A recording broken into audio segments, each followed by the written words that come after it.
Persuasion by Jane Austen. Narrated and presented by Golden Fiction Tales. Volume 1, Chapter 1. Sir Walter Elliot of Kellynch Hall in Somersetshire was a man who, for his own amusement, never took up any book but the Baronetage. There he found occupation for an idle hour and consolation in a distressed one. There his faculties were roused into admiration and respect by contemplating the limited remnant of the earliest patents, their any unwelcome sensations, arising from domestic affairs, changed naturally into pity and contempt as he turned over the almost endless creations of the last century. And there, if every other leaf were powerless, he could read his own history with an interest which never failed. This was the page at which the favourite volume always opened. Elliot of Kellynch Hall. Walter Elliot, born March 1, 1760, married July 15, 1784, Elizabeth, daughter of James Stevenson, Esquire of South Park in the county of Gloucester. By this lady, who died 1800, he has children. Elizabeth, born June 1, 1785. Anne, born August 9, 1787. A stillborn son, November 5, 1789. Mary, born November 20, 1791. Precisely such had the paragraph originally stood from the printer's hands, but Sir Walter had improved it by adding, for the information of himself and his family, these words, after the date of Mary's birth. Married December 16, 1810. Charles, son and heir of Charles Musgrove, Esquire of Uppercross, in the county of Somerset, and by inserting most accurately the day of the month on which he had lost his wife. Then followed the history and rise of the ancient and respectable family.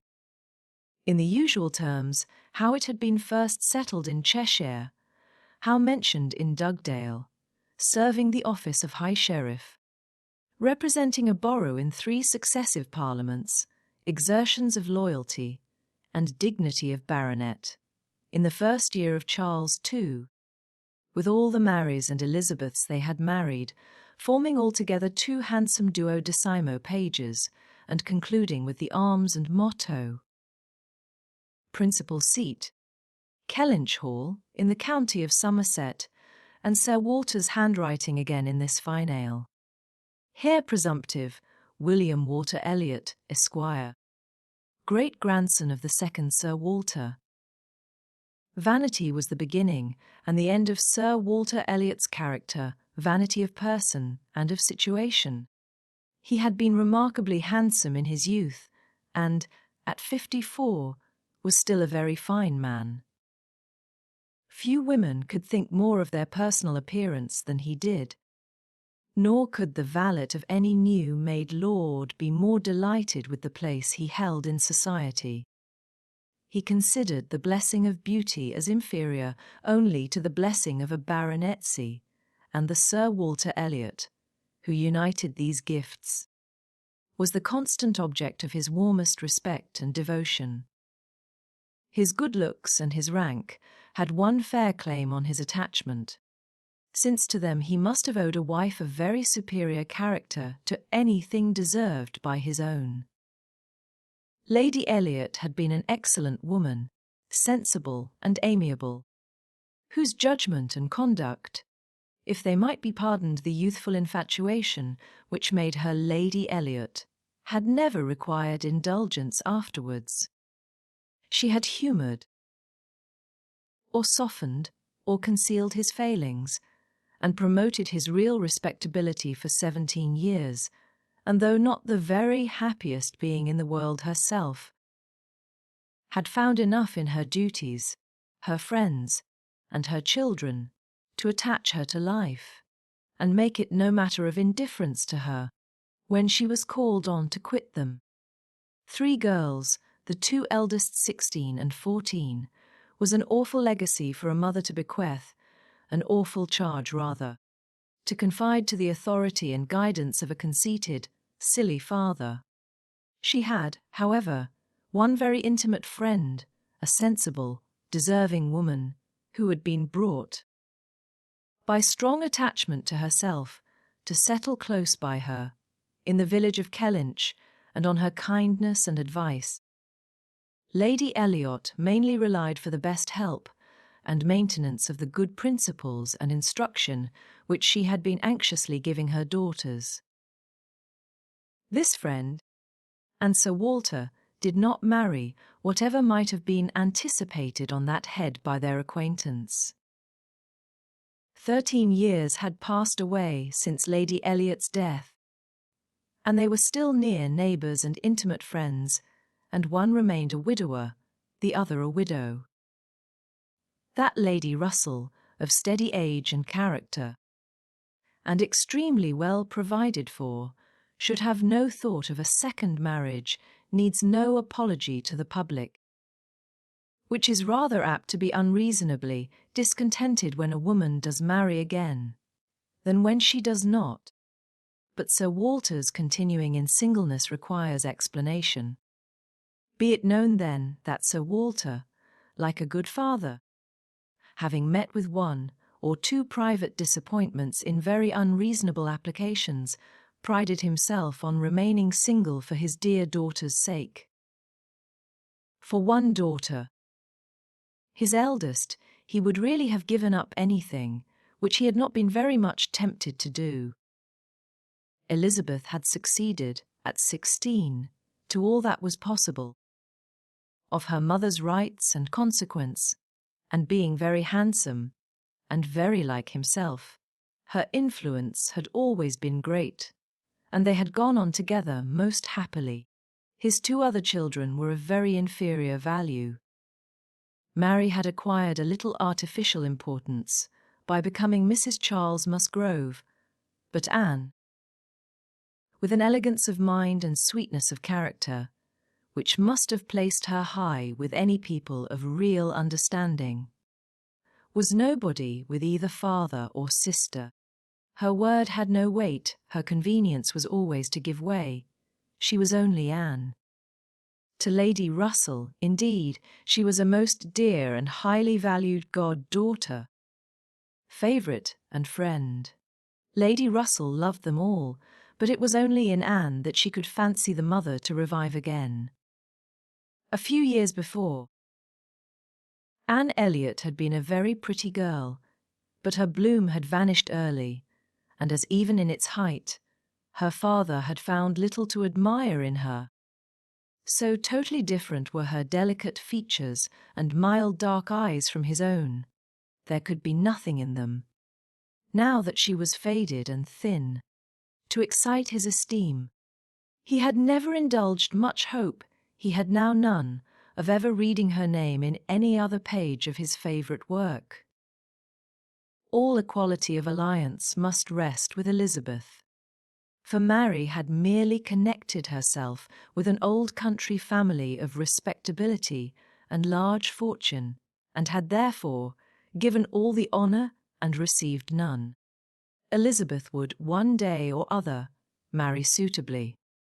It sometimes happens that a woman is handsomer at 29 than she was 10 years before, and, generally speaking, if there has been neither ill health nor anxiety, it is a time of life at which scarcely any charm is lost. It was so with Elizabeth.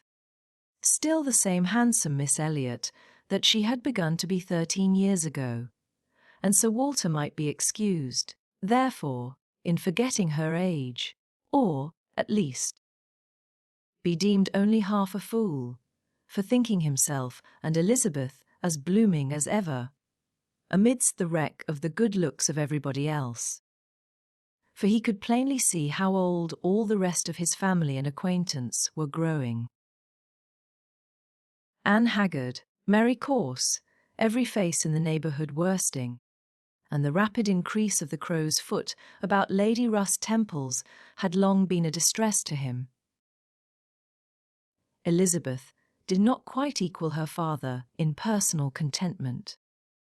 13 years had seen her mistress of Kellynch Hall, presiding and directing with a self-possession and decision which could never have given the idea of her being younger than she was. For 13 years had she been doing the honours, and laying down the domestic law at home, and leading the way to the chase and fore, and walking immediately after Lady Russell out of all the drawing-rooms and dining-rooms in the country. 13 winters' revolving frosts had seen her opening every ball of credit which a scanty neighbourhood afforded, and 13 springs shewn their blossoms. As she travelled up to London with her father for a few weeks' annual enjoyment of the great world, she had the remembrance of all this. She had the consciousness of being 9, and 20 to give her some regrets and some apprehensions. She was fully satisfied of being still quite as handsome as ever. But she felt her approach to the years of danger, and would have rejoiced to be certain of being properly solicited by baronet blood within the next 12-month or 2. Then might she again take up the book of books with as much enjoyment as in her early youth, but now she liked it not. Always to be presented with the date of her own birth, and see no marriage follow but that of a youngest sister, made the book an evil, and more than once. When her father had left it open on the table near her, had she closed it with averted eyes and pushed it away, she had had a disappointment, moreover, which that book, and especially the history of her own family, must ever present the remembrance of. The heir presumptive, the very William Walter Elliot, Esquire, whose rights had been so generously supported by her father, had disappointed her. She had, while a very young girl, as soon as she had known him to be, in the event of her having no brother, the future baronet, meant to marry him, and her father had always meant that she should.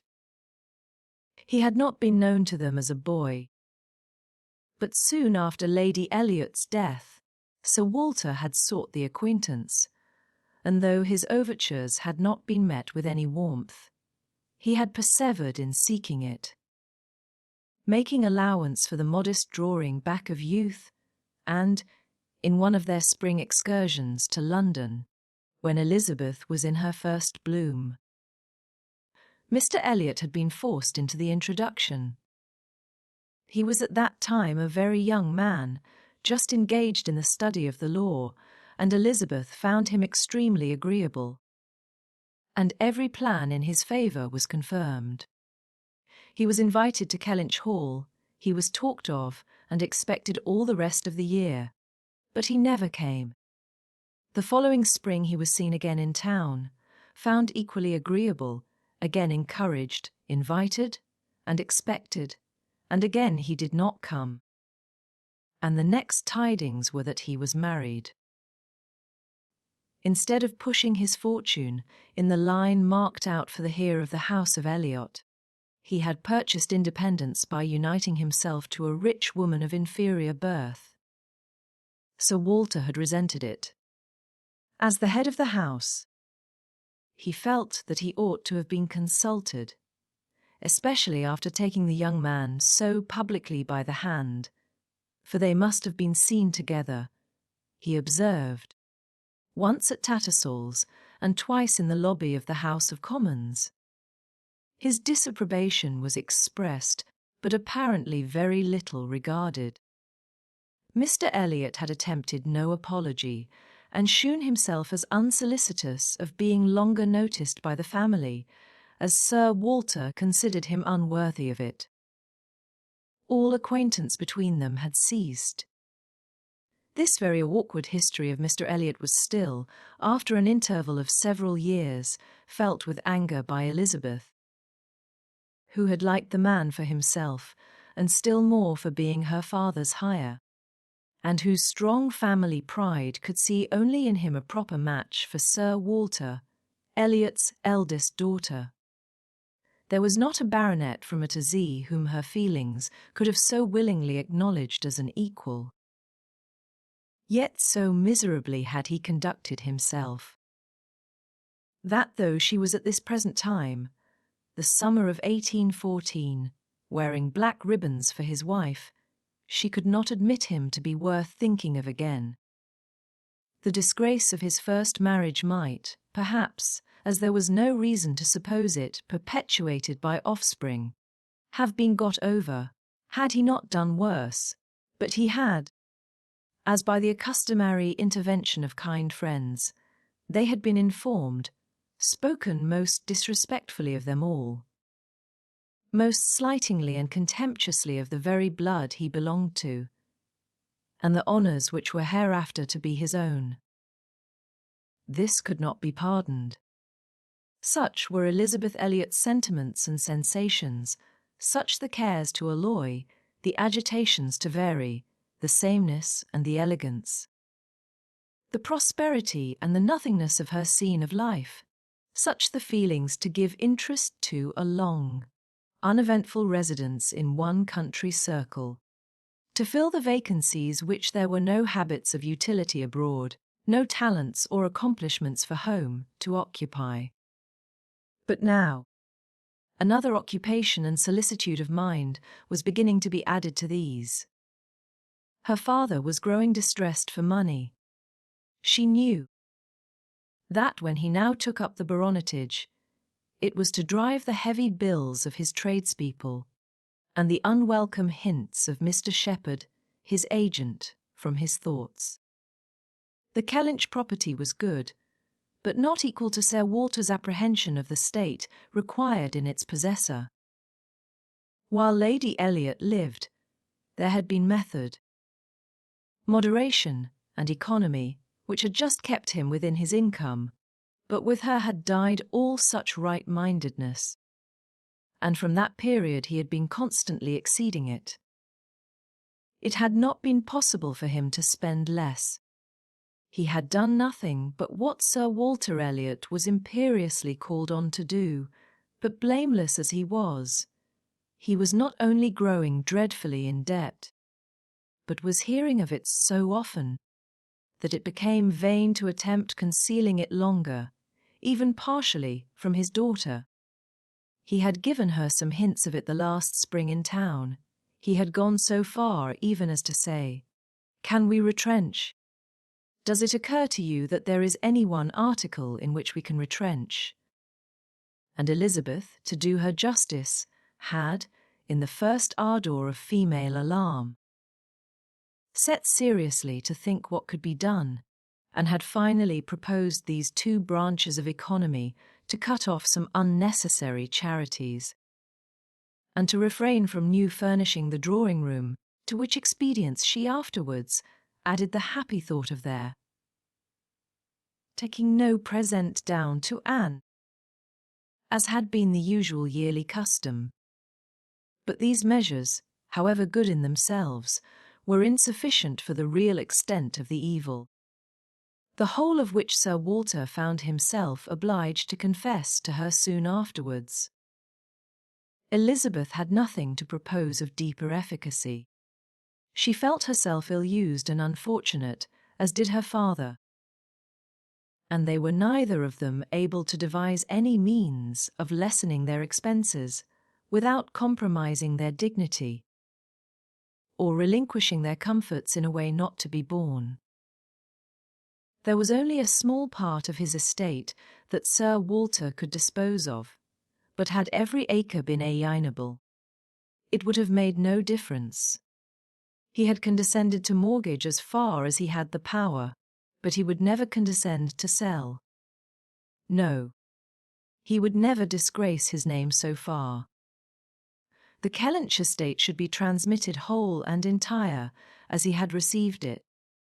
Their two confidential friends, Mr. Shepherd, who lived in the neighbouring market town, and Lady Russell, were called on to advise them, and both father and daughter seemed to expect that something should be struck out by one or the other to remove their embarrassments, and reduce their expenditure, without involving the loss of any indulgence of taste or pride.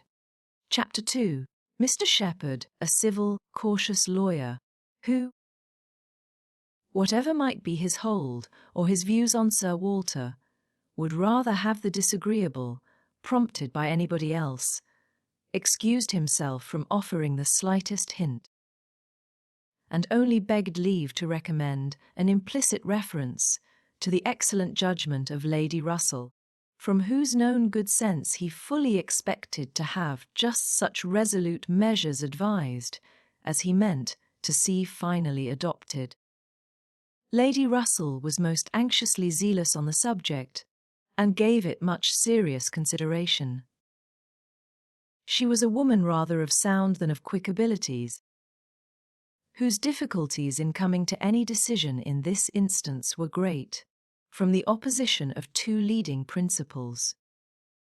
She was of strict integrity herself, with a delicate sense of honour, but she was as desirous of saving Sir Walter's feelings, as solicitous for the credit of the family, as aristocratic in her ideas of what was due to them as anybody of sense and honesty could well be.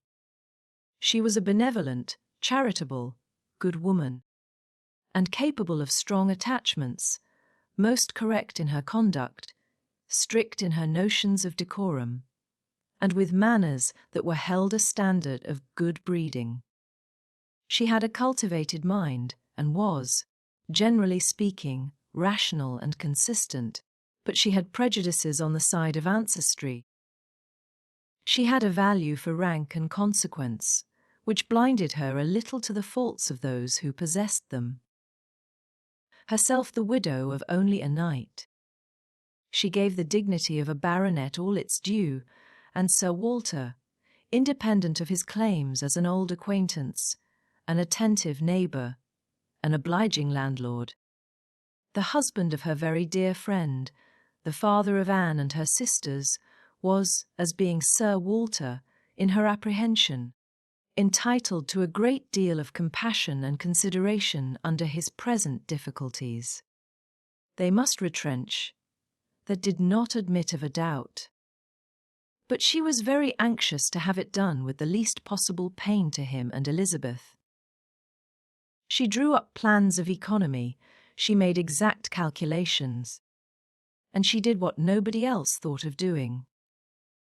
She consulted Anne, who never seemed considered by the others as having any interest in the question. She consulted, and in a degree was influenced by her in marking out the scheme of retrenchment which was at last submitted to Sir Walter. But every emendation of Anne's had been on the side of honesty against importance. She wanted more vigorous measures, a more complete reformation, a quicker release from debt, a much higher tone of indifference for everything but justice and equity. "If we can persuade your father to all this," said Lady Russell, looking over her paper, "much may be done.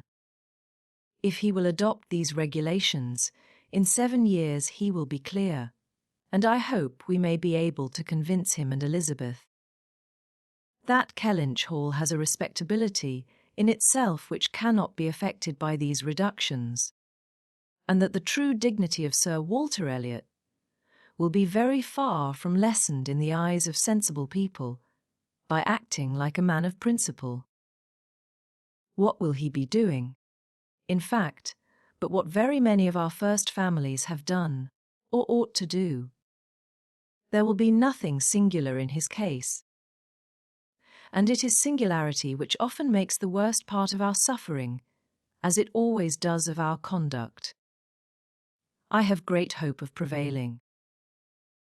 We must be serious and decided, for after all, the person who has contracted debts must pay them, and though a great deal is due to the feelings of the gentleman, and the head of a house, like your father, there is still more due to the character of an honest man. This was the principle on which Anne wanted her father to be proceeding, his friends to be urging him. She considered it as an act of indispensable duty to clear away the claims of creditors with all the expedition which the most comprehensive retrenchments could secure, and saw no dignity in anything short of it. She wanted it to be prescribed, and felt as a duty. She rated Lady Russell's influence highly. And as to the severe degree of self-denial which her own conscience prompted, she believed there might be little more difficulty in persuading them to a complete than to half a reformation.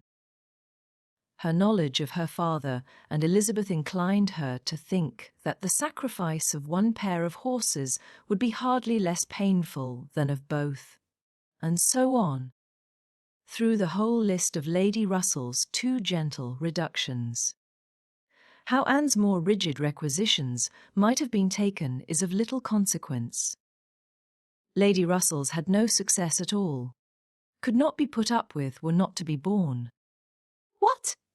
Every comfort of life knocked off? Journeys, London, servants, horses, table. Contractions and restrictions everywhere. To live no longer with the decencies, even of a private gentleman. No, he would sooner quit Kellynch Hall at once than remain it on such disgraceful terms. Quit Kellynch Hall. The hint was immediately taken up by Mr. Shepherd, whose interest was involved in the reality of Sir Walter's retrenching, and who was perfectly persuaded that nothing would be done without a change of abode. Since the idea had been started in the very quarter which ought to dictate, he had no scruple, he said, in confessing his judgment to be entirely on that side.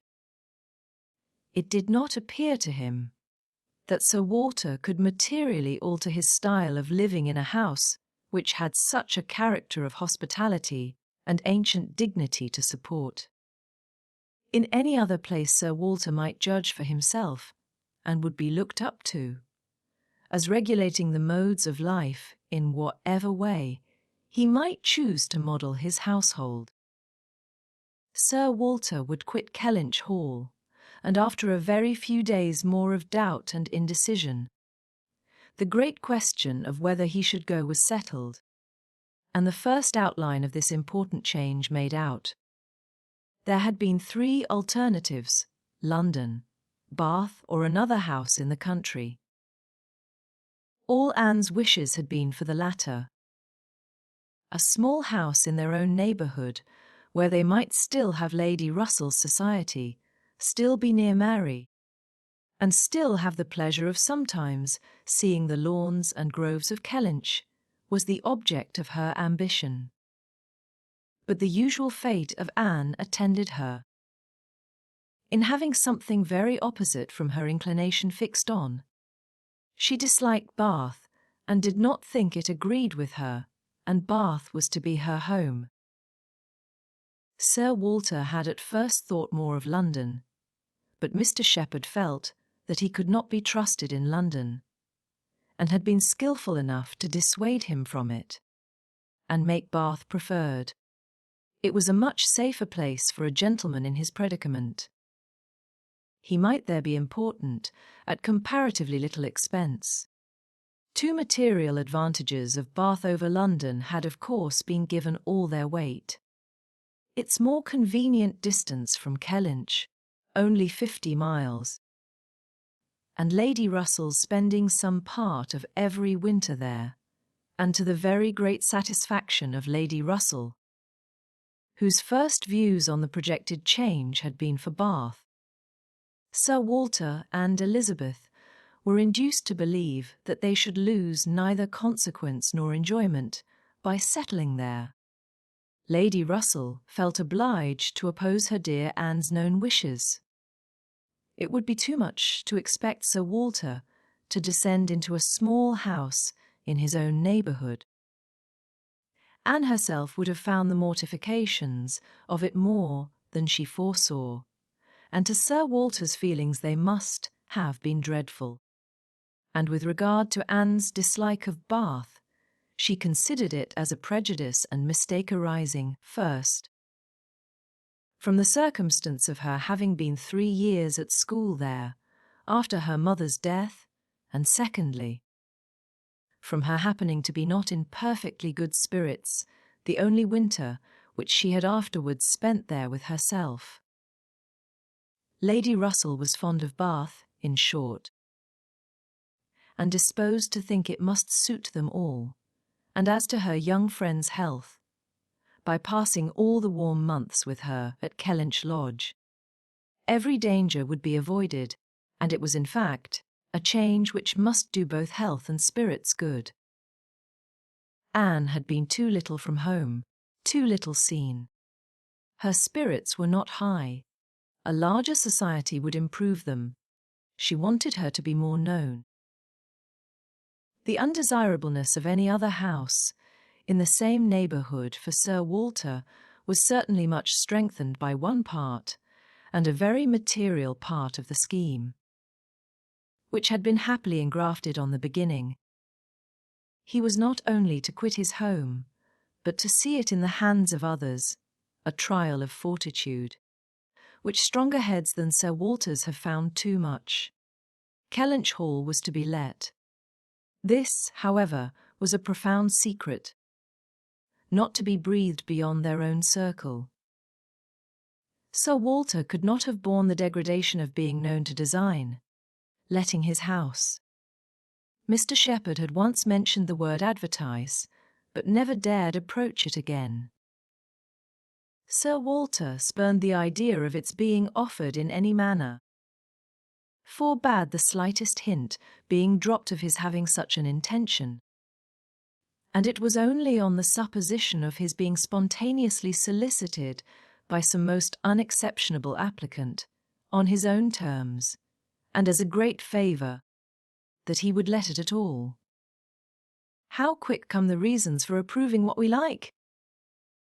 Lady Russell had another excellent one at hand, for being extremely glad that Sir Walter and his family were to remove from the country. Elizabeth had been lately forming an intimacy, which she wished to see interrupted. It was with the daughter of Mr. Shepherd, who had returned, after an unprosperous marriage, to her father's house, with the additional burden of 2 children. She was a clever young woman who understood the art of pleasing, at least, at Kellynch Hall, and who had made herself so acceptable to Miss Elliot as to have been already staying there more than once. In spite of all that Lady Russell, who thought it a friendship quite out of place, could hint of caution and reserve. Lady Russell, indeed, had scarcely any influence with Elizabeth, and seemed to love her, rather because she would love her, than because Elizabeth deserved it. She had never received from her more than outward attention. Nothing beyond the observances of complaisance had never succeeded in any point which she wanted to carry, against previous inclination. She had been repeatedly very earnest in trying to get Anne included in the visit to London. Sensibly open to all the injustice and all the discredit of the selfish arrangements which shut her out, and on many lesser occasions had endeavoured to give Elizabeth the advantage of her own better judgment and experience, but always in vain. Elizabeth would go her own way, and never had she pursued it in more decided opposition to Lady Russell than in this selection of Mrs. Clay, turning from the society of so deserving a sister, to bestow her affection and confidence on one who ought to have been nothing to her but the object of distant civility. From situation, Mrs. Clay was, in Lady Russell's estimate, a very unequal, and in her character she believed a very dangerous companion, and a removal that would leave Mrs. Clay behind, and bring a choice of more suitable intimates within Miss Elliot's reach, was therefore an object of first-rate importance. Chapter 3. I must take leave to observe, Sir Walter, said Mr. Shepherd one morning at Kellynch Hall, as he laid down the newspaper, "that the present juncture is much in our favour. This peace will be turning all our rich naval officers ashore. They will be all wanting a home. Could not be a better time, Sir Walter, for having a choice of tenants. Very responsible tenants. Many a noble fortune has been made during the war. If a rich admiral were to come in our way, Sir Walter, he would be a very lucky man." "Shepherd," replied Sir Walter, "that's all I have to remark. A prize indeed would Kellynch Hall be to him, rather the greatest prize of all. Let him have taken ever so many before. Hey, Shepherd?" Mr. Shepherd laughed, as he knew he must at this wit, and then added, "I presume to observe, Sir Walter, that, in the way of business, gentlemen of the navy are well to deal with. I have had a little knowledge of their methods of doing business, and I am free to confess that they have very liberal notions, and are as likely to make desirable tenants as any set of people one should meet with. Therefore, Sir Walter, what I would take leave to suggest is, that if in consequence of any rumours getting abroad of your intention, which must be contemplated as a possible thing, because we know how difficult it is to keep the actions and designs of one part of the world from the notice and curiosity of the other, consequence has it tax, I, John Shepherd, might conceal any family matters that I chose, for nobody would think it worth their while to observe me.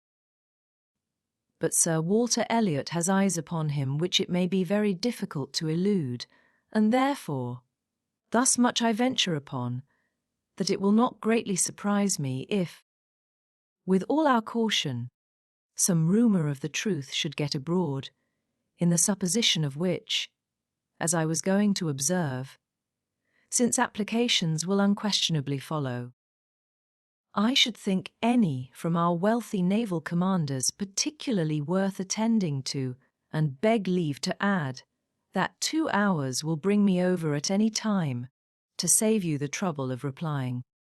Sir Walter only nodded. But soon afterwards, rising and pacing the room, he observed sarcastically, "There are few among the gentlemen of the navy, I imagine, who would not be surprised to find themselves in a house of this description. They would look around them, no doubt, and bless their good fortune," said Mrs. Clay, for Mrs. Clay was present. Her father had driven her over, nothing being of so much use to Mrs. Clay's health as a drive to Kellynch. "But I quite agree with my father in thinking a sailor might be a very desirable tenant. I have known a good deal of the profession, and besides their liberality, they are so neat and careful in all their ways. These valuable pictures of yours, Sir Walter, if you chose to leave them, would be perfectly safe. Everything in and about the house would be taken such excellent care of. The gardens and shrubberies would be kept in almost as high order as they are now. You need not be afraid, Miss Elliot, of your own sweet flower gardens being neglected." "As to all that," rejoined Sir Walter coolly, "supposing I were induced to let my house, I have by no means made up my mind as to the privileges to be annexed to it. I am not particularly disposed to favour a tenant. The park would be open to him, of course, and few navy officers, or men of any other description, can have had such a range, but what restrictions I might impose on the use of the pleasure grounds is another thing. I am not fond of the idea of my shrubberies being always approachable, and I should recommend Miss Elliot to be on her guard with respect to her flower garden. I am very little disposed to grant of tenant of Kellynch Hall any extraordinary favour, I assure you, be he sailor or soldier." After a short pause, Mr. Shepherd presumed to say, "In all these cases, There are established usages which make everything plain and easy between landlord and tenant. Your interest, Sir Walter, is in pretty safe hands. Depend upon me for taking care that no tenant has more than his just rights. I venture to hint that Sir Walter Elliot cannot be half so jealous for his own as John Shepherd will be for him. Here Anne spoke. The Navy, I think, who have done so much for us, have at least an equal claim with any other set of men, for all the comforts and all the privileges which any home can give. Sailors work hard enough for their comforts, we must all allow. Very true, very true.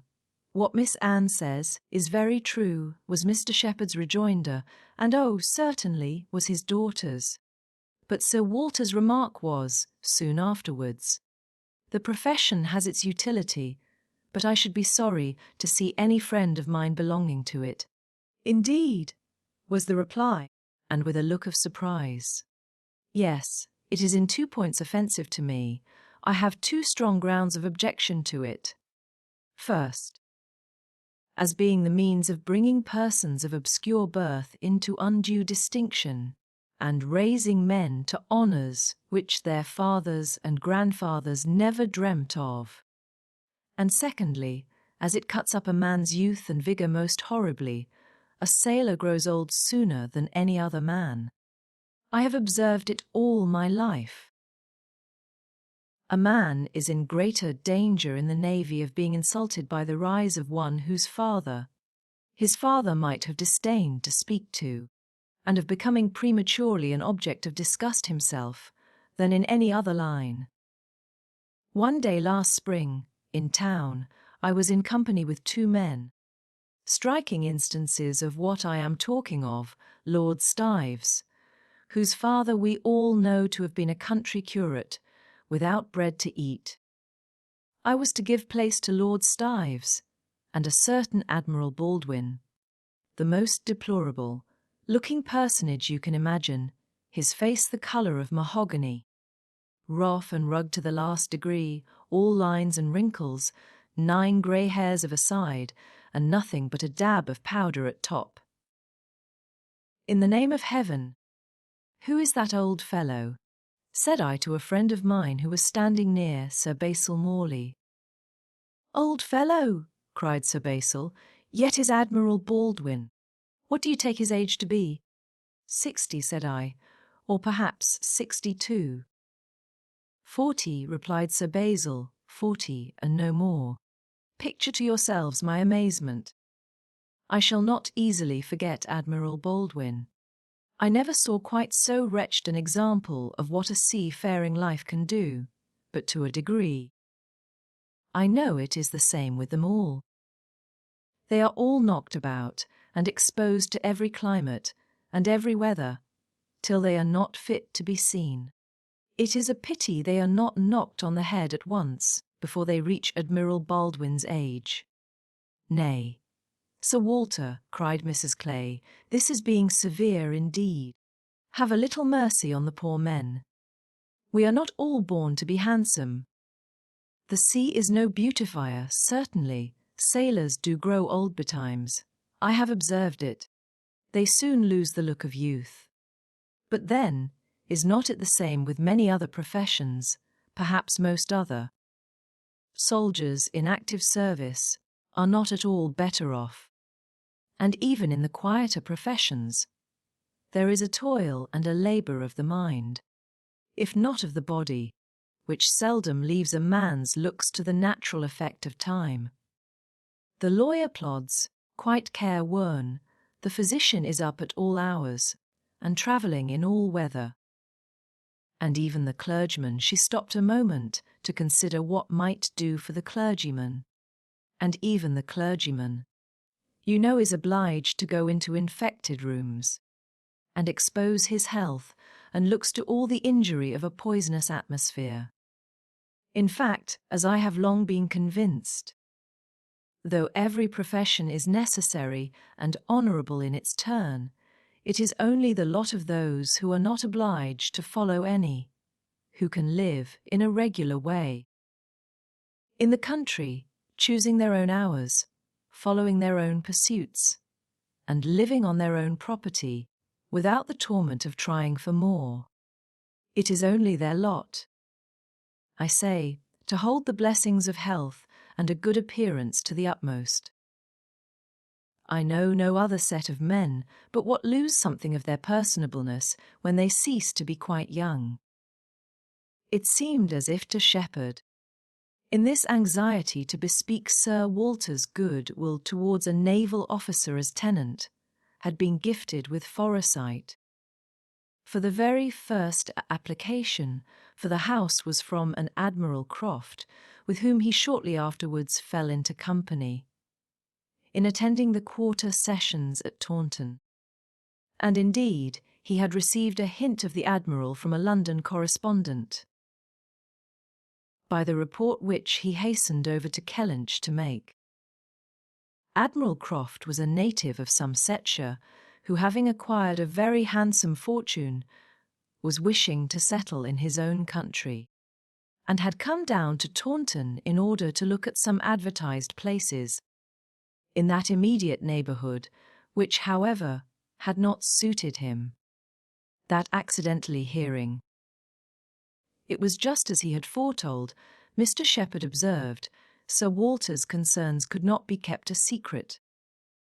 Accidentally hearing of the possibility of Kellynch Hall being to let, and understanding his, Mr. Shepherd's, connection with the owner, he had introduced himself to him in order to make particular inquiries, and had, in the course of a pretty long conference, expressed as strong an inclination for the place as a man, who knew it only by description, could feel, and given Mr. Shepherd, in his explicit account of himself, every proof of his being a most responsible, eligible tenant. And who is Admiral Croft? Was Sir Walter's cold, suspicious inquiry.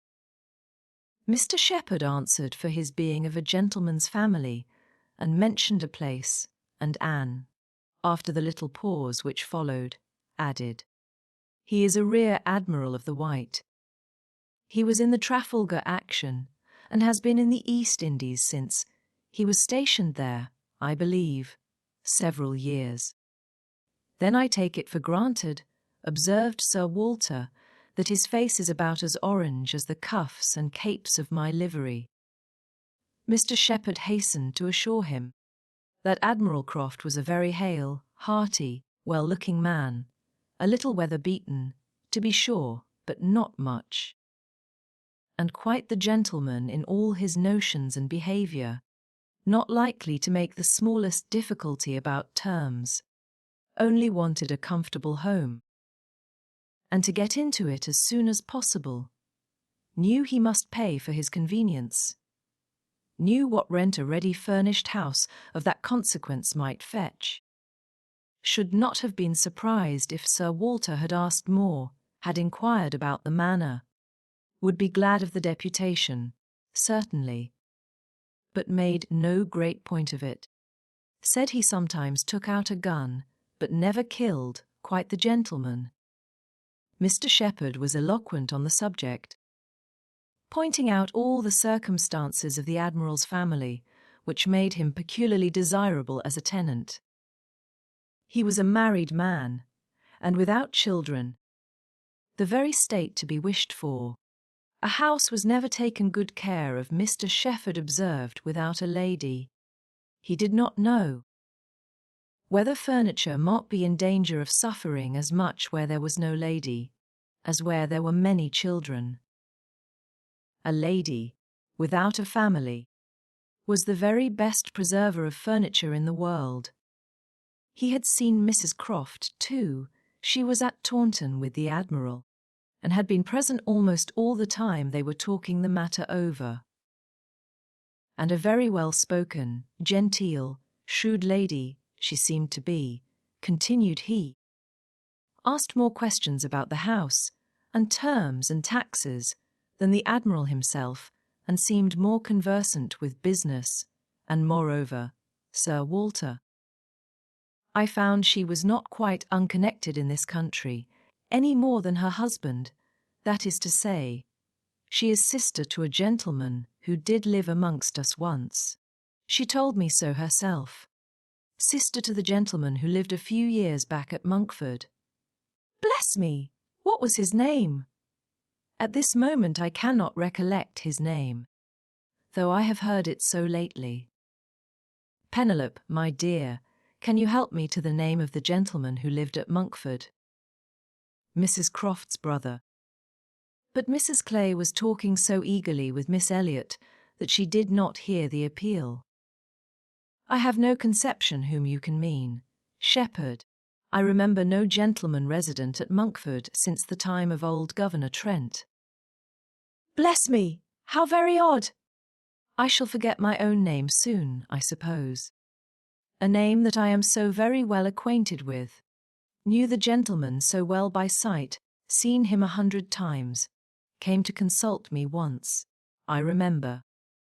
About a trespass of one of his neighbours, farmer's man breaking into his orchard, wall torn down, apples stolen, caught in the fact, and afterwards, contrary to my judgment, submitted to an amicable compromise. Very odd indeed, after waiting another moment. You mean Mr. Wentworth, I suppose, said Anne.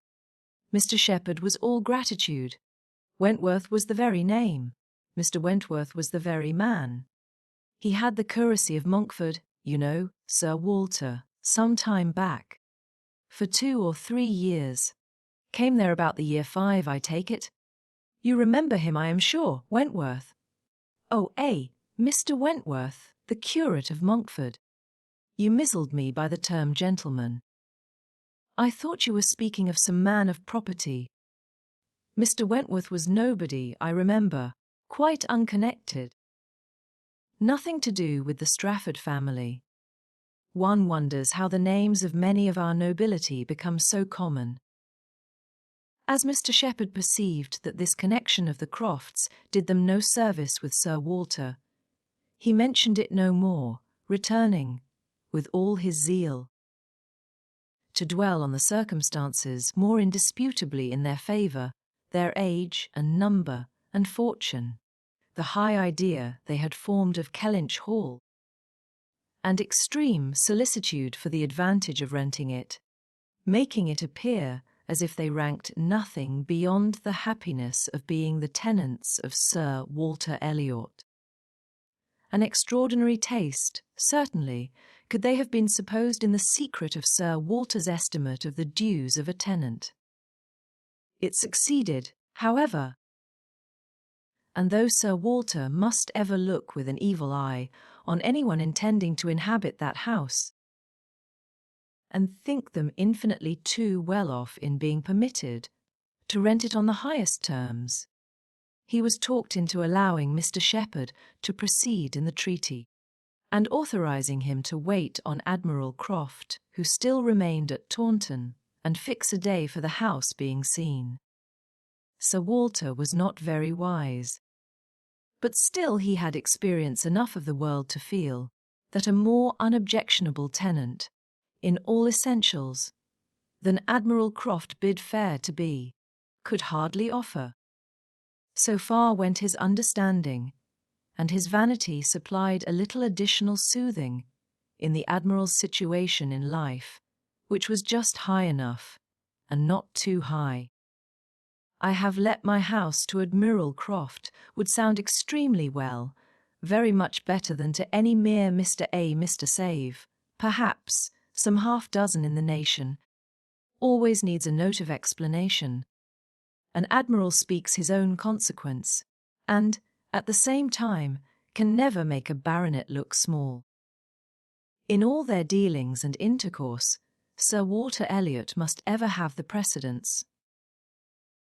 Nothing could be done without a reference to Elizabeth, but her inclination was growing so strong for a removal that she was happy to have it fixed and expedited by a tenant at hand, and not a word to suspend decision was uttered by her. Mr. Shepherd was completely empowered to act, and no sooner had such an end been reached than Anne, who had been a most attentive listener to the whole, left the room to seek the comfort of cool air for her flushed cheeks, and as she walked along a favourite grove, said with a gentle sigh, "A few months more, and he perhaps may be walking here." Chapter 4. He was not Mr. Wentworth, the former curate of Monkford. However suspicious appearances may be, but a Captain Frederick Wentworth, his brother, who being made commander in consequence of the action off Scae Domingo, and not immediately employed, had come into Somersetshire in the summer of 1806, and having no parent living, found a home for half a year at Monkford. He was, at that time, a remarkably fine young man, with a great deal of intelligence, spirit, and brilliancy, and Anne an extremely pretty girl, with gentleness, modesty, taste, and feeling. Half the sum of attraction, on either side, might have been enough, for he had nothing to do, and she had hardly anybody to love. But the encounter of such lavish recommendations could not fail. They were gradually acquainted, and when acquainted, rapidly and deeply in love. It would be difficult to say which had seen highest perfection in the other, or which had been the happiest. She, in receiving his declarations and proposals, or he in having them accepted. A short period of exquisite felicity followed, and but a short one. Troubles soon arose. Sir Walter, on being applied to, without actually withholding his consent, or saying it should never be, gave it all the negative of great astonishment, great coldness, great silence, and a professed resolution of doing nothing for his daughter. He thought it a very degrading alliance, and Lady Russell, though with more tempered and pardonable pride, received it as a most unfortunate one. Anne Elliot, with all her claims of birth, beauty, and mind, to throw herself away at 19. Involve herself at 19 in an engagement with a young man, who had nothing but himself to recommend him, and no hopes of attaining affluence. But in the chances of a most uncertain profession, and no connections to secure even his farther rise in the profession, would be, indeed, a throwing away, which she grieved to think of. Anne Elliot, so young, known to so few, to be snatched off by a stranger without alliance or fortune, or rather sunk by him into a state of most wearing, anxious, youth-killing dependence. It must not be, if by any fair interference of friendship, any representations from one who had almost a mother's love and mother's rights, it would be prevented. Captain Wentworth had no fortune. He had been lucky in his profession, but spending freely what had come freely, had realized nothing. But he was confident that he should soon be rich. Full of life and ardour, he knew that he should soon have a ship, and soon be on a station that would lead to everything he wanted. He had always been lucky. He knew he should be so still. Such confidence, powerful in its own warmth, and bewitching in the which often expressed it, must have been enough for Anne. But Lady Russell saw it very differently. His sanguine temper and fearlessness of mind operated very differently on her. She saw in it but an aggravation of the evil. It only added a dangerous character to himself. He was brilliant, he was headstrong. Lady Russell had little taste for wit, and of anything approaching to imprudence a horror. She deprecated the connection in every light. Such opposition, as these feelings produced, was more than Anne could combat. Young and gentle as she was, it might yet have been possible to withstand her father's ill will, though unsoftened by one kind word or look on the part of her sister. But Lady Russell, whom she had always loved and relied on, could not, with such steadiness of opinion, and such tenderness of manner, be continually advising her in vain. She was persuaded to believe the engagement a wrong thing. Indiscreet, improper, hardly capable of success, and not deserving it. But it was not a merely selfish caution under which she acted, in putting an end to it. Had she not imagined herself consulting his good, even more than her own, she could hardly have given him up. The belief of being prudent and self-denying, principally for his advantage, was her chief consolation under the misery of a parting, a final parting, and every consolation was required. For she had to encounter all the additional pain of opinions, on his side, totally unconvinced and unbending, and of his feeling himself ill-used by so forced a relinquishment. He had left the country in consequence. A few months had seen the beginning and the end of their acquaintance, but not with a few months ended Anne's share of suffering from it. Her attachment and regrets had, for a long time, clouded every enjoyment of youth, and an early loss of bloom and spirits had been their lasting effect. More than 7 years were gone since this little history of sorrowful interest had reached its close, and time had softened down much. Perhaps nearly all of peculiar attachment to him, but she had been too dependent on time alone. No aid had been given in change of place, except in one visit to Bath soon after the rupture, or in any novelty or enlargement of society. No one had ever come within the Kellynch circle. Who could bear a comparison with Frederick Wentworth, as he stood in her memory?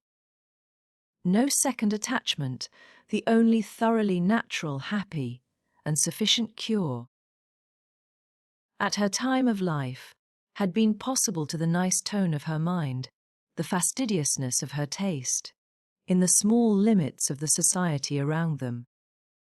She had been solicited, when about 22, to change her name, by the young man, who not long afterwards found a more willing mind in her younger sister. And Lady Russell had lamented her refusal, for Charles Musgrove was the eldest son of a man whose landed property and general importance were second in that country, only to Sir Walter's, and of good character and appearance. And however Lady Russell might have asked yet for something more, while Anne was 19, she would have rejoiced to see her, at 22, so respectably removed from the partialities and injustice of her father's house, and settled so permanently near herself.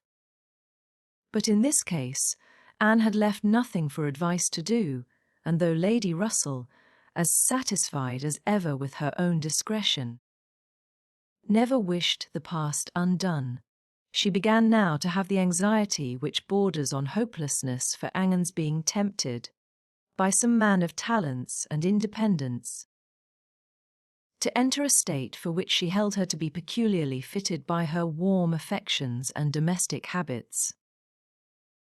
They knew not each other's opinion, either its constancy or its change, on the one leading point of Anne's conduct, for the subject was never alluded to, but Anne, at 27, thought very differently from what she had been made to think at 19.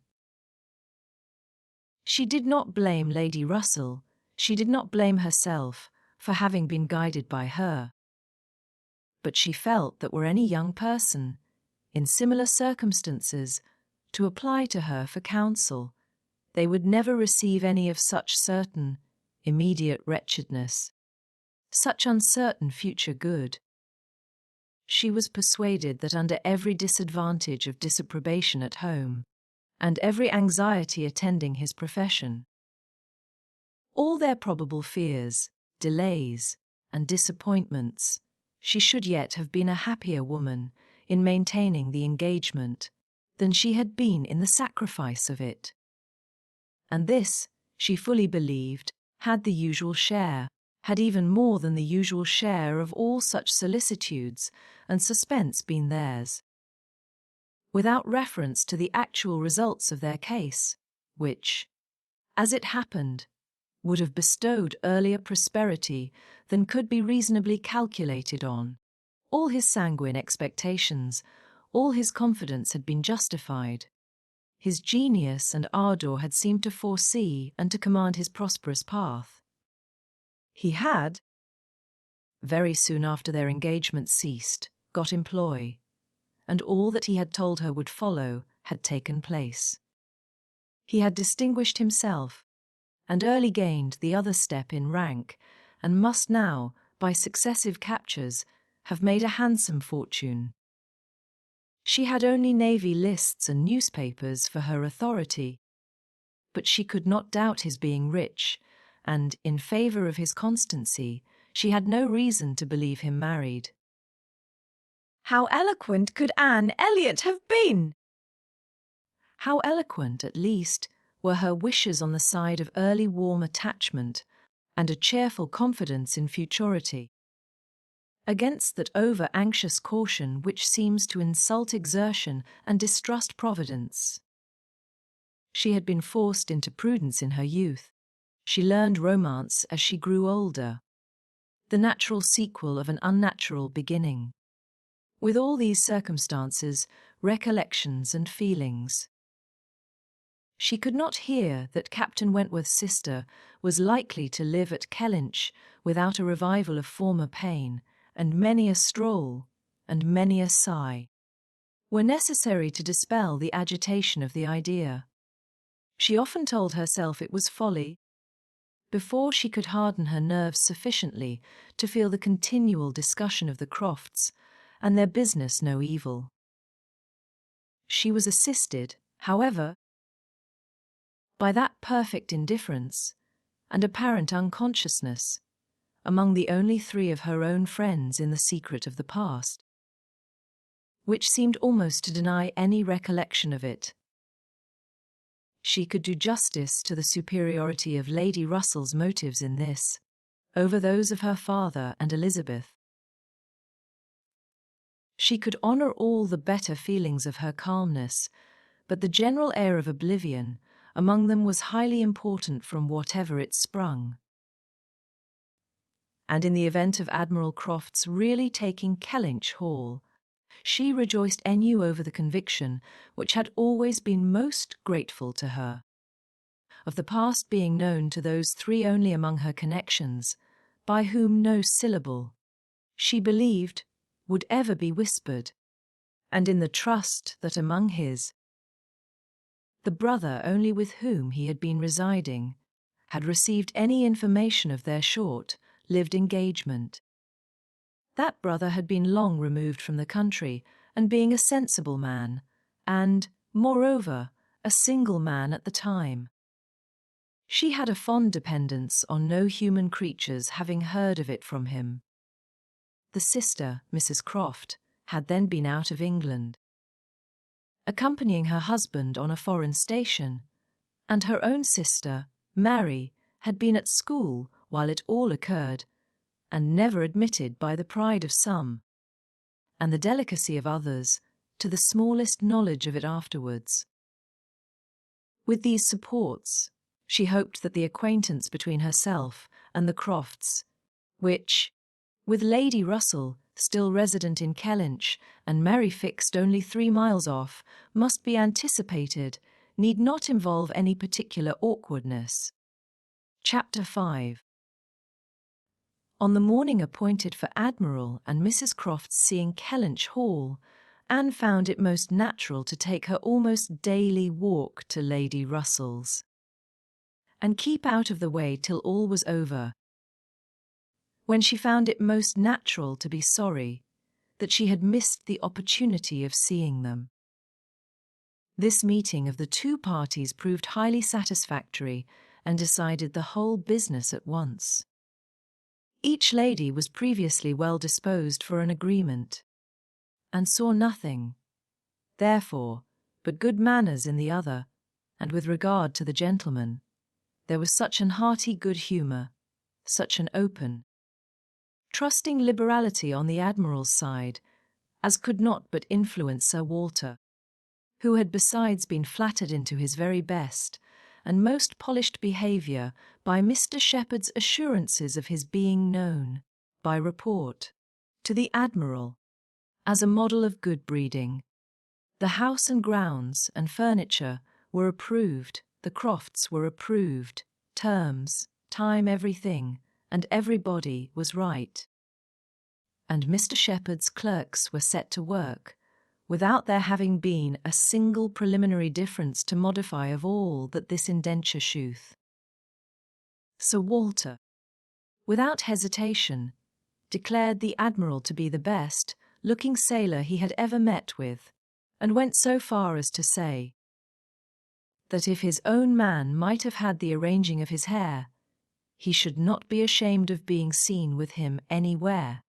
And the Admiral, with sympathetic cordiality, observed to his wife as they drove back through the park, "I thought we should soon come to a deal, my dear, in spite of what they told us at Taunton. The baronet will never set the Thames on fire, but there seems to be no harm in him."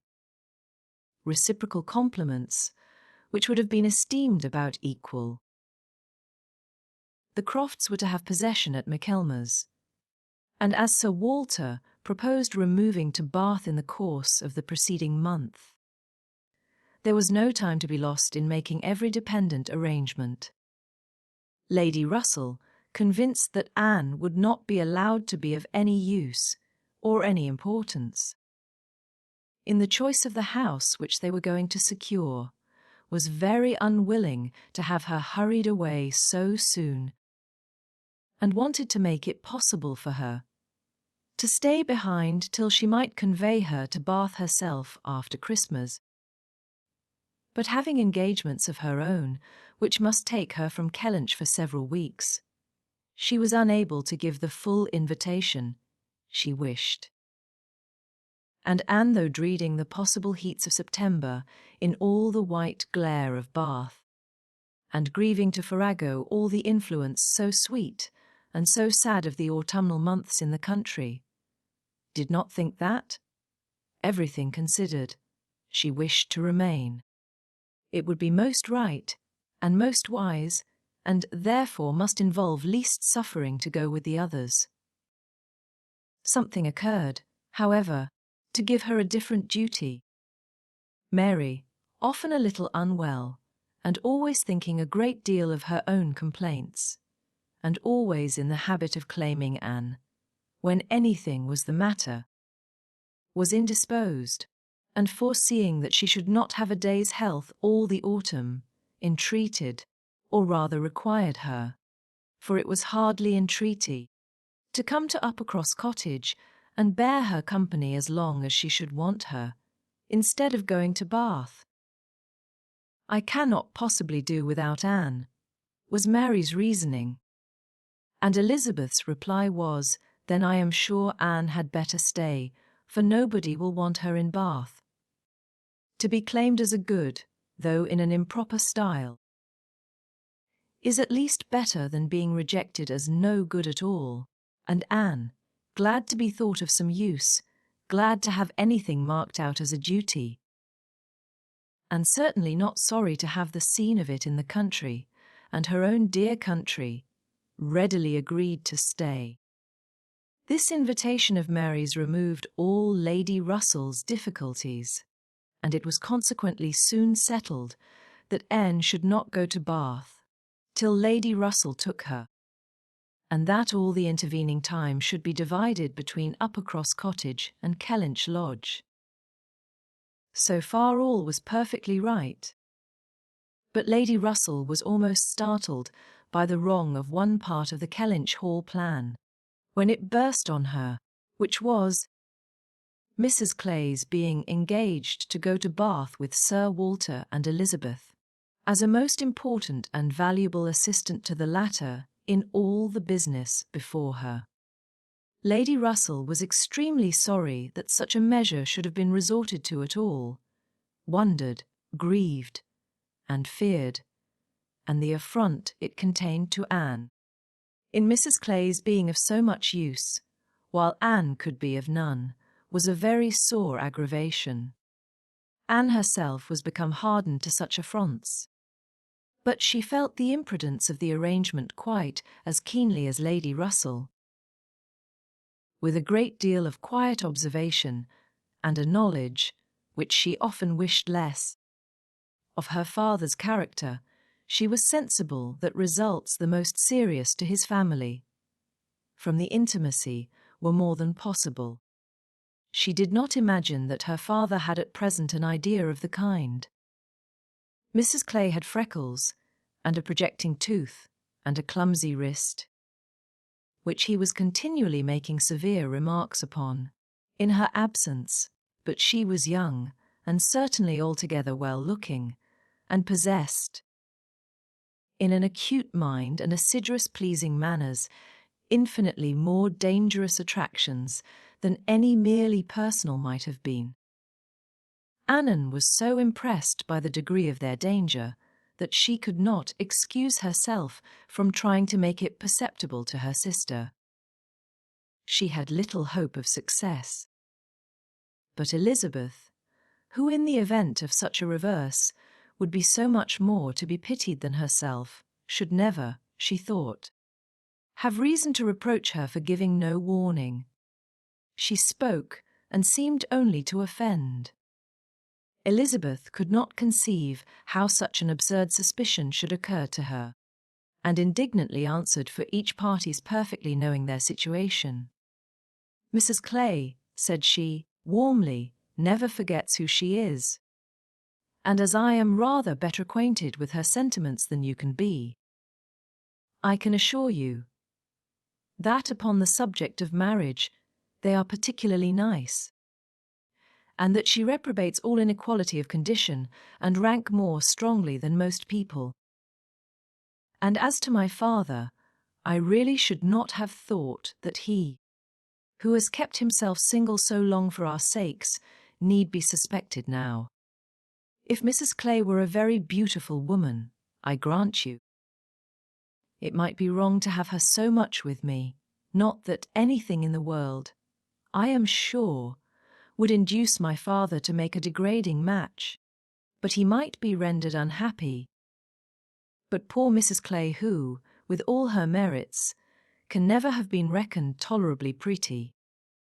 I really think poor Mrs. Clay may be staying here in perfect safety. One would imagine you had never heard my father speak of her personal misfortunes, though I know you must 50 times. That tooth of hers and those freckles. Freckles do not disgust me so very much as they do him. I have known a face not materially disfigured by a few, but he abominates them. You must have heard him notice Miss Clay's freckles. There is hardly any personal defect, replied Anne, which an agreeable manner might not gradually reconcile one to. I think very differently, answered Elizabeth shortly. An agreeable manner may set off handsome features, but can never alter plain ones. However, at any rate, as I have a great deal more at stake on this point than anybody else can have, I think it rather unnecessary in you to be advising me. Anne had done, glad that it was over, and not absolutely hopeless of doing good. Elizabeth, though resenting the suspicion, might yet be made observant by it. The last office of the 4-carriage horses was to draw Sir Walter, Miss Elliot, and Mrs. Clay to Bath. The party drove off in very good spirits. Sir Walter prepared with condescending bows for all the afflicted tenantry and cottagers who might had a hint to show themselves. And Anne walked up at the same time, in a sort of desolate tranquillity, to the lodge, where she was to spend the first week. Her friend was not in better spirits than herself. Lady Russell felt this break-up of the family exceedingly. Their respectability was as dear to her as her own, and a daily intercourse had become precious by habit.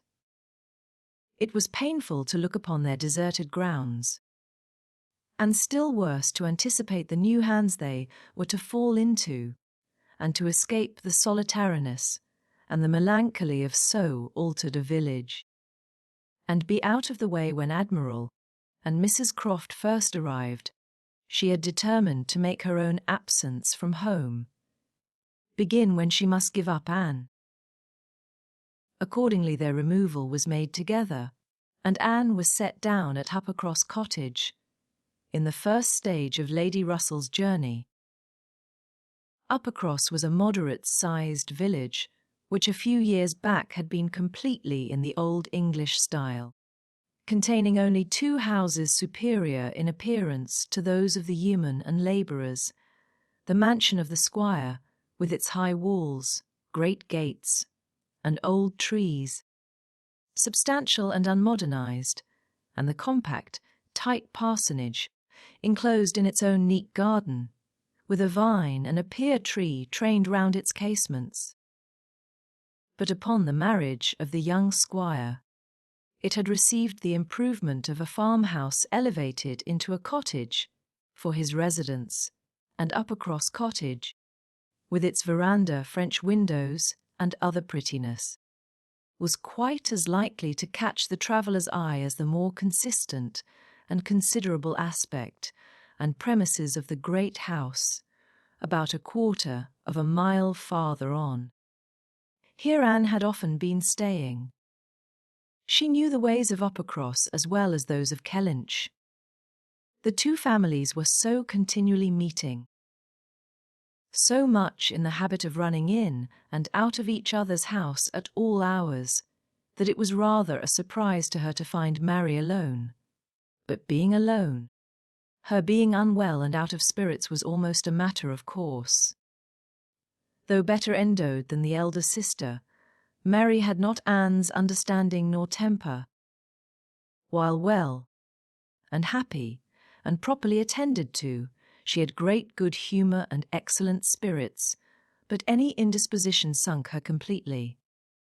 She had no resources for solitude, and inheriting a considerable share of the Elliot self-importance, was very prone to add to every other distress that of fancying herself neglected and ill-used. In person, she was inferior to both sisters, and had, even in her bloom, only reached the dignity of being a fine girl. She was now lying on the faded sofa of the pretty little drawing-room, the once elegant furniture of which had been gradually growing shabby, under the influence of 4 summers and 2 children, and, on Annan's appearing, greeted her with, "So, you are come at last. I began to think I should never see you. I am so ill I can hardly speak." "I have not seen a creature the whole morning. I am sorry to find you unwell," replied Anne. "You sent me such a good account of yourself on Thursday." "Yes, I made the best of it, I always do. But I was very far from well at the time, and I do not think I ever was so ill in my life as I have been all this morning. Very unfit to be left alone, I am sure. Suppose I were to be seized of a sudden in some dreadful way, and not able to ring the bell. So, Lady Russell would not get out. I do not think she has been in this house 3 times this summer." Anne said what was proper, and inquired after her husband. "Oh, Charles is out shooting. I have not seen him since 7 o'clock. He would go, though I told him how ill I was. He said he should not stay out long, but he has never come back, and now it is almost 1. I assure you, I have not seen a soul this whole long morning." "You have had your little boys with you?" "Yes, as long as I could bear their noise. But they are so unmanageable that they do me more harm than good. Little Charles does not mind a word I say, and Walter is growing quite as bad." "Well, you will soon be better now," replied Anne, cheerfully. "You know I always cure you when I come. How are your neighbours at the great house?" "I can give you no account of them. I have not seen one of them today, except Mr. Musgrove, who just stopped and spoke through the window, but without getting off his horse, and though I told him how ill I was, not one of them have been near me. It did not happen to suit the Miss Musgroves, I suppose, and they never put themselves out of their way.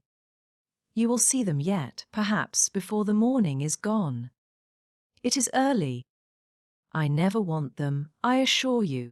They talk and laugh a great deal too much for me. Oh, Anne, I am so very unwell. It was quite unkind of you not to come on Thursday. My dear Mary, recollect what a comfortable account you sent me of yourself. You wrote in the cheerfulest manner, and said you were perfectly well, and in no hurry for me. And that being the case, you must be aware that my wish would be to remain with Lady Russell to the last.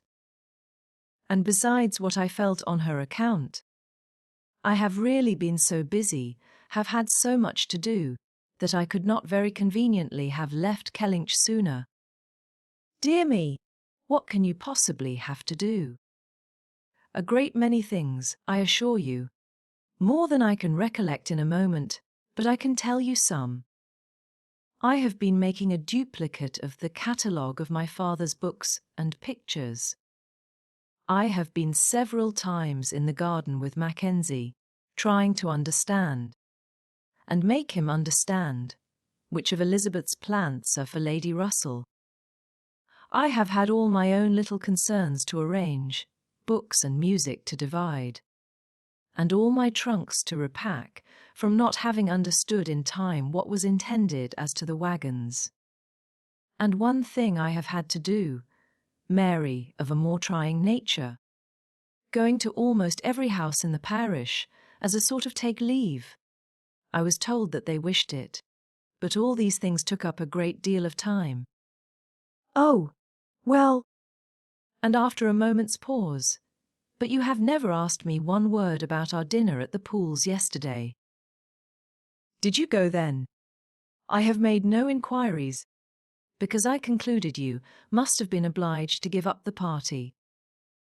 Oh yes, I went.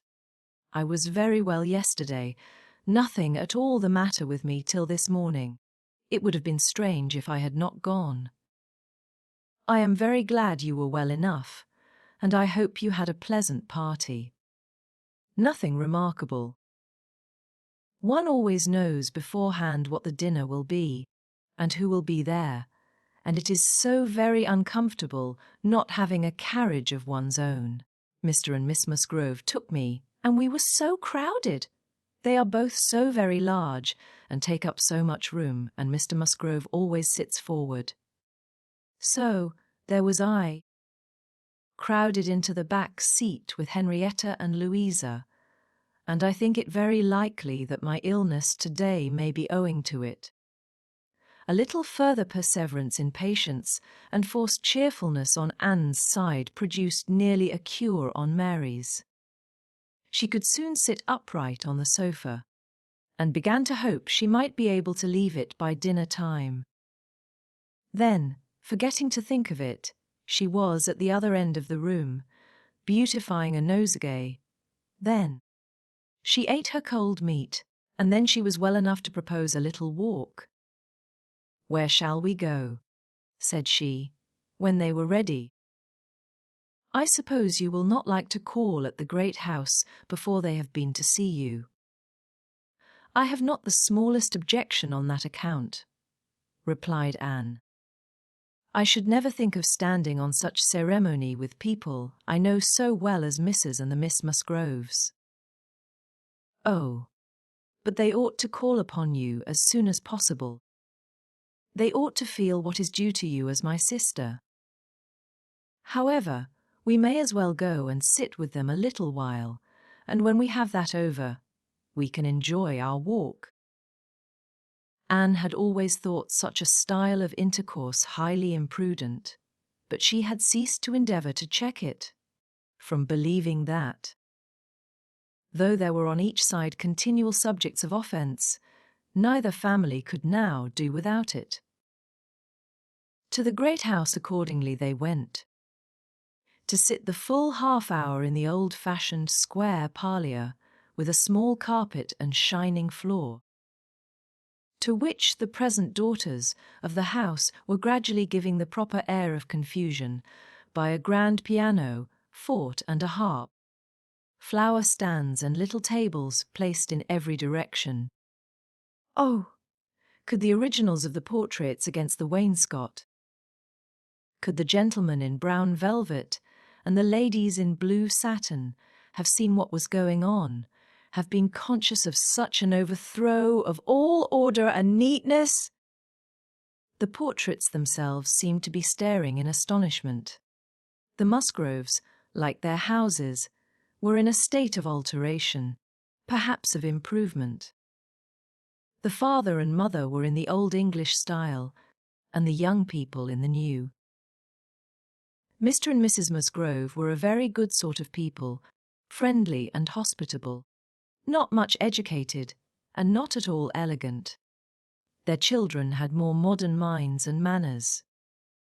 There was a numerous family, but the only two grown up, excepting Charles, were Henrietta and Louisa, young ladies of 19 and 20, who had brought from school at Exeter all the usual stock of accomplishments, and were now like thousands of other young ladies, living to be fashionable, happy, and merry.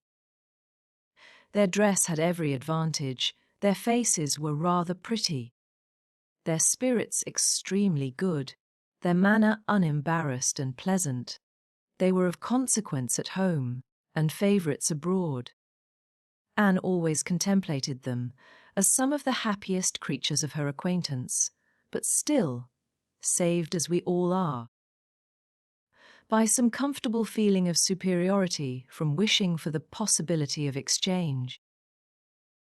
She would not have given up her own more elegant and cultivated mind for all their enjoyments, and envied them nothing but that seemingly perfect good understanding and agreement together. That good, humoured mutual affection, of which she had known so little herself with either of her sisters.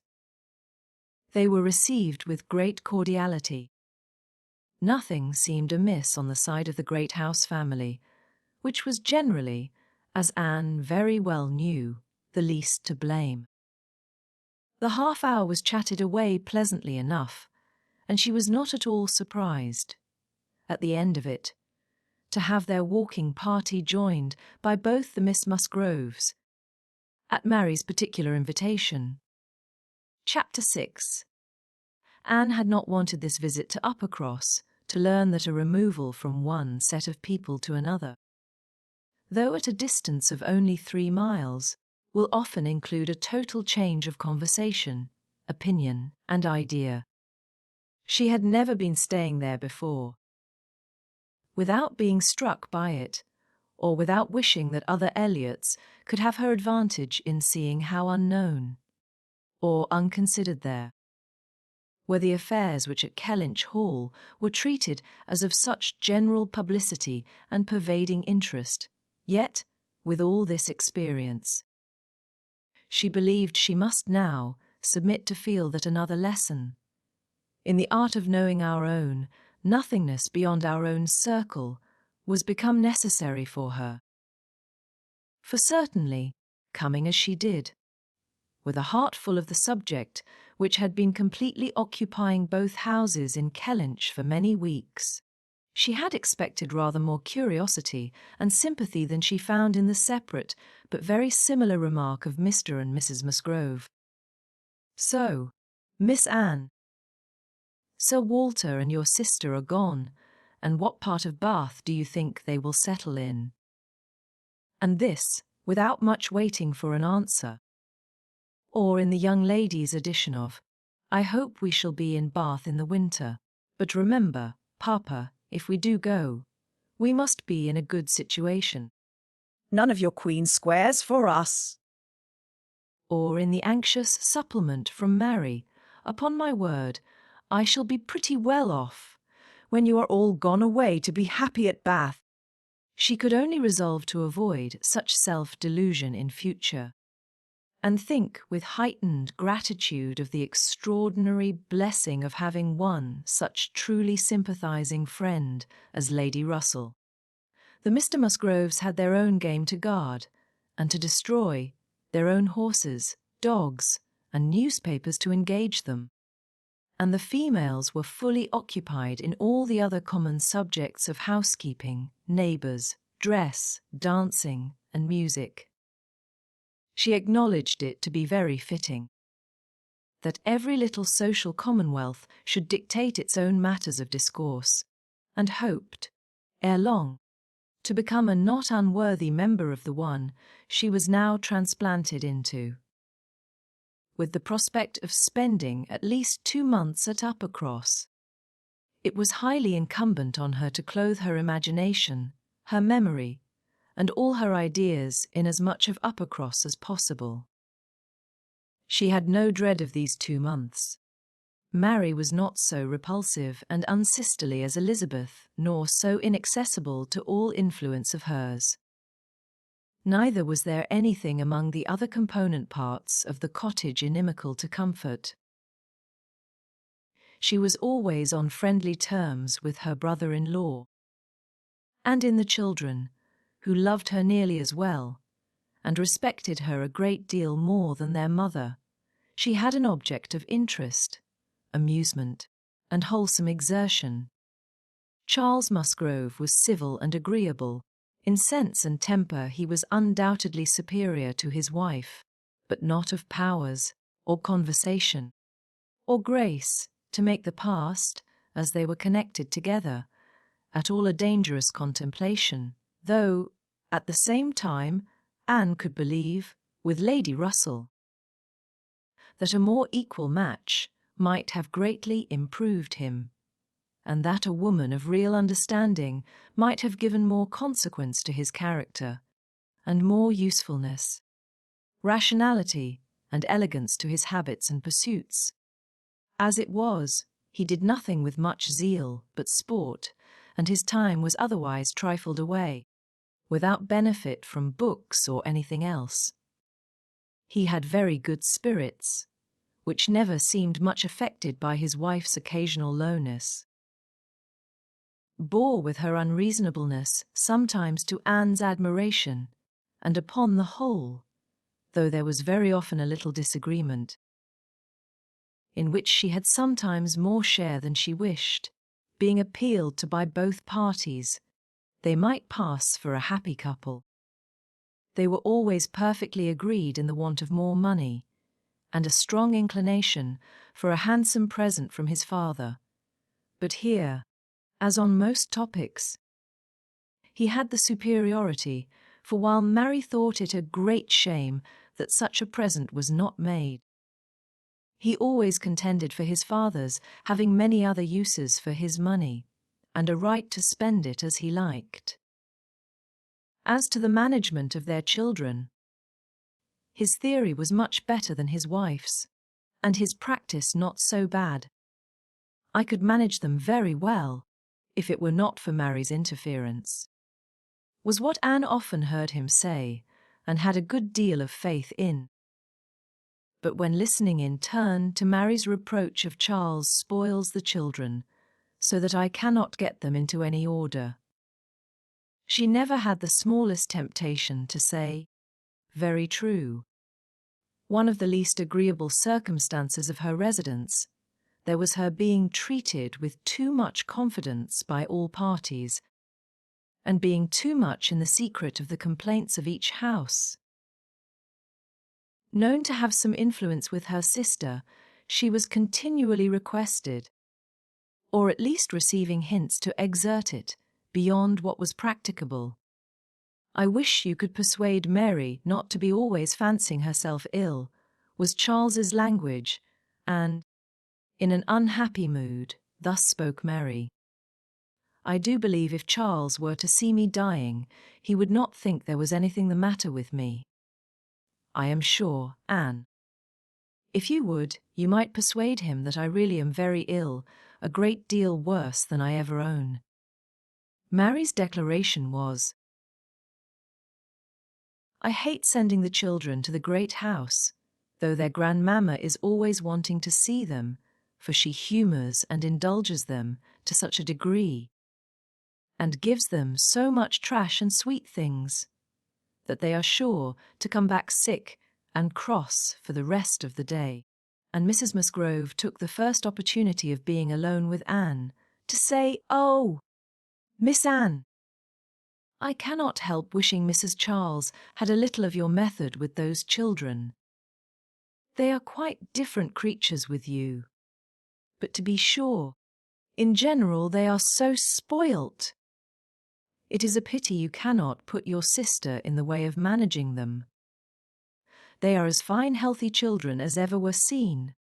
Poor little dears! Without partiality, but Mrs. Charles knows no more how they should be treated. Bless me! How troublesome they are sometimes. I assure you, Miss Anne, it prevents my wishing to see them at our house so often as I otherwise should. I believe Mrs. Charles is not quite pleased with my not inviting them oftener. But, you know, it is very bad to have children with one that one is obligated to be checking every moment. Don't do this, and don't do that. Or that one can only keep in tolerable order by more cake than is good for them. She had this communication, moreover, from Mary. Mrs. Musgrove thinks all her servants so steady that it would be high treason to call it in question, but I am sure, without exaggeration, that her upper house, maid and laundry maid, instead of being in their business, are gadding about the village all day long. I meet them wherever I go, and I declare, I never go twice into my nursery without seeing something of them. If Gemma were not the trustiest, steadiest creature in the world, it would be enough to spoil her. For she tells me they are always tempting her to take a walk with them.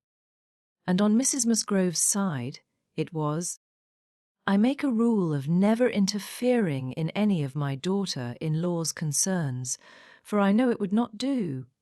But I shall tell you, Miss Anne, because you may be able to set things to rights, that I have no very good opinion of Mrs. Charles's nursery maid.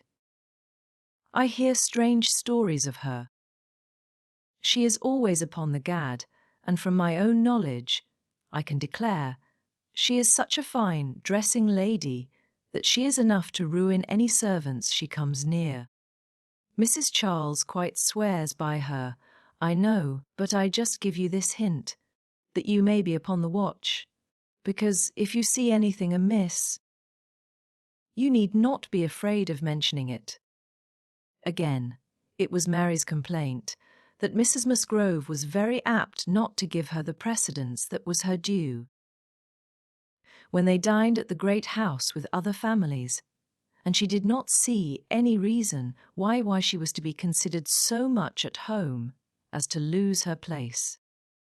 And one day when Anne was walking with only the Musgroves, one of them, after talking of rank, people of rank, and jealousy of rank, said, I have no scruple of observing to you how nonsensical some persons are about their place, because all the world knows how easy and indifferent you are about it.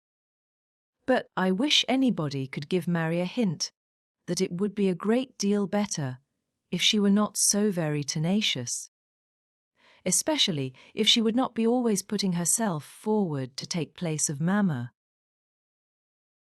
Nobody doubts her right to have precedence of Mamma, but it would be more becoming in her not to be always insisting on it. It is not that Mamma cares about it the least in the world, but I know it is taken notice of by many persons. How was Anne to set all these matters to rights? She could do little more than listen patiently, soften every grievance, and excuse each to the other, give them all hints of the forbearance necessary between such near neighbours, and make those hints broadest which were meant for her sister's benefit. In all other respects, her visit began and proceeded very well. Her own spirits improved by change of place and subject, by being removed 3 miles from Kellynch, Mary's ailments lessened by having a constant companion, and their daily intercourse with the other family, since there was neither superior affection, confidence, nor employment in the cottage, to be interrupted by it, was rather an advantage. It was certainly carried nearly as far as possible, for they met every morning, and hardly ever spent an evening asunder. But she believed they should not have done so well without the sight of Mr. and Mrs. Musgrove's respectable forms in the usual places, or without the talking, laughing, and singing of their daughters. She played a great deal better than either of the Miss Musgroves, but having no voice, no knowledge of the harp, and no fond parents to sit by and fancy themselves delighted, her performance was little thought of, only out of civility, or to refresh the others, as she was well aware. She knew that when she played she was giving pleasure only to herself, but this was no new sensation. Excepting one short period of her life, she had never, since the age of 14, never since the loss of her dear mother, known the happiness of being listened to, or encouraged by any just appreciation or real taste. In music she had been always used to feel alone in the world, and Mr. and Miss Musgrove's fond partiality for their own daughter's performance, and total indifference to any other person's, gave her much more pleasure for their sakes than mortification for her own. The party at the great house was sometimes increased by other company. The neighbourhood was not large, but the Musgroves were visited by everybody, and had more dinner parties and more callers, more visitors by invitation and by chance than any other family. They were more completely popular. The girls were wild for dancing, and the evenings ended, occasionally, in an unpremeditated little ball. There was a family of cousins within a walk of Uppercross, in less affluent circumstances, who depended on the Musgroves for all their pleasures. They would come at any time, and help play at anything, or dance anywhere.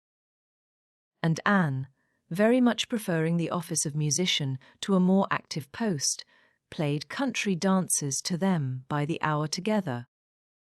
A kindness which always recommended her musical powers to the notice of Mr. and Mrs. Musgrove more than anything else, and often drew this compliment: "Well done, Miss Anne!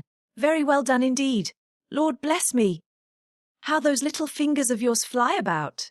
So passed the first 3 weeks. Michaelmas came, and now Anne's heart must be in Kellynch again. A beloved home made over to others all the precious rooms and furniture, groves and prospects, beginning to own other eyes and other limbs. She could not think of much else on the 29th of September, and she had this sympathetic touch in the evening from Mary, who, on having occasion to note down the day of the month, exclaimed, "Dear me, is not this the day the Crofts were to come to Kellynch? I am glad I did not think of it before. How low it makes me!" The Crofts took possession with true naval alertness, and were to be visited. Mary deplored the necessity for herself. Nobody knew how much she should suffer. She should put it off as long as she could. But was not easy till she had talked Charles into driving her over on an early day, and was in a very animated, comfortable state of imaginary agitation. When she came back, Anne had very sincerely rejoiced in there being no means of her going. She wished, however, to see the Crofts, and was glad to be within when the visit was returned. They came. The master of the house was not at home, but the 2 sisters were together, and as it chanced that Mrs. Croft fell to the share of Anne, while the Admiral sat by Mary, and made himself very agreeable by his good-humoured notice of her little boys, She was well able to watch for a likeness, and if it failed her in the features, to catch it in the voice or in the turn of sentiment and expression. Mrs. Croft, though neither tall nor fat, had a squareness, uprightness, and vigour of form, which gave importance to her person. She had bright dark eyes, good teeth, and altogether an agreeable face, though her reddened and weather-beaten complexion, the consequence of her having been almost as much at sea as her husband, made her seem to have lived some years longer in the world than her real 38. Her manners were open, easy, and decided, like one who had no distrust of herself and no doubts of what to do, without any approach to coarseness, however, or any want of good humour. Anne gave her credit, indeed, for feelings of great consideration towards herself, in all that related to Kellynch, and it pleased her, especially as she had satisfied herself in the very first half-minute, in the instant even of introduction, that there was not the smallest symptom of any knowledge or suspicion on Mrs. Croft's side to give a bias of any sort. She was quite easy on that head, and consequently full of strength and courage, till for a moment electrified by Mrs. Croft's suddenly saying, "It was you, and not your sister, I find, that my brother had the pleasure of being acquainted with when he was in this country." Anne hoped she had outlived the age of blushing, but the age of emotion she certainly had not. "Perhaps you may not have heard that he is married," added Mrs. Croft. She could now answer as she ought, and was happy to feel, when Mrs. Croft's next words explained it to be Mr. Wentworth of whom she spoke, that she had said nothing which might not do for either brother. She immediately felt how reasonable it was that Mrs. Croft should be thinking and speaking of Edward, and not of Frederick, and with shame at her own forgetfulness, applied herself to the knowledge of their former neighbour's present state with proper interest. The rest was all tranquillity, till, just as they were moving, she heard the Admiral say to Mary, "We are expecting a brother of Mrs. Croft's here soon. I dare say you know him by name." He was cut short by the eager attacks of the little boys, clinging to him like an old friend, and declaring he should not go, and being too much engrossed by proposals of carrying them away in his coat pockets, etc., to have another moment for finishing or recollecting what he had begun. Anne was left to persuade herself, as well as she could, that the same brother must still be in question. She could not, however, reach such a degree of certainty as not to be anxious to hear whether anything had been said on the subject at the other house, where the Crofts had previously been calling. The folks of the great house were to spend the evening of this day at the cottage, and it being now too late in the year for such visits to be made on foot, the coach was beginning to be listened for, when the youngest Miss Musgrove walked in, that she was coming to apologize, and that they should have to spend the evening by themselves was the first black idea, and Mary was quite ready to be affronted, when Louisa made all right by saying that she only came on foot to leave more room for the harp, which was bringing in the carriage. "And I will tell you our reason," she added, "and all about it. I am come on to give you notice that Papa and Mamma are out of spirits this evening, especially Mamma. She is thinking so much of poor Richard. And we agreed it would be best to have the harp, for it seems to amuse her more than the pianoforte. I will tell you why she is out of spirits. When the Crofts called this morning, they called here afterwards, did not they? They happened to say that her brother, Captain Wentworth, is just returned to England. Or paid off, or something, and is coming to see them almost directly. And most unluckily it came into Mamma's head, when they were gone, that Wentworth, or something very like it, was the name of poor Richard's captain at one time. I do not know when or where, but a great while before he died. Poor fellow! And upon looking over his letters and things, she found it was so, and is perfectly sure that this must be the very man, and her head is quite full of it, and of poor Richard. So we must be as merry as we can, that she may not be dwelling upon such gloomy things. The real circumstances of this pathetic piece of family history were that the Musgroves had had the ill fortune of a very troublesome, hopeless son,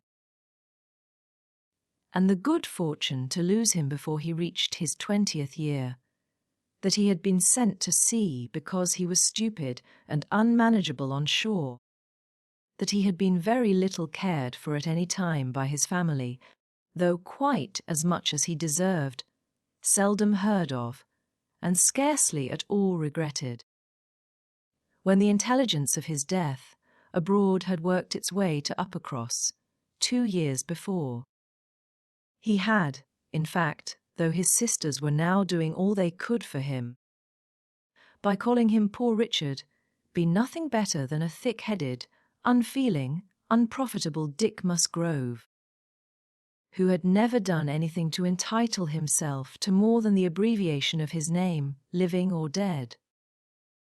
He had been several years at sea, and had, in the course of those removals to which all midshipmen are liable, and especially such midshipmen as every captain wishes to get rid of, been 6 months on board Captain Frederick Wentworth's frigate, the Laconia, and from the Laconia he had, under the influence of his captain, written the only 2 letters which his father and mother had ever received from him during the whole of his absence, that is to say, the only 2 disinterested letters.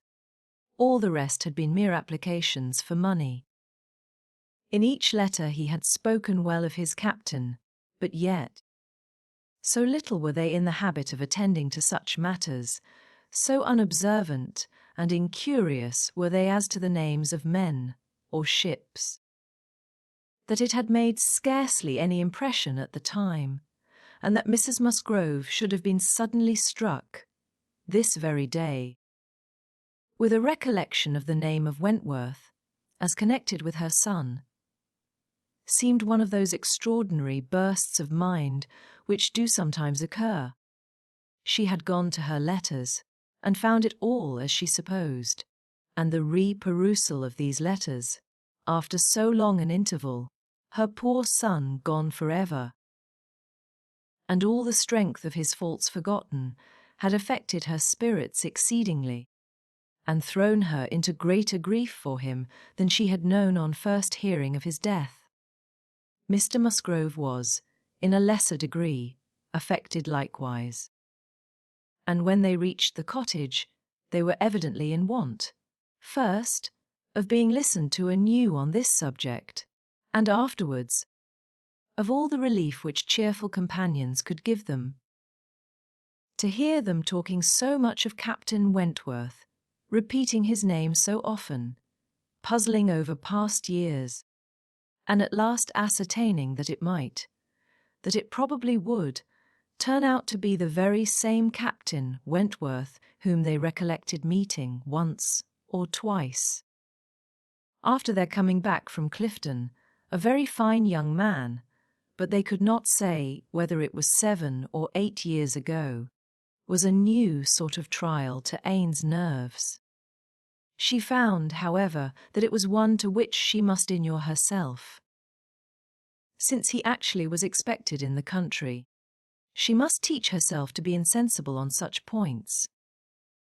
And not only did it appear that he was expected, and speedily, but the Musgroves, in their warm gratitude for the kindness he had shewn poor Dick, and very high respect for his character, stamped as it was by poor Dick's having been 6 months under his care, and mentioning him in strong, though not perfectly well spelt praise, as a fine dashing fellow.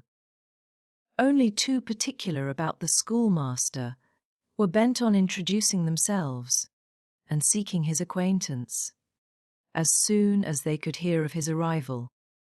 The resolution of doing so helped to form the comfort of their evening. Chapter 7. A very few days more, and Captain Wentworth was known to be at Kellynch, and Mr. Musgrove had called on him, and come back warm in his praise, and he was engaged with the Crofts to dine at Uppercross by the end of another week. It had been a great disappointment to Mr. Musgrove to find that no earlier day could be fixed. So impatient was he to shew his gratitude by seeing Captain Wentworth under his own roof, and welcoming him to all that was strongest and best in his cellars. But a week must pass, only a week, in Anne's reckoning, and then, she supposed, they must meet, and soon she began to wish that she could feel secure even for a week. Captain Wentworth made a very early return to Mr. Musgrove's civility, and she was all but calling there in the same half-hour. She and Mary were actually setting forward for the great house, where, as she afterwards learnt, they must inevitably have found him, when they were stopped by the eldest boy's being at that moment brought home in consequence of a bad fall. The child's situation put the visit entirely aside, but she could not hear of her escape with indifference, even in the midst of the serious anxiety which they afterwards felt on his account. His collarbone was found to be dislocated, and such injury received in the back as roused the most alarming ideas. It was an afternoon of distress, and Anne had everything to do at once: the apothecary to send for, the father to have pursued and informed, the mother to support and keep from hysterics, the servants to control, the youngest child to banish, and the poor suffering one to attend and soothe, besides sending, as soon as she recollected it, proper notice to the other house, which brought her an accession rather of frightened, inquiring companions than of very useful assistants. Her brother's return was the first comfort. He could take best care of his wife, and the second blessing was the arrival of the apothecary. Till he came and had examined the child, their apprehensions were the worse for being vague. They suspected great injury, but knew not where. But now the collarbone was soon replaced, and though Mr. Robinson felt, and rubbed, and looked grave, and spoke low words both to the father and the aunt, still they were all to hope the best, and to be able to part and eat their dinner in tolerable ease of mind. And then it was, just before they parted, that the two young aunts were able so far to digress from their nephew's state as to give the information of Captain Wentworth's visit, staying 5 minutes behind their father and mother, to endeavour to express how perfectly delighted they were with him, how much handsomer, how infinitely more agreeable they thought him than any individual among their male acquaintance, who had been at all a favourite before. How glad they had been to hear Papa invite him to stay dinner, how sorry when he said it was quite out of his power, and how glad again when he had promised in reply to Papa and Mamma's father pressing invitations to come and dine with them on the morrow. Actually on the morrow. And he had promised it in so pleasant a manner, as if he felt all the motive of their attention just as he ought.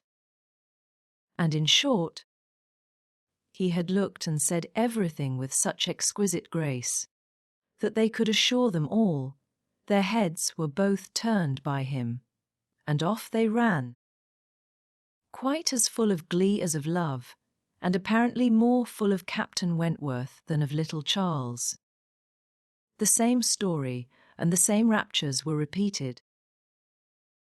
When the two girls came with their father, through the gloom of the evening, to make inquiries, and Mr. Musgrove, no longer under the first uneasiness about his heir, could add his confirmation and praise, and hope there be now no occasion for putting Captain Wentworth off, and only be sorry to think that the cottage party probably would not like to leave the little boy to give him the meeting. Oh no, as to leaving the little boy, both father and mother were in much too strong and recent alarm to bear the thought, and Anne, in the joy of the escape, could not help adding her warm protestations to theirs. Charles Musgrove, indeed, afterwards shewed more of inclination, the child was going on so well, and he wished so much to be introduced to Captain Wentworth that, perhaps, he might join them in the evening. He would not dine from home, but he might walk in for half an hour. But in this he was eagerly opposed by his wife, with "Oh! No, indeed, Charles, I cannot bear to have you go away. Only think if anything should happen." The child had a good night, and was going on well the next day. It must be a work of time to ascertain that no injury had been done to the spine, but Mr. Robinson found nothing to increase alarm, and Charles Musgrove began, consequently, to feel no necessity for longer confinement. The child was to be kept in bed and amused as quietly as possible, but what was there for a father to do? This was quite a female case, and it would be highly absurd in him, who could be of no use at home, to shut himself up. His father very much wished him to meet Captain Wentworth, and there being no sufficient reason against it, he ought to go, and it ended in his making a bold, public declaration, when he came in from shooting, of his meaning to dress directly, and dine at the other house. "Nothing can be going on better than the child," said he. "So I told my father, just now, that I would come, and he thought me quite right. Your sister being with you, my love, I have no scruple at all. You would not like to leave him yourself, but you see I can be of no use. Anne will send for me if anything is the matter. Husbands and wives generally understand when opposition will be vain." Mary knew, from Charles's manner of speaking, that he was quite determined on going, and that it would be of no use to tease him. She said nothing, therefore, till he was out of the room, but as soon as there was only Anne to hear. "So you and I are to be left to shift by ourselves, with this poor sick child, and not a creature coming near us all the evening. I knew how it would be. This is always my luck.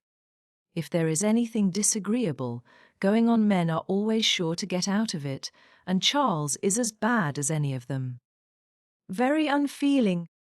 I must say it is very unfeeling of him to be running away from his poor little boy. Talks of his being going on so well.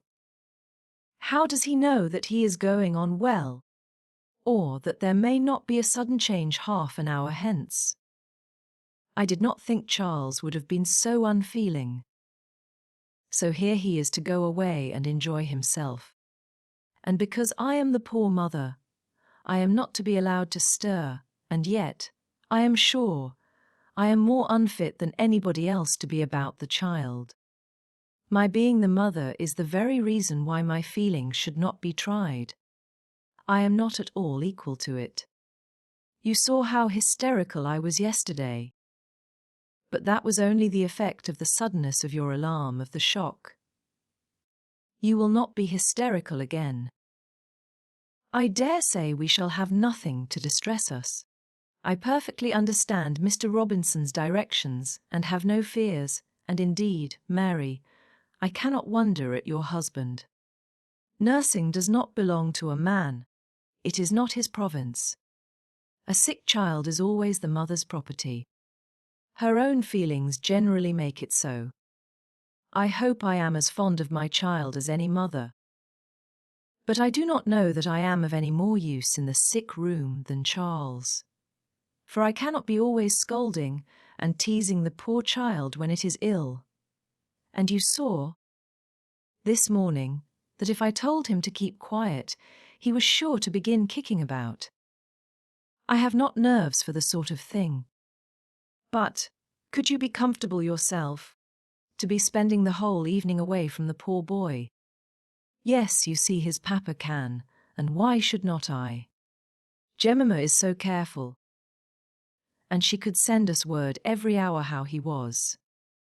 I really think Charles might as well have told his father we would all come. I am not more alarmed about little Charles now than he is. I was dreadfully alarmed yesterday, but the case is very different today. Well, if you do not think it too late to give notice for yourself, suppose you were to go, as well as your husband. Leave little Charles to my care. Mr. and Mrs. Musgrove cannot think it wrong while I remain with him. Are you serious? Cried Mary, her eyes brightening. Dear me! That's a very good thought. Very good, indeed. To be sure, I may just as well go as not, for I am of no use at home, and it only harasses me.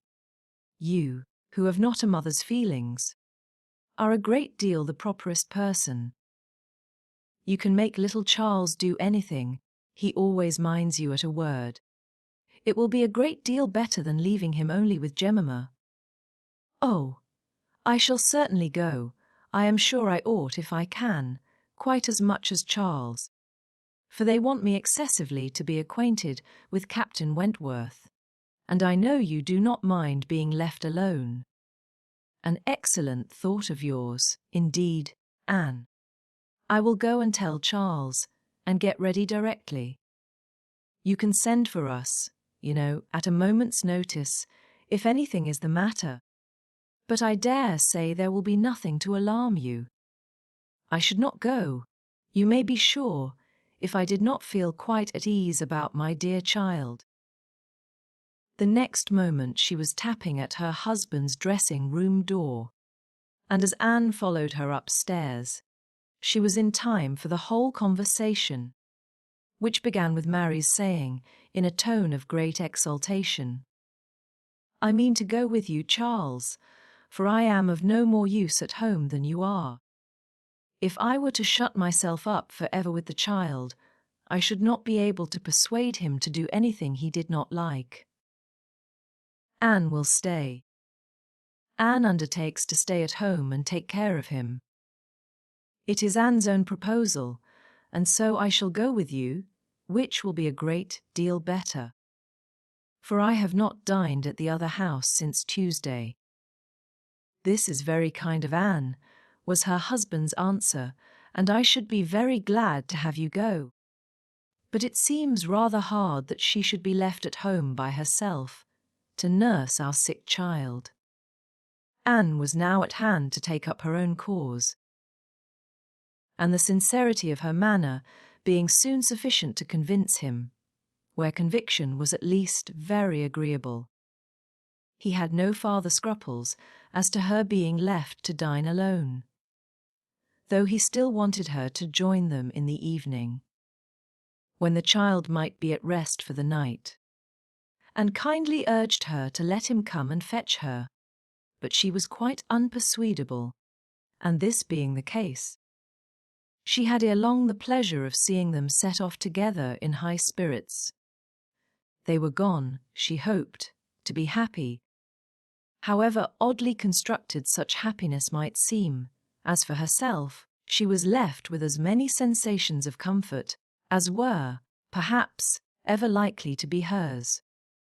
She knew herself to be of the first utility to the child, and what was it to her if Frederick Wentworth were only half a mile distant, making himself agreeable to others? She would have liked to know how he felt as to a meeting. Perhaps indifferent, if indifference could exist under such circumstances. He must be either indifferent or unwilling. Had he wished ever to see her again, he need not have waited till this time. He would have done what she could not but believe that. In his place she should have done long ago, when events had been early giving him the independence which alone had been wanting. Her brother and sister came back delighted with their new acquaintance, and their visit in general. There had been music, singing, talking, laughing, all that was most agreeable, charming manners in Captain Wentworth, no shyness or reserve. They seemed all to know each other perfectly, and he was coming the very next morning to shoot with Charles. He was to come to breakfast, but not at the cottage, though that had been proposed at first, but then he had been pressed to come to the great house instead. And he seemed afraid of being in Mrs. Charles Musgrove's way, on account of the child, and therefore, somehow, they hardly knew how, it ended in Charles's being to meet him to breakfast at his father's. Anne understood it. He wished to avoid seeing her. He had inquired after her, she found, slightly, as might suit a former slight acquaintance. Seeming to acknowledge, such as she had acknowledged, actuated, perhaps, by the same view of escaping introduction, when they were to meet.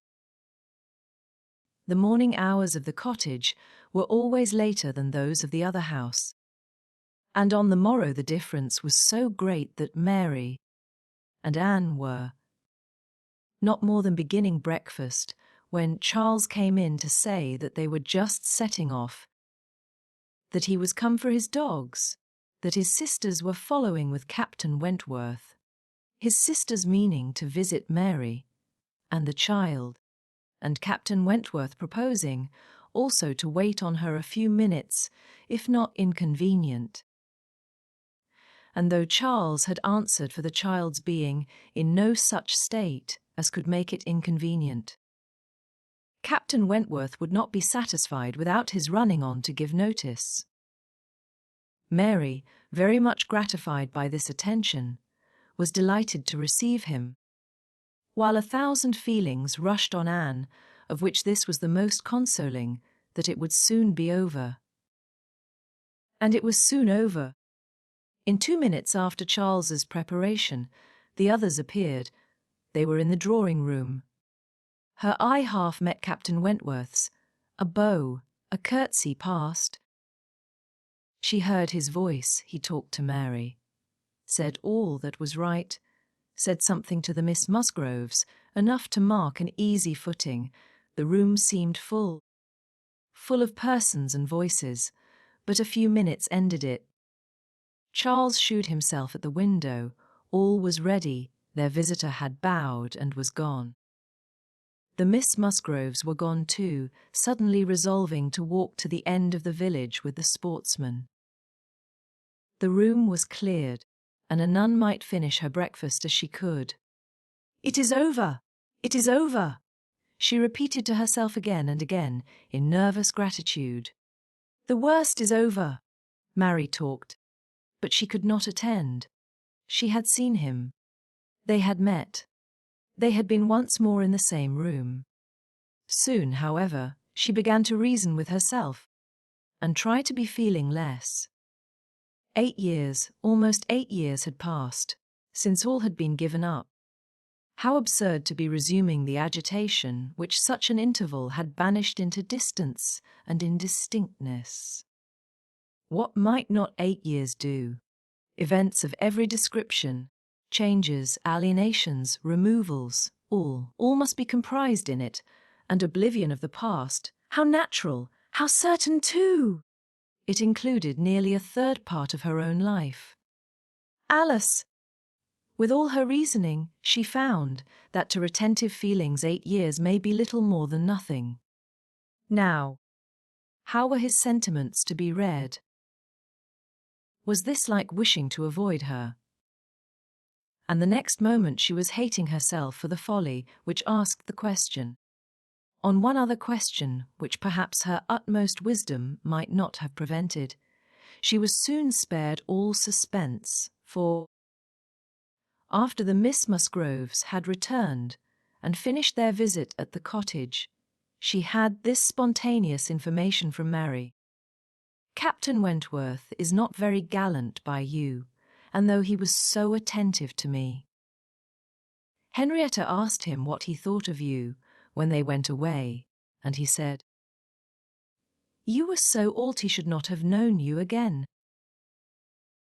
Mary had no feelings to make her respect her sisters in a common way, but she was perfectly unsuspicious of being inflicting any peculiar wound, altered beyond his knowledge. Anne fully submitted in silent, deep mortification. Doubtless it was so, and she could take no revenge, for he was not altered, or not for the worse. She had already acknowledged it to herself, and she could not think differently. Let him think of her as he would. No. The years which had destroyed her youth and bloom had only given him a more glowing, manly, open look, in no respect lessening his personal advantages. She had seen the same Frederick Wentworth. So altered that he should not have known her again? These were words which could not but dwell with her. Yet she soon began to rejoice that she had heard them. They were of sobering tendency, they allayed agitation, they composed, and consequently must make her happier. Frederick Wentworth had used such words, or something like them, but without an idea that they would be carried round to her. He had thought her wretchedly altered, and in the first moment of appeal had spoken as he felt. He had not forgiven Anne Elliot. She had used him ill, deserted and disappointed him, and worse, she had shewn a feebleness of character in doing so, which his own decided, confident temper could not endure. She had given him up to oblige others. It had been the effect of over-persuasion. It had been weakness and timidity. He had been most warmly attached to her, and had never seen a woman since whom he thought her equal. But, except from some natural sensation of curiosity, he had no desire of meeting her again. Her power with him was gone forever. It was now his object to marry. He was rich, and being turned on shore, fully intended to settle as soon as he could be properly tempted, actually looking round, ready to fall in love with all the speed which a clear head and a quick taste could allow. He had a heart for either of the Miss Musgroves, if they could catch it. A heart, in short, for any pleasing young woman who came in his way, excepting Anne Elliot.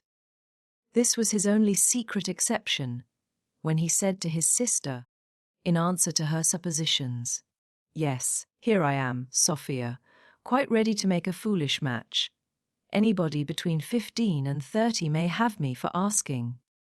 A little beauty, and a few smiles, and a few compliments to the navy, and I am a lost man. Should not this be enough for a sailor, who has had no society among women to make him nice?" He said it, she knew, to be contradicted. His bright, proud eye spoke the conviction that he was nice, and Anne Elliot was not out of his thoughts. When he more seriously described the woman he should wish to meet with, a strong mind, with sweetness of manner, made the first and the last of the description. "That is the woman I want," said he. "Something a little inferior I shall of course put up with, but it must not be much. If I am a fool, I shall be a fool indeed, for I have thought on the subject more than most men." Chapter 8. From this time Captain Wentworth and Anne Elliot were repeatedly in the same circle. They were soon dining in company together at Mr. Musgrove's, for the little boy's state could no longer supply his aunt with a pretence for absenting herself. And this was but the beginning, other dinings and other meetings. Whether former feelings were to be renewed must be brought to the proof. Former times must undoubtedly be brought to the recollection of each. They could not but be reverted to. The year of their engagement could not but be named by him. In the little narratives or descriptions which conversation called forth, his profession qualified him, his disposition lead him to talk, and that was in the year 6. That happened before I went to sea in the year 6, occurred in the course of the first evening they spent together.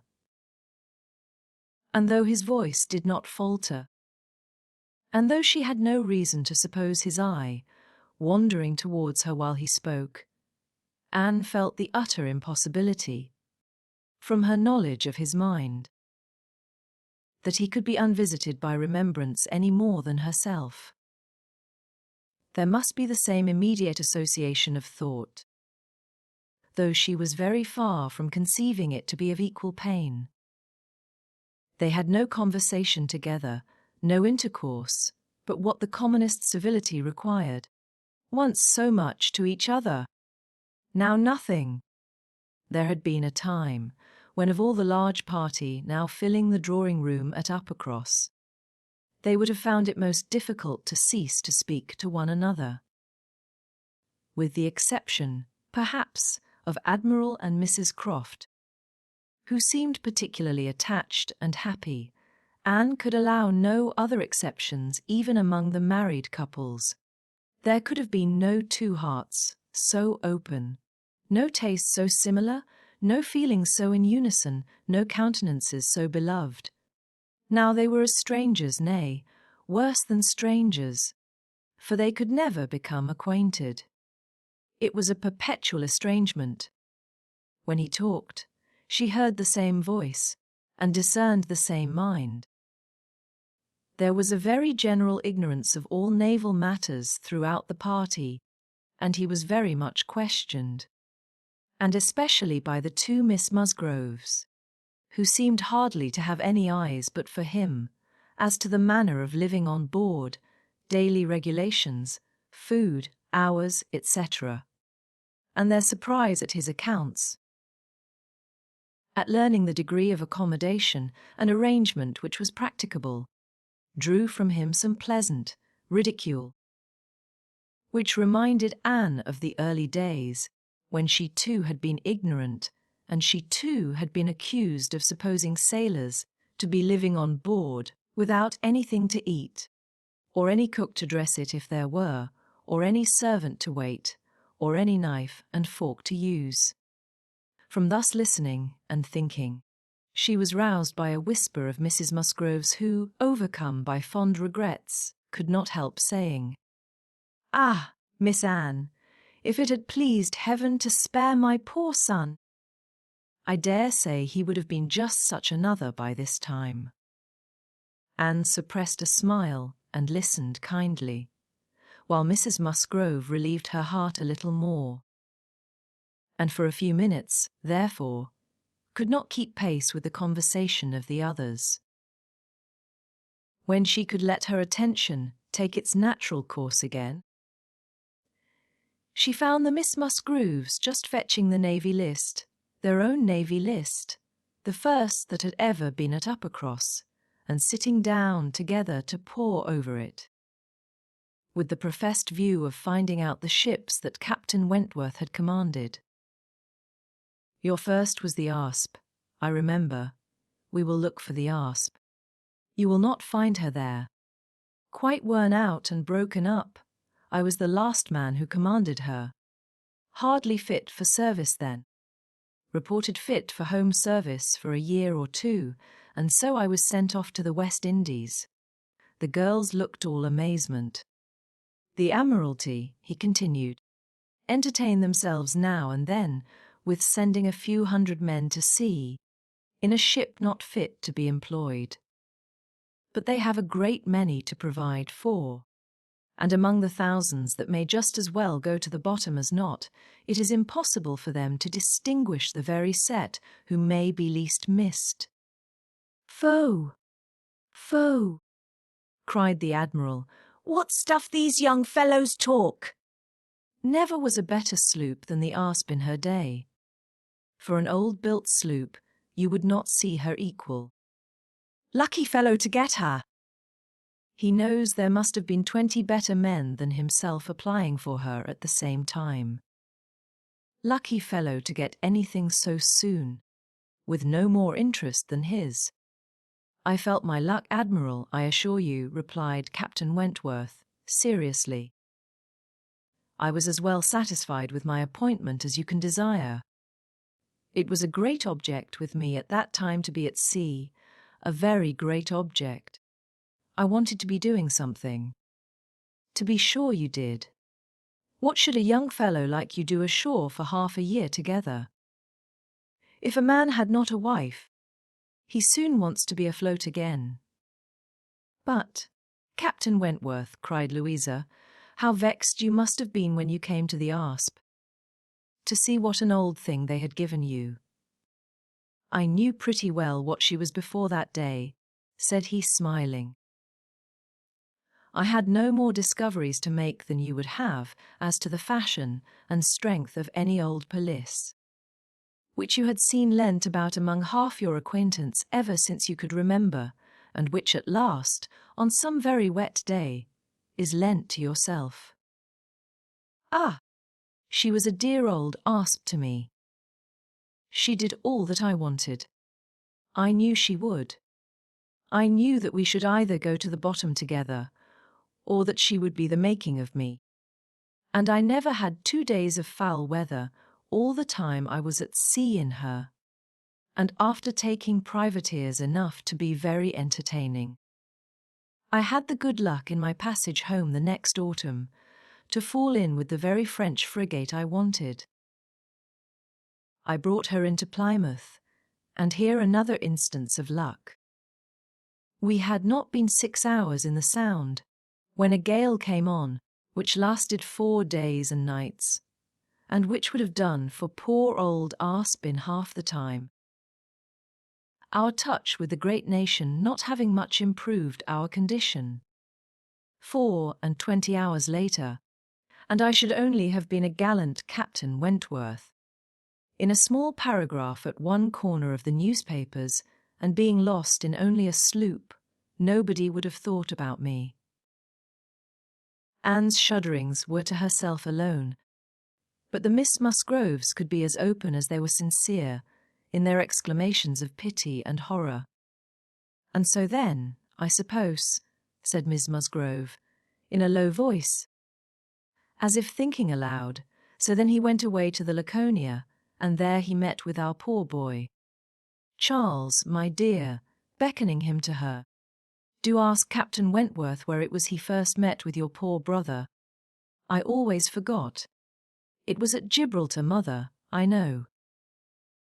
Dick had been left ill at Gibraltar, with a recommendation from his former captain to Captain Wentworth. Oh. But, Charles, tell Captain Wentworth he need not be afraid of mentioning poor Dick before me, for it would be rather a pleasure to hear him talked of by such a good friend. Charles, being somewhat more mindful of the probabilities of the case, only nodded in reply and walked away. The girls were now hunting for the Laconia, and Captain Wentworth could not deny himself the pleasure of taking the precious volume into his own hands to save them the trouble, and once more read aloud the little statement of her name and rate, and present non-commissioned class, observing over it that she too had been one of the best friends man ever had. Ah! Those were pleasant days when I had the Laconia. How fast I made money in her. A friend of mine and I had such a lovely cruise together off the Western Islands.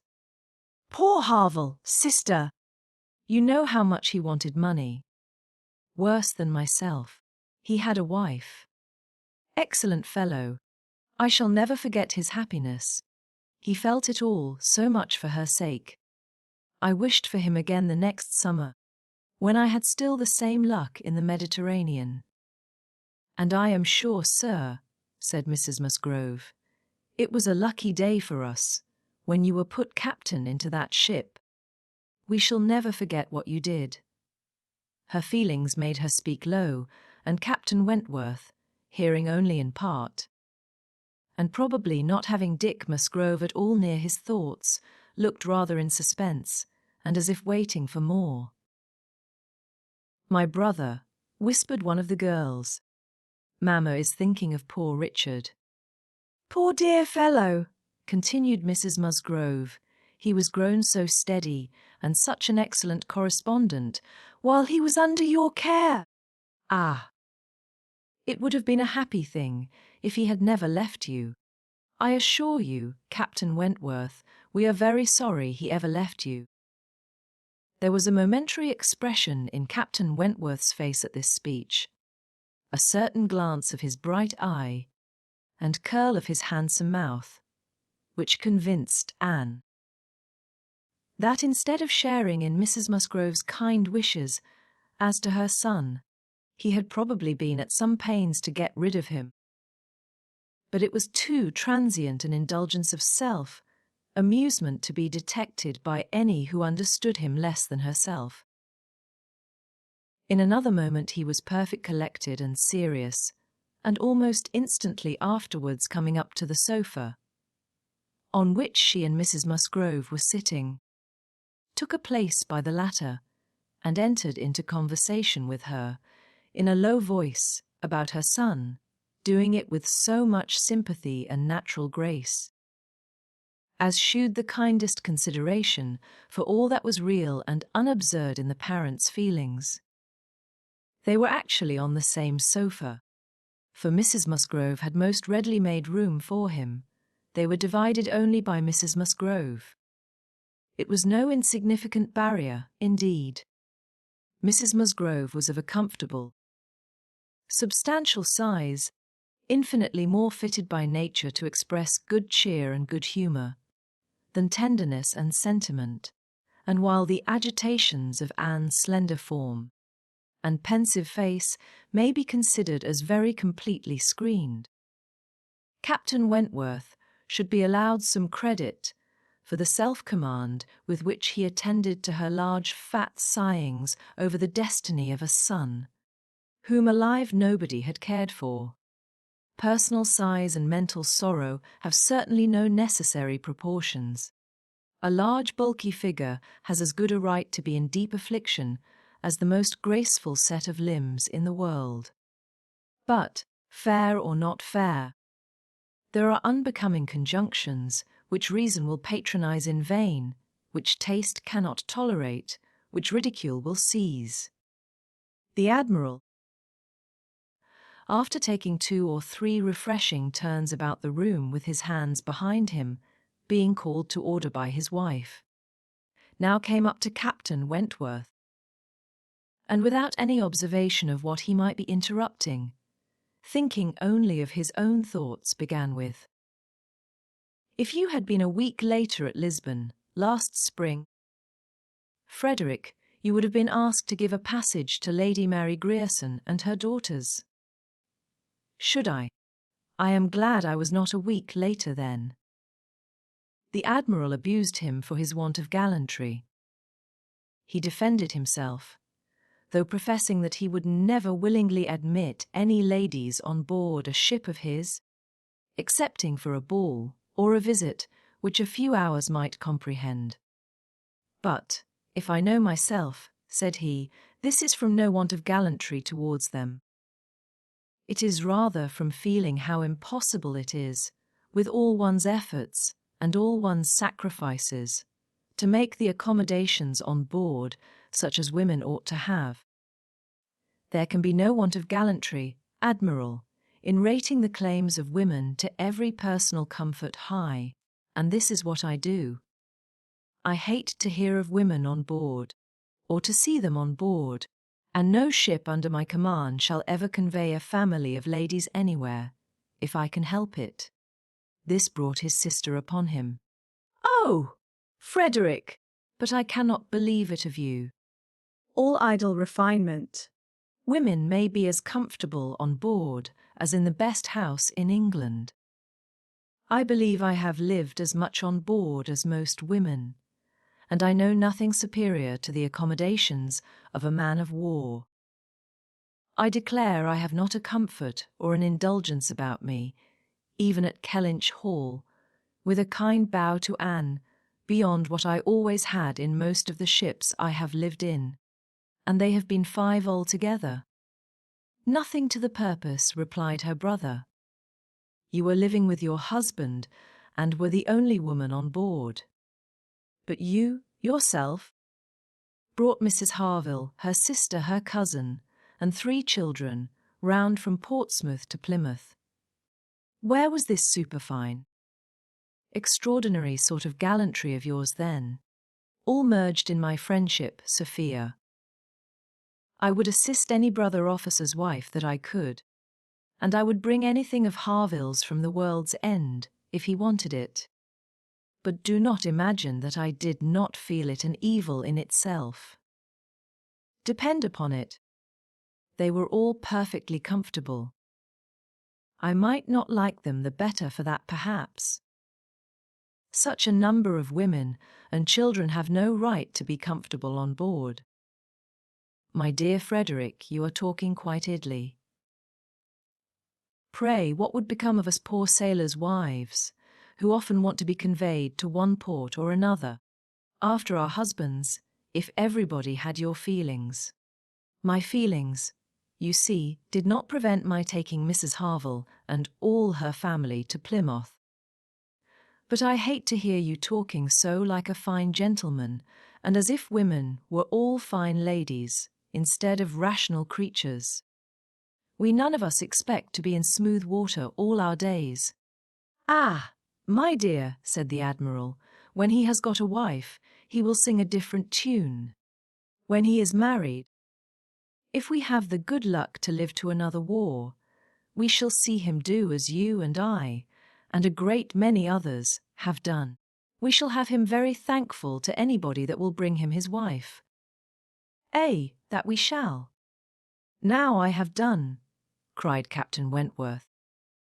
When once married people begin to attack me with, "Oh, you will think very differently when you are married," I can only say, "You know, I shall not," and then they say again, "Yes, you will, and there is an end of it." He got up and moved away. What a great traveller you must have been, ma'am, said Mrs. Musgrove to Mrs. Croft. Pretty well, ma'am, in the 15 years of my marriage, though many women have done more. I have crossed the Atlantic 4 times, and have been once to the East Indies, and back again, and only once, besides being in different places about home. Cork and Lisbon and Gibraltar. But I never went beyond the Straits, and never was in the West Indies. We do not call Bermuda or Bahama, you know, the West Indies. Mrs. Musgrove had not a word to say in dissent. She could not accuse herself of having ever called them anything in the whole course of her life. And I do assure you, ma'am, pursued Mrs. Croft, that nothing can exceed the accommodations of a man of war. I speak, you know, of the higher rates.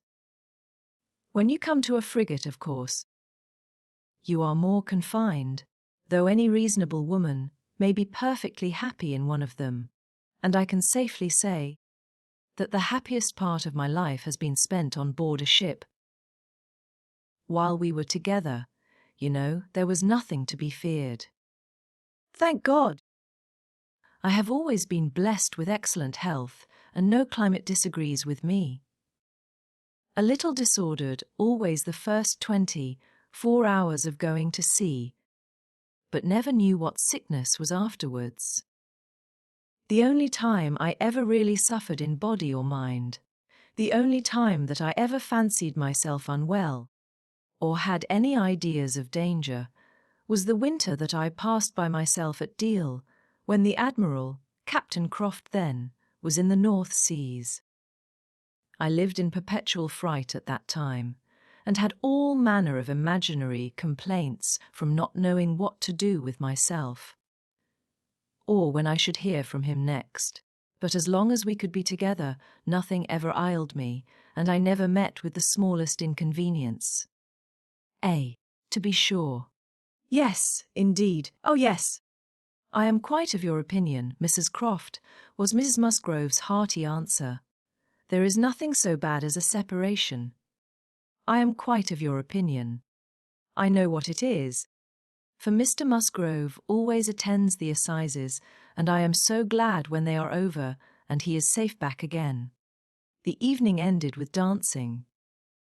On its being proposed, Anne offered her services, as usual, and though her eyes would sometimes fill with tears as she sat at the instrument, she was extremely glad to be employed, and desired nothing in return but to be unobserved. It was a merry, joyous party, and no one seemed in higher spirits than Captain Wentworth. She felt that he had everything to elevate him which general attention and deference, and especially the attention of all the young women, could do. The Miss Hayters. The females of the family of cousins already mentioned were apparently admitted to the honour of being in love with him, and as for Henrietta and Louisa, they both seemed so entirely occupied by him that nothing but the continued appearance of the most perfect good will between themselves could have made it credible that they were not decided rivals. If he were a little spoilt by such universal, such eager admiration, who could wonder? These were some of the thoughts which occupied Anne, while her fingers were mechanically at work, proceeding for half an hour together, equally without error, and without consciousness.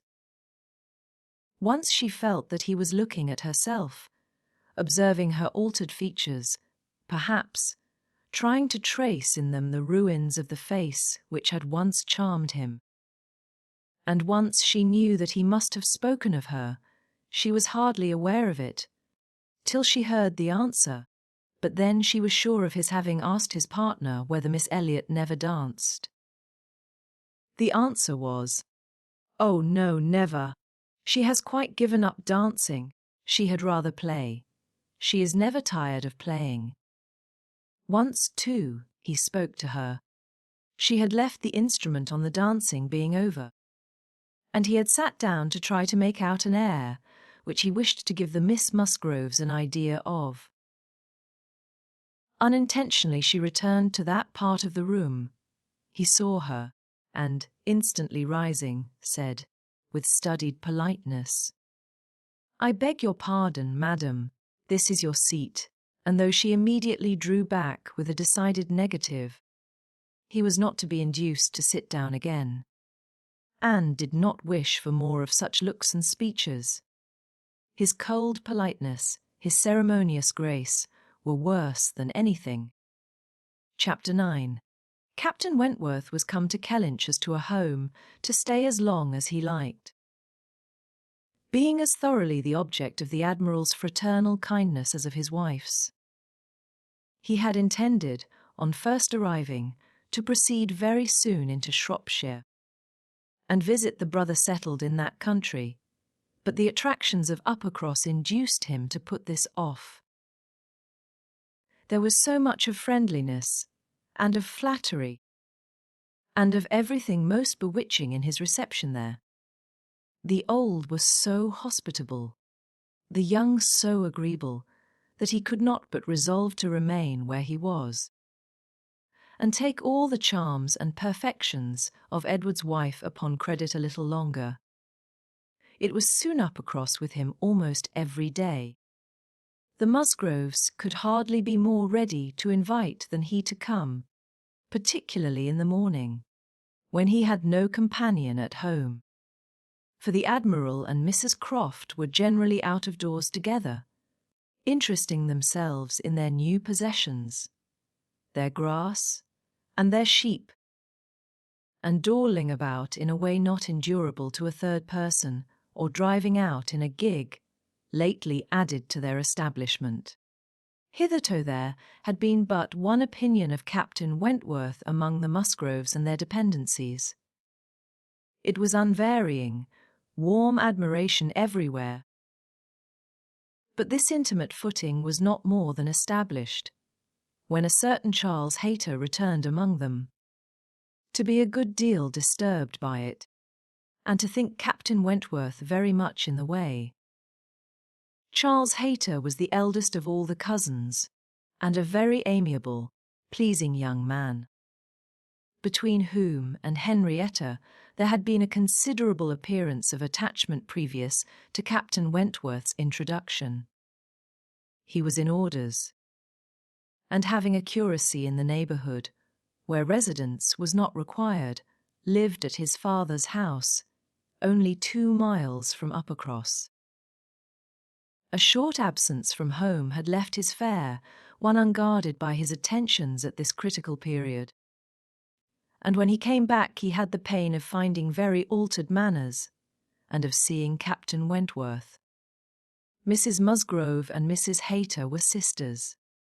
They had each had money, but their marriages had made a material difference in their degree of consequence. Mr. Hayter had some property of his own, but it was insignificant compared with Mr. Musgrove's, and while the Musgroves were in the first class of society in the country, the young Hayters would, from their parents' inferior, retired, and unpolished way of living, and their own defective education, have been hardly in any class at all. But for their connection with Uppercross, this eldest son of course excepted, who had chosen to be a scholar and a gentleman, and who was very superior in cultivation and manners to all the rest. The two families had always been on excellent terms, there being no pride on one side, and no envy on the other, and only such a consciousness of superiority in the Miss Musgroves as made them pleased to improve their cousins. Charles's attentions to Henrietta had been observed by her father and mother without any disapprobation.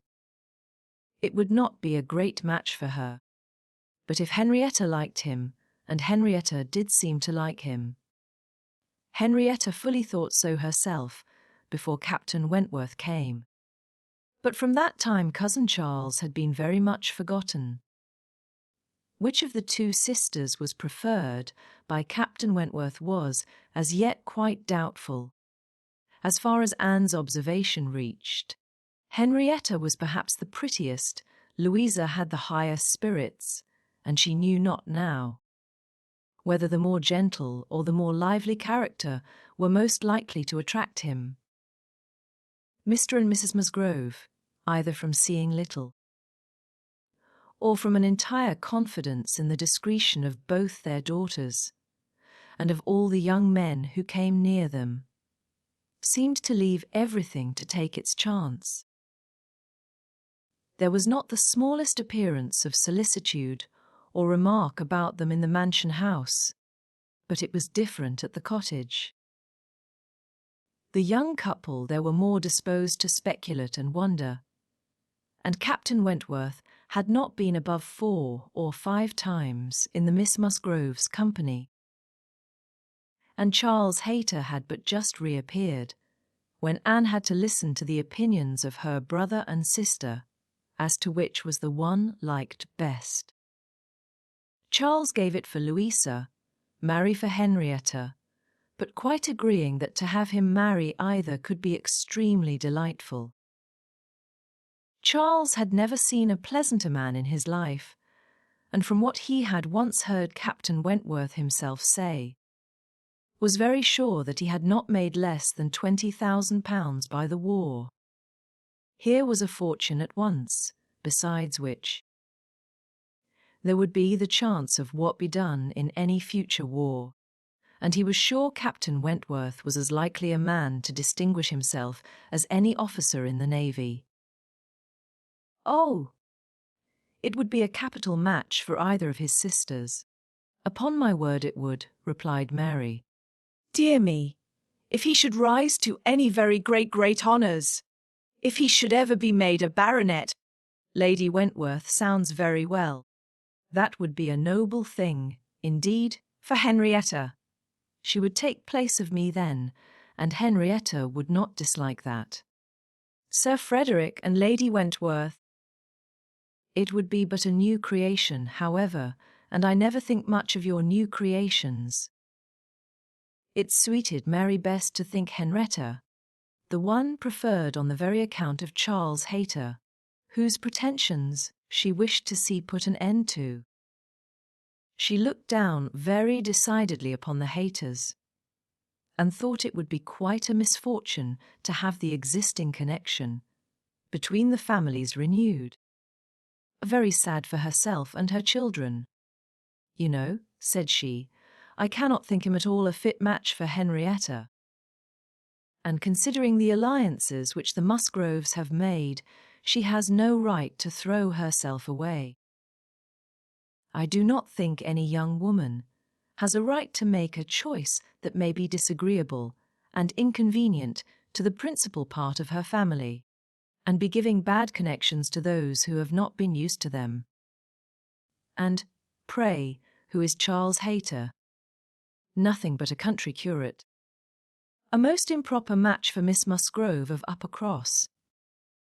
Her husband, however, would not agree with her here, for besides having a regard for his cousin, Charles Hayter was an eldest son, and he saw things as an eldest son himself. Now you are talking nonsense, Mary, was therefore his answer.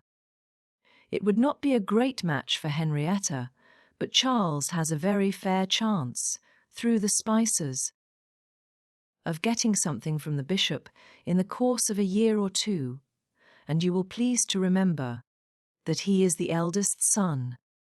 Whenever my uncle dies, he steps into very pretty property.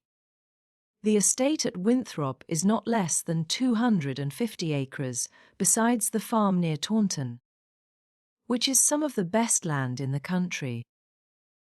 I grant you that any of them but Charles would be a very shocking match for Henrietta, and indeed it could not be. He is the only one that could be possible, but he is a very good-natured, good sort of a fellow, and whenever Winthrop comes into his hands, he will make a different sort of place of it, and live in a very different sort of way, and with that property, he will never be a contemptible man. Good, freehold property. No, no, Henrietta might do worse than marry Charles Hayter, and if she has him, and Louisa can get Captain Wentworth, I shall be very well satisfied. Charles may say what he pleases, cried Mary to Anne, as soon as he was out of the room, but it would be shocking to have Henrietta marry Charles Hayter. A very bad thing for her, and still worse for me, and therefore it is very much to be wished that Captain Wentworth may soon put him quite of her head, and I have very little doubt that he has. She took hardly any notice of Charles Hayter yesterday. I wish you had been there to see her behaviour. And as to Captain Wentworth's liking Louisa as well as Henrietta, it is nonsense to say so, for he certainly does like Henrietta a great deal the best. But Charles is so positive. I wish you had been with us yesterday, for then you might have decided between us. And I am sure you would have thought as I did, unless you had been determined to give it against me.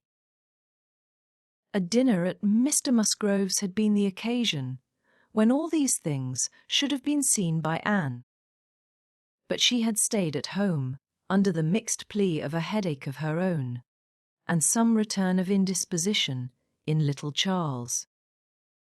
She had thought only of avoiding Captain Wentworth, but an escape from being appealed to as umpire was now added to the advantages of a quiet evening. As to Captain Wentworth's views, she deemed it of more consequence that he should know his own mind early enough not to be endangering the happiness of either sister. or impeaching his own honour than that he should prefer Henrietta to Louisa, or Louisa to Henrietta. Either of them would, in all probability, make him an affectionate, good-humoured wife.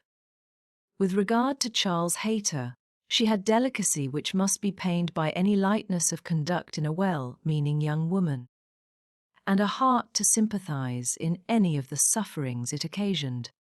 But if Henrietta found herself mistaken the nature of her feelings, the alteration could not be understood too soon. Charles Hayter had met with much to disquiet and mortify him in his cousin's behaviour. She had too old a regard for him to be so wholly estranged as might in 2 meetings extinguish every past hope, and leave him nothing to do but to keep away from Uppercross. But there was such a change as became very alarming, when such a man as Captain Wentworth was to be regarded as the probable cause. He had been absent only 2 Sundays, and when they parted, had left her interested, even to the height of his wishes, in his prospect of soon quitting his present curacy, and obtaining that of Uppercross instead.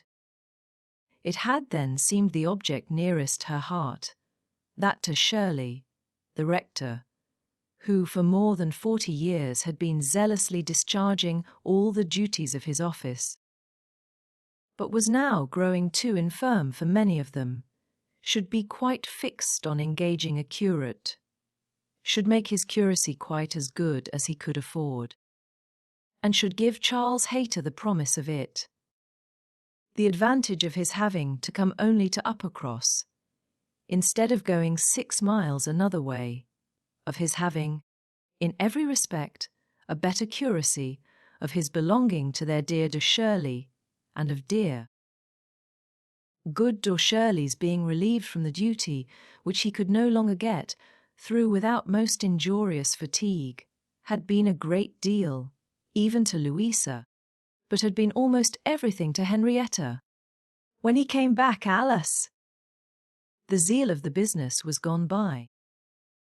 Louisa could not listen at all to his account of a conversation which he had just held with Dotha Shirley.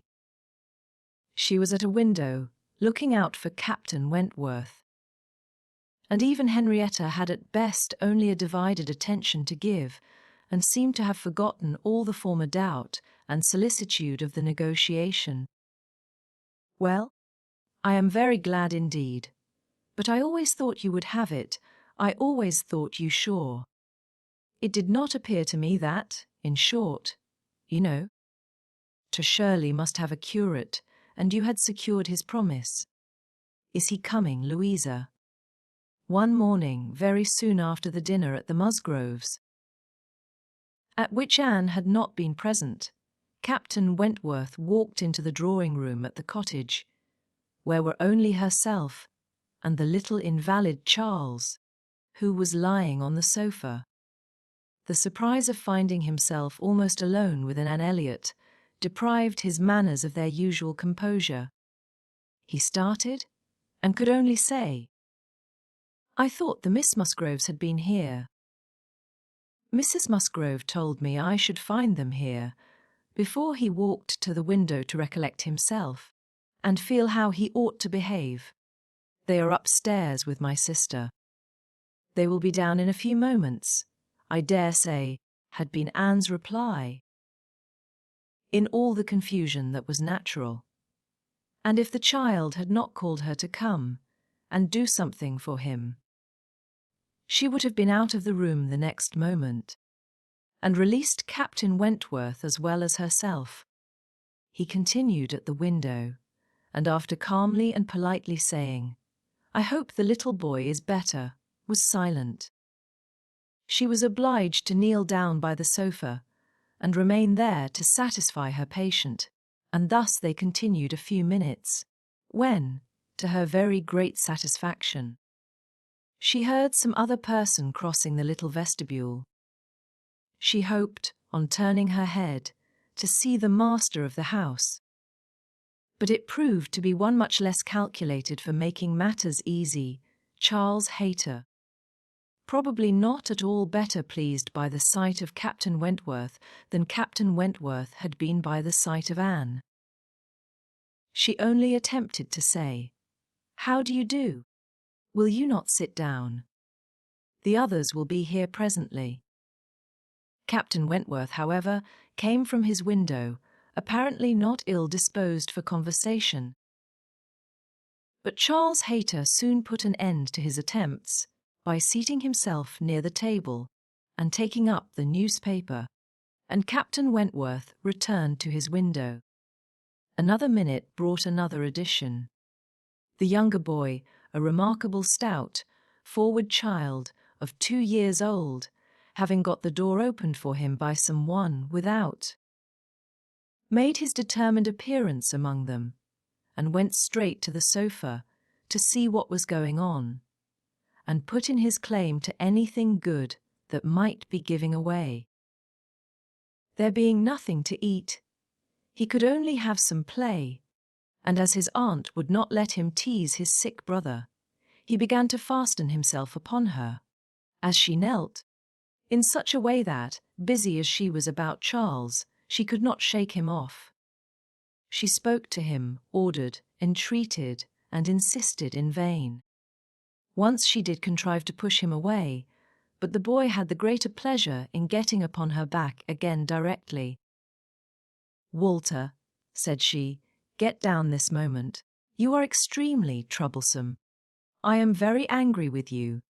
"Walter," cried Charles Hayter, "why do you not do as you are bid? Do not you hear your aunt speak? Come to me. Walter, come to cousin Charles." But not a bit did Walter stir.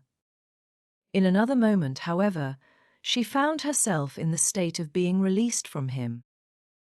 Someone was taking him from her, though he had bent down her head so much that his little sturdy hands were unfastened from around her neck, and he was resolutely borne away before she knew that Captain Wentworth had done it. Her sensations on the discovery made her perfectly speechless. She could not even thank him. She could only hang over little Charles, with most disordered feelings. His kindness in stepping forward to her relief, the manner, the silence in which it had passed, the little particulars of the circumstance.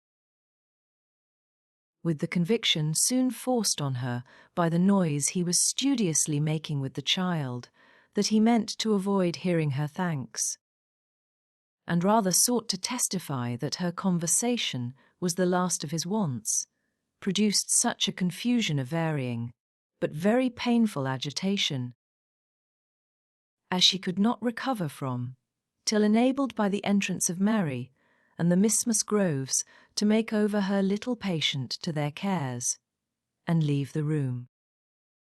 She could not stay. It might have been an opportunity of watching the loves and jealousies of the four. They were now all together, but she could stay for none of it. It was evident that Charles Hayter was not well inclined towards Captain Wentworth. She had a strong impression of his having said, in a vexed tone of voice, "After Captain Wentworth's interference, you ought to have minded me, Walter. I told you not to tease your aunt," and could comprehend his regretting that Captain Wentworth should do what he ought to have done himself. But neither Charles Hayter's feelings, nor anybody's feelings, could interest her till she had a little better arranged her own. She was ashamed of herself, quite ashamed of being so nervous, so overcome by such a trifle, but so it was, and it required a long application of solitude and reflection to recover her. Chapter 10. Other opportunities of making her observations could not fail to occur. Anne had soon been in company, with all the four together often enough to have an opinion. Though too wise to acknowledge as much at home, where she knew it would have satisfied neither husband nor wife. For while she considered Louisa to be rather the favourite, she could not but think, as far as she might dare to judge from memory and experience. That Captain Wentworth was not in love with either. They were more in love with him, yet there it was not love. It was a little fever of admiration, but it might, probably must, end in love with some. Charles Hayter seemed aware of being slighted, and yet Henrietta had sometimes the air of being divided between them.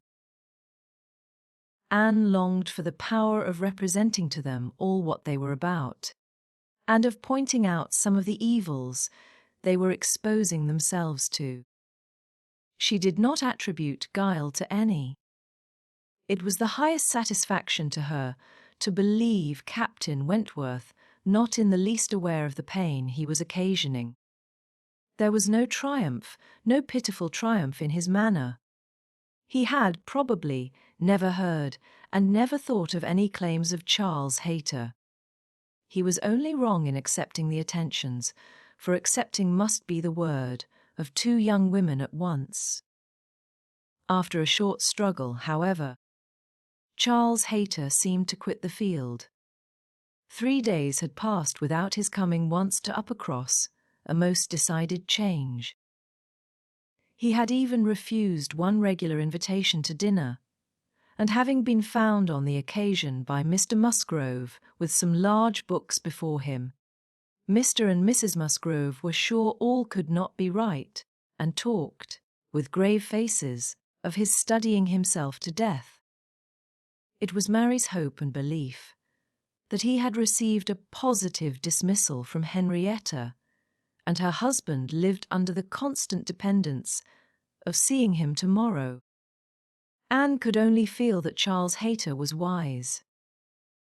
One morning, about this time, Charles Musgrove and Captain Wentworth being gone a-shooting together, as the sisters in the cottage were sitting quietly at work, they were visited at the window by the sisters from the mansion house.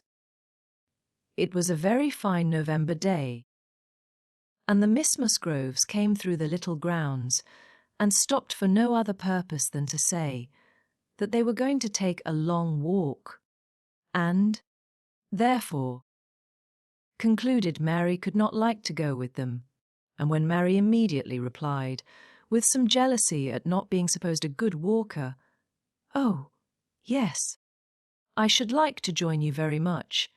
I am very fond of a long walk," Anne felt persuaded, by the looks of the two girls, that it was precisely what they did not wish, and admired again the sort of necessity which the family habits seemed to produce, of everything being to be communicated, and everything being to be done together, however undesired and inconvenient.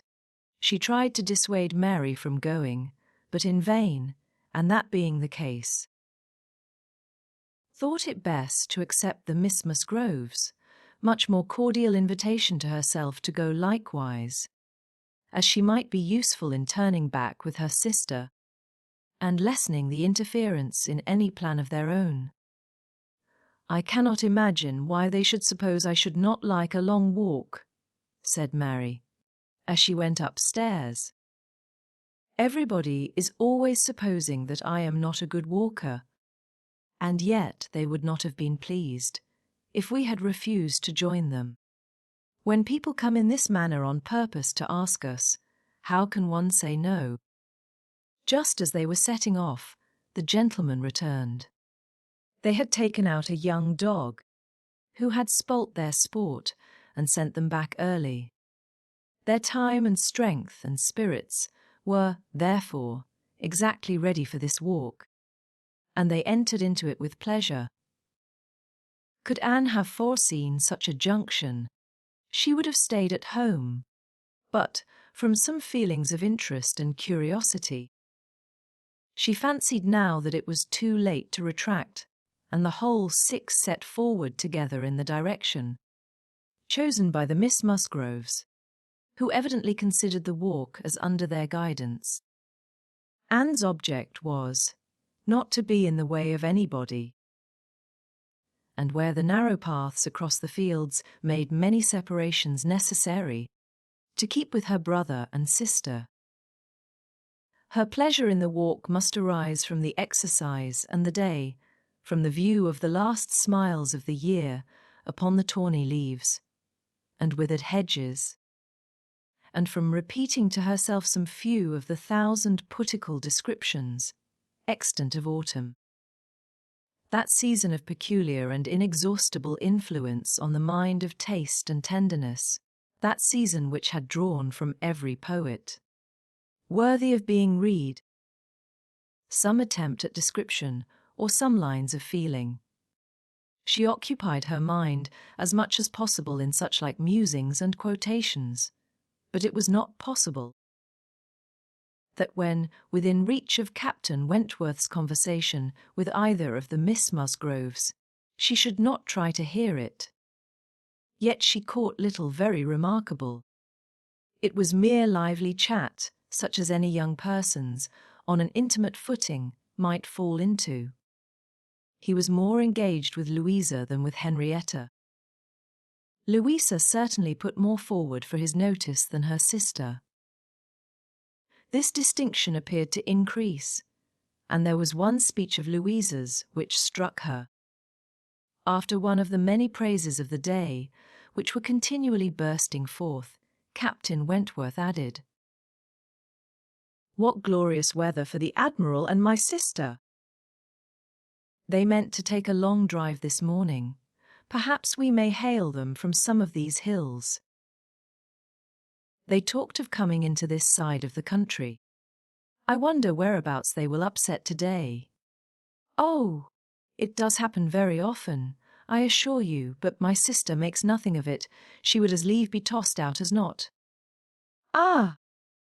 You make the most of it, I know, cried Louisa. But if it were really so, I should do just the same in her place. If I loved a man, as she loves the Admiral, I would always be with him. Nothing should ever separate us, and I would rather be overturned by him than driven safely by anybody else.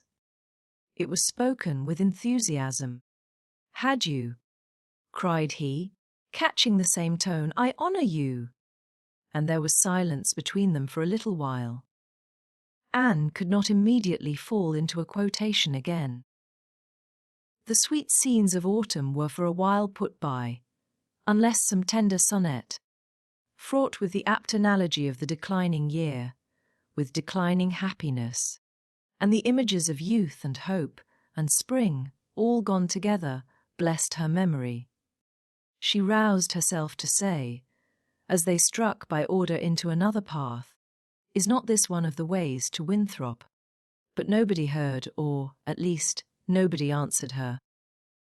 Winthrop, however, or its environs, for young men are sometimes to be met with, strolling about near home, was their destination, and after another half-mile of gradual ascent through large enclosures, where the ploughs at work, and the fresh-made path spoke the farmer counteracting the sweets of poetical despondence, and meaning to have spring again, they gained the summit of the most considerable hill, which parted Uppercross and Winthrop, and soon commanded a full view of the latter. At the foot of the hill on the other side, Winthrop, without beauty and without dignity, was stretched before them, an indifferent house, standing low, and hemmed in by the barns and buildings of a farmyard. Mary exclaimed, "Bless me, here is Winthrop. I declare I had no idea. Well now, I think we had better turn back. I am excessively tired." Henrietta, conscious and ashamed, and seeing no cousin Charles walking along any path, or leaning against any gate, was ready to do as Mary wished. "But no," said Charles Musgrove. "And no," cried Louisa more eagerly, and taking her sister aside, seemed to be arguing the matter warmly. Charles, in the meanwhile, was very decidedly declaring his resolution of calling on his aunt, now that he was so near, and very evidently, though more fearfully, trying to induce his wife to go too. But this was one of the points on which the lady shewed her strength. And when he recommended the advantage of resting half a quarter of an hour at Winthrop, as she felt so tired, she resolutely answered, "Oh, no, indeed." Walking up that hill again would do her more harm than any sitting down could do her good, and, in short, her look and manner declared, that go she would not. After a little succession of these sort of debates and consultations, it was settled between Charles and his two sisters that he and Henrietta should just run down for a few minutes to see their aunt and cousins, while the rest of the party waited for them at the top of the hill.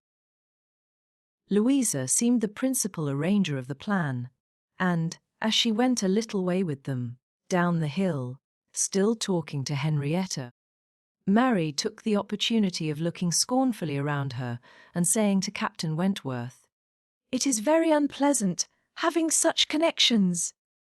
But, I assure you, I have never been in the house above twice in my life."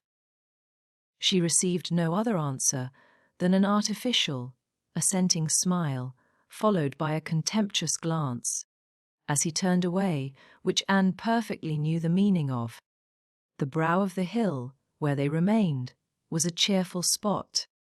Louisa returned, and Mary, finding a comfortable seat for herself on the step of a stile, was very well satisfied, so long as the others all stood about her. But when Louisa drew Captain Wentworth away, to try for a gleaning of nuts in an adjoining hedge-row, and they were gone by degrees quite out of sight and sound, Mary was happy no longer. She quarrelled with her own seat, was sure Louisa had got a much better somewhere, and nothing could prevent her from going for a better also. She turned through the same gate, but could not see them. Anne found a nice seat for her, on a dry sunny bank, under the hedgerow, in which she had no doubt of their still being, in some spot or other. Mary sat down for a moment, but it would not do. She was sure Louisa had found a better seat somewhere else, and she would go on till she overtook her. Anne, really tired herself, was glad to sit down, and she very soon heard Captain Wentworth and Louisa in the hedge-row behind her, as if making their way back along the rough, wild sort of channel down the centre. They were speaking as they drew near. Louisa's voice was the first distinguished. She seemed to be in the middle of some eager speech. What Anne first heard was, "And so, I made her go. I could not bear that she should be frightened from the visit by such nonsense. what? Would I be turned back from doing a thing that I had determined to do, and that I knew to be right, by the airs and interference of such a person, or of any person I may say? No, I have no idea of being so easily persuaded. When I have made up my mind, I have made it." And Henrietta seemed entirely to have made up hers to call at Winthrop today, and yet she was as near giving it up, out of nonsensical complaisance. She would have turned back then, but for you. She would indeed. I am almost ashamed to say it. Happy for her, to have such a mind as yours at hand! After the hints you gave just now, which did but confirm my own observations, the last time I was in company with him, I need not affect to have no comprehension of what is going on. I see that more than a mere dutiful morning visit to your aunt was in question, and will betide him. And her too, when it comes to things of consequence, when they are placed in circumstances requiring fortitude and strength of mind. If she have not resolution enough to resist idle interference in such a trifle as this. Your sister is an amiable creature, but yours is the character of decision and firmness, I see. If you value her conduct or happiness, infuse as much of your own spirit into her as you can. But this, no doubt, you have been always doing. It is the worst evil of too yielding and indecisive a character, that no influence over it can be depended on. You are never sure of a good impression being durable. Everybody may sway it. Let those who would be happy be firm. Here is a nut, said he, catching one down from an upper booth to exemplify. A beautiful glossy nut, which, blessed with original strength, has outlived all the storms of autumn. Not a puncture, not a weak spot anywhere. This nut, he continued with playful solemnity, while so many of his brethren have fallen and been trodden underfoot, is still in possession of all the happiness that a hazel nut can be supposed capable of. Then, returning to his former earnest tone, my first wish for all whom I am interested in is that they should be firm. If Louisa Musgrove would be beautiful and happy in her November of life, she will cherish all her present powers of mind. He had done, and was unanswered. It would have surprised Anne if Louisa could have readily answered such a speech. Words of such interest, spoken with such serious warmth. She could imagine what Louisa was feeling. For herself, she feared to move, lest she should be seen. While she remained, a bush of low, rambling holly protected her, and they were moving on. Before they were beyond her hearing, however, Louisa spoke again. Mary is good-natured enough in many respects, said she, but she does sometimes provoke me excessively by her nonsense and pride, the Elliot pride. She has a great deal too much of the Elliot pride. We do so wish that Charles had married Anne instead. I suppose you know he wanted to marry Anne. After a moment's pause, Captain Wentworth said, Do you mean that she refused him? Oh, yes, certainly. When did that happen? I do not exactly know. For Henrietta and I were at school at the time, but I believe about a year before he married Mary. I wish she had accepted him. We should all have liked her a great deal better, and Papa and Mamma always think it was her great friend Lady Russell's doing, that she did not. They think Charles might not be learned and bookish enough to please Lady Russell, and that therefore she persuaded Anne to refuse him. The sounds were retreating, and Anne distinguished no more. Her own emotions still kept her fixed. She had much to recover from before she could move. The listener's proverbial fate was not absolutely hers. She had heard no evil of herself, but she had heard a great deal of very painful import. She saw how her own character was considered by Captain Wentworth, and there had been just that degree of feeling and curiosity about her in his manner which must give her extreme agitation. As soon as she could, she went after Mary, and having found, and walked back with her to their former station, by the stile, felt some comfort in their whole party being immediately afterwards collected, and once more in motion together. Her spirits wanted the solitude and silence which only numbers could give. Charles and Henrietta returned, bringing, as may be conjectured, Charles Hayter with them. The minutiae of the business Anne could not attempt to understand. Even Captain Wentworth did not seem admitted to perfect confidence here, but that there had been a withdrawing on the gentleman's side, and a relenting on the ladies', and that they were now very glad to be together again, did not admit a doubt. Henrietta looked a little ashamed, but very well pleased, Charles Hayter exceedingly happy. And they were devoted to each other almost from the first instant of their all setting forward for Uppercross. Everything now marked out Louisa for Captain Wentworth.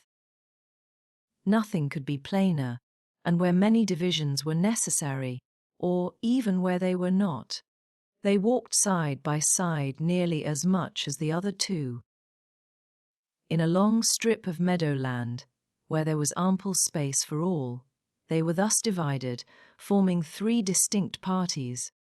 And to that party of the three which boasted least animation and least complaisance, Anne necessarily belonged. She joined Charles and Mary, and was tired enough to be very glad of Charles's other arm. But Charles, though in very good humour with her, was out of temper with his wife. Mary had shewn herself disobliging to him, and was now to reap the consequence. Which consequence was his dropping her arm almost every moment to cut off the heads of some nettles in the hedge with his switch. And when Mary began to complain of it, and lament her being ill-used, according to custom, in being on the hedge side, while Anne was never incommoded on the other, he dropped the arms of both to hunt after a weasel, which he had a momentary glance of, and they could hardly get him along at all. This long meadow bordered a lane, which their footpath at the end of it was to cross, and when the party had all reached the gate of exit, the carriage advancing in the same direction, which had been some time heard, was just coming up, and proved to be Admiral Croft's gig. He and his wife had taken their intended drive, and were returning home. Upon hearing how long a walk the young people had engaged in, they kindly offered a seat to any lady who might be particularly tired. It would save her a full mile, and they were going through Uppercross. The invitation was general, and generally declined. The Miss Musgroves were not at all tired, and Mary was either offended by not being asked before any of the others, or what Louisa called the Elliot pride, could not endure to make a third in a one-horse chaise. The walking party had crossed the lane, and was surmounting an opposite stile, and the Admiral was putting his horse in motion again, when Captain Wentworth cleared the hedge in a moment to say something to his sister. The something might be guessed by its effects. "Miss Elliot, I am sure you are tired," cried Mrs. Croft. "Do let us have the pleasure of taking you home. Here is excellent room for three, I assure you. If we were all like you, I believe we might sit four. You must, indeed, you must." Anne was still in the lane, and though instinctively beginning to decline, she was not allowed to proceed. The Admiral's kind urgency came in support of his wife's. They would not be refused. They compressed themselves into the smallest possible space, to leave her a corner. And Captain Wentworth, without saying a word, turned to her and quietly obliged her to be assisted into the carriage. Yes, he had done it. She was in the carriage, and felt that he had placed her there, that his will and his hands had done it, that she owed it to his perception of her fatigue, and his resolution to give her rest. She was very much affected by the view of his disposition towards her, which all these things made apparent. This little circumstance seemed the completion of all that had gone before. She understood him. He could not forgive her, but he could not be unfeeling. Though condemning her for the past, and considering it with high and unjust resentment, though perfectly careless of her, and though becoming attached to another, still he could not see her suffer without the desire of giving her relief. It was a remainder of former sentiment. It was an impulse of pure, though unacknowledged friendship. It was a proof of his own warm and amiable heart, which she could not contemplate without emotions, so compounded of pleasure and pain, that she knew not which prevailed. Her answers to the kindness and the remarks of her companions were at first unconsciously given. They had travelled half their way along the rough lane before she was quite awake to what they said. She then found them talking of Frederick. "He certainly means to have one or other of those two girls, Sophie," said the Admiral, "but there is no saying which. He has been running after them, too, long enough, one would think, to make up his mind. This comes of the peace. If it were war now, he would have settled it long ago. We sailors, Miss Elliot, cannot afford to make long courtships in time of war. How many days was it, my dear, between the first time of my seeing you and our sitting down together in our lodgings at North Yarmouth?" "We had better not talk about it, my dear," replied Mrs. Croft. Pleasantly, for if Miss Elliot were to hear how soon we came to an understanding, she would never be persuaded that we could be happy together. I had known you by character, however, long before. Well, and I had heard of you as a very pretty girl, and what were we to wait for besides? I do not like having such things so long in hand. I wish Frederick would spread a little more canvas and bring us home one of these young ladies to Kellynch. Then there would always be company for them. And very nice young ladies they both are. I hardly know one from the other. Very good-humoured, unaffected girls, indeed," said Mrs. Croft, in a tone of calmer praise, such as made Anne suspect that her keener powers might not consider either of them as quite worthy of her brother, and a very respectable family. One could not be connected with better people. "My dear Admiral, that post! We shall certainly take that post." But by coolly giving the reins a better direction herself, they happily passed the danger, and by once afterwards judiciously putting out her hand they neither fell into a rut, nor ran full of a dung cart, and Anne, with some amusement at their style of driving, which she imagined no bad representation of the general guidance of their affairs, found herself safely deposited by them at the cottage. Chapter 11. The time now approached for Lady Russell's return. The day was even fixed, and Anne, being engaged to join her as soon as she was resettled, was looking forward to an early removal to Kellynch, and beginning to think how her own comfort was likely to be affected by it. It would place her in the same village with Captain Wentworth, within half a mile of him. They would have to frequent the same church, and there must be intercourse between the two families.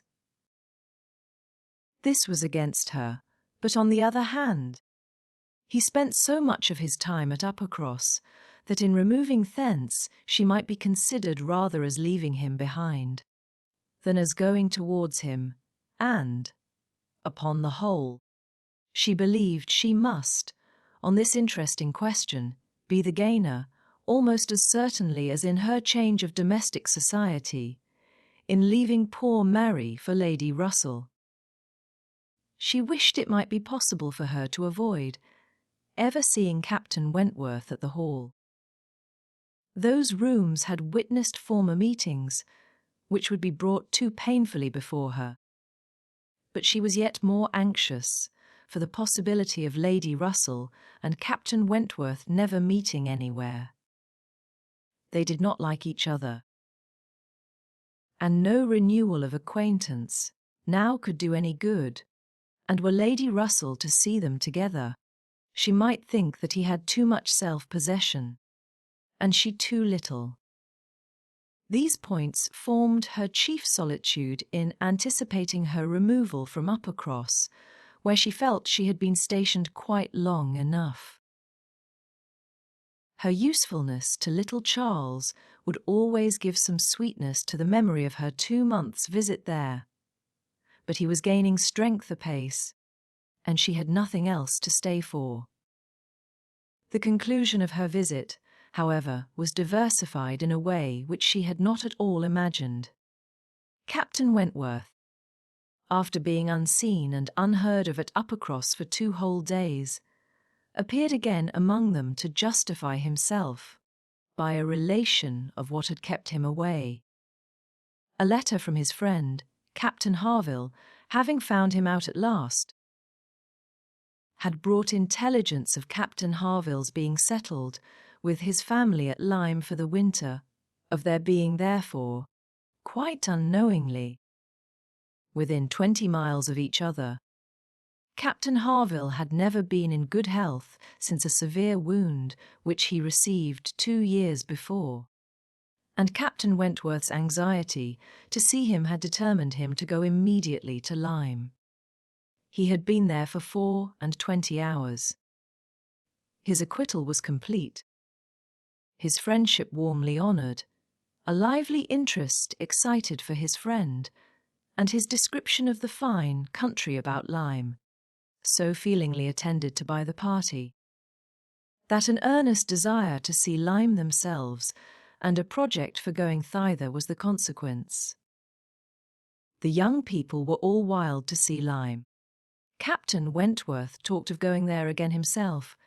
It was only 17 miles from Uppercross, though November, the weather was by no means bad, and, in short, Louisa, who was the most eager of the eager, having formed the resolution to go, and besides the pleasure of doing as she liked, being now armed with the idea of merit in maintaining her own way, bore down all the wishes of her father and mother for putting it off till summer, and to Lyme they were to go, Charles, Mary Ann, Henrietta, Louisa, and Captain Wentworth. The first hideless scheme had been to go in the morning and return at night. But to this Musgrove, for the sake of his horses, would not consent, and when it came to be rationally considered, a day in the middle of November would not leave much time for seeing a new place, after deducting 7 hours, as the nature of the country required, for going and returning. They were, consequently, to stay the night there, and not to be expected back till the next day's dinner. This was felt to be a considerable amendment, and though they all met at the great house at rather an early breakfast hour, and set off very punctually, it was so much past noon before the 2 carriages, Mr. Musgrove's coach containing the 4 ladies and Charles's curricle, in which he drove Captain Wentworth, were descending the long hill into Lyme, and entering upon the still steeper street of the town itself, that it was very evident they would not have more than time for looking about them before the light and warmth of the day were gone. After securing accommodations and ordering a dinner at one of the inns, the next thing to be done was unquestionably to walk directly down to the sea. They were come too late in the year for any amusement or variety which Lyme, as a public place, might offer. The rooms were shut up, the lodgers almost all gone. Scarcely any family but of the residents left, and, as there is nothing to admire in the buildings themselves, the remarkable situation of the town, the principal street almost hurrying into the water, the walk to the Cobb, skirting round the pleasant little bay, which, in the season, is animated with bathing machines and company, the Cobb itself, its old wonders and new improvements, with the very beautiful line of cliffs stretching out to the east of the town, are what the stranger's eye will seek, and a very strange stranger it must be, who does not see charms in the immediate environs of Lyme to make him wish to know it better. The scenes in its neighbourhood, Charmouth, with its high grounds and extensive sweeps of country, and still more, its sweet, retired bay, backed by dark cliffs, where fragments of low rock among the sands make it the happiest spot for watching the flow of the tide, for sitting in unwearied contemplation, the woody varieties of the cheerful village of Up Lyme, and, above all, Pinny with its green chasms between romantic rocks, where the scattered forest trees and orchards of luxuriant growth declare that many a generation must have passed away since the first partial falling of the cliff prepared the ground for such a state, where a scene so wonderful and so lovely is exhibited, as may more than equal any of the resembling scenes of the far-famed Isle of Wight. These places must be visited, and visited again, to make the worth of Lyme understood. The party from Uppercross passing down by the now deserted and melancholy-looking rooms, and still descending, soon found themselves on the sea-shore, and lingering only, as all must linger and gaze on a first return to the sea, whoever deserved to look on it at all, proceeded towards the Cobb, equally their object in itself and on Captain Wentworth's account. For in a small house, near the foot of an old pier of unknown date, were the Harvilles settled. Captain Wentworth turned in to call on his friend, the others walked on, and he was to join them on the Cobb. They were by no means tired of wondering and admiring, and not even Louisa seemed to feel that they had parted with Captain Wentworth long. When they saw him coming after them, with 3 companions, all well known already, by description, to be Captain and Mrs. Harville, and a Captain Benwick, who was staying with them. Captain Benwick had some time ago been first lieutenant of the Laconia, and the account which Captain Wentworth had given of him, on his return from Lyme before, his warm praise of him as an excellent young man and an officer, whom he had always valued highly, which must have stamped him well in the esteem of every listener, had been followed by a little history of his private life, which rendered him perfectly interesting in the eyes of all the ladies. He had been engaged to Captain Harville's sister, and was now mourning her loss. They had been a year or 2 waiting for fortune and promotion. Fortune came, his prize money as lieutenant being great promotion, too, came at last. But Fanny Harville did not live to know it. She had died the preceding summer while he was at sea.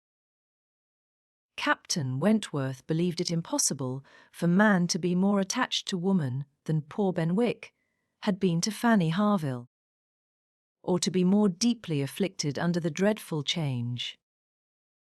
He considered his disposition as of the sort which must suffer heavily, uniting very strong feelings with quiet, serious, and retiring manners, and a decided taste for reading and sedentary pursuits.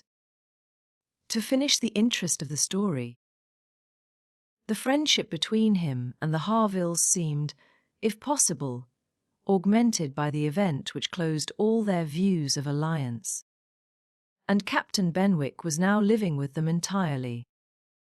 Captain Harville had taken his present house for half a year, his taste, and his health, and his fortune, all directing him to a residence inexpensive, and by the sea, and the grandeur of the country, and the retirement of Lyme in the winter, appeared exactly adapted to Captain Benwick's state of mind. The sympathy and good will excited towards Captain Benwick was very great. And yet, said Anne to herself, as they now moved forward to meet the party, he has not perhaps a more sorrowing heart than I have. I cannot believe his prospects so blighted for ever. He is younger than I am, younger in feeling, if not in fact younger as a man. He will rally again, and be happy with another. They all met, and were introduced. Captain Harville was a tall, dark man with a sensible, benevolent countenance, a little lame, and from strong features and want of health, looking much older than Captain Wentworth. Captain Benwick looked, and was, the youngest of the 3, and, compared with either of them, a little man. He had a pleasing face and a melancholy air, just as he ought to have, and drew back from conversation. Captain Harville, though not equalling Captain Wentworth in manners, was a perfect gentleman, unaffected, warm, and obliging. Mrs. Harville, a degree less polished than her husband, seemed, however, to have the same good feelings, and nothing could be more pleasant than their desire of considering the whole party as friends of their own. Because the friends of Captain Wentworth, or more kindly hospitable than their entreaties for their all promising to dine with them. The dinner, already ordered at the inn, was at last, though unwillingly, accepted as an excuse. But they seemed almost hurt that Captain Wentworth should have brought any such party to Lyme, without considering it as a thing of course that they should dine with them. There was so much attachment to Captain Wentworth in all this, and such a bewitching charm in a degree of hospitality so uncommon, so unlike the usual style of give and take invitations, and dinners of formality and display, that Anne felt her spirits not likely to be benefited by an increasing acquaintance among his brother officers. These would have been all my friends, was her thought, and she had to struggle against a great tendency to lowness. On quitting the Cobb, they all went indoors with their new friends, and found rooms so small as none but those who invite from the heart could think capable of accommodating so many. Anne had a moment's astonishment on the subject herself, but it was soon lost in the pleasanter feelings which sprang from the sight of all the ingenious contrivances and nice arrangements of Captain Harville, to turn the actual space to the best account, to supply the deficiencies of lodging-house furniture, and defend the windows and doors against the winter storms to be expected. The varieties in the fitting up of the rooms, where the common necessaries provided by the owner, in the common indifferent plight, were contrasted with some few articles of a rare species of wood, excellently worked up, and with something curious and valuable from all the distant countries Captain Harville had visited, were more than amusing to Anne. Connected as it all was with his profession, the fruit of its labours, the effect of its influence on his habits, the picture of repose and domestic happiness it presented, made it to her a something more, or less, than gratification. Captain Harville was no reader, but he had contrived excellent accommodations, and fashioned very pretty shelves, for a tolerable collection of well-bound volumes, the property of Captain Benwick. His lameness prevented him from taking much exercise, but a mind of usefulness and ingenuity seemed to furnish him with constant employment within. He drew, he varnished, he carpentered, he glued, he made toys for the children, he fashioned new netting needles and pins with improvements, and if everything else was done, sat down to his large fishing net at one corner of the room. Anne thought she left great happiness behind her when they quitted the house, and Louisa, by whom she found herself walking, burst forth into raptures of admiration and delight on the character of the navy, their friendliness, their brotherliness, their openness, their uprightness, protesting that she was convinced of sailors having more worth and warmth than any other set of men in England, that they only knew how to live, and they only deserved to be respected and loved. They went back to dress and dine, and so well had the scheme answered already, that nothing was found amiss, though its being so entirely out of season, and the no thoroughfare of Lyme, and the no expectation of company. had brought many apologies from the heads of the inn. Anne found herself by this time growing so much more hardened to being in Captain Wentworth's company than she had at first imagined could ever be. That the sitting down to the same table with him now, and the interchange of the common civilities attending on it, they never got beyond, was become a mere nothing. The nights were too dark for the ladies to meet again till the morrow, but Captain Harville had promised them a visit in the evening, and he came, bringing his friend also, which was more than had been expected. It having been agreed that Captain Benwick had all the appearance of being oppressed by the presence of so many strangers. He ventured among them again, however, though his spirits certainly did not seem fit for the mirth of the party in general. While Captains Wentworth and Harville led the talk on one side of the room, and by recurring to former days, supplied anecdotes in abundance to occupy and entertain the others. It fell to Anne's lot to be placed rather apart with Captain Benwick, and a very good impulse of her nature obliged her to begin an acquaintance with him. He was shy and disposed to abstraction, but the engaging mildness of her countenance and gentleness of her manners soon had their effect, and Anne was well repaid the first trouble of exertion. He was evidently a young man of considerable taste in reading, though principally in poetry, and besides the persuasion of having given him at least an evening's indulgence in the discussion of subjects which his usual companions had probably no concern in, she had the hope of being of real use to him in some suggestions as to the duty and benefit of struggling against affliction, which had naturally grown out of their conversation. For, though shy, he did not seem reserved. It had rather the appearance of feelings glad to burst their usual restraints, and having talked of poetry, the richness of the present age, and gone through a brief comparison of opinion as to the first-rate poets, trying to ascertain whether Marmion or the Lady of the Lake were to be preferred, and how ranked the Giaour and the Bride of Abydos, and moreover, how the Giaour was to be pronounced. He showed himself so intimately acquainted with all the tenderest songs of the one poet, and all the impassioned descriptions of hopeless agony of the other.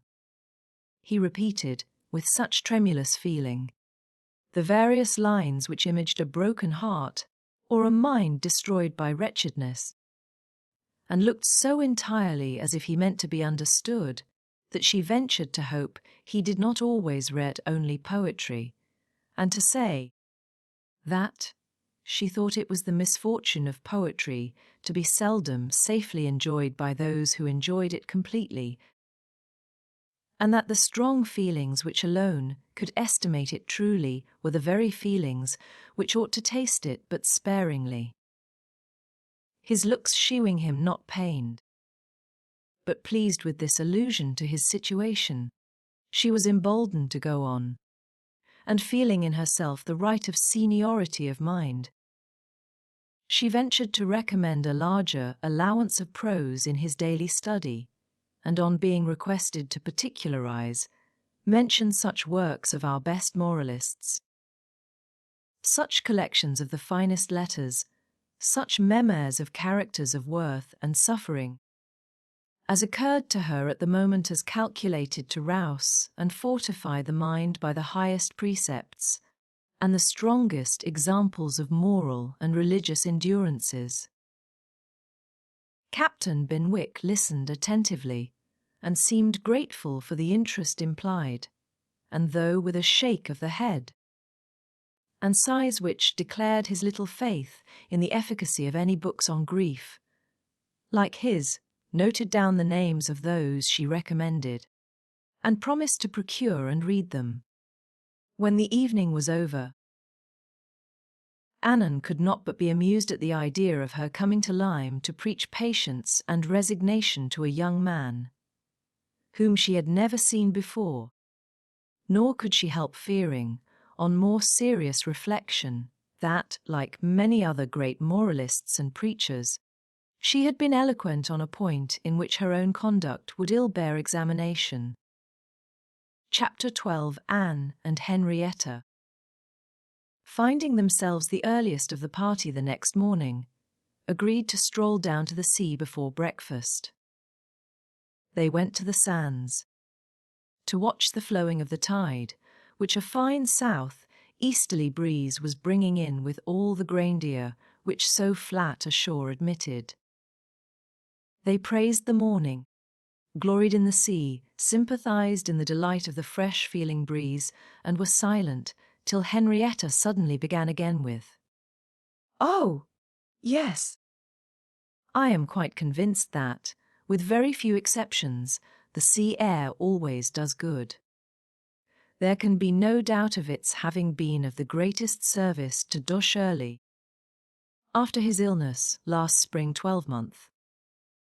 He declares himself that coming to Lyme for a month did him more good than all the medicine he took, and that being by the sea always makes him feel young again. Now I cannot help thinking it a pity that he does not live entirely by the sea. I do think he had better leave Uppercross entirely and fix at Lyme. Do not you, Anne? Do not you agree with me that it is the best thing he could do, both for himself and Mr. Shirley? She has cousins here, you know, and many acquaintance, which would make it cheerful for her. And I am sure she would be glad to get to a place where she could have medical attendance at hand, in case of his having another seizure.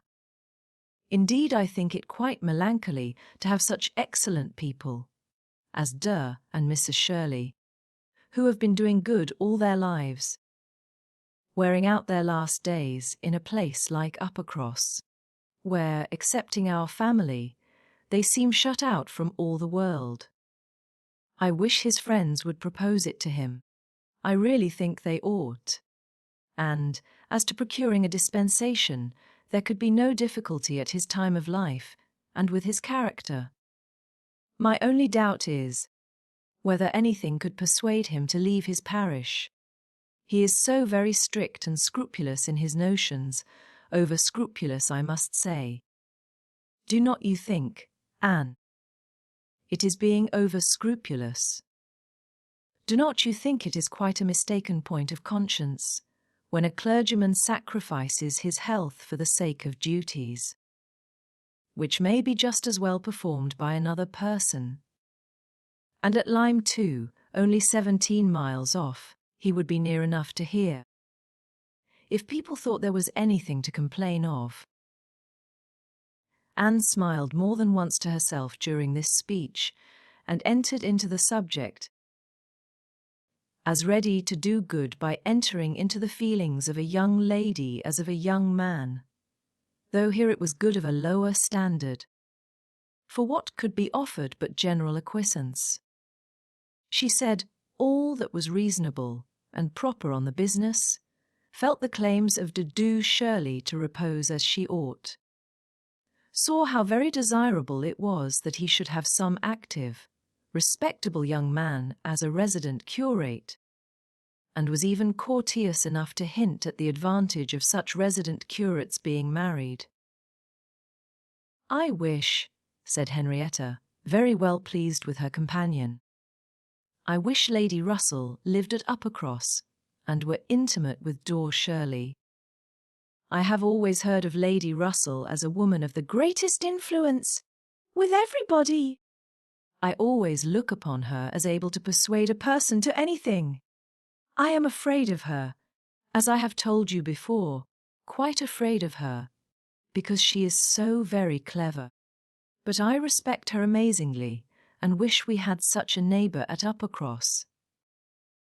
Anne was amused by Henrietta's manner of being grateful, and amused also that the course of events, and the new interests of Henrietta's views, should have placed her friend at all in favour with any of the Musgrove family.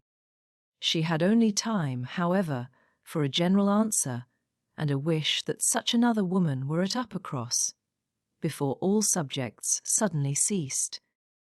On seeing Louisa and Captain Wentworth coming towards them, they came also for a stroll till breakfast was likely to be ready. But Louisa, recollecting immediately afterwards that she had something to procure at a shop, invited them all to go back with her into the town. They were all at her disposal.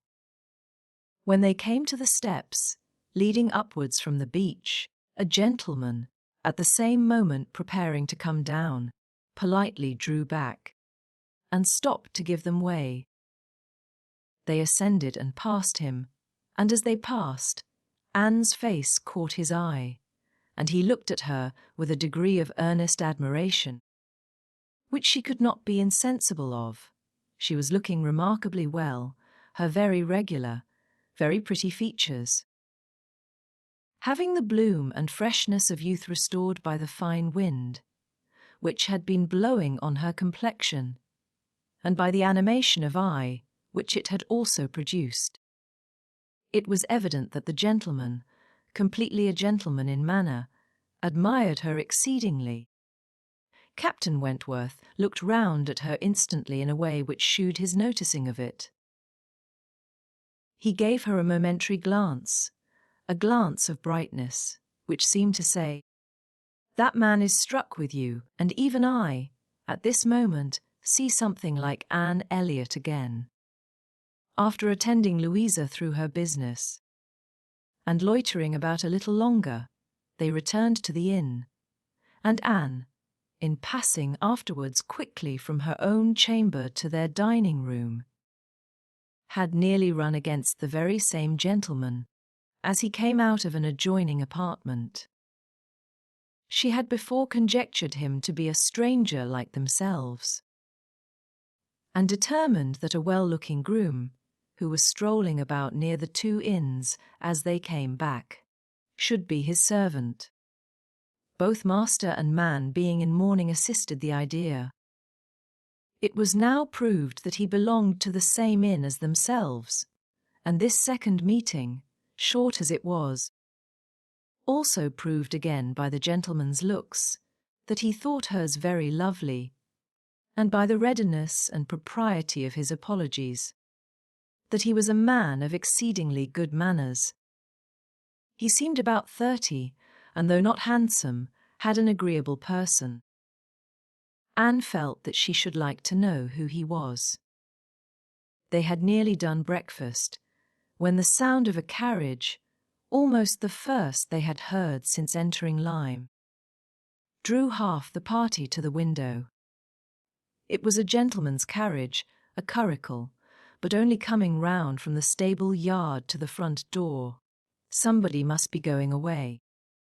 It was driven by a servant in mourning. The word curricle made Charles Musgrove jump up, that he might compare it with his own. The servant in mourning roused Anne's curiosity, and the whole 6 were collected to look. By the time the owner of the curricle was to be seen issuing from the door amidst the bows and civilities of the household, and taking his seat to drive off. "Ah!" cried Captain Wentworth instantly, and with half a glance at Anne, "it is the very man we passed." The Miss Musgroves agreed to it, and having all kindly watched him as far up the hill as they could, they returned to the breakfast table. The waiter came into the room soon afterwards. "Pray," said Captain Wentworth immediately, "can you tell us the name of the gentleman who is just gone away?" "Yes, sir, a Mr. Elliot, a gentleman of large fortune. Came in last night from Sidmouth. Dare say you heard the carriage, sir, while you were at dinner, and going on now for Crewkerne, in his way to Bath and London." "Elliot!" Many had looked on each other, and many had repeated the name, before all this had been got through, even by the smart rapidity of a waiter. "Bless me!" cried Mary. "It must be our cousin. It must be our Mr. Elliot." "It must indeed. Charles, Anne, must not it?" "In mourning, you see, just as our Mr. Elliot must be." "How very extraordinary! In the very same inn with us." "Anne, must not it be our Mr. Elliot? My father's next here. Pray, sir," turning to the waiter, "did not you hear? Did not his servant say whether he belonged to the Kellynch family?" "No, ma'am, he did not mention no particular family, but he said his master was a very rich gentleman, and would be a baronet some day." "There, you see," cried Mary in an ecstasy. "just as I said. Here to Sir Walter Elliot." "I was sure that would come out, if it was so. Depend upon it, that is a circumstance which his servants take care to publish, wherever he goes." "But, Anne, only conceive how extraordinary." "I wish I had looked at him more. I wish we had been aware in time who it was, that he might have been introduced to us. What a pity that we should not have been introduced to each other. Do you think he had the Elliot countenance?" "I hardly looked at him. I was looking at the horses. But I think he had something of the Elliot countenance. I wonder the arms did not strike me." "Oh, the great coat was hanging over the panel, and hid the arms, so it did. Otherwise, I am sure, I should have observed them, and the livery too. If the servant had not been in mourning, one should have known him by the livery." "Putting all these very extraordinary circumstances together," said Captain Wentworth, "we must consider it to be the arrangement of Providence, that you should not be introduced to your cousin." When she could command Mary's attention, Anne quietly tried to convince her that their father and Mr. Elliot had not, for many years, been on such terms as to make the power of attempting an introduction at all desirable. At the same time, however, it was a secret gratification to herself to have seen her cousin, and to know that the future owner of Kellynch was undoubtedly a gentleman, and had an air of good sense. She would not, upon any account, mention her having met with him the second time. Luckily, Mary did not much attend to their having passed close by him in their earlier walk. But she would have felt quite ill used by Anne's, having actually run against him in the passage, and received his very polite excuses, while she had never been near him at all. No, that cousinly little interview must remain a perfect secret. "Of course," said Mary, "you will mention our seeing Mr. Elliot the next time you write to Bath. I think my father certainly ought to hear of it. Do mention all about him." Anne avoided a direct reply. But it was just the circumstance which she considered as not merely unnecessary to be communicated, but as what ought to be suppressed. The offence which had been given her father, many years back, she knew. Elizabeth's particular share in it she suspected, and that Mr. Elliot's idea always produced irritation in both was beyond a doubt. Mary never wrote to Bath herself. All the toil of keeping up a slow and unsatisfactory correspondence with Elizabeth fell on Anne. Breakfast had not been long over when they were joined by Captain and Mrs. Harville and Captain Benwick, with whom they had appointed to take their last walk about Lyme. They ought to be setting off for Uppercross by 1, and in the meanwhile were to be all together, and out of doors as long as they could. Anne found Captain Benwick getting near her as soon as they were all fairly in the street. Their conversation the preceding evening did not disincline him to seek her again, and they walked together some time, talking as before of Mr. Scott and Lord Byron, and still as unable as before, and as unable as any other two readers, to think exactly alike of the merits of either. Till something occasioned an almost general change amongst their party, and instead of Captain Benwick, she had Captain Harville by her side. "Miss Elliot," said he, speaking rather low, "you have done a good deed in making that poor fellow talk so much. I wish he could have such company oftener. It is bad for him, I know, to be shut up as he is, but what can we do? We cannot part." "No," said Anne, "that I can easily believe to be impossible, but in time, perhaps. We know what time does in every case of affliction. And you must remember, Captain Harville, that your friend may yet be called a young mourner, only last summer." "I understand. True enough, with a deep sigh, only June. And not known to him, perhaps, so soon. Not till the first week of August, when he came home from the Cape. Just made into the Grappler. I was at Plymouth dreading to hear of him. He sent in letters. But the Grappler was under orders for Portsmouth. There the news must follow him, but who was to tell it? Not I. I would as soon have been run up to the yard arm. Nobody could do it, but that good fellow," pointing to Captain Wentworth. The Laconia had come into Plymouth the week before, no danger of her being sent to sea again. He stood his chance for the rest. Wrote up for leave of absence, but without waiting the return. Travelled night and day till he got to Portsmouth. Rowed off to the Grappler that instant, and never left the poor fellow for a week. That's what he did, and nobody else could have saved poor James. You may think, Miss Elliot, whether he is dear to us." Anne did think on the question with perfect decision, and said as much in reply as her own feeling could accomplish, or as his seemed able to bear. For he was too much affected to renew the subject, and when he spoke again, it was of something totally different. Mrs. Harville's giving it as her opinion that her husband would have quite walking enough by the time he reached home. Determined the direction of all the party in what was to be their last walk, they would accompany them to their door, and then return and set off themselves. By all their calculations there was just time for this, but as they drew near the Cobb, there was such a general wish to walk along it once more, all were so inclined. And Louisa soon grew so determined that the difference of a quarter of an hour, it was found, would be no difference at all.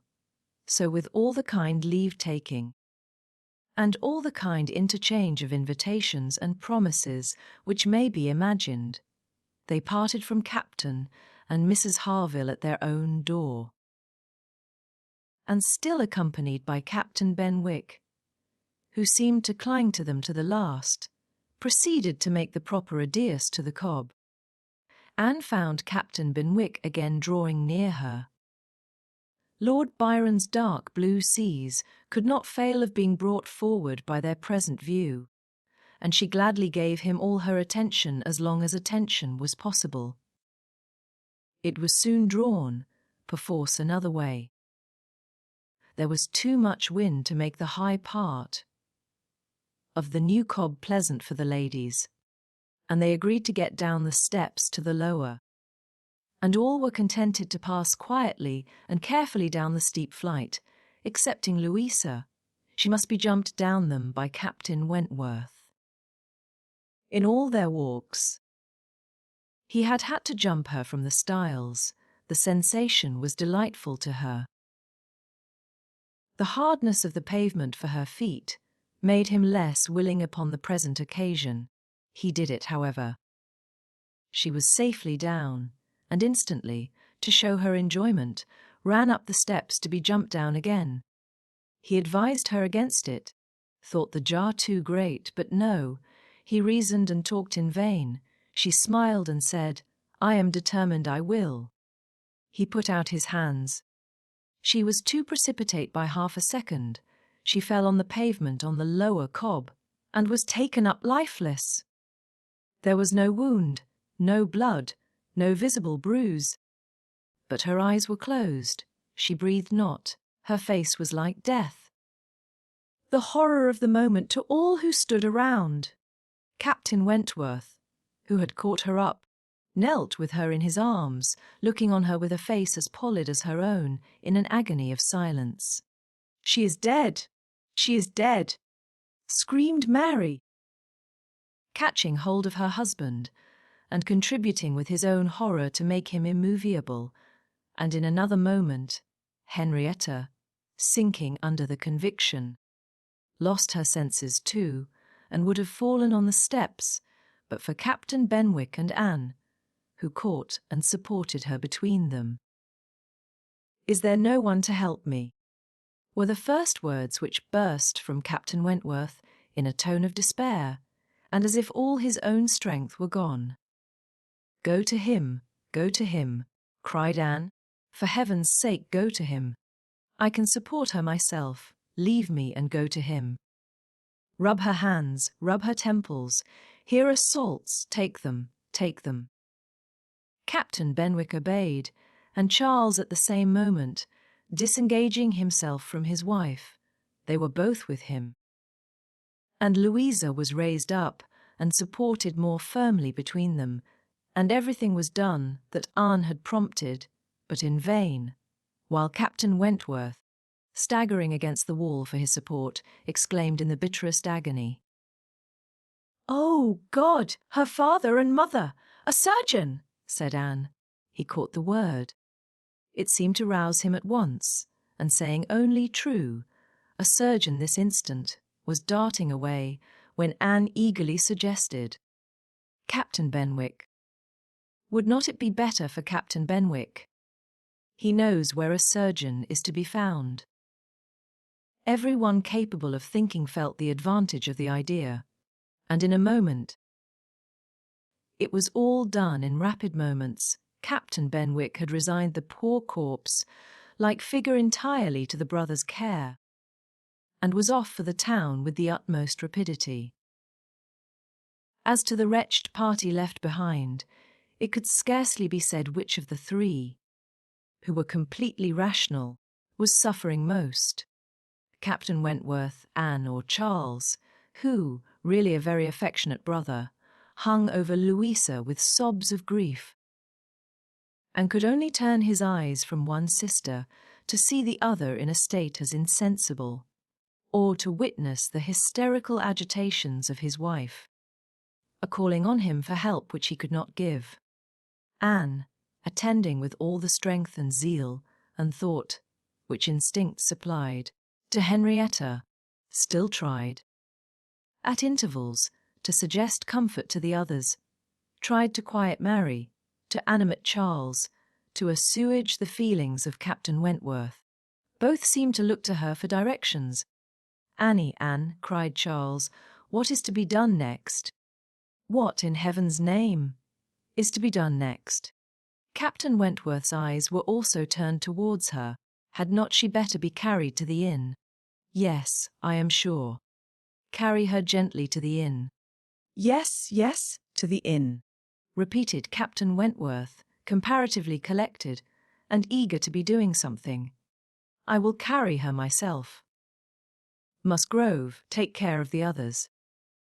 By this time the report of the accident had spread among the workmen and boatmen about the cob, and many were collected near them.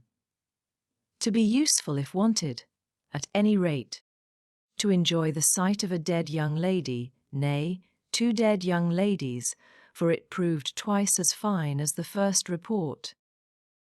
To some of the best looking of these good people Henrietta was consigned, for, though partially revived, she was quite helpless, and in this manner, Anne walking by her side, and Charles attending to his wife, they set forward, treading back with feelings unutterable, the ground which so lately, so very lately, and so light of heart they had passed along. They were not off the cob before the Harvilles met them. Captain Benwick had been seen flying by their house with a countenance which showed something to be wrong, and they had set off immediately, informed and directed as they passed, towards the spot. Shocked as Captain Harville was, he brought senses and nerves that could be instantly useful, and a look between him and his wife decided what was to be done. She must be taken to their house, all must go to their house, and await the surgeon's arrival there. They would not listen to scruples. He was obeyed. They were all beneath his roof, and while Louisa, under Mrs. Harville's direction, was conveyed upstairs and given possession of her own bed, assistance, cordials, restoratives were supplied by her husband to all who needed them. Louisa had once opened her eyes, but soon closed them again, without apparent consciousness. This had been a proof of life, however, of service to her sister, and Henrietta, though perfectly incapable of being in the same room with Louisa, was kept, by the agitation of hope and fear, from a return of her own insensibility. Mary, too, was growing calmer. The surgeon was with them almost before it had seemed possible. They were sick with horror, while he examined, but he was not hopeless. The head had received a severe contusion, but he had seen greater injuries recovered from. He was by no means hopeless, he spoke cheerfully. That he did not regard it as a desperate case, that he did not say a few hours must end it, was at first felt. Beyond the hope of most, and the ecstasy of such a reprieve, the rejoicing, deep and silent, after a few fervent ejaculations of gratitude to heaven had been offered, may be conceived. The tone, the look with which "Thank God!" was uttered by Captain Wentworth, Anne was sure could never be forgotten by her. Nor the sight of him afterwards, as he sat near a table, leaning over it with folded arms and face concealed, as if overpowered by the various feelings of his soul, and trying by prayer and reflection to calm them. Louisa's limbs had escaped. There was no injury but to the head. It now became necessary for the party to consider what was best to be done, as to their general situation. They were now able to speak to each other and consult. That Louisa must remain where she was, however distressing to her friends to be involving the Harvilles in such trouble, did not admit a doubt. Her removal was impossible. The Harvilles silenced all scruples, and as much as they could, all gratitude. They had looked forward and arranged everything before the others began to reflect. Captain Benwick must give up his room to them, and get another bed elsewhere, and the whole was settled. They were only concerned that the house could accommodate no more, and yet perhaps, by putting the children away in the maid's room, or swinging a cot somewhere, they could hardly bear to think of not finding room for 2 or 3 besides, supposing they might wish to stay, though. With regard to any attendance on Miss Musgrove, there need not be the least uneasiness in leaving her to Mrs. Harville's care entirely. Mrs. Harville was a very experienced nurse, and her nursery maid, who had lived with her long and gone about with her everywhere, was just such another. Between these two she could want no possible attendance by day or night. And all this was said with a truth and sincerity of feeling irresistible. Charles, Henrietta, and Captain Wentworth were the 3 in consultation, and for a little while it was only an interchange of perplexity and terror. Uppercross. The necessity of someone's going to Uppercross, the news to be conveyed, how it could be broken to Mr. and Mrs. Musgrove, the lateness of the morning. An hour already gone since they ought to have been off, the impossibility of being in tolerable time. At first, They were capable of nothing more to the purpose than such exclamations, but, after a while, Captain Wentworth, exerting himself, said, "We must be decided, and without the loss of another minute. Every minute is valuable. Someone must resolve on being off for Uppercross instantly. Musgrove, either you or I must go." Charles agreed, but declared his resolution of not going away. He would be as little encumbrance as possible to Captain and Mrs. Harville, but as to leaving his sister in such a state, he neither ought nor would. So far it was decided, and Henrietta at first declared the same. She, however, was soon persuaded to think differently. The usefulness of her staying. She who had not been able to remain in Louisa's room, or to look at her, without sufferings which made her worse than helpless. She was forced to acknowledge that she could do no good, yet was still unwilling to be away, till, touched by the thought of her father and mother, she gave it up, she consented, she was anxious to be at home. The plan had reached this point when Anne, coming quietly down from Louisa's room, could not but hear what followed, for the parlour door was open. "Then it is settled, Musgrove," cried Captain Wentworth, "that you stay and that I take care of your sister home. But as to the rest, as to the others, if one stays to assist Mrs. Harville, I think it need be only one. Mrs. Charles Musgrove will, of course, wish to get back to her children, but if Anne will stay, no one so proper, so capable as Anne." She paused a moment to recover from the emotion of hearing herself so spoken of. The other two warmly agreed with what he said, and she then appeared. "You will stay. I am sure you will stay and nurse her," cried he, turning to her and speaking with a glow and yet a gentleness which seemed almost restoring the past. She coloured deeply, and he recollected himself and moved away. She expressed herself most willing, ready, happy to remain. It was what she had been thinking of, and wishing to be allowed to do. A bed on the floor in Louisa's room would be sufficient for her, if Mrs. Harville would but think so. One thing more, and all seemed arranged.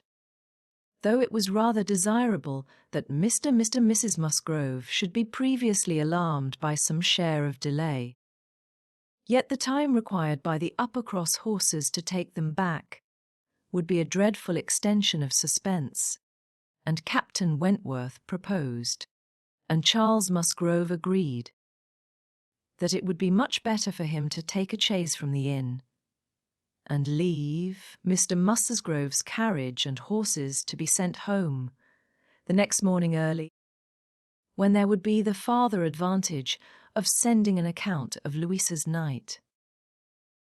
Captain Wentworth now hurried off to get everything ready on his part, and to be soon followed by the two ladies. When the plan was made known to Mary, however, there was an end of all peace in it. She was so wretched and so vehement, complained so much of injustice, being expected to go away instead of Anne, who was nothing to Louisa, while she was her sister, and had the best right to stay in Henrietta's stead. Why was not she to be as useful as Anne? And to go home without Charles, too, without her husband? No, it was too unkind. And in short, she said more than her husband could long withstand, and as none of the others could oppose when he gave way. There was no help for it. The change of Mary for Anne was inevitable. Anne had never submitted more reluctantly to the jealous and ill-judging claims of Mary, but so it must be. And they set off for the town, Charles taking care of his sister, and Captain Benwick attending to her.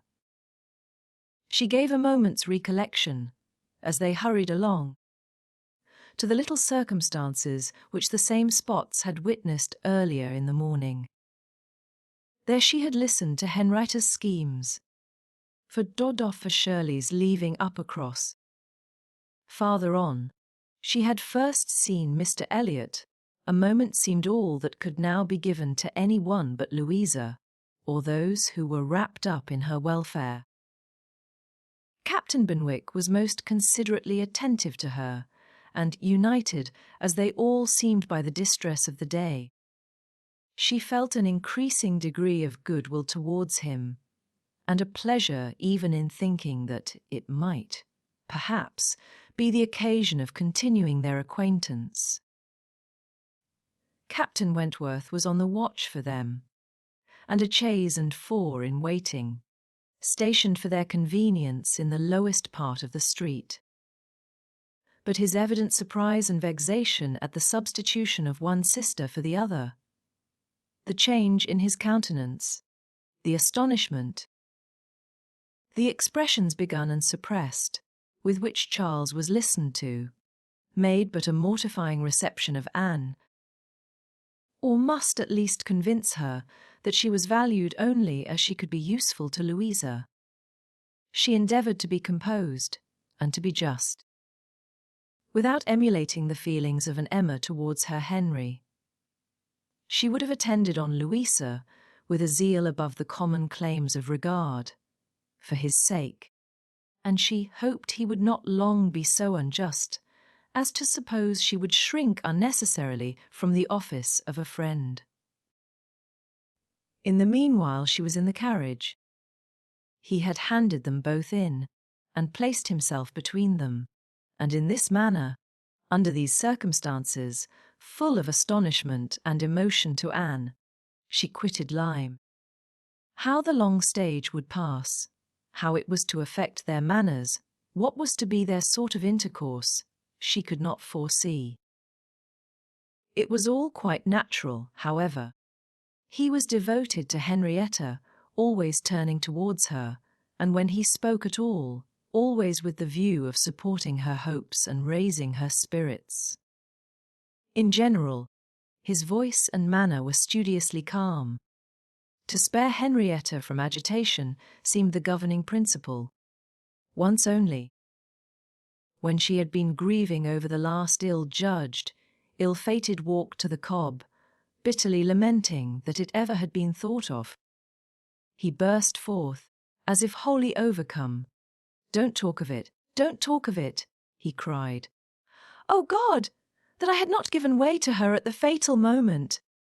Had I done as I ought, but so eager and so resolute! Dear, sweet Louisa!" Anne wondered whether it ever occurred to him now to question the justness of his own previous opinion as to the universal felicity and advantage of firmness of character, and whether it might not strike him that, like all other qualities of the mind, it should have its proportions and limits. She thought it could scarcely escape him to feel that a persuadable temper might sometimes be as much in favour of happiness as a very resolute character. They got on fast. Anne was astonished to recognise the same hills and the same objects so soon. Their actual speed, heightened by some dread of the conclusion, made the road appear but half as long as on the day before.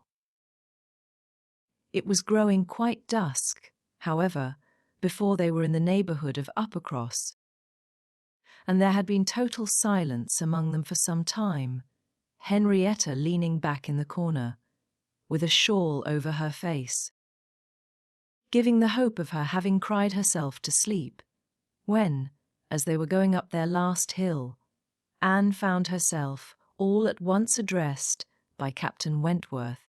In a low, cautious voice, he said, "I have been considering what we had best do. She must not appear at first. She could not stand it. I have been thinking whether you had not better remain in the carriage with her, while I go in and break it to Mr. and Mrs. Musgrove. Do you think this is a good plan?"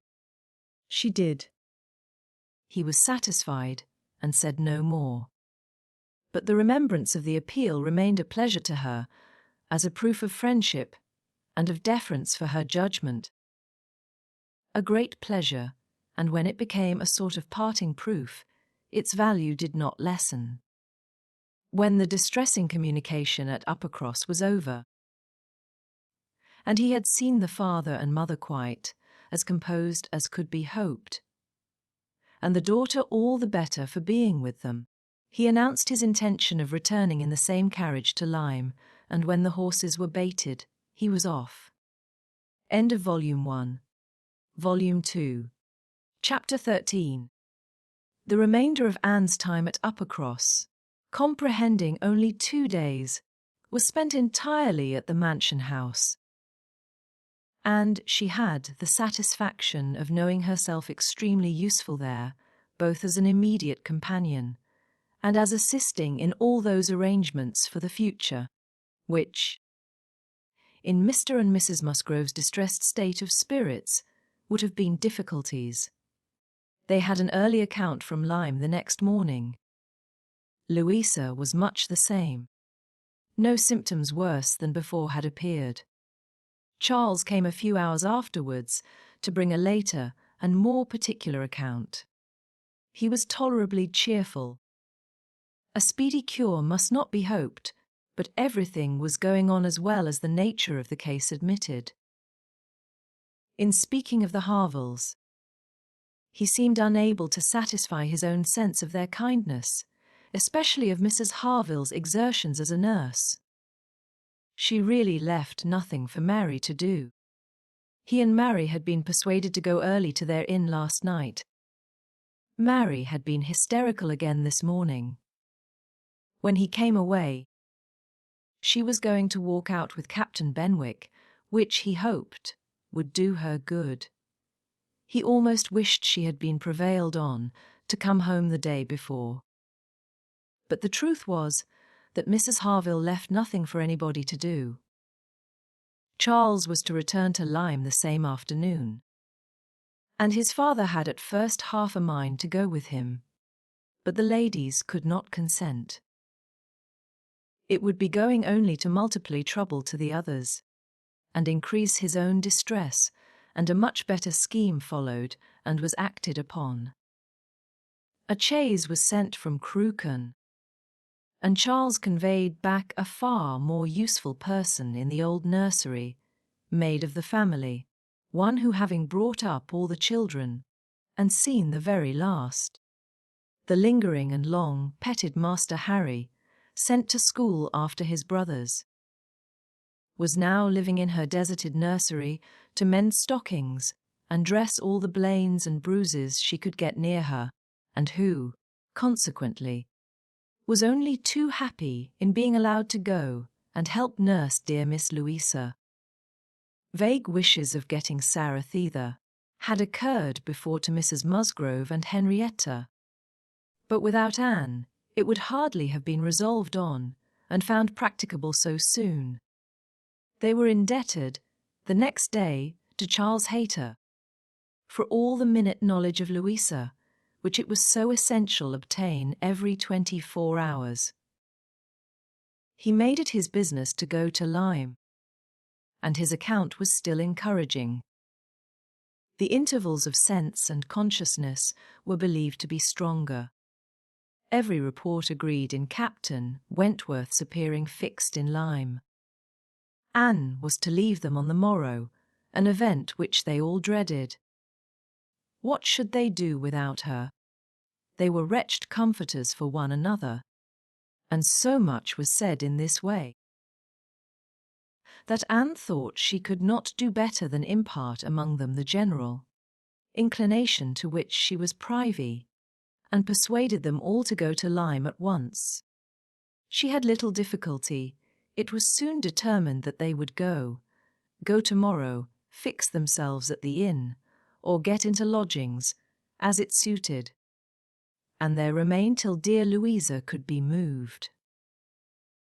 They must be taking off some trouble from the good people she was with. They might at least relieve Mrs. Harville from the care of her own children, and in short, they were so happy in the decision that Anne was delighted with what she had done, and felt that she could not spend her last morning at Uppercross better than in assisting their preparations and sending them off at an early hour, though her being left to the solitary range of the house was the consequence. She was the last. Excepting the little boys at the cottage, she was the very last, the only remaining one of all that had filled and animated both houses, of all that had given up across its cheerful character. A few days had made a change indeed. If Louisa recovered, it would all be well again. More than former happiness would be restored. There could not be a doubt, to her mind there was none, of what would follow her recovery. A few months hence, and the room now so deserted, occupied but by her silent, pensive self, might be filled again with all that was happy and gay, all that was glowing and bright in prosperous love, all that was most unlike Anne Elliot.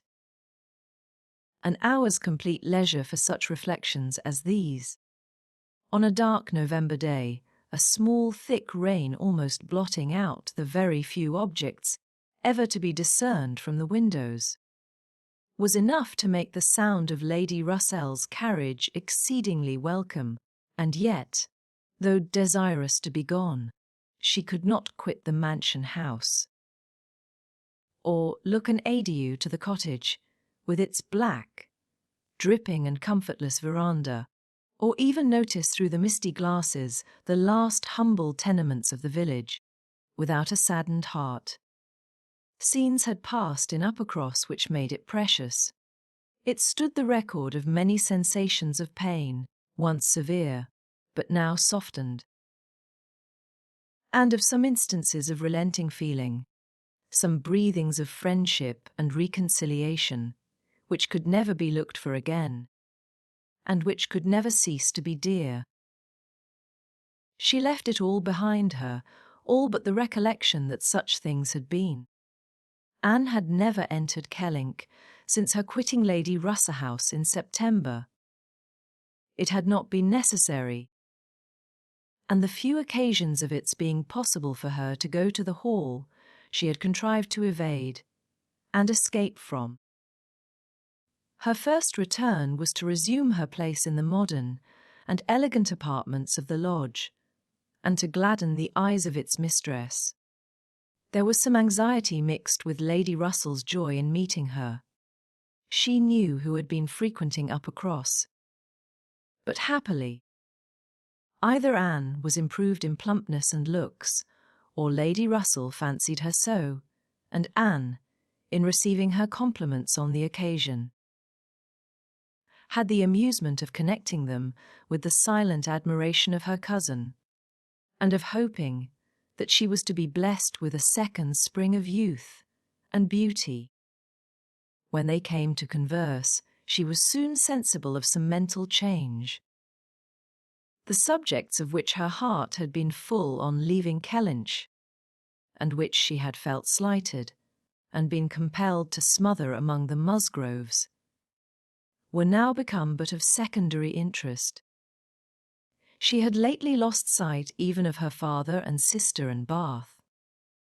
Their concerns had been sunk under those of Uppercross, and when Lady Russell reverted to their former hopes and fears, and spoke her satisfaction in the house in Camden Place, which had been taken, and her regret that Mrs. Clay should still be with them, Anne would have been ashamed to have it known how much more she was thinking of Lyme and Louisa Musgrove, and all her acquaintance there.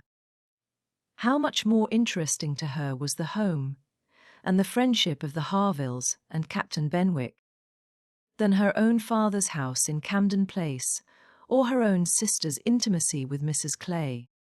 She was actually forced to exert herself to meet Lady Russell with anything like the appearance of equal solicitude, on topics which had by nature the first claim on her. There was a little awkwardness, at first in their discourse on another subject. They must speak of the accident at Lyme. Lady Russell had not been arrived 5 minutes the day before, when a full account of the whole had burst on her. But still it must be talked of. She must make enquiries.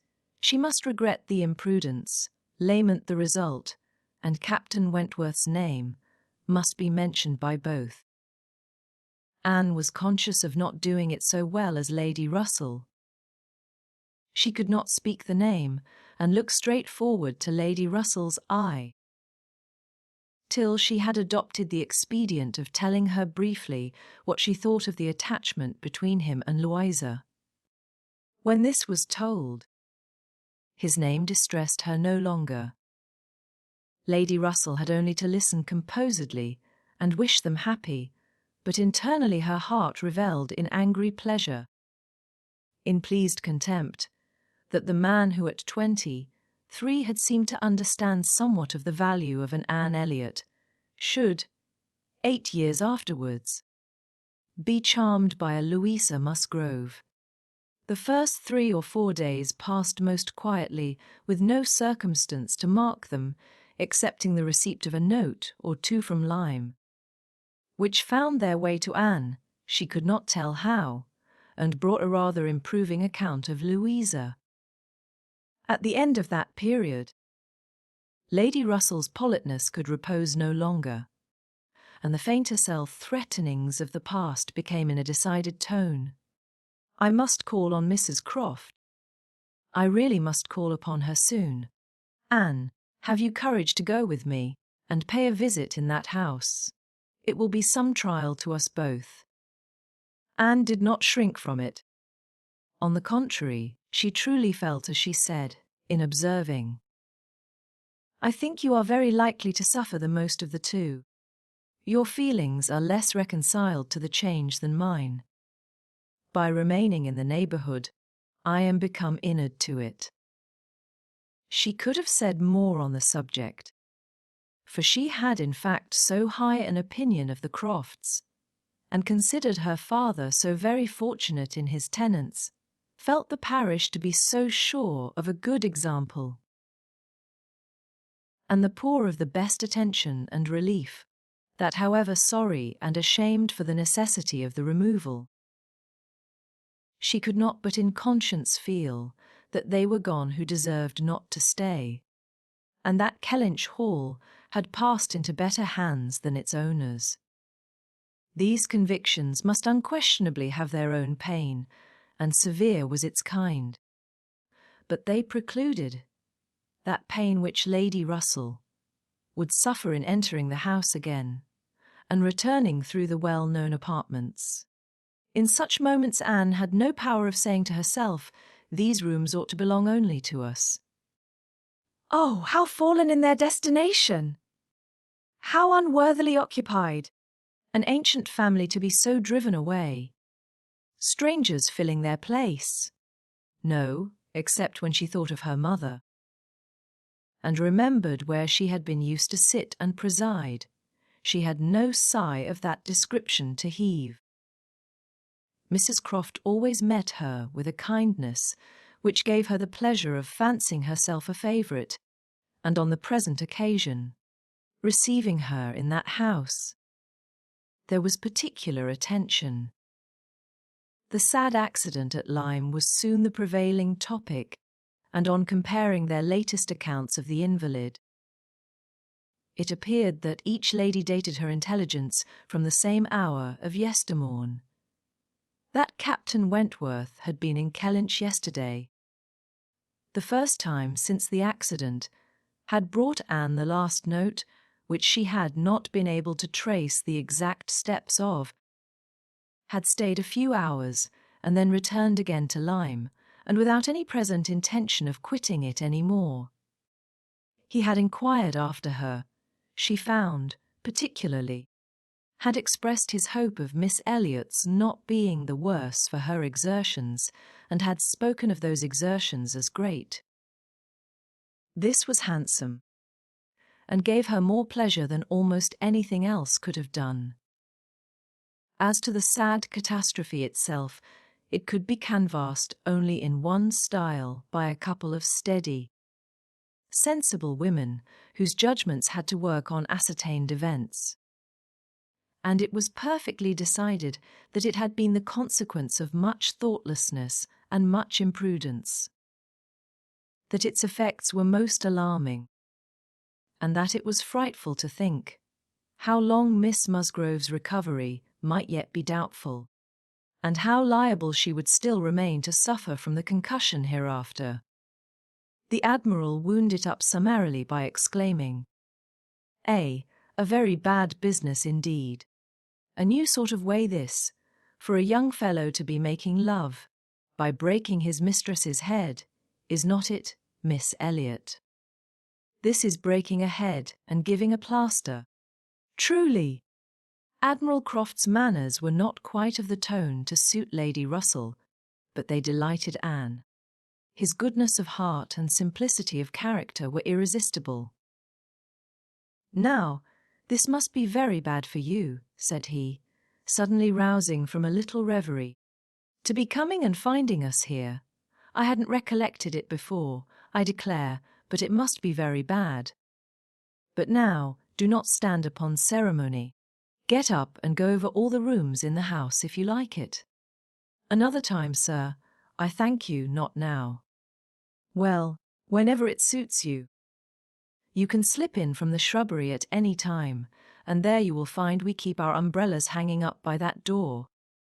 A good place, is not it? But, checking himself, you will not think it a good place, for yours were always kept in the butler's room. So it always is, I believe. One man's ways may be as good as another's, but we all like our own best. And so you must judge for yourself whether it would be better for you to go about the house or not. Anne, finding she might decline it, did so, very gratefully. We have made very few changes either, continued the Admiral, after thinking a moment. Very few. We told you about the laundry door. At Uppercross. That has been a very great improvement. The wonder was, how any family upon earth could bear with the inconvenience of its opening as it did. So long! You will tell Sir Walter what we have done, and that Mr. Shepherd thinks it the greatest improvement the house ever had. Indeed, I must do ourselves the justice to say that the few alterations we have made have been all very much for the better. My wife should have the credit of them, however. I have done very little besides sending away some of the large looking-glasses from my dressing-room, which was your father's. A very good man, and very much the gentleman, I am sure. But I should think, Miss Elliot, looking with serious reflection, I should think he must be rather a dressy man for his time of life. Such a number of looking-glasses! Oh, Lord, there was no getting away from one's self. So I got Sophie to lend me a hand, and we soon shifted their quarters, and now I am quite snug, with my little shaving glass in one corner. And another great thing that I never go near. Anne, amused in spite of herself, was rather distressed for an answer, and the Admiral, fearing he might not have been civil enough, took up the subject again to say, the next time you write to your good father, Miss Elliot, pray give him my compliments and Mrs. Croft's, and say that we are settled here quite to our liking, and have no fault at all to find with the place. The breakfast-room chimney smokes a little, I grant you, but it is only when the wind is due north and blows hard, which may not happen 3 times a winter. And take it altogether, now that we have been into most of the houses hereabouts and can judge, there is not one that we like better than this. Pray say so, with my compliments. He will be glad to hear it. Lady Russell and Mrs. Croft were very well pleased with each other. But the acquaintance which this visit began was fated not to proceed far at present, for when it was returned, the Crofts, announced themselves to be going away for a few weeks, to visit their connections in the north of the county, and probably might not be at home again before Lady Russell would be removing to Bath. So ended all danger to Anne of meeting Captain Wentworth at Kellynch Hall, or of seeing him in company with her friend. Everything was safe enough, and she smiled over the many anxious feelings she had wasted on the subject. Chapter 14. Though Charles and Mary had remained at Lyme much longer, after Mrs. Grove's going than Anne conceived they could have been at all wanted. They were yet the first of the family to be at home again, and as soon as possible, after their return to Uppercross, they drove over to the lodge. They had left Louisa beginning to sit up, but her head, though clear, was exceedingly weak, and her nerves susceptible to the highest extreme of tenderness. And though she might be pronounced to be altogether doing very well, it was still impossible to say when she might be able to bear the removal home.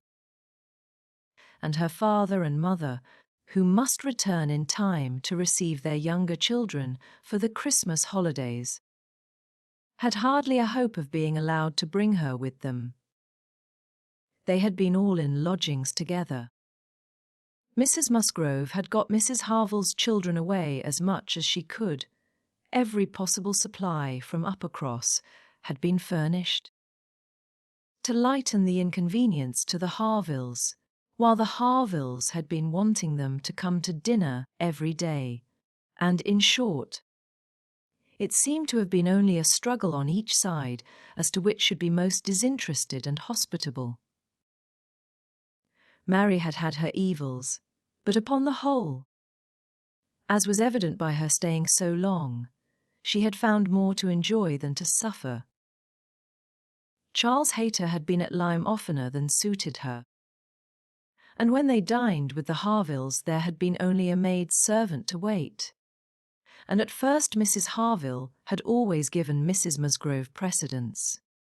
But then she had received so very handsome an apology from her on finding out whose daughter she was, and there had been so much going on every day. There had been so many walks between their lodgings and the Harvilles, and she had got books from the library and changed them so often, that the balance had certainly been much in favour of Lyme. She had been taken to Charmouth too, and she had bathed, and she had gone to church.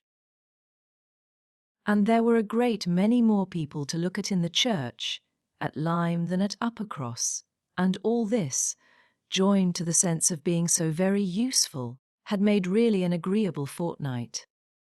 Anne inquired after Captain Benwick. Mary's face was clouded directly. Charles laughed. "Oh, Captain Benwick is very well, I believe, but he is a very odd young man. I do not know what he would be at. We asked him to come home with us for a day or two. Charles undertook to give him some shooting, and he seemed quite delighted, and, for my part, I thought it was all settled, when behold, on Tuesday night, he made a very awkward sort of excuse.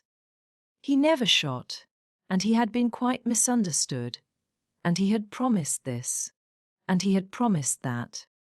And the end of it was, I found that he did not mean to come. I suppose he was afraid of finding it dull. But upon my word I should have thought we were lively enough at the cottage for such a heart-broken man as Captain Benwick.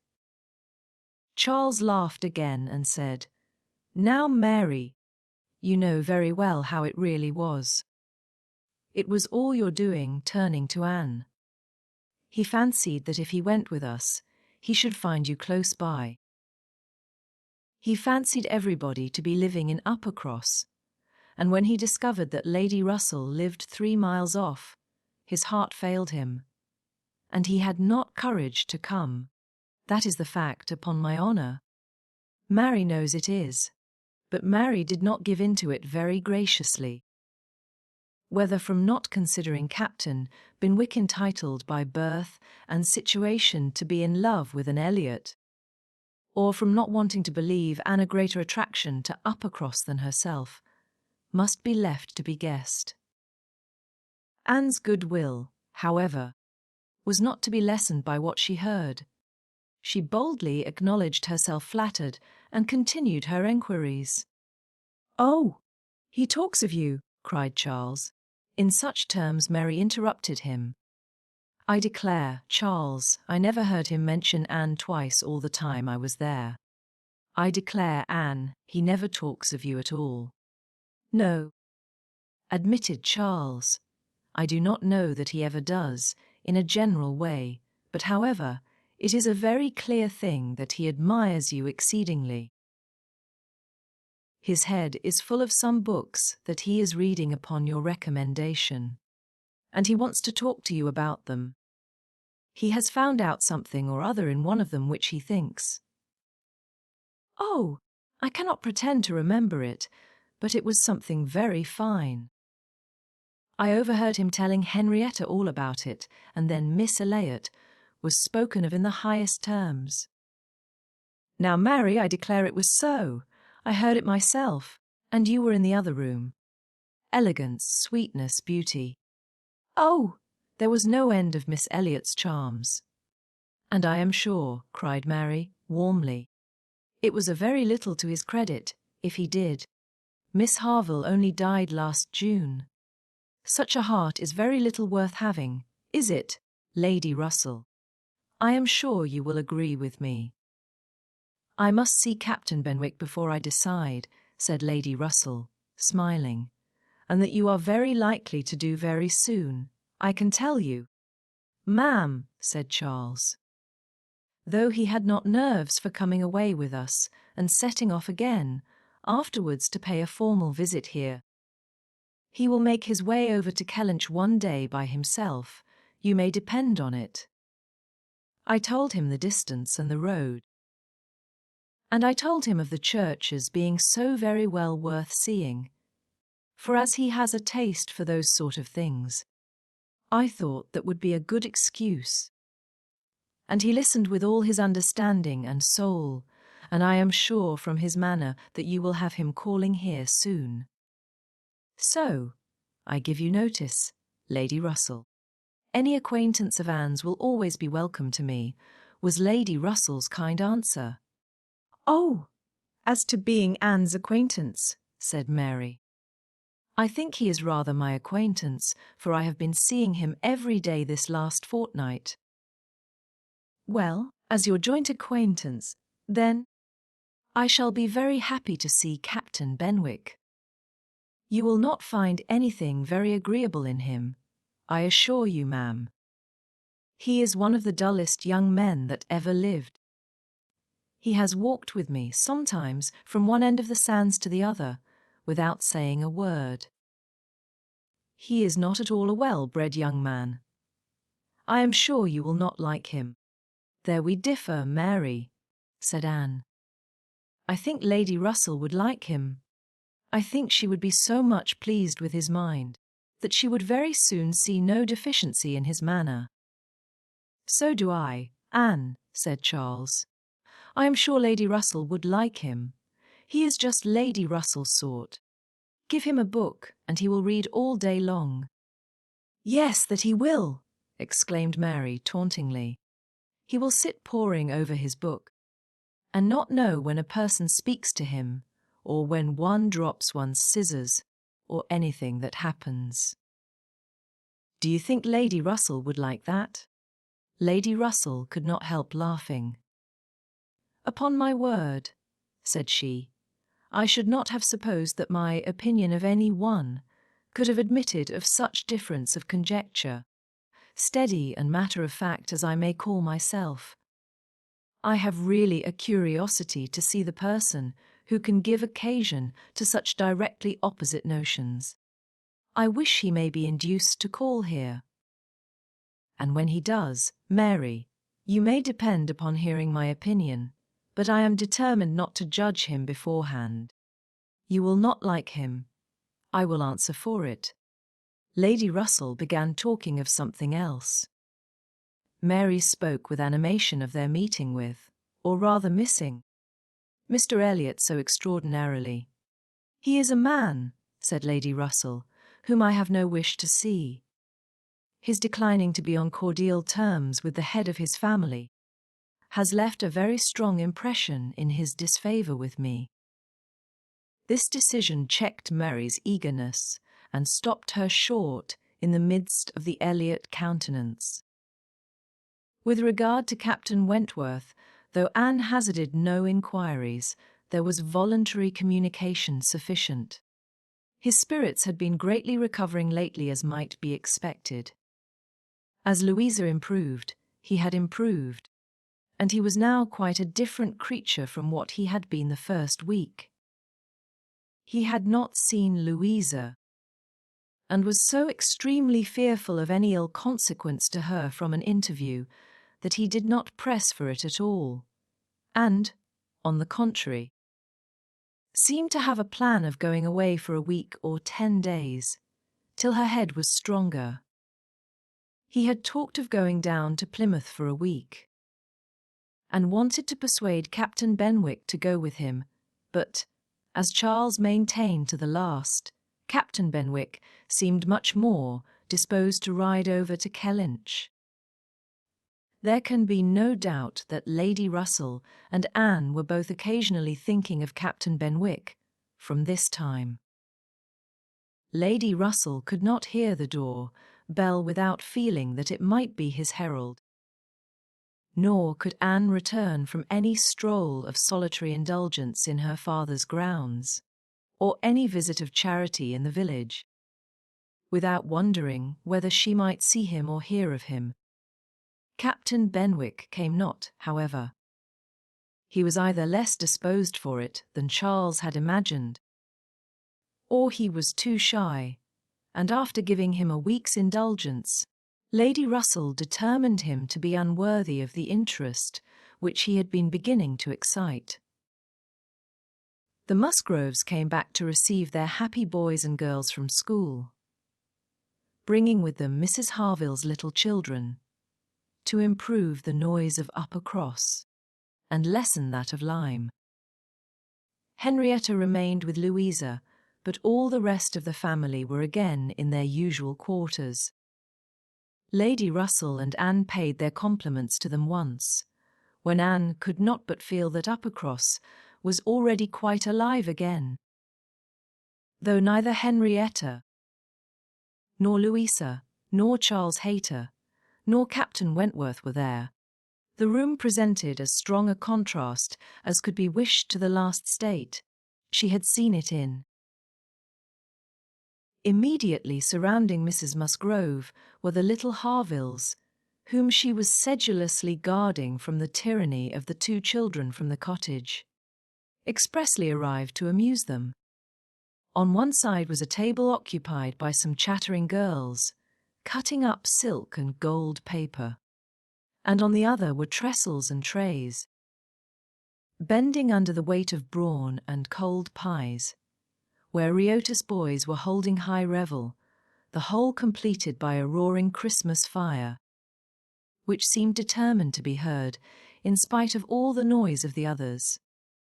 Charles and Mary also came in, of course, during their visit, and Mr. Musgrove made a point of paying his respects to Lady Russell, and sat down close to her for 10 minutes, talking with a very raised voice, but from the clamour of the children on his knees generally in vain.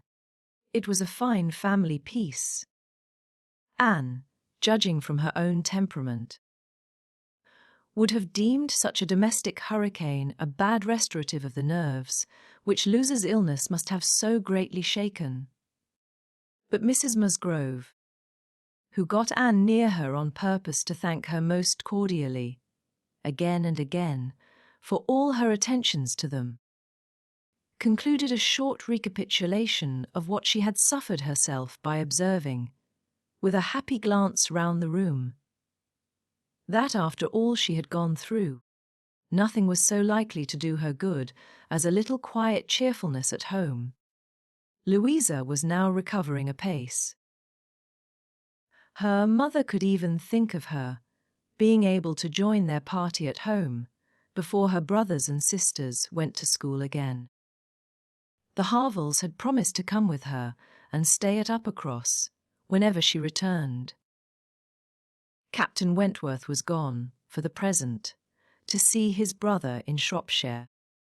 "I hope I shall remember, in future," said Lady Russell, as soon as they were reseated in the carriage, "not to call at Uppercross in the Christmas holidays.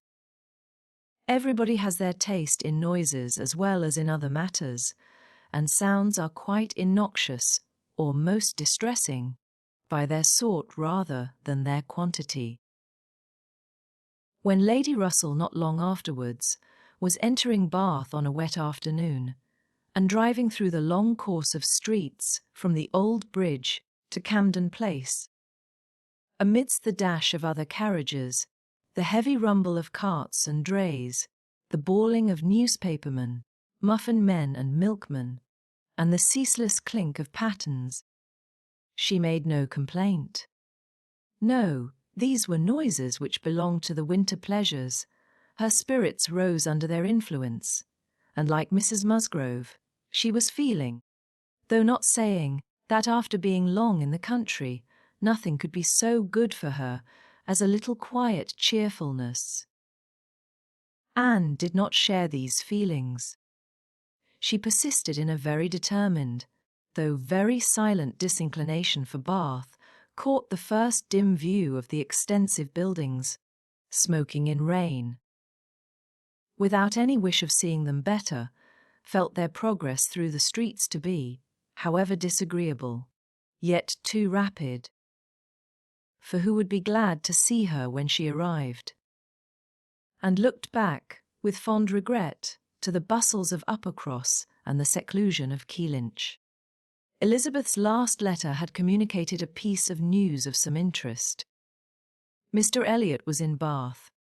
He had called in Camden Place, had called a second time, a third, had been pointedly attentive. If Elizabeth and her father did not deceive themselves, had been taking much pains to seek the acquaintance, and proclaim the value of the connection, as he had formerly taken pains to shew neglect. This was very wonderful if it were true, and Lady Russell was in a state of very agreeable curiosity and perplexity about Mr. Elliot, already recanting the sentiment she had so lately expressed to Mary, of his being a man whom she had no wish to see. She had a great wish to see him, if he really sought to reconcile himself like a dutiful branch. He must be forgiven for having dismembered himself from the paternal tree. Anne was not animated to an equal pitch by the circumstance, but she felt that she would rather see Mr. Elliot again than not, which was more than she could say for many other persons in Bath.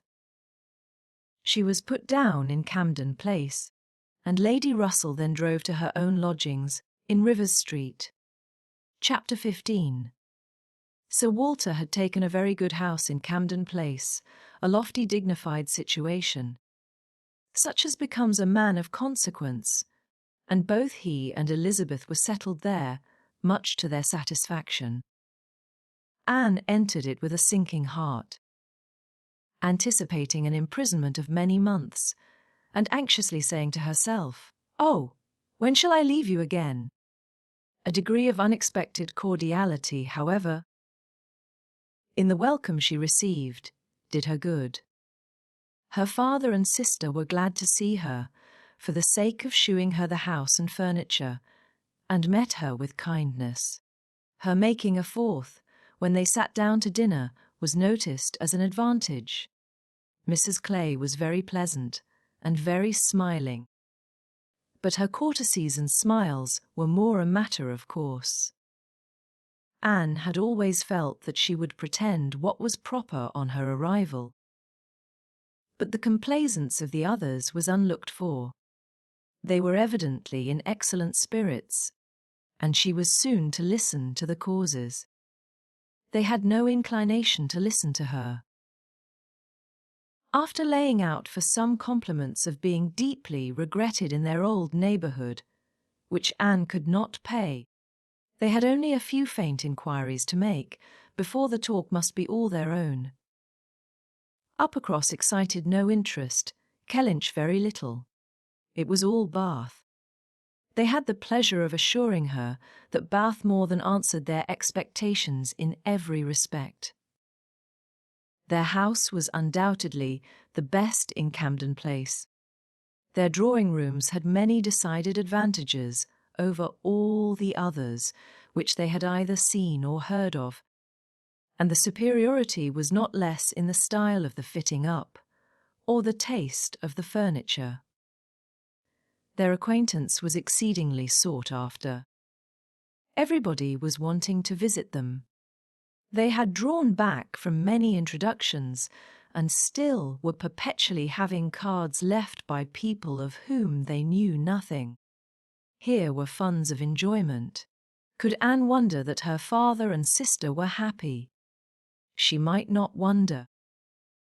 But she must sigh that her father should feel no degradation in his change, should see nothing to regret in the duties and dignity of the resident landholder, should find so much to be vain of in the littlenesses of a town, and she must sigh and smile and wonder too. As Elizabeth threw open the folding doors and walked with exultation from one drawing-room to the other, boasting of their space, at the possibility of that woman, who had been mistress of Kellynch Hall, finding extent to be proud of between two walls, perhaps 30 feet asunder. But this was not all which they had to make them happy. They had Mr. Elliot too. Anne had a great deal to hear of Mr. Elliot. He was not only pardoned. They were delighted with him. He had been in Bath about a fortnight. He had passed through Bath in November, in his way to London. When the intelligence of Sir Walter's being settled there had, of course, reached him, though only 24 hours in the place. But he had not been able to avail himself of it, but he had now been a fortnight in Bath, and his first object on arriving had been to leave his card in Camden Place, following it up by such assiduous endeavours to meet, and when they did meet, by such great openness of conduct, such readiness to apologize for the past, such solicitude to be received as a relation again, that their former good understanding was completely re-established. They had not a fault to find in him. He had explained away all the appearance of neglect on his own side. It had originated in misapprehension entirely. He had never had an idea of throwing himself off. He had feared that he was thrown off, but knew not why, and delicacy had kept him silent. Upon the hint of having spoken disrespectfully or carelessly of the family and the family honours, he was quite indignant. He, who had ever boasted of being an Elliot, and whose feelings, as to connection, were only too strict to suit the unfeudal tone of the present day. He was astonished, indeed, but his character and general conduct must refute it. He could refer Sir Walter to all who knew him, and certainly the pains he had been taking on this, the first opportunity of reconciliation, to be restored to the footing of a relation and higher presumptive, was a strong proof of his opinions on the subject. The circumstances of his marriage, too, were found to admit of much extenuation.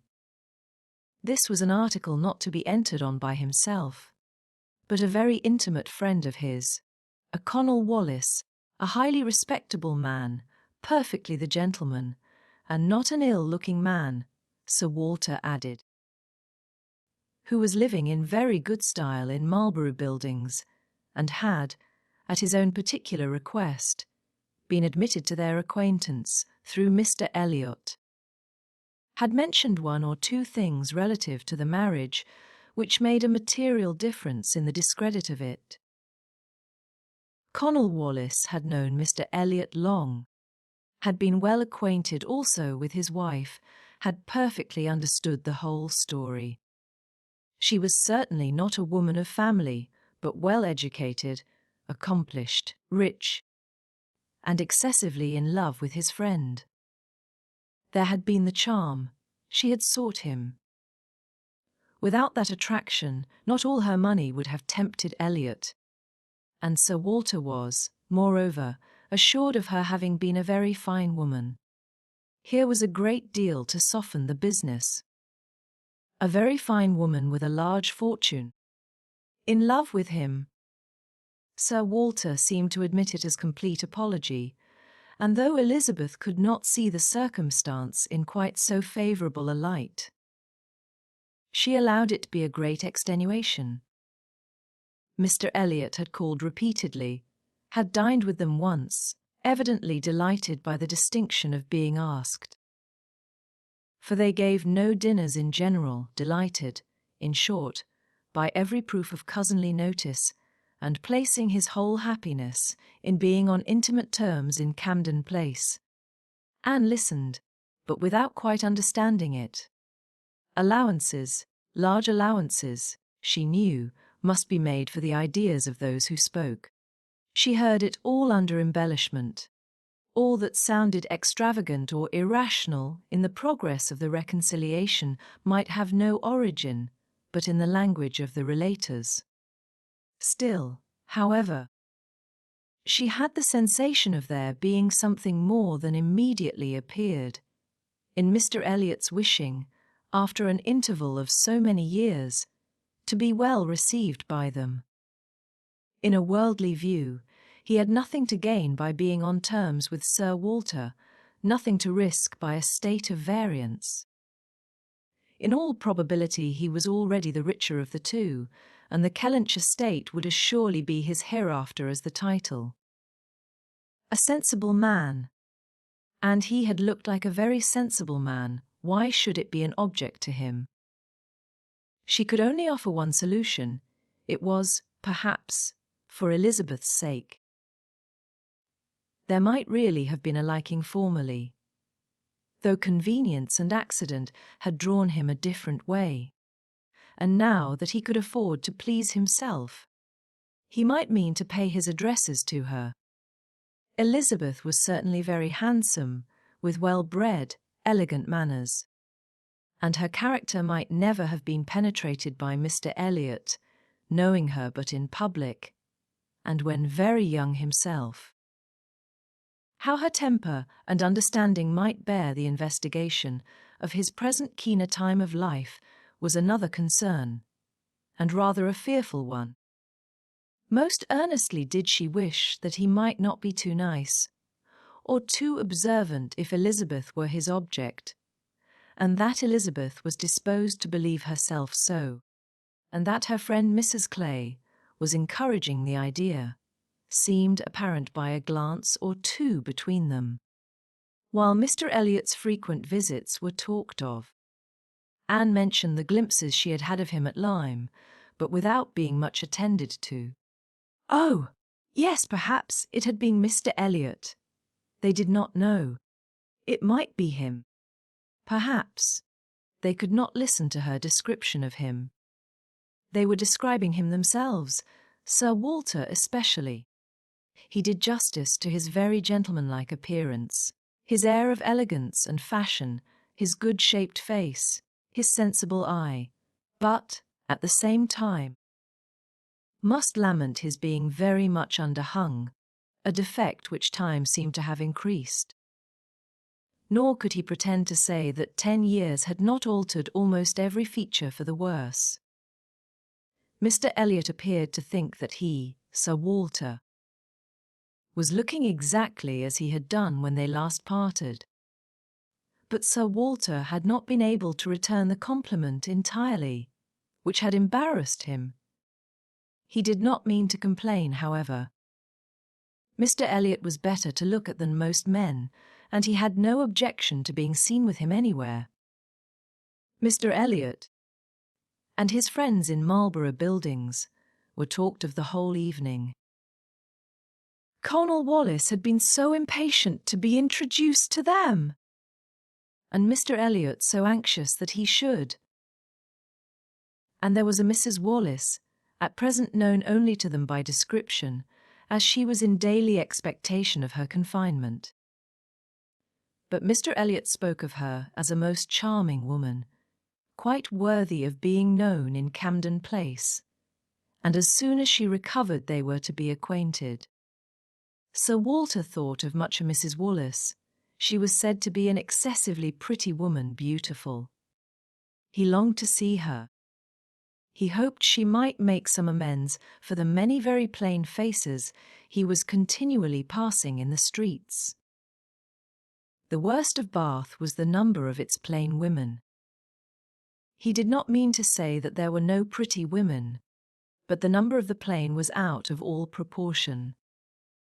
He had frequently observed, as he walked, that one handsome face would be followed by 30 or 35 frights, and once, as he had stood in a shop on Bond Street, he had counted 87 women go by, one after another, without there being a tolerable face among them. It had been a frosty morning, to be sure, a sharp frost, which hardly 1 man in 1,000 could stand the test of. But still, there certainly were a dreadful multitude of ugly women in Bath. and as for the men, They were infinitely worse. Such scarecrows as the streets were full of. It was evident how little the women were used to the sight of anything tolerable, by the effect which a man of decent appearance produced. He had never walked anywhere arm in arm with Colonel Wallis, who was a fine military figure, though sandy-haired, without observing that every woman's eye was upon him. Every woman's eye was sure to be upon Colonel Wallis. modest Sir Walter, He was not allowed to escape, however. His daughter and Mrs. Clay united in hinting that Colonel Wallis's companion might have as good a figure as Colonel Wallis, and certainly was not sandy-haired. "How is Mary looking?" said Sir Walter, in the height of his good humour. "The last time I saw her she had a red nose, but I hope that may not happen every day." "Oh no, that must have been quite accidental." "In general she has been in very good health, and very good looks since Michaelmas. If I thought it would not tempt her to go out in sharp winds and grow coarse, I would send her a new hat and pelisse." Anne was considering whether she should venture to suggest that a gown, or a cap, would not be liable to any such misuse, when a knock at the door suspended everything. A knock at the door, and so late! It was 10 o'clock. Could it be Mr. Elliot? They knew he was to dine in Lansdowne Crescent. It was possible that he might stop in his way home to ask them how they did.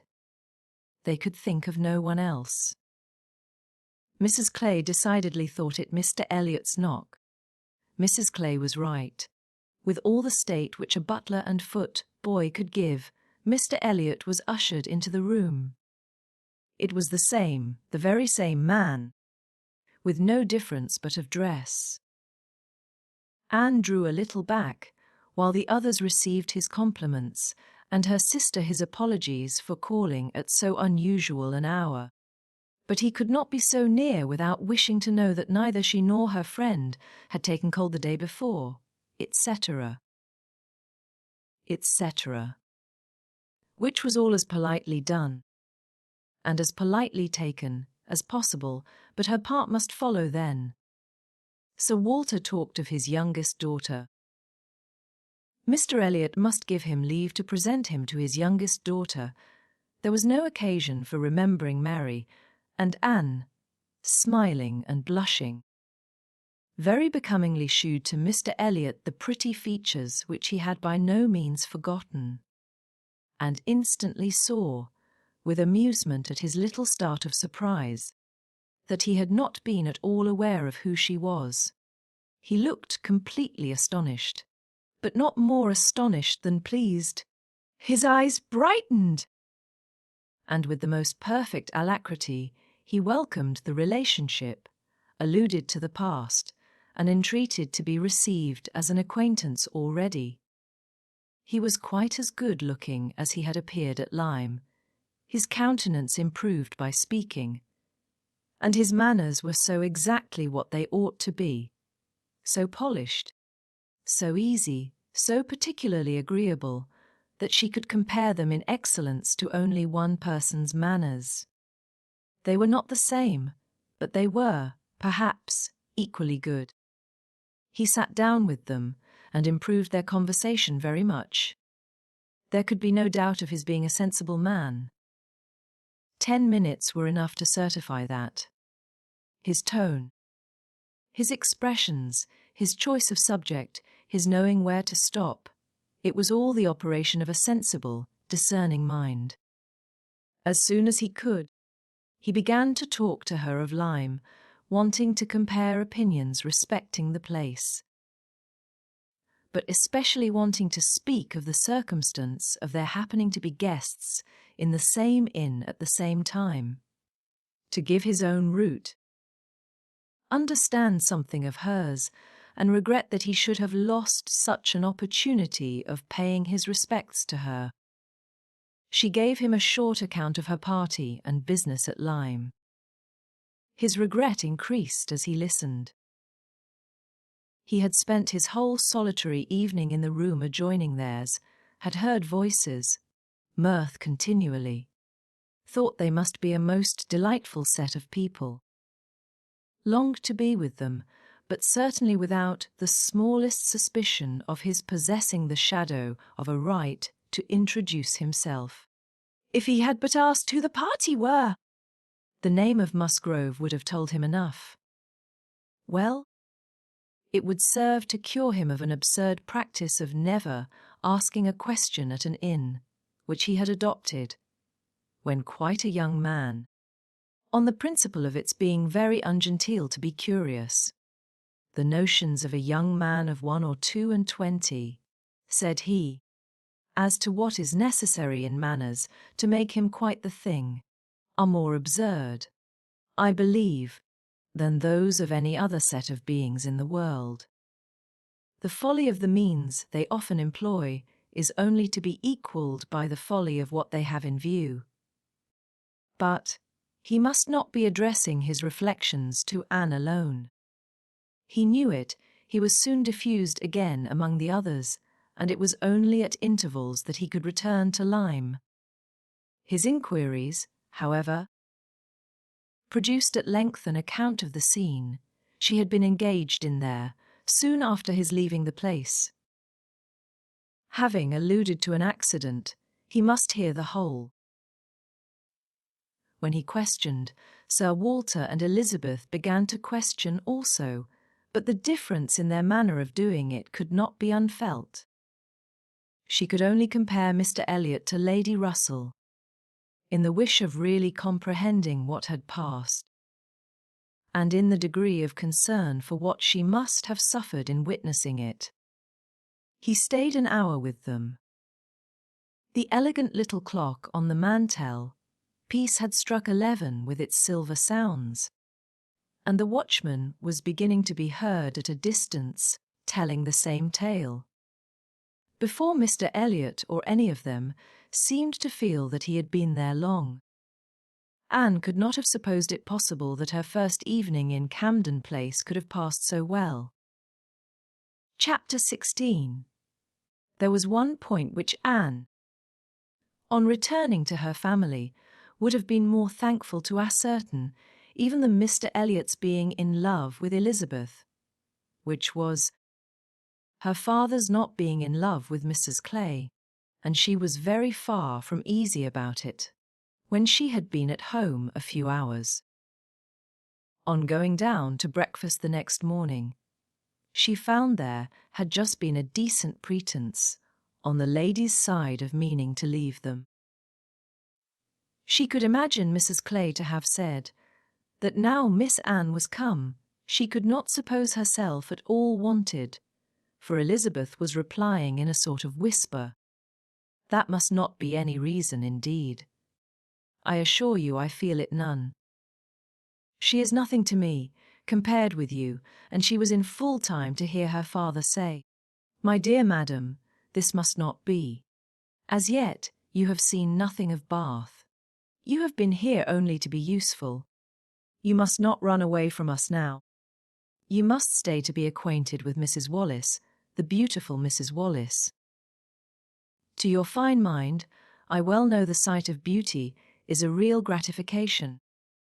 He spoke and looked so much in earnest that Anne was not surprised to see Miss Clay stealing a glance at Elizabeth and herself.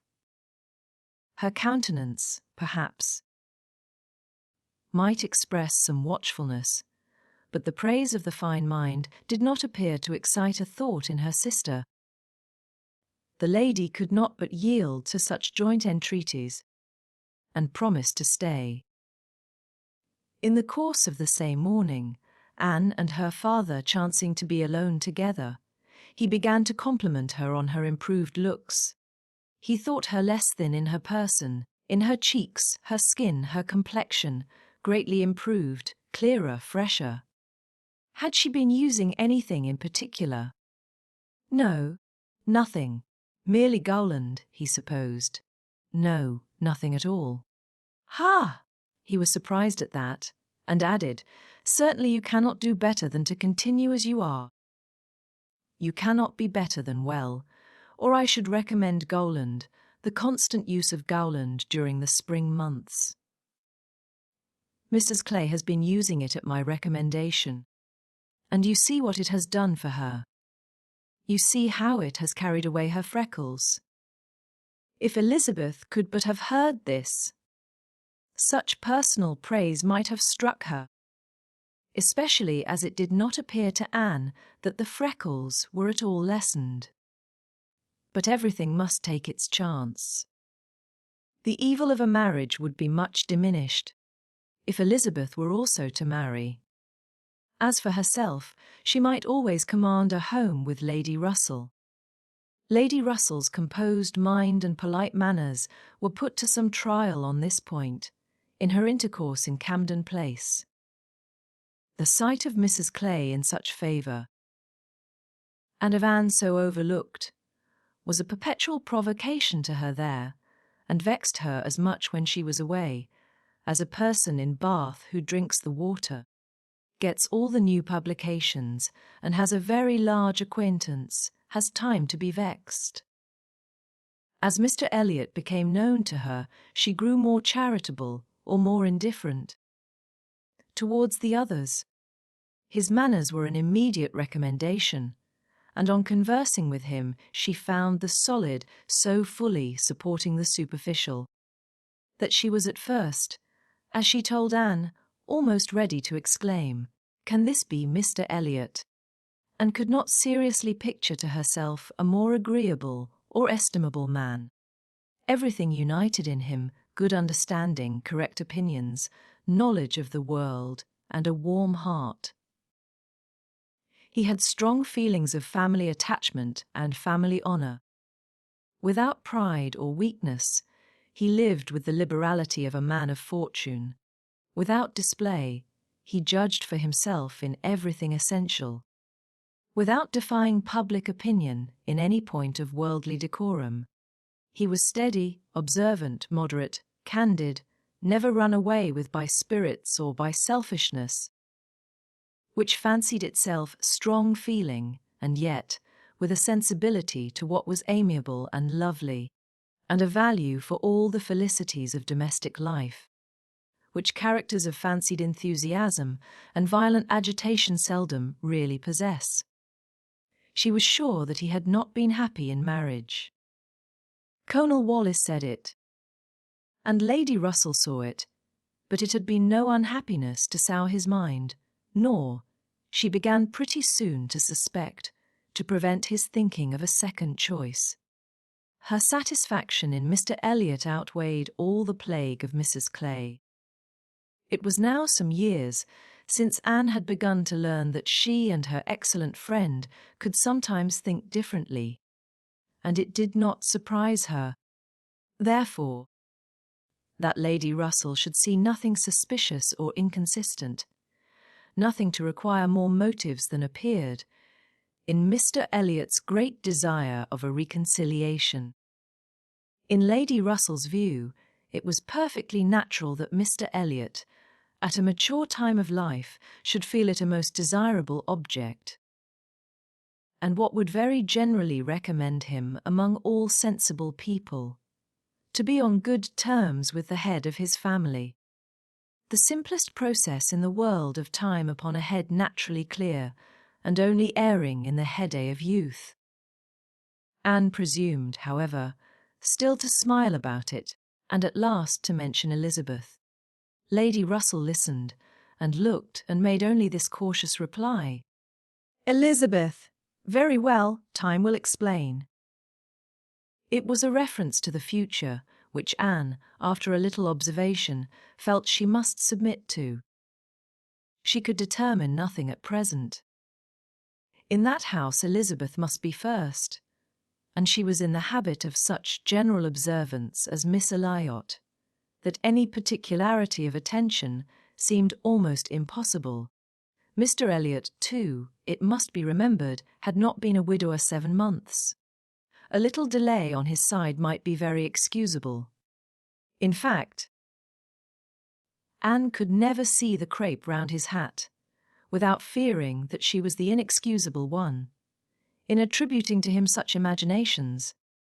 For though his marriage had not been very happy, still it had existed so many years that she could not comprehend a very rapid recovery from the awful impression of its being dissolved. However it might end, he was without any question their pleasantest acquaintance in Bath. She saw nobody equal to him, and it was a great indulgence now and then to talk to him about Lyme, which he seemed to have as lively a wish to see again, and to see more of, as herself. They went through the particulars of their first meeting a great many times. He gave her to understand that he had looked at her with some earnestness. She knew it well, and she remembered another person's look also. They did not always think alike. His value for rank and connection, she perceived, was greater than hers. It was not merely complaisance. It must be a liking to the cause, which made him enter warmly into her father and sister's solicitudes on a subject which she thought unworthy to excite them. The Bath paper one morning announced the arrival of the Dowager Viscountess Dalrymple and her daughter, the Honourable Miss Carteret, and all the comfort of Camden Place was swept away for many days, for the Dalrymples, in Anne's opinion, most unfortunately, were cousins of the Elliots. And the agony was how to introduce themselves properly. Anne had never seen her father and sister before in contact with nobility, and she must acknowledge herself disappointed. She had hoped better things from their high ideas of their own situation in life, and was reduced to form a wish which she had never foreseen, a wish that they had more pride. For our cousins Lady Dalrymple and Miss Carteret, our cousins, the Dalrymples, sounded in her ears all day long. Sir Walter had once been in company with the late Viscount, but had never seen any of the rest of the family. And the difficulties of the case arose from there having been a suspension of all intercourse by letters of ceremony ever since the death of that said late Viscount, when, in consequence of a dangerous illness of Sir Walter's at the same time, there had been an unlucky omission at Kellynch. No letter of condolence had been sent to Ireland. The neglect had been visited on the head of the sinner, for when poor Lady Elliot died herself, no letter of condolence was received at Kellynch, and, consequently, There was but too much reason to apprehend that the Dalrymples considered the relationship as closed.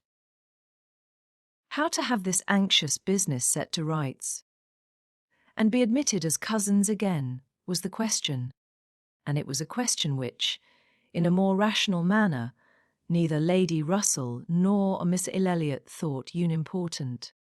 Family connections were always worth preserving, good company always worth seeking. Lady Dalrymple had taken a house for 3 months in Laura Place and would be living in style. She had been at Bath the year before, and Lady Russell had heard her spoken of as a charming woman. It was very desirable that the connection should be renewed, if it could be done, without any compromise of propriety on the side of the Elliots. Sir Walter, however, would choose his own means, and at last wrote a very fine letter of ample explanation, regret, and entreaty to his right honourable cousin. Neither Lady Russell nor Mr. Elliot could admire the letter, but it did all that was wanted in bringing 3 lines of scrawl from the Dowager Viscountess. She was very much honoured and should be happy in their acquaintance. The toils of the business were over, the sweets began. They visited in Laura Place. They had the cards of Dowager Viscountess Dalrymple and the Honourable Miss Carteret, to be arranged wherever they might be most visible. And our cousins in Laura Place, our cousin, Lady Dalrymple and Miss Carteret, were talked of to everybody. Anne was ashamed. Had Lady Dalrymple and her daughter even been very agreeable, she would still have been ashamed of the agitation they created. But they were nothing. There was no superiority of manner, accomplishment, or understanding. Lady Dalrymple had acquired the name of a charming woman, because she had a smile and a civil answer for everybody. Miss Carteret, with still less to say, was so plain and so awkward that she would never have been tolerated in Camden Place but for her birth.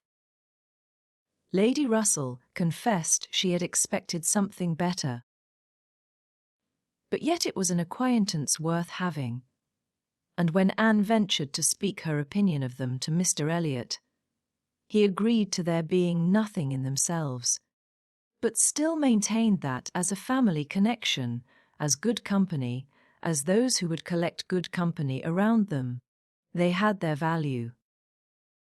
Anne smiled and said, "My idea of good company, Mr. Elliot, is the company of clever, well-informed people who have a great deal of conversation. That is what I call good company." "You are mistaken," said he gently. "That is not good company, that is the best. Good company requires only birth, education, and manners, and with regard to education is not very nice. Birth and good manners are essential, but a little learning is by no means a dangerous thing in good company. On the contrary, it will do very well." My cousin Anne shakes her head. She is not satisfied, she is fastidious. My dear cousin, sitting down by her, "You have a better right to be fastidious than almost any other woman I know, but will it answer? Will it make you happy? Will it not be wiser to accept the society of those good ladies in Laura Place, and enjoy all the advantages of the connection as far as possible? You may depend upon it that they will move in the first set in Bath this winter, and as rank is rank, your being known to be related to them will have its use in fixing your family. Our family, let me say, in that degree of consideration which we must all wish for." "Yes," sighed Anne, "we shall, indeed, be known to be related to them." Then recollecting herself, and not wishing to be answered, she added, "I certainly do think there has been by far too much trouble taken to procure the acquaintance. I suppose," smiling, "I have more pride than any of you, but I confess it does vex me that we should be so solicitous to have the relationship acknowledged, which we may be very sure is a matter of perfect indifference to them.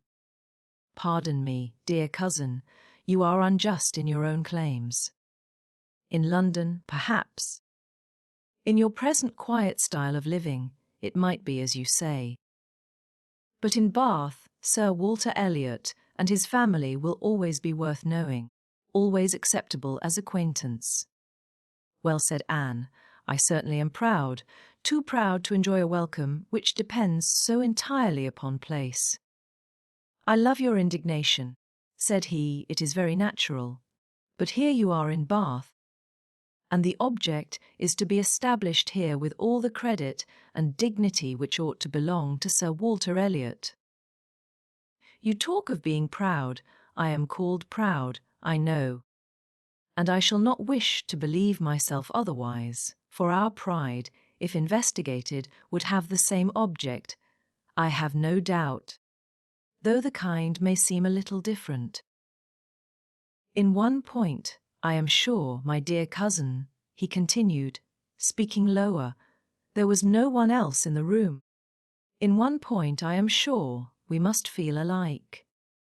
We must feel that every addition to your father's society, among his equals or superiors, may be of use in diverting his thoughts from those who are beneath him. He looked, as he spoke, to the seat which Mrs. Clay had been lately occupying. A sufficient explanation of what he particularly meant. And though Anne could not believe in their having the same sort of pride, she was pleased with him for not liking Mrs. Clay, and her conscience admitted that his wishing to promote her father's getting great acquaintance was more than excusable in the view of defeating her. Chapter 17. While Sir Walter and Elizabeth were assiduously pushing their good fortune in Laura Place, Anne was renewing an acquaintance of a very different description. She had called on her former governess, and had heard from her of there being an old schoolfellow in Bath, who had the two strong claims on her attention of past kindness and present suffering. Miss Hamilton, now Mrs. Smith, had shewn her kindness in one of those periods of her life when it had been most valuable. Anne had gone unhappy to school, grieving for the loss of a mother whom she had dearly loved, feeling her separation from home, and suffering as a girl of 14, of strong sensibility and not high spirits, must suffer at such a time, and Miss Hamilton, 3 years older than herself, but still from the want of near relations and a settled home, remaining another year at school, had been useful and good to her in a way which had considerably lessened her misery and could never be remembered with indifference. Miss Hamilton had left school, had married not long afterwards, was said to have married a man of fortune, and this was all that Anne had known of her, till now that their governess's account brought her situation forward in a more decided but very different form. She was a widow and poor. Her husband had been extravagant, and at his death, about 2 years before, had left his affairs dreadfully involved.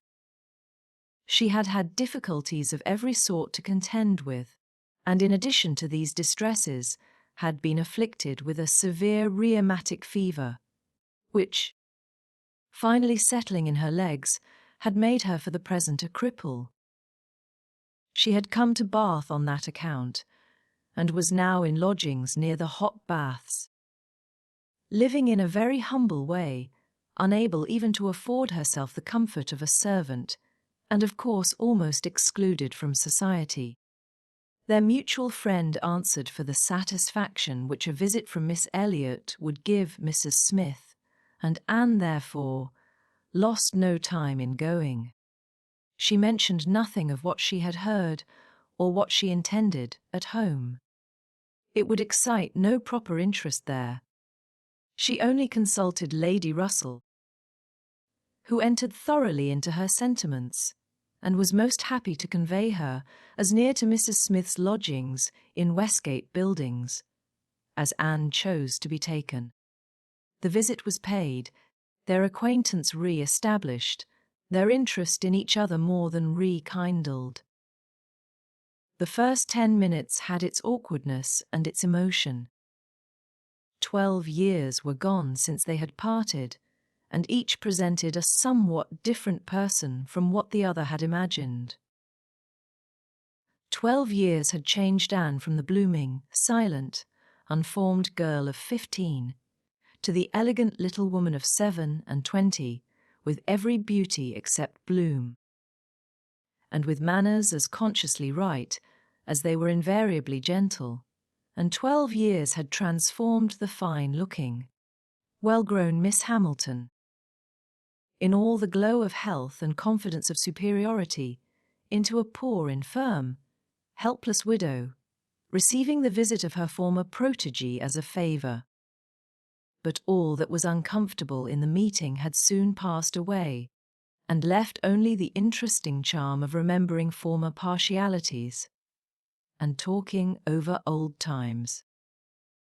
Anne found in Mrs. Smith the good sense and agreeable manners which she had almost ventured to depend on, and a disposition to converse and be cheerful beyond her expectation.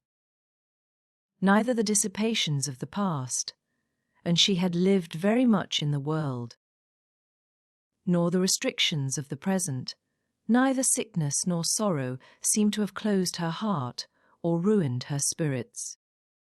In the course of a second visit she talked with great openness, and Anne's astonishment increased. She could scarcely imagine a more cheerless situation in itself than Mrs. Smith's. She had been very fond of her husband. She had buried him. She had been used to affluence. It was gone. She had no child to connect her with life and happiness again. No relations to assist in the arrangement of perplexed affairs, no health to make all the rest supportable. Her accommodations were limited to a noisy parlour, and a dark bedroom behind, with no possibility of moving from one to the other without assistance, which there was only one servant in the house to afford, and she never quitted the house but to be conveyed into the warm bath. Yet, in spite of all this, Anne had reason to believe that she had moments only of languor and depression, to hours of occupation and enjoyment. How could it be? She watched, observed, reflected, and finally determined that this was not a case of fortitude or of resignation only. A submissive spirit might be patient. A strong understanding would supply resolution, but here was something more. Here was that elasticity of mind, that disposition to be comforted, that power of turning readily from evil to good, and of finding employment which carried her out of herself, which was from nature alone. It was the choicest gift of heaven, and Anne viewed her friend as one of those instances in which, by a merciful appointment, it seems designed to counterbalance almost every other want. There had been a time, Mrs. Smith told her, when her spirits had nearly failed. She could not call herself an invalid now, compared with her state on first reaching Bath. Then she had, indeed, been a pitiable object, for she had caught cold on the journey, and had hardly taken possession of her lodgings, before she was again confined to her bed and suffering under severe and constant pain. And all this among strangers, with the absolute necessity of having a regular nurse, and finances at that moment particularly unfit to meet any extraordinary expense. She had weathered it, however, and could truly say that it had done her good. It had increased her comforts by making her feel herself to be in good hands. She had seen too much of the world to expect sudden or disinterested attachment anywhere, but her illness had proved to her that her landlady had a character to preserve, and would not use her ill. And she had been particularly fortunate in her nurse, as a sister of her landlady, a nurse by profession, and who had always a home in that house when unemployed, chanced to be at liberty just in time to attend her. And she, said Mrs. Smith, besides nursing me most admirably, has really proved an invaluable acquaintance. As soon as I could use my hands, she taught me to knit, which has been a great amusement, and she put me in the way of making these little thread cases, pin cushions and card racks, which you always find me so busy about, and which supply me with the means of doing a little good to one or two very poor families in this neighbourhood. She had a large acquaintance, of course professionally, among those who can afford to buy, and she disposes of my merchandise. She always takes the right time for applying. Everybody's heart is open, you know. When they have recently escaped from severe pain, or are recovering the blessing of health, and Nurse Rook thoroughly understands when to speak. She is a shrewd, intelligent, sensible woman. Hers is a line for seeing human nature, and she has a fund of good sense and observation, which, as a companion, make her infinitely superior to thousands of those who, having only received the best education in the world, know nothing worth attending to. Call it gossip, if you will, but when Nurse Rook has half an hour's leisure to bestow on me, she is sure to have something to relate that is entertaining and profitable, something that makes one know one's species better. One likes to hear what is going on, to be au fait as to the newest modes of being trifling and silly. To me, who live so much alone, her conversation, I assure you, is a treat. Anne, far from wishing to cavil at the pleasure, replied, I can easily believe it. Women of that class have great opportunities, and if they are intelligent, may be well worth listening to. Such varieties of human nature as they are in the habit of witnessing. And it is not merely in its follies that they are well read, for they see it occasionally under every circumstance that can be most interesting or affecting. What instances must pass before them of ardent, disinterested, self-denying attachment, of heroism, fortitude, patience, resignation, of all the conflicts and all the sacrifices that ennoble us most. A sick chamber may often furnish the worth of volumes. Yes, said Mrs. Smith more doubtingly, sometimes it may, though I fear its lessons are not often in the elevated style you describe. Here and there, human nature may be great in times of trial, but generally speaking, it is its weakness and not its strength that appears in a sick chamber. It is selfishness and impatience rather than generosity and fortitude that one hears of. There is so little real friendship in the world. And unfortunately, speaking low and tremulously, there are so many who forget to think seriously till it is almost too late.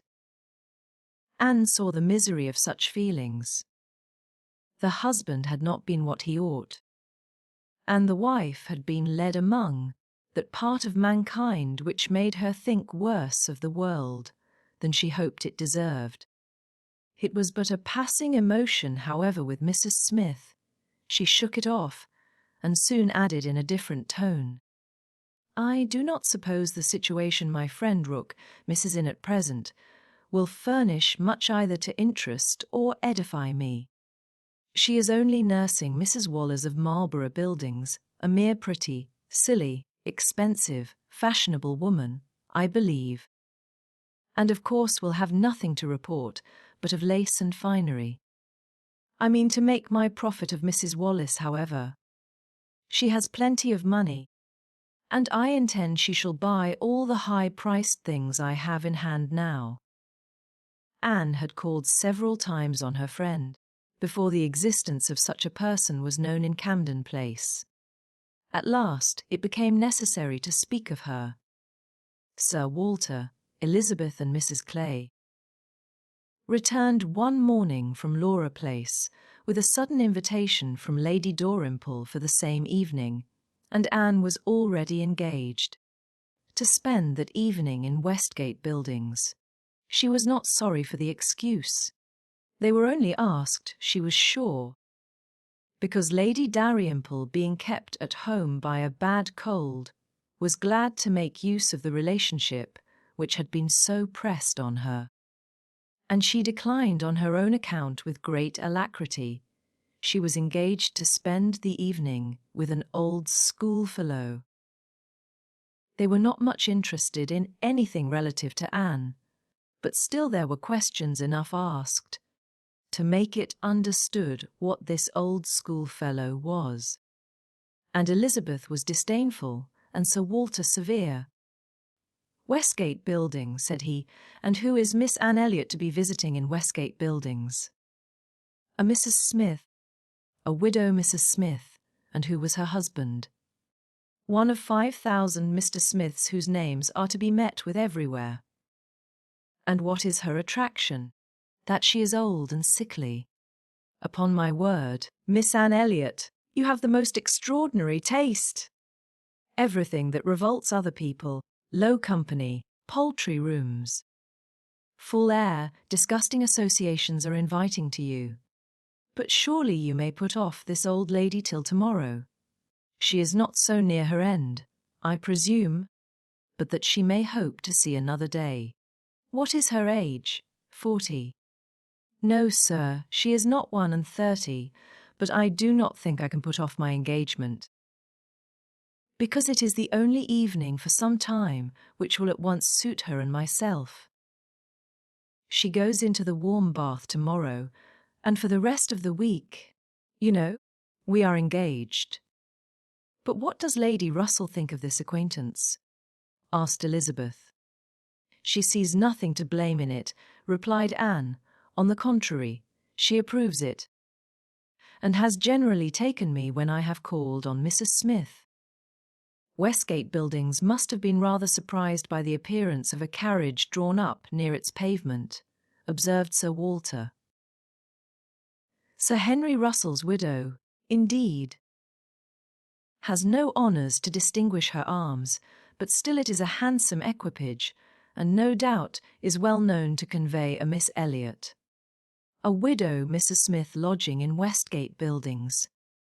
A poor widow barely able to live, between 30 and 40, a mere Mrs. Smith, an everyday Mrs. Smith, of all people and all names in the world, to be the chosen friend of Miss Anne Elliot, and to be preferred by her to her own family connections among the nobility of England and Ireland." "Mrs. Smith! Such a name!" Mrs. Clay, who had been present while all this passed, now thought it advisable to leave the room, and Anne could have said much, and did long to say a little in defence of her friends, not very dissimilar claims to theirs. But her sense of personal respect to her father prevented her. She made no reply. She left it to himself to recollect that Mrs. Smith was not the only widow in Bath between 30 and 40, with little to live on, and no surname of dignity. Anne kept her appointment, the others kept theirs, and of course she heard the next morning that they had had a delightful evening. She had been the only one of the set absent, for Sir Walter and Elizabeth had not only been quite at her ladyship's service themselves, but had actually been happy to be employed by her in collecting others, and had been at the trouble of inviting both Lady Russell and Mr. Elliot. And Mr. Elliot had made a point of leaving Colonel Wallis early, and Lady Russell had fresh arranged all her evening engagements in order to wait on her. Anne had the whole history of all that such an evening could supply from Lady Russell. To her, its greatest interest must be in having been very much talked of between her friend and Mr. Elliot, in having been wished for regretted, and at the same time honoured for staying away in such a cause. Her kind, compassionate visits to this old schoolfellow, sick and reduced, seemed to have quite delighted Mr. Elliot. He thought her a most extraordinary young woman, in her temper, manners, mind, a model of female excellence. He could meet even Lady Russell in a discussion of her merits, and Anne could not be given to understand so much by her friend, could not know herself to be so highly rated by a sensible man, without many of those agreeable sensations which her friend meant to create. Lady Russell was now perfectly decided in her opinion of Mr. Elliot. She was as much convinced of his meaning to gain Anne in time as of his deserving her, and was beginning to calculate the number of weeks which would free him from all the remaining restraints of widowhood, and leave him at liberty to exert his most open powers of pleasing. She would not speak to Anne with half the certainty she felt on the subject. She would venture on little more than hints of what might be hereafter, of a possible attachment on his side, of the desirableness of the alliance. Supposing such attachment to be real and returned. Anne heard her and made no violent exclamations. She only smiled, blushed, and gently shook her head. "I am no matchmaker, as you well know," said Lady Russell, being much too well aware of the uncertainty of all human events and calculations. "I only mean that if Mr. Elliot should some time hence pay his addresses to you, and if you should be disposed to accept him, I think there would be every possibility of your being happy together. A most suitable connection, everybody must consider it, but I think it might be a very happy one. Mr. Elliot is an exceedingly agreeable man, and in many respects I think highly of him," said Anne, "but we should not suit."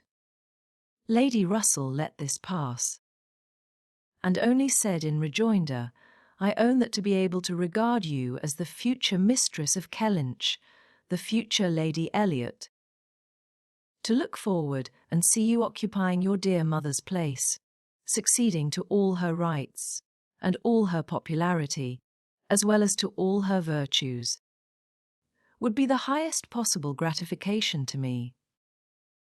You are your mother's self in countenance and disposition, and if I might be allowed to fancy you such as she was, in situation and name, and home, presiding and blessing in the same spot, and only superior to her in being more highly valued. My dearest Anne, it would give me more delight than is often felt at my time of life." Anne was obliged to turn away, to rise, to walk to a distant table, and, leaning there in pretended employment, try to subdue the feelings this picture excited.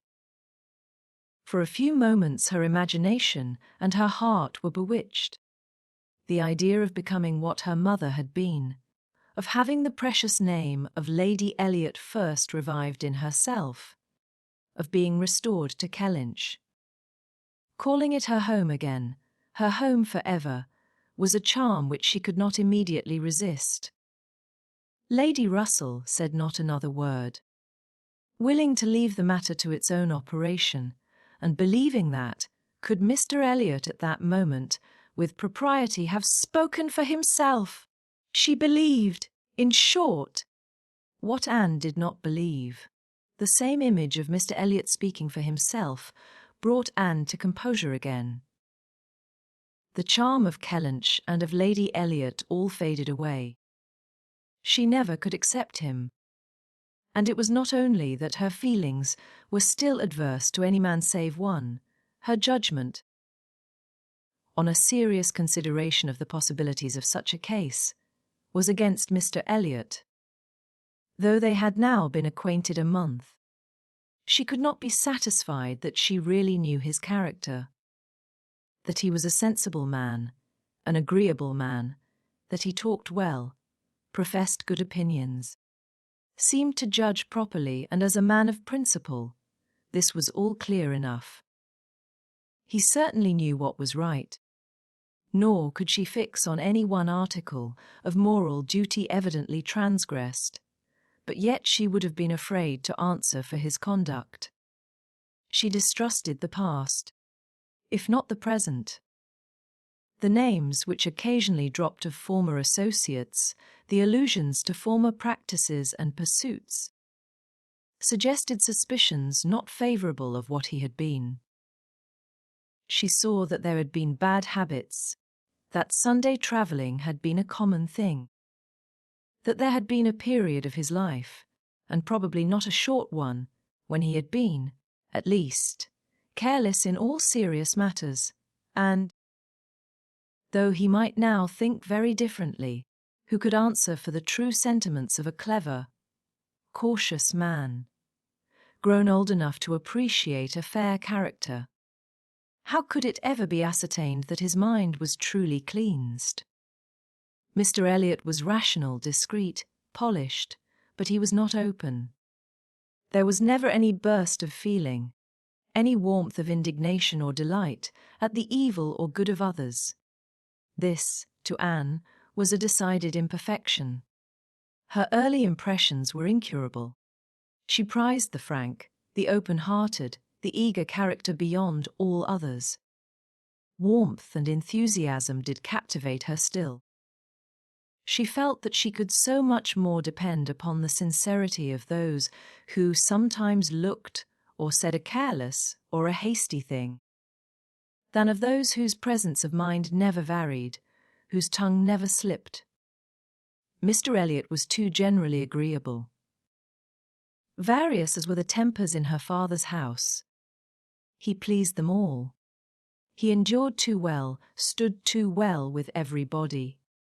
He had spoken to her with some degree of openness of Mrs. Clay, had appeared completely to see what Mrs. Clay was about and to hold her in contempt, and yet Mrs. Clay found him as agreeable as anybody. Lady Russell saw either less or more than her young friend, for she saw nothing to excite distrust. She could not imagine a man more exactly what he ought to be than Mr. Elliot. Nor did she ever enjoy a sweeter feeling than the hope of seeing him receive the hand of her beloved Anne in Kellynch Church, in the course of the following autumn. Chapter 18.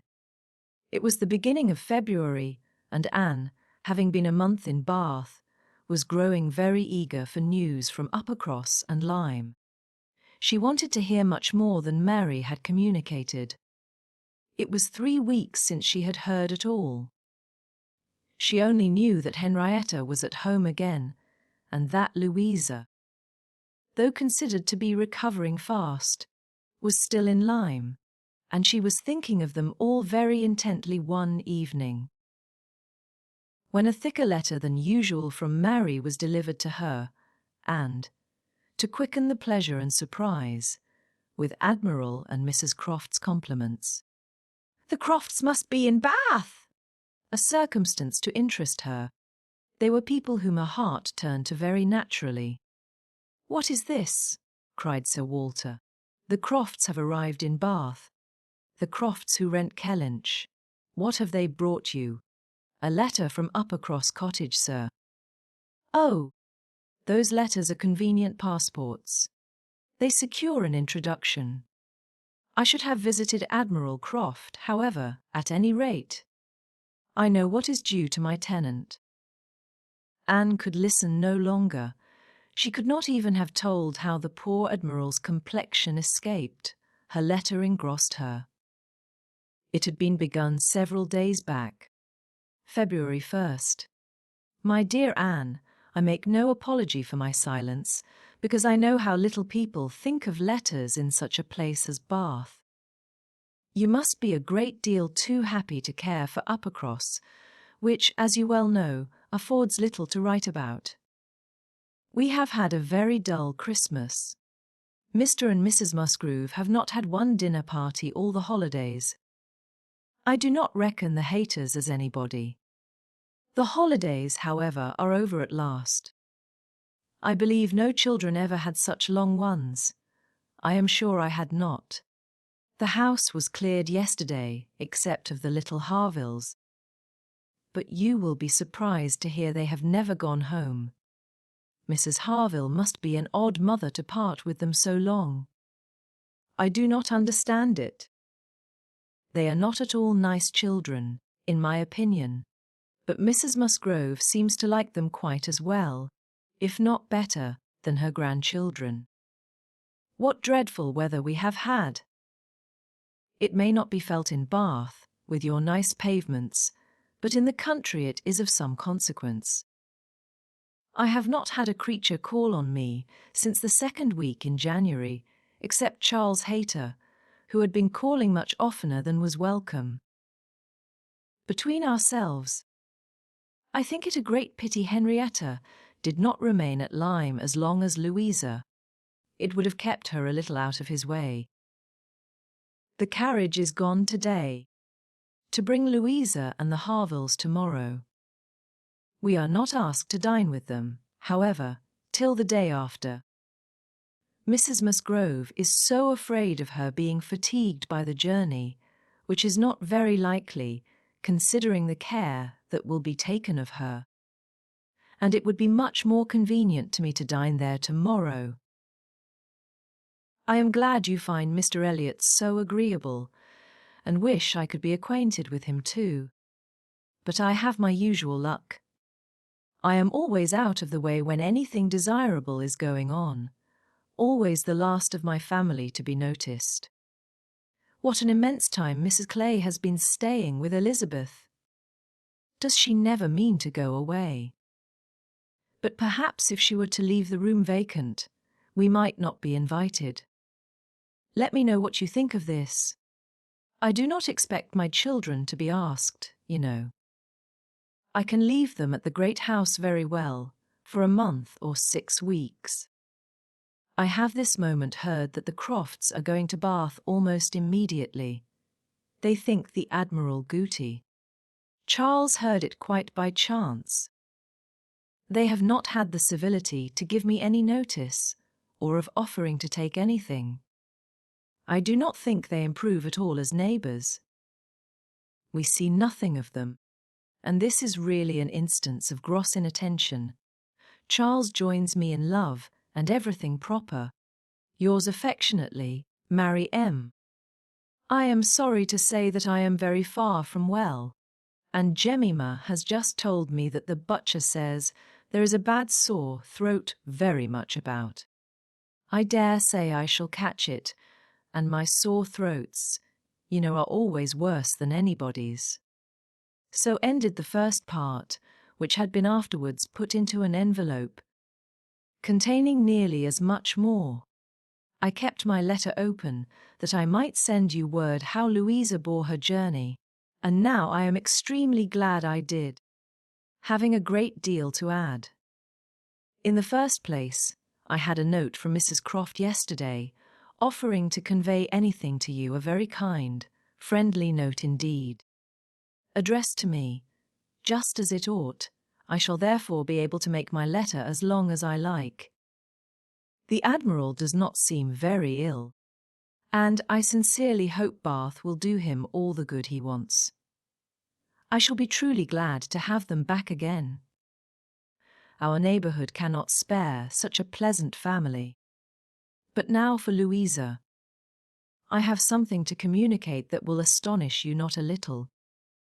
She and the Harvilles came on Tuesday very safely, and in the evening we went to ask her how she did, when we were rather surprised not to find Captain Benwick of the party, for he had been invited as well as the Harvilles, and what do you think was the reason? Neither more nor less than his being in love with Louisa, and not choosing to venture to Uppercross till he had had an answer from Mr. Musgrove, for it was all settled between him and her before she came away, and he had written to her father by Captain Harville. True, upon my honour! Are not you astonished? I shall be surprised at least if you ever received a hint of it, for I never did. Mrs. Musgrove protests solemnly that she knew nothing of the matter. We are all very well pleased, however, for though it is not equal to her marrying Captain Wentworth, it is infinitely better than Charles Hayter, and Mr. Musgrove has written his consent. And Captain Benwick is expected today. Mrs. Harville says her husband feels a good deal on his poor sister's account, but, however, Louisa is a great favourite with both. Indeed, Mrs. Harville and I quite agree that we love her the better for having nursed her. Charles wonders what Captain Wentworth will say, but if you remember, I never thought him attached to Louisa. I never could see anything of it. And this is the end, you see, of Captain Benwick's being supposed to be an admirer of yours. How Charles could take such a thing into his head was always incomprehensible to me. I hope he will be more agreeable now. Certainly not a great match for Louisa Musgrove, but 1,000,000 times better than marrying among the Hayters. Mary need not have feared her sister's being in any degree prepared for the news. She had never in her life been more astonished. Captain Benwick and Louisa Musgrove! It was almost too wonderful for belief, and it was with the greatest effort that she could remain in the room, preserve an air of calmness, and answer the common questions of the moment. Happily for her, they were not many. Sir Walter wanted to know whether the Crofts travelled with 4 horses, and whether they were likely to be situated in such a part of Bath as it might suit Miss Elliot and himself to visit in, but had little curiosity beyond. "How is Mary?" said Elizabeth, and without waiting for an answer, "And pray what brings the Crofts to Bath?" "They come on the Admiral's account. He is thought to be gouty." "Gout and decrepitude," said Sir Walter. "Poor old gentleman." "Have they any acquaintance here?" asked Elizabeth. "I do not know, but I can hardly suppose that. At Admiral Croft's time of life, and in his profession, he should not have many acquaintance in such a place as this." "I suspect," said Sir Walter coolly, "that Admiral Croft will be best known in Bath as the renter of Kellynch Hall. Elizabeth, may we venture to present him and his wife in Laura Place?" "Oh no, I think not."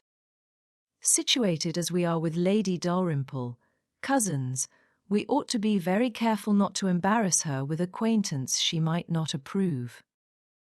If we were not related, it would not signify, but as cousins, she would feel scrupulous as to any proposal of ours. We had better leave the Crofts to find their own level. There are several odd-looking men walking about here who, I am told, are sailors. The Crofts will associate with them." This was Sir Walter and Elizabeth's share of interest in the letter, when Mrs. Clay had paid her tribute of more decent attention. In an inquiry after Mrs. Charles Musgrove and her fine little boys, Anne was at liberty. In her own room, she tried to comprehend it. Well might Charles wonder how Captain Wentworth would feel. Perhaps he had quitted the field, had given Louisa up, had ceased to love, had found he did not love her. She could not endure the idea of treachery or levity, or anything akin to ill usage between him and his friend. She could not endure that such a friendship as theirs should be severed unfairly. Captain Benwick and Louisa Musgrove. The high-spirited, joyous, talking Louisa Musgrove, and the dejected, thinking, feeling, reading Captain Benwick seemed each of them everything that would not suit the other. Their minds most dissimilar. Where could have been the attraction? The answer soon presented itself. It had been in situation. They had been thrown together several weeks. They had been living in the same small family party. Since Henrietta's coming away, They must have been depending almost entirely on each other, and Louisa, just recovering from illness, had been in an interesting state, and Captain Benwick was not inconsolable. That was a point which Anne had not been able to avoid suspecting before, and instead of drawing the same conclusion as Mary, from the present course of events, they served only to confirm the idea of his having felt some dawning of tenderness toward herself. She did not mean, however, to derive much more from it to gratify her vanity than Mary might have allowed. She was persuaded that any tolerably pleasing young woman who had listened and seemed to feel for him would have received the same compliment. He had an affectionate heart. He must love somebody. She saw no reason against their being happy. Louisa had fine naval fervour to begin with, and they would soon grow more alike. He would gain cheerfulness, and she would learn to be an enthusiast for Scott and Lord Byron. Nay, that was probably learnt already. Of course they had fallen in love over poetry. The idea of Louisa Musgrove turned into a person of literary taste, and sentimental reflection was amusing, but she had no doubt of its being so. The day at Lyme, the fall from the cob, might influence her health, her nerves, her courage, her character to the end of her life, as thoroughly as it appeared to have influenced her fate. The conclusion of the whole was that if the woman who had been sensible of Captain Wentworth's merits could be allowed to prefer another man, there was nothing in the engagement to excite lasting wonder, and if Captain Wentworth lost no friend by it, certainly nothing to be regretted. No, it was not regret which made Anne's heart beat in spite of herself, and brought the colour into her cheeks when she thought of Captain Wentworth, unshackled and free. She had some feelings which she was ashamed to investigate. They were too much like joy, senseless joy. She longed to see the Crofts, but when the meeting took place, it was evident that no rumour of the news had yet reached them. The visit of ceremony was paid and returned, and Louisa Musgrove was mentioned, and Captain Benwick, too, without even half a smile. The Crofts had placed themselves in lodgings in Gay Street, perfectly to Sir Walter's satisfaction. He was not at all ashamed of the acquaintance, and did, in fact, think and talk a great deal more about the Admiral than the Admiral ever thought or talked about him. The Crofts knew quite as many people in Bath as they wished for, and considered their intercourse with the Elliots as a mere matter of form, and not in the least likely to afford them any pleasure. They brought with them their country habit of being almost always together. He was ordered to walk to keep off the gout, and Mrs. Croft seemed to go shares with him in everything, and to walk for her life to do him good. Anne saw them wherever she went. Lady Russell took her out in her carriage almost every morning, and she never failed to think of them, and never failed to see them. Knowing their feelings as she did, it was a most attractive picture of happiness to her. She always watched them as long as she could, delighted to fancy she understood what they might be talking of, as they walked along in happy independence, or equally delighted to see the Admiral's hearty shake of the hand when he encountered an old friend, and observe their eagerness of conversation, when occasionally forming into a little knot of the navy, Mrs. Croft looking as intelligent and keen as any of the officers around her. Anne was too much engaged with Lady Russell to be often walking herself. But it so happened that one morning, about a week or 10 days after the Crofts' arrival, it suited her best to leave her friend, or her friend's carriage, in the lower part of the town, and return alone to Camden Place, and in walking up Milsom Street, she had the good fortune to meet with the Admiral. He was standing by himself at a print shop window, with his hands behind him, in earnest contemplation of some print, and she not only might have passed him unseen, but was obliged to touch as well as address him before she could catch his notice. When he did perceive and acknowledge her, however, it was done with all his usual frankness and good humour. "Ha, is it you? Thank you, thank you." This is treating me like a friend. Here I am, you see, staring at a picture. I can never get by this shop without stopping. But what a thing here is, by way of a boat! Do look at it. Did you ever see the like? What queer fellows your fine painters must be! To think that anybody would venture their lives in such a shapeless old cockleshell as that. And yet here are two gentlemen stuck up in it, mightily at their ease, and looking about them at the rocks and mountains, as if they were not to be upset the next moment, which they certainly must be. "I wonder where that boat was built." Laughing heartily, I would not venture over a horse pond in it. Well, turning away now, where are you bound? Can I go anywhere for you or with you? Can I be of any use? None, I thank you. Unless you will give me the pleasure of your company the little way our road lies together. I am going home. That I will, with all my heart, and father too. Yes, yes, we will have a snug walk together, and I have something to tell you as we go along. There, take my arm, that's right. I do not feel comfortable if I have not a woman there. Lord, what a boat it is! Taking a last look at the picture, as they began to be in motion. Did you say that you had something to tell me, sir? Yes, I have, presently. But here comes a friend, Captain Brigden. I shall only say, how'd I do? As we pass. However, I shall not stop. How'd I do? Brigden stares to see anybody with me but my wife. She, poor soul, is tied by the leg.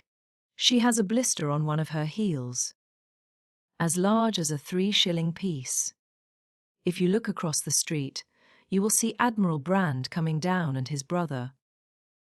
Shabby fellows, both of them. I am glad they are not on this side of the way. Sophie cannot bear them. They played me a pitiful trick once. Got away with some of my best men. I will tell you the whole story another time. There comes old Sir Archibald Drew and his grandson. Look, he sees us, he kisses his hand to you, he takes you for my wife. Ah, the peace has come too soon for that younker. Poor old Sir Archibald! How do you like Bath, Miss Elliot? It suits us very well. We are always meeting with some old friend or other, the streets full of them every morning, sure to have plenty of chat, and then we get away from them all, and shut ourselves in our lodgings, and draw in our chairs, and are as snug as if we were at Kellynch, or as we used to be even at North Yarmouth and Deal. We do not like our lodgings here the worse, I can tell you, for putting us in mind of those we first had at North Yarmouth. The wind blows through one of the cupboards just in the same way. When they were got a little farther, Anne ventured to press again for what he had to communicate. She hoped when clear of Milsom Street to have her curiosity gratified, but she was still obliged to wait. For the Admiral had made up his mind not to begin till they had gained the greater space and quiet of Belmont, and as she was not really Mrs. Croft, she must let him have his own way. As soon as they were fairly ascending Belmont, he began. Well, now you shall hear something that will surprise you. But first of all, you must tell me the name of the young lady I am going to talk about. That young lady, you know, that we have all been so concerned for. The Miss Musgrove, that all this has been happening to. Her Christian name. I always forget her Christian name. Anne had been ashamed to appear to comprehend so soon as she really did, but now she could safely suggest the name of Louisa. Miss Louisa Musgrove, that is the name. I wish young ladies had not such a number of fine Christian names. I should never be out if they were all Sophies, or something of that sort. Well, this Miss Louisa, we all thought, you know, was to marry Frederick. He was courting her week after week. The only wonder was, what they could be waiting for, till the business at Lyme came, then, indeed. It was clear enough that they must wait till her brain was set to right. But even then there was something odd in their way of going on. Instead of staying at Lyme, he went off to Plymouth, and then he went off to see Edward. When we came back from Minehead, he was gone down to Edward's, and there he has been ever since. We have seen nothing of him since November. Even Sophie could not understand it. But now, the matter has taken the strangest turn of all for this young lady. The same Miss Musgrove, instead of being to marry Frederick, is to marry James Benwick. You know James Benwick? A little. I am a little acquainted with Captain Benwick. Well, she is to marry him. Nay, most likely they are married already, for I do not know what they should wait for. I thought Captain Benwick a very pleasing young man, said Anne, and I understand that he bears an excellent character. Oh, yes, there is not a word to be said against James Benwick. He is only a commander, it is true. Made last summer, and these are bad times for getting on, but he has not another fault that I know of. An excellent, good-hearted fellow, I assure you, a very active, zealous officer too, which is more than you would think for, perhaps, for that soft sort of manner does not do him justice. Indeed, you are mistaken there, sir. I should never augur want of spirit from Captain Benwick's manners. I thought them particularly pleasing, and I will answer for it, they would generally please. Well, ladies are the best judges, but James Benwick is rather too piano for me, and though very likely it is all our partiality, Sophie and I cannot help thinking Frederick's manners better than his. There is something about Frederick more to our taste. Anne was caught. She had only meant to oppose the too common idea of spirit and gentleness being incompatible with each other. Not at all to represent Captain Benwick's manners as the very best could possibly be, and, after a little hesitation, she was beginning to say, I was not entering into any comparison of the two friends, but the Admiral interrupted her with, and the thing is certainly true. It is not a mere bit of gossip. We have it from Frederick himself. His sister had a letter from him yesterday, in which he tells us of it, and he had just had it in a letter from Harville, written upon the spot from Uppercross. I fancy they are all at Uppercross. This was an opportunity which Anne could not resist. She said, Therefore, I hope, Admiral, I hope there is nothing in the style of Captain Wentworth's letter to make you, and Mrs. Croft particularly uneasy. It did seem, last autumn, as if there were an attachment between him and Louisa Musgrove, but I hope it may be understood to have worn out on each side equally, and without violence. I hope his letter does not breathe the spirit of an ill-used man. Not at all, not at all. There is not an oath or a murmur from beginning to end. Anne looked down to hide her smile. No, Frederick is not a man to whine and complain. He has too much spirit for that. If the girl likes another man better, it is very fit she should have him. Certainly. But what I mean is that I hope there is nothing in Captain Wentworth's manner of Rhine to make you suppose he thinks himself ill, used by his friend, which might appear, without its being absolutely said. I should be very sorry that such a friendship as has subsisted between him and Captain Benwick should be destroyed, or even wounded, by a circumstance of this sort. Yes, I understand you. But there is nothing at all of that nature in the letter. He does not give the least fling at Benwick. Does not so much as say, I wonder at it. I have a reason of my own for wondering at it. No, you would not guess, from his way of writing, that he had ever thought of this Miss, what's her name, for himself. He very handsomely hopes they will be happy together. And there is nothing very unforgiving in that, I think. Anne did not receive the perfect conviction which the Admiral meant to convey. But it would have been useless to press the inquiry farther. She therefore satisfied herself with commonplace remarks or quiet attention. And the Admiral had it all his own way. Poor Friedrich, said he at last. Now he must begin all over again with somebody else. I think we must get him to Bath. Sophie must write and beg him to come to Bath. Here are pretty girls enough, I am sure. It would be of no use to go to Uppercross again, for that other Miss Musgrove, I find, is bespoke by her cousin, the young parson. Do not you think, Miss Elliot, we had better try to get him to Bath? Chapter 19. While Admiral Croft was taking this walk with Anne and expressing his wish of getting Captain Wentworth to Bath, Captain Wentworth was already on his way thither. Before Mrs. Croft had written, he was arrived, and the very next time Anne walked out, she saw him. Mr. Elliot was attending his two cousins and Mrs. Clay. They were in Milsom Street.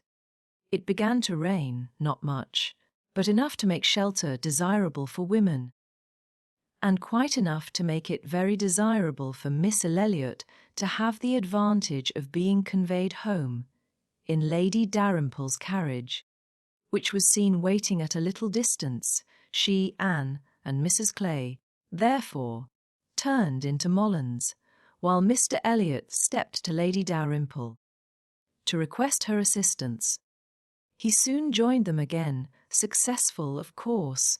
Lady Dalrymple would be most happy to take them home, and would call for them in a few minutes. Her ladyship's carriage was a barouche, and did not hold more than 4 with any comfort.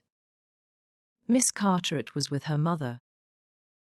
Consequently, it was not reasonable to expect accommodation for all the 3 Camden Place ladies.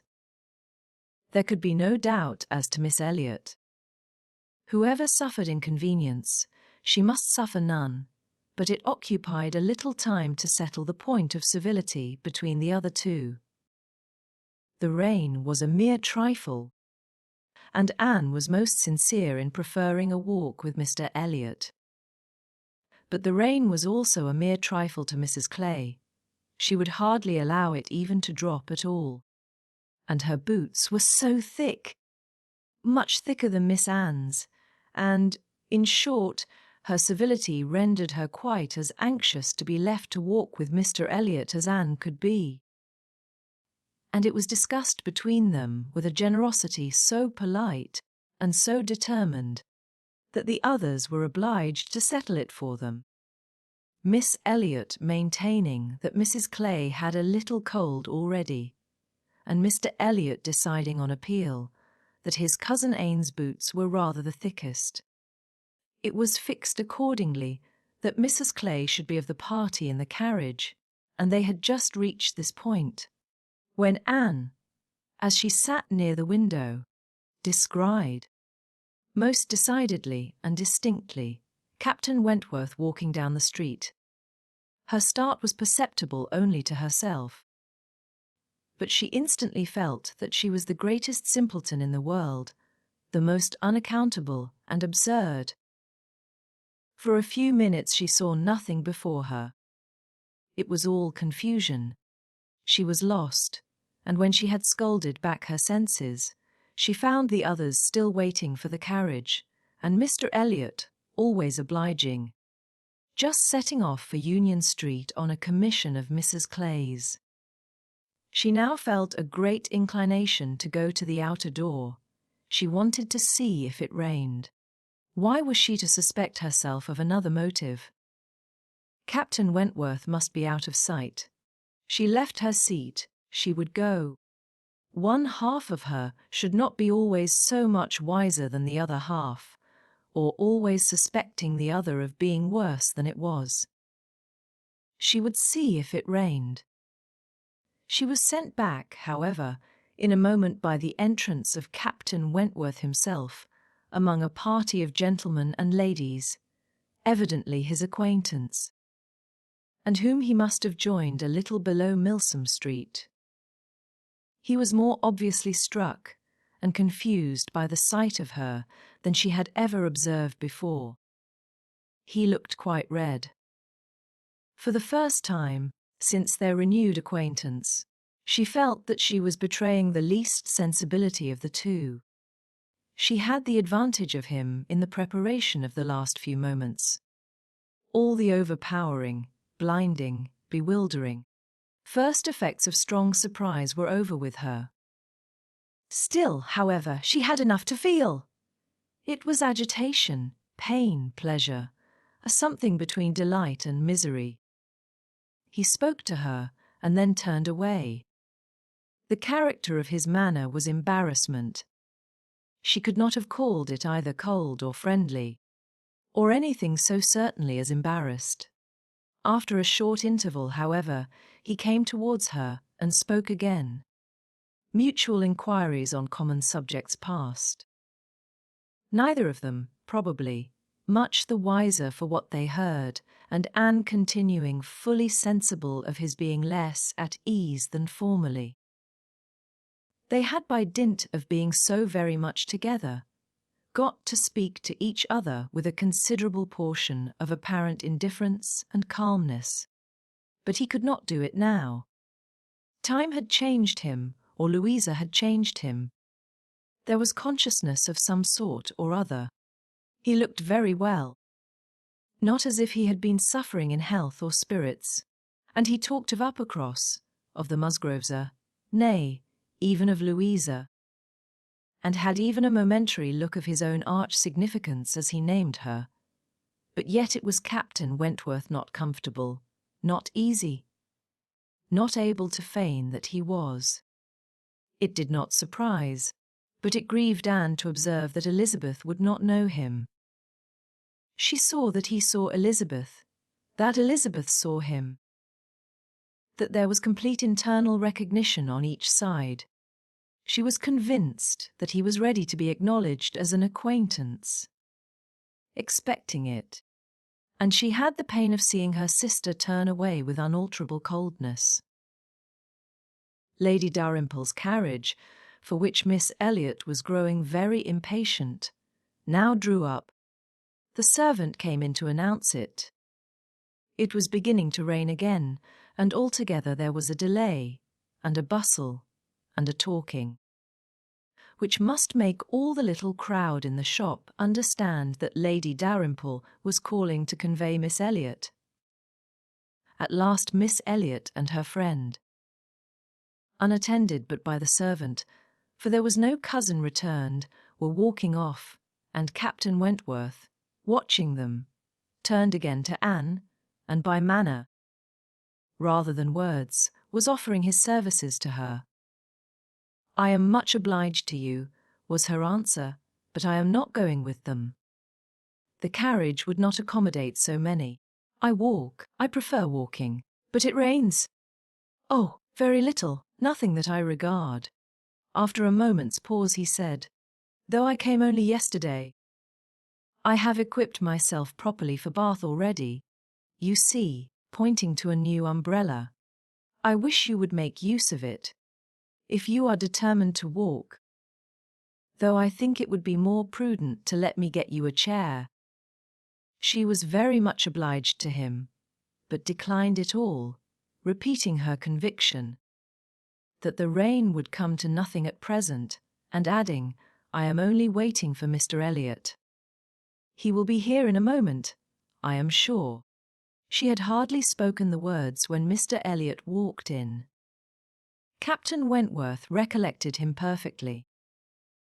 There was no difference between him and the man who had stood on the steps at Lyme, admiring Anne as she passed, except in the air and look and manner of the privileged relation and friend. He came in with eagerness, appeared to see and think only of her, apologized for his stay, was grieved to have kept her waiting, and anxious to get her away without further loss of time, and before the rain increased. And in another moment they walked off together, her arm under his, a gentle and embarrassed glance, and a "good morning to you," being all that she had time for, as she passed away. As soon as they were out of sight, the ladies of Captain Wentworth's party began talking of them. "Mr. Elliot does not dislike his cousin, I fancy." "Oh, no, that is clear enough. One can guess what will happen there. He is always with them, half lives in the family, I believe. What a very good-looking man." "Yes." And Miss Atkinson, who dined with him once at the Wallises, says he is the most agreeable man she ever was in company with. She is pretty, I think. Anne Elliot. Very pretty, when one comes to look at her. It is not the fashion to say so, but I confess I admire her more than her sister. "Oh, so do I, and so do I. No comparison. But the men are all wild after Miss Elliot. Anne is too delicate for them." Anne would have been particularly obliged to her cousin if he would have walked by her side all the way to Camden Place, without saying a word. She had never found it so difficult to listen to him, though nothing could exceed his solicitude and care, and though his subjects were principally such as were wont to be always interesting. Praise warm, just, and discriminating of Lady Russell, and insinuations highly rational against Mrs. Clay. But just now she could think only of Captain Wentworth. She could not understand his present feelings, whether he were really suffering much from disappointment or not. Until that point was settled, she could not be quite herself. She hoped to be wise and reasonable in time, but alas, alas! She must confess to herself that she was not wise yet. Another circumstance very essential for her to know was how long he meant to be in Bath. He had not mentioned it, or she could not recollect it. He might be only passing through, but it was more probable that he should be come to stay. In that case, so liable as everybody was to meet everybody in Bath, Lady Russell would in all likelihood see him somewhere. Would she recollect him? How would it all be? She had already been obliged to tell Lady Russell that Louisa Musgrove was to marry Captain Benwick.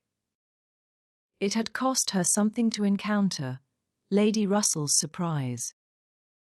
And now, if she were by any chance to be thrown into company with Captain Wentworth, her imperfect knowledge of the matter might add another shade of prejudice against him.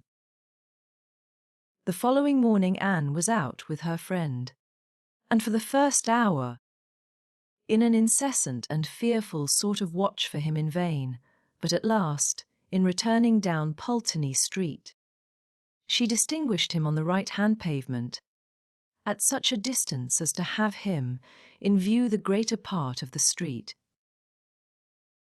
There were many other men about him, many groups walking the same way, but there was no mistaking him.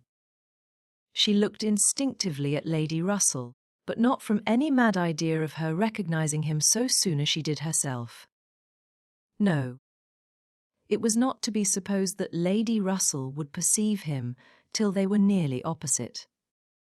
She looked at her, however, from time to time, anxiously. And when the moment approached which must point him out, though not daring to look again, for her own countenance, she knew was unfit to be seen, she was yet perfectly conscious of Lady Russell's eyes being turned exactly in the direction for him, of her being, in short, intently observing him. She could thoroughly comprehend the sort of fascination he must possess over Lady Russell's mind, the difficulty it must be for her to withdraw her eyes, the astonishment she must be feeling that 8 or 9 years should have passed over him, and in foreign climes, and in active service too, without robbing him of one personal grace. At last Lady Russell drew back her head. Now, how would she speak of him? "You will wonder," said she, "what has been fixing my eye so long, but I was looking after some window curtains, which Lady Alicia and Mrs. Frankland were telling me of last night. They described the drawing window, curtains of one of the houses on this side of the way, and this part of the street, as being the handsomest and best hung of any in Bath, but could not recollect the exact number, and I have been trying to find out which it could be, but I confess I can see no curtains hereabouts that answer their description." Anne sighed and blushed and smiled, in pity and disdain, either at her friend or herself. The part which provoked her most was that in all this waste of foresight and caution, she should have lost the right moment for seeing whether he saw them. A day or 2 passed without producing anything.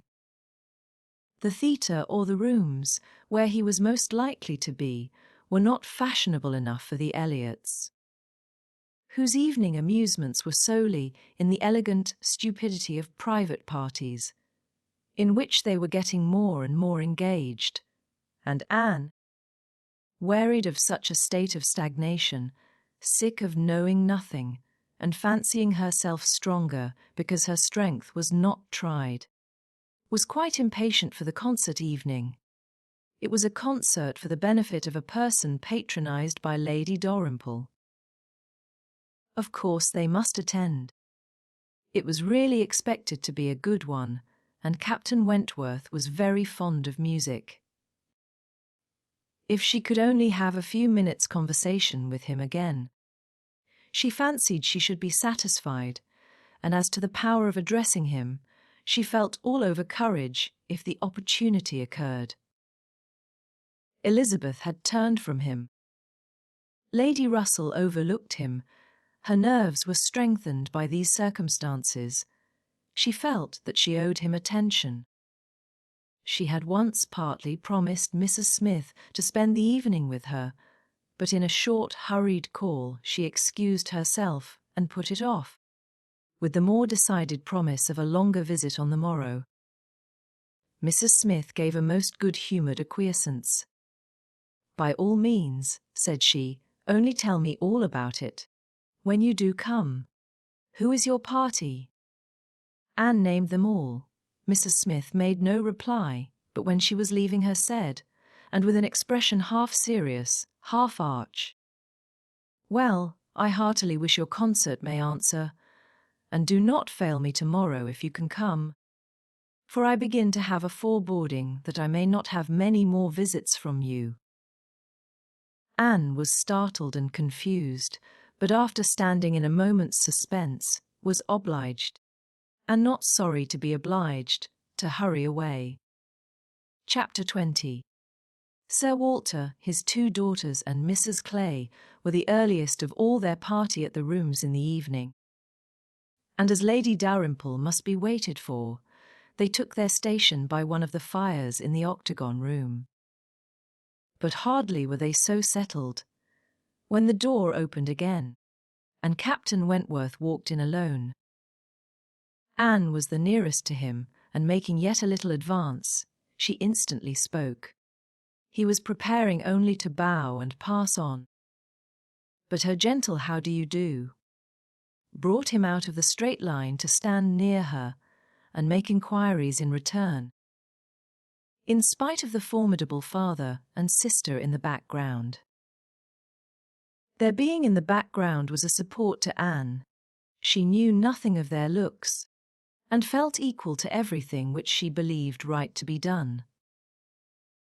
While they were speaking, a whispering between her father and Elizabeth caught her ear.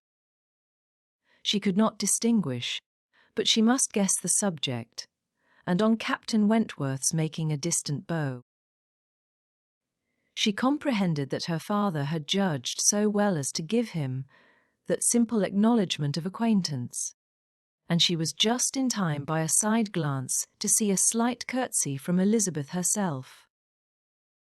This, though late and reluctant and ungracious, was yet better than nothing, and her spirits improved. After talking, however, of the weather and Bath and the concert, their conversation began to flag, and so little was said at last that she was expecting him to go every moment. But he did not. He seemed in no hurry to leave her, and presently, with renewed spirit, with a little smile, a little glow, he said, "I have hardly seen you since our day at Lyme. I am afraid you must have suffered from the shock, and the more from its not overpowering you at the time." She assured him that she had not. "It was a frightful hour," said he, "a frightful day." And he passed his hand across his eyes, as if the remembrance were still too painful, but in a moment, half smiling again, added, "The day has produced some effects, however, has had some consequences which must be considered as the very reverse of frightful. When you had the presence of mind to suggest that Benwick would be the properest person to fetch a surgeon, you could have little idea of his being eventually one of those most concerned in her recovery. Certainly, I could have none. But it appears, I should hope, would be a very happy match. There are on both sides good principles and good temper." "Yes," said he, looking not exactly forward, "but there, I think, ends the resemblance. With all my soul I wish them happy, and rejoice over every circumstance in favour of it. They have no difficulties to contend with at home, no opposition, no caprice, no delays. The Musgroves are behaving like themselves, most honourably and kindly, only anxious with true parental hearts to promote their daughter's comfort. All this is much, very much in favour of their happiness, more than perhaps." He stopped. A sudden recollection seemed to occur, and to give him some taste of that emotion which was reddening Anne's cheeks and fixing her eyes on the ground. After clearing his throat, however, he proceeded thus: "I confess that I do think there is a disparity, too great a disparity, and in a point no less essential than mind. I regard Louisa Musgrove as a very amiable, sweet-tempered girl, and not deficient in understanding, but Benwick is something more. He is a clever man, a reading man, and I confess that I do consider his attaching himself to her with some surprise. Had it been the effect of gratitude, had he learnt to love her, because he believed her to be preferring him, it would have been another thing. But I have no reason to suppose it so. It seems, on the contrary, to have been a perfectly spontaneous, untaught feeling on his side, and this surprises me. A man like him, in his situation, with a heart pierced, wounded, Almost broken. Fanny Harville was a very superior creature, and his attachment to her was indeed attachment. A man does not recover from such a devotion of the heart to such a woman. He ought not, he does not. Either from the consciousness, however, that his friend had recovered, or from other consciousness, he went no farther, and Anne, who, in spite of the agitated voice in which the latter part had been uttered. And in spite of all the various noises of the room, the almost ceaseless slam of the door and ceaseless buzz of persons walking through, had distinguished every word, was struck, gratified, confused, and beginning to breathe very quick, and feel 100 things in a moment. It was impossible for her to enter on such a subject, and yet, after a pause, feeling the necessity of speaking, and having not the smallest wish for a total change, she only deviated so far as to say, "You were a good while at Lyme, I think." "About a fortnight. I could not leave it till Louisa's doing well was quite ascertained. I had been too deeply concerned in the mischief to be soon at peace. It had been my doing, solely mine. She would not have been obstinate if I had not been weak. The country round Lyme is very fine. I walked and rode a great deal, and the more I saw, the more I found to admire. I should very much like to see Lyme again," said Anne. Indeed. "I should not have supposed that you could have found anything in Lyme to inspire such a feeling. The horror and distress you were involved in, the stretch of mind, the wear of spirits! I should have thought your last impressions of Lyme must have been strong disgust. The last hours were certainly very painful," replied Anne, "but when pain is over, the remembrance of it often becomes a pleasure. One does not love a place the less for having suffered in it, unless it has been all suffering, nothing but suffering, which was by no means the case at Lyme. We were only in anxiety and distress during the last 2 hours, and previously there had been a great deal of enjoyment. So much novelty and beauty. I have travelled so little that every fresh place would be interesting to me. But there is real beauty at Lyme, and in short, with a faint blush at some recollections, altogether my impressions of the place are very agreeable." As she ceased, the entrance door opened again, and the very party appeared for whom they were waiting. Lady Dalrymple, Lady Dalrymple, was the rejoicing sound. And with all the eagerness compatible with anxious elegance, Sir Walter and his 2 ladies stepped forward to meet her. Lady Dalrymple and Miss Carteret, escorted by Mr. Elliot and Colonel Woolse, who had happened to arrive nearly at the same instant, advanced into the room. The others joined them, and it was a group in which Anne found herself also necessarily included. She was divided from Captain Wentworth. Their interesting, almost too interesting conversation must be broken up for a time, but slight was the penance compared with the happiness which brought it on. She had learnt, in the last 10 minutes, more of his feelings towards Louisa, more of all his feelings than she dared to think of, and she gave herself up to the demands of the party, to the needful civilities of the moment, with exquisite, though agitated sensations. She was in good humour with all. She had received ideas which disposed her to be courteous and kind to all, and to pity every one, as being less happy than herself.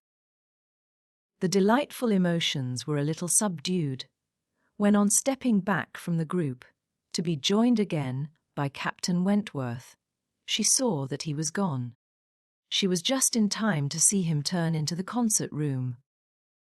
He was gone, he had disappeared, she felt a moment's regret. But they should meet again. He would look for her, he would find her out before the evening were over, and at present, perhaps, it was as well to be asunder. She was in need of a little interval for recollection.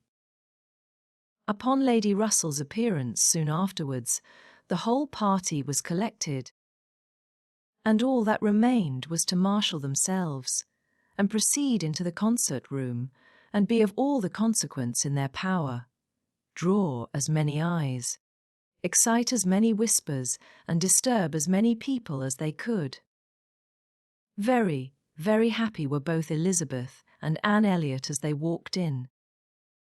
Elizabeth arm in arm with Miss Carteret, and looking on the broad back of the Dowager Viscountess Dalrymple before her, had nothing to wish for which did not seem within her reach, and Anne.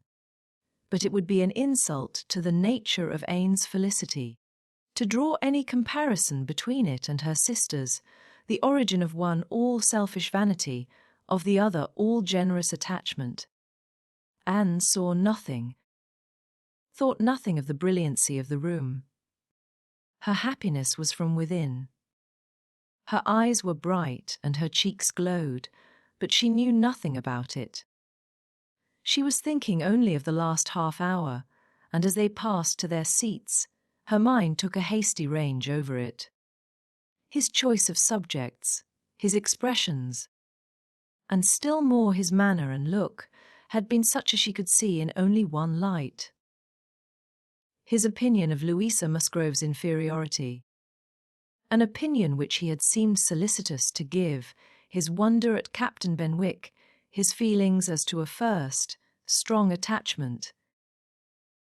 Sentences begun which he could not finish, his half-averted eyes and more than half-expressive glance, all declared that he had a heart returning to her at least, that anger, resentment, avoidance were no more, and that they were succeeded not merely by friendship and regard, but by the tenderness of the past.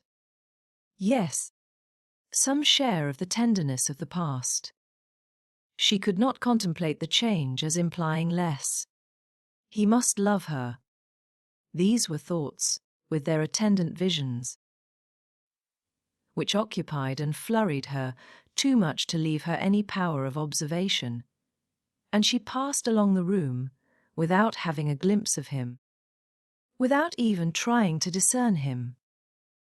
When their places were determined on, and they were all properly arranged, she looked round to see if he should happen to be in the same part of the room, but he was not. Her eye could not reach him. And the concert being just opening, she must consent for a time to be happy in a humbler way. The party was divided and disposed of on two contiguous benches. Anne was among those on the foremost, and Mr. Elliot had manoeuvred so well, with the assistance of his friend Colonel Wallis, as to have a seat by her. Miss Elliot, surrounded by her cousins, and the principal object of Colonel Wallis's gallantry, was quite contented. Anne's mind was in a most favourable state for the entertainment of the evening. It was just occupation enough. She had feelings for the tender, spirits for the gay, attention for the scientific, and patience for the wearisome, and had never liked a concert better, at least during the first act. Towards the close of it, in the interval succeeding an Italian song, she explained the words of the song to Mr. Elliot. They had a concert bill between them. "This," said she, "is nearly the sense, or rather the meaning of the words. For certainly the sense of an Italian love song must not be talked of, but it is as nearly the meaning as I can give. For I do not pretend to understand the language. I am a very poor Italian scholar." "Yes, yes, I see you are. I see you know nothing of the matter. You have only knowledge enough of the language to translate, at sight these inverted, transposed, curtailed Italian lines, into clear, comprehensible, elegant English. You need not say anything more of your ignorance. Here is complete proof. I will not oppose such kind politeness, but I should be sorry to be examined by a real proficient. I have not had the pleasure of visiting in Camden Place so long," replied he, "without knowing something of Miss Anne Elliot, and I do regard her as one who is too modest for the world in general to be aware of half her accomplishments, and too highly accomplished for modesty to be natural in any other woman. For shame! This is too much flattery. I forget what we are to have next. Turning to the bill. Perhaps, said Mr. Elliot, speaking low, I have had a longer acquaintance with your character than you are aware of. Indeed. How so? You can have been acquainted with it only since I came to Bath, excepting as you might hear me previously spoken of in my own family. I knew you by report long before you came to Bath. I had heard you described by those who knew you intimately. I have been acquainted with you by character many years. Your person, your disposition, accomplishments, manner, they were all present to me. Mr. Elliot was not disappointed in the interest he hoped to raise. No one can withstand the charm of such a mystery. To have been described long ago to a recent acquaintance, by nameless people, is irresistible, and Anne was all curiosity. She wondered and questioned him eagerly, but in vain. He delighted in being asked, but he would not tell. No, some time or other. Perhaps, but not now. He would mention no names now, but such, he could assure her, had been the fact. He had many years ago received such a description of Miss Anne Elliot as had inspired him with the highest idea of her merit, and excited the warmest curiosity to know her. Anne could think of no one so likely to have spoken with partiality of her many years ago as the Mr. Wentworth of Monkford. Captain Wentworth's brother. He might have been in Mr. Elliot's company, but she had not courage to ask the question. The name of Anne Elliot, said he, has long had an interesting sound to me. Very long has it possessed a charm over my fancy, and, if I dared, I would breathe my wishes that the name might never change. Such, she believed, were his words, but scarcely had she received their sound than her attention was caught by other sounds immediately behind her, which rendered everything else trivial. Her father and Lady Dalrymple were speaking. A well-looking man, said Sir Walter, a very well-looking man. A very fine young man indeed, said Lady Dalrymple, more air than one often sees in Bath. Irish, I dare say. No, I just know his name. A bowing acquaintance. Wentworth.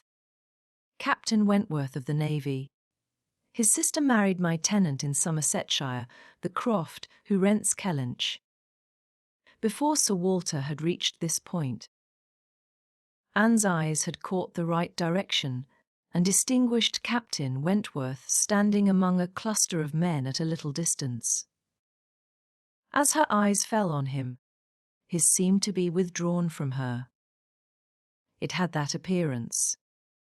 It seemed as if she had been one moment too late, and as long as she dared observe, he did not look again.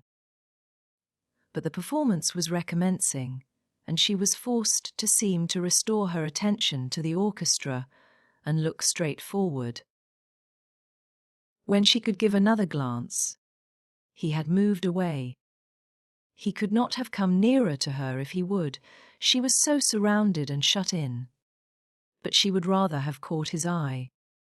Mr. Elliot's speech, too, distressed her. She had no longer any inclination to talk to him. She wished him not so near her. The first act was over.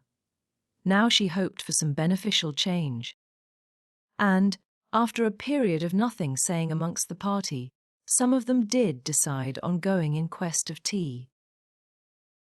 Anne was one of the few who did not choose to move, and she remained in her seat, and so did Lady Russell, but she had the pleasure of getting rid of Mr. Elliot, and she did not mean, whatever she might feel on Lady Russell's account, to shrink from conversation with Captain Wentworth, if he gave her the opportunity. She was persuaded by Lady Russell's countenance that she had seen him. He did not come, however. Anne sometimes fancied she discerned him at a distance. But he never came. The anxious interval wore away unproductively. The others returned, the room filled again, benches were reclaimed and repossessed. And another hour of pleasure or of penance was to be sat out. Another hour of music was to give delight, or the gapes, as real or affected taste for it prevailed. To Anne, it chiefly wore the prospect of an hour of agitation. She could not quit that room in peace without seeing Captain Wentworth once more, without the interchange of one friendly look. In resettling themselves, there were now many changes, the result of which was favourable for her. Colonel Wallis declined sitting down again, and Mr. Elliot was invited by Elizabeth and Miss Carteret, in a manner not to be refused, to sit between them.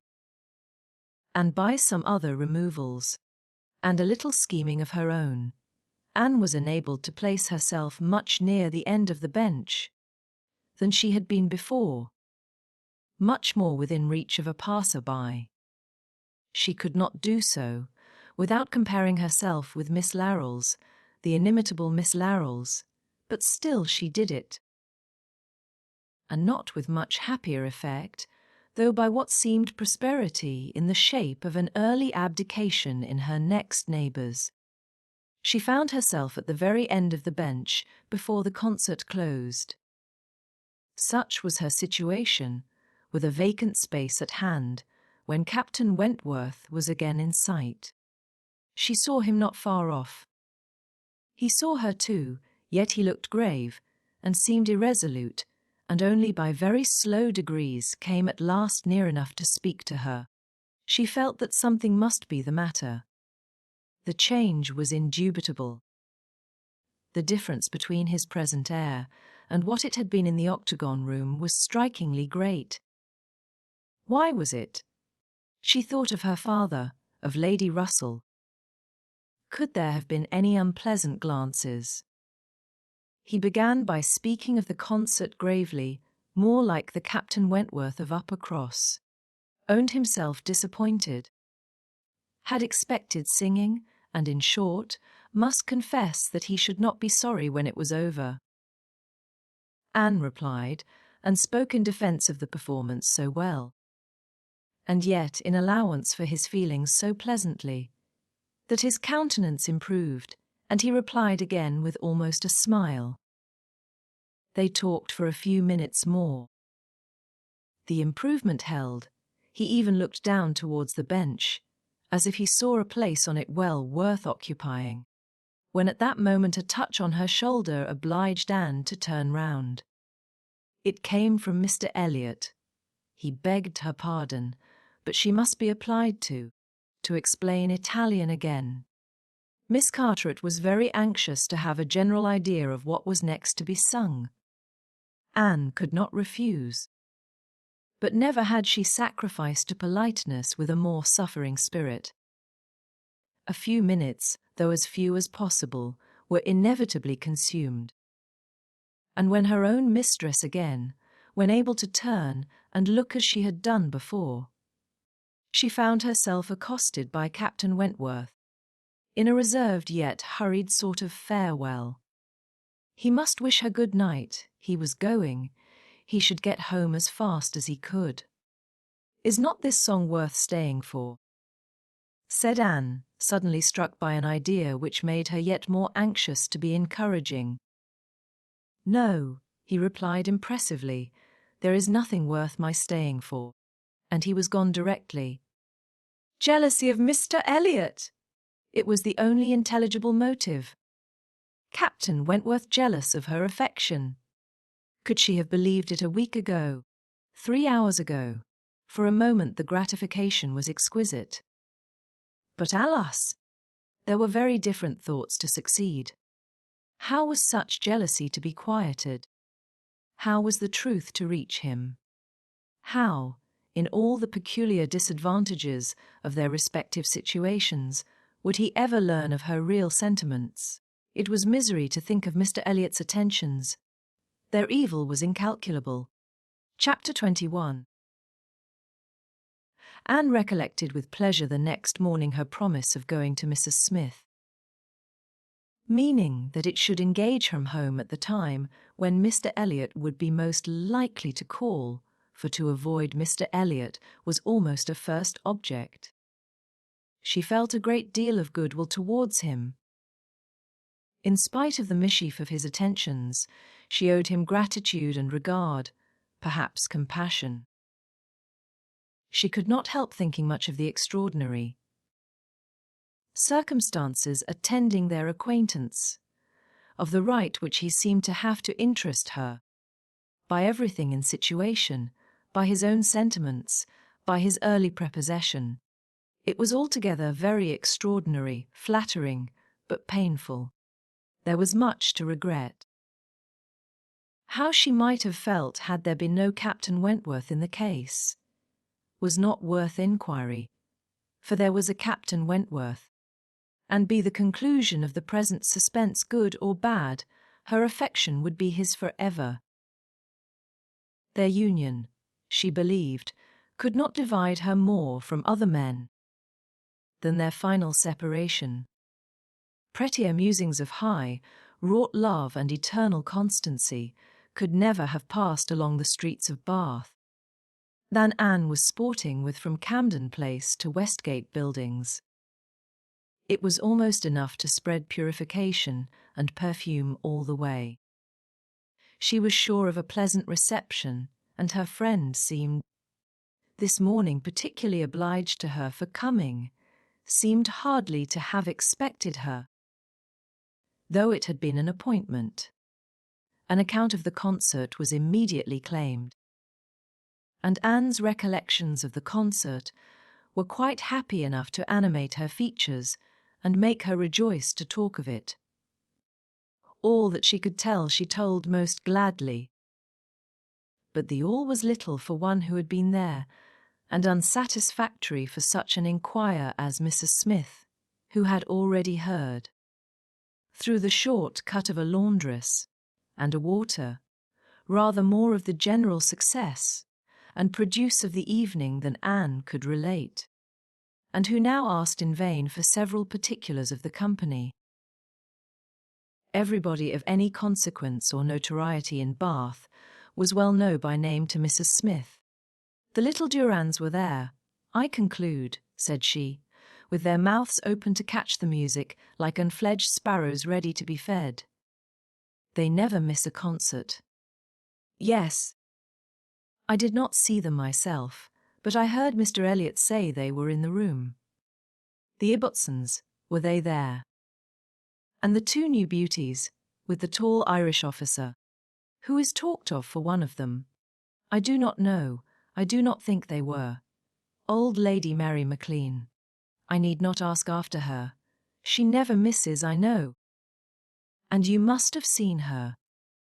She must have been in your own circle, for as you went with Lady Dalrymple, you were in the seats of grandeur, round the orchestra. Of course. No, that was what I dreaded. It would have been very unpleasant to me in every respect. But happily Lady Dalrymple always chooses to be farther off, and we were exceedingly well placed, that is, for hearing, I must not say for seeing, because I appear to have seen very little. Oh! You saw enough for your own amusement. I can understand.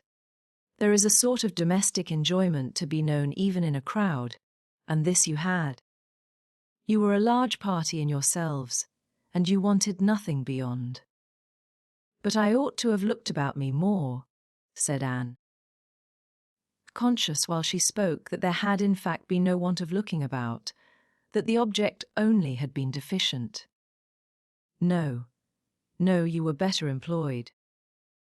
You need not tell me that you had a pleasant evening. I see it in your eye. I perfectly see how the hours passed. That you had always something agreeable to listen to.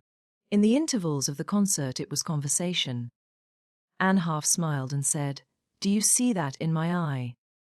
Yes, I do. Your countenance perfectly informs me that you were in company last night with the person whom you think the most agreeable in the world. The person who interests you at this present time more than all the rest of the world put together. A blush overspread Anne's cheeks. She could say nothing. And such being the case, continued Mrs. Smith, after a short pause, I hope you believe that I do know how to value your kindness in coming to me this morning. It is really very good of you to come and sit with me when you must have so many pleasanter demands upon your time. Anne heard nothing of this. She was still in the astonishment and confusion excited by her friend's penetration, unable to imagine how any report of Captain Wentworth could have reached her. After another short silence, "Pray," said Mrs. Smith, "is Mr. Elliot aware of your acquaintance with me? Does he know that I am in Bath?" "Mr. Elliot," repeated Anne, looking up surprised. A moment's reflection shewed her the mistake she had been under. She caught it instantaneously, and recovering her courage with the feeling of safety, soon added, more composedly, "Are you acquainted with Mr. Elliot?" "I have been a good deal acquainted with him," replied Mrs. Smith gravely, "but it seems worn out now. It is a great while since we met. I was not at all aware of this. You never mentioned it before. Had I known it, I would have had the pleasure of talking to him about you." "To confess the truth," said Mrs. Smith, assuming her usual air of cheerfulness, "that is exactly the pleasure I want you to have.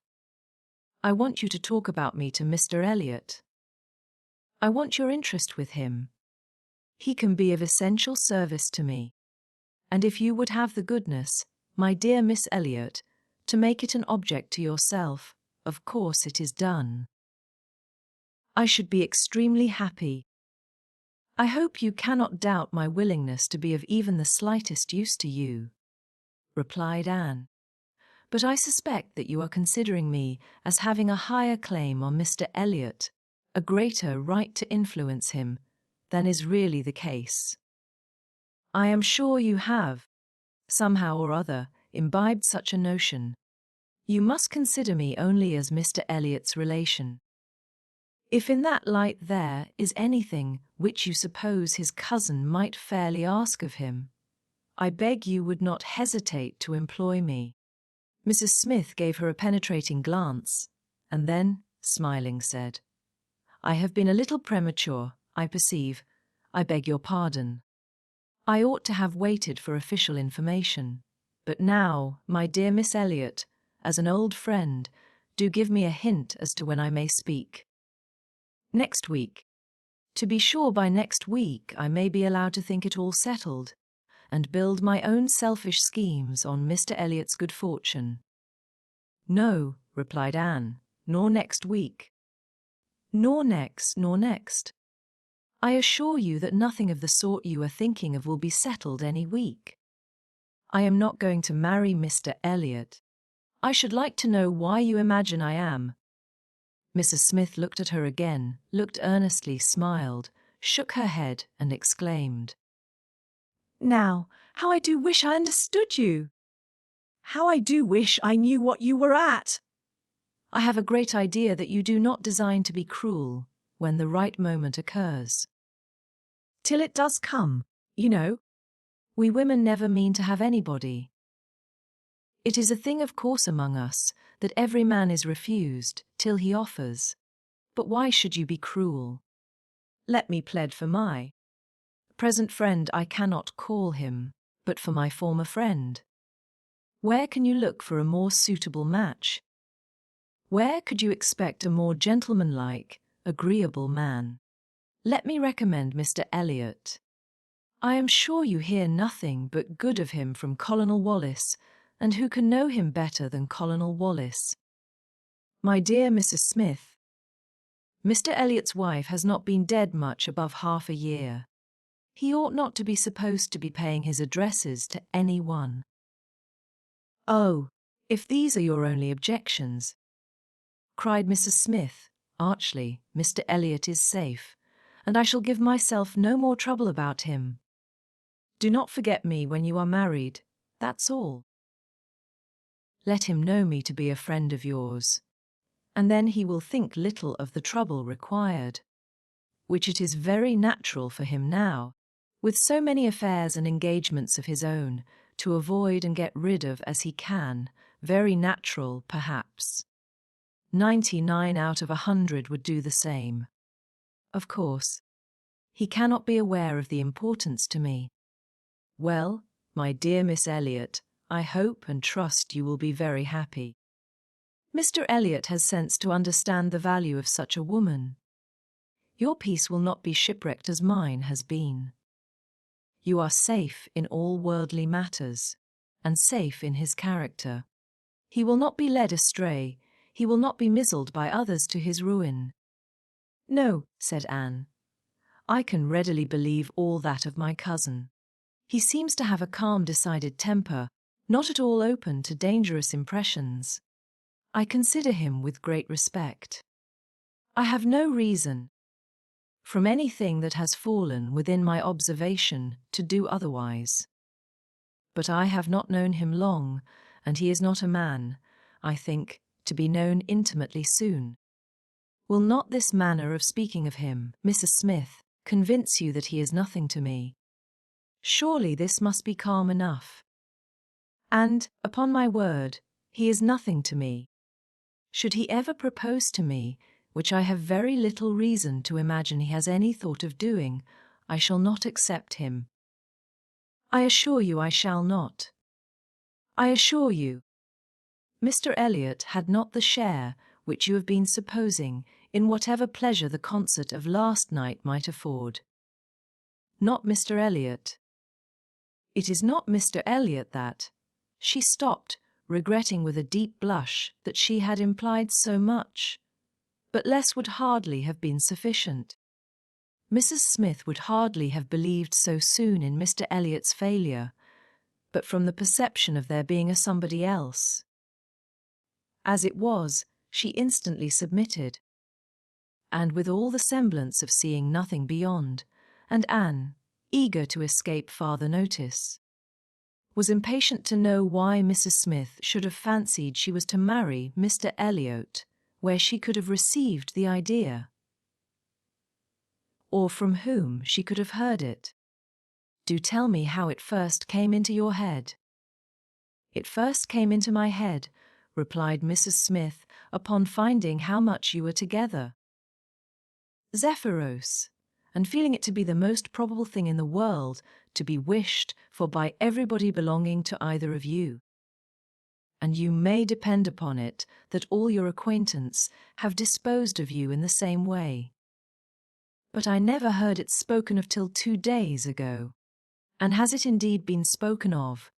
Did you observe the woman who opened the door to you when you called yesterday? No. Was not it Mrs. Speed, as usual, or the maid? I observed no one in particular. It was my friend Mrs. Rook, Nurse Rook, who, by the by, had a great curiosity to see you, and was delighted to be in the way to let you in. She came away from Marlborough Buildings only on Sunday, and she it was who told me you were to marry Mr. Elliot. She had had it from Mrs. Wallace herself, which did not seem bad authority. She sat an hour with me on Monday evening and gave me the whole history. The whole history, repeated Anne, laughing. She could not make a very long history, I think, of one such little article of unfounded news. Mr. Smith said nothing. But, continued Anne, presently, though there is no truth in my having this claim on Mr. Elliot, I should be extremely happy to be of use to you in any way that I could. Shall I mention to him your being in Bath? Shall I take any message? No, I thank you. No, certainly not. In the warmth of the moment, and under a mistaken impression, I might, perhaps, have endeavoured to interest you in some circumstances, but not now. No, I thank you. I have nothing to trouble you with. I think you spoke of having known Mr. Elliot many years. I did. Not before he was married, I suppose. Yes, he was not married when I knew him first. And Were you much acquainted? intimately? Indeed. Then do tell me what he was at that time of life. I have a great curiosity to know what Mr. Elliot was as a very young man. Was he at all such as he appears now? I have not seen Mr. Elliot these 3 years, was Mrs. Smith's answer, given so gravely that it was impossible to pursue the subject farther, and Anne felt that she had gained nothing but an increase of curiosity. They were both silent, Mrs. Smith very thoughtful.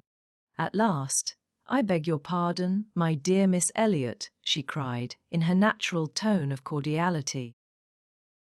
"I beg your pardon for the short answers I have been giving you. But I have been uncertain what I ought to do. I have been doubting and considering as to what I ought to tell you. There were many things to be taken into the account. One hates to be officious, to be giving bad impressions, making mischief. Even the smooth surface of family union seems worth preserving, though there may be nothing durable beneath.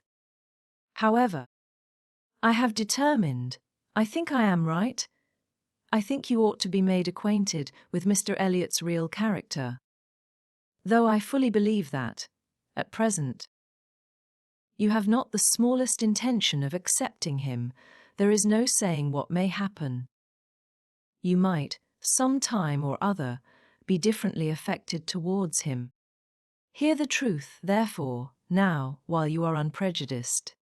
Mr. Elliot is a man without heart or conscience, a designing, wary, cold-blooded being, who thinks only of himself, whom for his own interest or ease would be guilty of any cruelty, or any treachery that could be perpetrated without risk of his general character. He has no feeling for others, those whom he has been the chief cause of leading into ruin. He can neglect and desert without the smallest compunction. He is totally beyond the reach of any sentiment of justice or compassion. Oh! He is black at heart, hollow and black. Anne's astonished air and exclamation of wonder made her pause, and in a calmer manner, she added, "My expressions startle you. You must allow for an injured, angry woman. But I will try to command myself. I will not abuse him. I will only tell you what I have found him. Facts shall speak. He was the intimate friend of my dear husband, who trusted and loved him, and thought him as good as himself. The intimacy had been formed before our marriage. I found them most intimate friends, and I, too, became excessively pleased with Mr. Elliot, and entertained the highest opinion of him. At 19, you know, one does not think very seriously, but Mr. Elliot appeared to me quite as good as others, and much more agreeable than most others, and we were almost always together. We were principally in town, living in very good style. He was then the inferior in circumstances, he was then the poor one, he had chambers in the Temple, and it was as much as he could do to support the appearance of a gentleman. He had always a home with us whenever he chose it. He was always welcome. He was like a brother. My poor Charles, who had the finest, most generous spirit in the world, would have divided his last farthing with him. And I know that his purse was open to him. I know that he often assisted him. This must have been about that very period of Mr. Elliot's life, said Anne, which has always excited my particular curiosity. It must have been about the same time that he became known to my father and sister. I never knew him myself. I only heard of him, but there was a something in his conduct then, with regard to my father and sister, and afterwards in the circumstances of his marriage, which I never could quite reconcile with present times. It seemed to announce a different sort of man. I know it all, cried Mrs. Smith. "He had been introduced to Sir Walter and your sister before I was acquainted with him, but I heard him speak of them forever. I know he was invited and encouraged, and I know he did not choose to go. I can satisfy you, perhaps, on points which you would little expect, and as to his marriage, I knew all about it at the time. I was privy to all the fors and againsts. I was the friend to whom he confided his hopes and plans, and though I did not know his wife previously, her inferior situation in society, indeed, rendered that impossible, yet I knew her all her life afterwards, or at least till within the last 2 years of her life, and can answer any question you may wish to put." "Nay," said Anne, "I have no particular inquiry to make about her. I have always understood they were not a happy couple. But I should like to know why, at that time of his life, he should slight my father's acquaintance as he did. My father was certainly disposed to take very kind and proper notice of him. Why did Mr. Elliot draw back?" "Mr. Elliot," replied Mrs. Smith, "at that period of his life, had one object in view: to make his fortune, and by a rather quicker process than the law. He was determined to make it by marriage. He was determined, at least, not to mar it by an imprudent marriage, and I know it was his belief, whether justly or not, of course I cannot decide, that your father and sister, in their civilities and invitations, were designing a match between the heir and the young lady, and it was impossible that such a match should have answered his ideas of wealth and independence. That was his motive for drawing back, I can assure you. He told me the whole story. He had no concealments with me. It was curious that, having just left you behind me in Bath, my first and principal acquaintance on marrying should be your cousin, and that, through him, I should be continually hearing of your father and sister. He described one Miss Elliot, and I thought very affectionately of the other." "Perhaps," cried Anne, struck by a sudden idea, "you sometimes spoke of me to Mr. Elliot." "To be sure I did, very often. I used to boast of my own Anne Elliot, and vouch for your being a very different creature from—" She checked herself just in time. "This accounts for something which Mr. Elliot said last night," cried Anne. "This explains it. I found he had been used to hear of me. I could not comprehend how. What wild imaginations one forms where dear self is concerned! How sure to be mistaken! But I beg your pardon, I have interrupted you. Mr. Elliot married then completely for money. The circumstances, probably, which first opened your eyes to his character." Mrs. Smith hesitated a little here. "Oh, those things are too common. When one lives in the world, a man or woman's marrying for money is too common to strike one as it ought. I was very young, and associated only with the young, and we were a thoughtless, gay set, without any strict rules of conduct. We lived for enjoyment. I think differently now. Time and sickness and sorrow have given me other notions. But at that period I must own I saw nothing reprehensible in what Mr. Elliot was doing. To do the best for himself passed as a duty. But was not she a very low woman? Yes, which I objected to, but he would not regard. Money was all that he wanted. Her father was a grazier, her grandfather had been a butcher, but that was all nothing.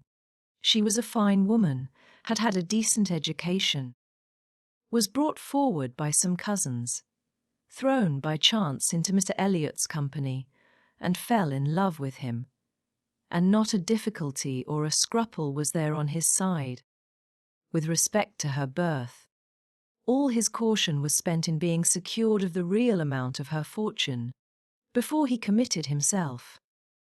Depend upon it, Whatever esteem Mr. Elliot may have for his own situation in life now, as a young man he had not the smallest value for it. His chance for the Kellynch estate was something, but all the honour of the family he held as cheap as dirt. I have often heard him declare that if baronetcies were saleable, anybody should have his for £50, arms and motto, name and livery included. But I will not pretend to repeat half that I used to hear him say on that subject. It would not be fair, and yet you ought to have proof. For what is all this but assertion, and you shall have proof. Indeed, my dear Mrs. Smith, I want none, cried Anne. You have asserted nothing contradictory to what Mr. Elliot appeared to be some years ago. This is all in confirmation, rather, of what we used to hear and believe. I am more curious to know why he should be so different now. But for my satisfaction, if you will have the goodness to ring for Mary, stay. I am sure you will have the still greater goodness of going yourself into my bedroom and bringing me the small inlaid box which you will find on the upper shelf of the closet. Anne, seeing her friend to be earnestly bent on it, did as she was desired. The box was brought and placed before her, and Mrs. Smith, sighing over it as she unlocked it, said, "This is full of papers belonging to him, to my husband. A small portion only of what I had to look over when I lost him. The letter I am looking for was one written by Mr. Elliot to him before our marriage, and happened to be saved. Why, one can hardly imagine. But he was careless and immethodical, like other men, about those things, and when I came to examine his papers, I found it with others still more trivial, from different people scattered here and there, while many letters and memorandums of real importance had been destroyed. Here it is. I would not burn it, because being even then very little satisfied with Mr. Elliot, I was determined to preserve every document of former intimacy. I have now another motive for being glad that I can produce it. This was the letter, directed to Charles Smith, Esquire, Tunbridge Wells, and dated from London, as far back as July 1803. Dear Smith, I have received yours. Your kindness almost overpowers me. I wish nature had made such hearts as yours more common. But I have lived 23 years in the world, and have seen none like it. At present, believe me, I have no need of your services, being in cash again. Give me joy. I have got rid of Sir Walter and Miss. They are gone back to Kellynch, and almost made me swear to visit them this summer. But my first visit to Kellynch will be with a surveyor, to tell me how to bring it with best advantage to the hammer. The baronet, nevertheless, is not unlikely to marry again. He is quite fool enough. If he does, however, they will leave me in peace, which may be a decent equivalent for the reversion. He is worse than last year. I wish I had any name but Elliot. I am sick of it. The name of Walter I can drop, thank God, and I desire you will never insult me with my second W again, meaning, for the rest of my life, to be only yours truly, Wm. Elliot." Such a letter could not be read without putting Anne in a glow, and Mrs. Smith, observing the high colour in her face, said, "The language, I know, is highly disrespectful. Though I have forgot the exact terms, I have a perfect impression of the general meaning. But it shows you the man. Mark his professions to my poor husband. Can anything be stronger?" Anne could not immediately get over the shock and mortification of finding such words applied to her father. She was obliged to recollect that her seeing the letter was a violation of the laws of honour, that no one ought to be judged, or to be known by such testimonies, that no private correspondence could bear the eye of others, before she could recover calmness enough to return the letter which she had been meditating over, and say, "Thank you. This is full proof, undoubtedly, proof of everything you were saying. But why be acquainted with us now?" "I can explain this too," cried Mrs. Smith, smiling. "Can you really?" "Yes. I have shewn you Mr. Elliot as he was a dozen years ago, and I will shew him as he is now. I cannot produce written proof again, but I can give as authentic oral testimony as you can desire of what he is now wanting, and what he is now doing. He is no hypocrite now. He truly wants to marry you. His present attentions to your family are very sincere. Quite from the heart, I will give you my authority, his friend Colonel Wallace." Colonel Wallace. "You are acquainted with him?" "No. It does not come to me in quite so direct a line as that. It takes a bend or two, but nothing of consequence. The stream is as good as at first. The little rubbish it collects in the turnings is easily moved away. Mr. Elliot talks unreservedly to Colonel Wallace of his views on you, which said Colonel Wallace, I imagine to be, in himself, a sensible, careful, discerning sort of character. But Colonel Wallace has a very pretty silly wife, to whom he tells things which he had better not, and he repeats it all to her. She, in the overflowing spirits of her recovery, repeats it all to her nurse, and the nurse, knowing my acquaintance with you, very naturally brings it all to me. On Monday evening, my good friend Mrs. Rook let me thus much into the secrets of Marlborough Buildings. When I talked of a whole history, therefore, you see I was not romancing so much as you supposed. My dear Mrs. Smith, your authority is deficient. This will not do. Mr. Elliot's having any views on me will not in the least account for the efforts he made towards a reconciliation with my father. That was all prior to my coming to Bath. I found them on the most friendly terms when I arrived. I know you did, I know it all perfectly, but indeed, Mrs. Smith, we must not expect to get real information in such a line. Facts or opinions which are to pass through the hands of so many, to be misconceived by folly in one, and ignorance in another, can hardly have much truth left. Only give me a hearing. You will soon be able to judge of the general credit due, by listening to some particulars which you can yourself immediately contradict or confirm. Nobody supposes that you were his first inducement. He had seen you indeed, before he came to Bath, and admired you, but without knowing it to be you. So says my historian, at least. Is this true? Did he see you last summer or autumn, somewhere down in the west, to use her own words, without knowing it to be you? He certainly did. So far it is very true. At Lyme. I happened to be at Lyme. Well, continued Mrs. Smith triumphantly, grant my friend the credit due to the establishment of the first point asserted. He saw you then at Lyme, and liked you so well as to be exceedingly pleased to meet with you again in Camden Place as Miss Anne Elliot, and from that moment, I have no doubt, had a double motive in his visits there. But there was another, and an earlier, which I will now explain. If there is anything in my story which you know to be either false or improbable, stop me.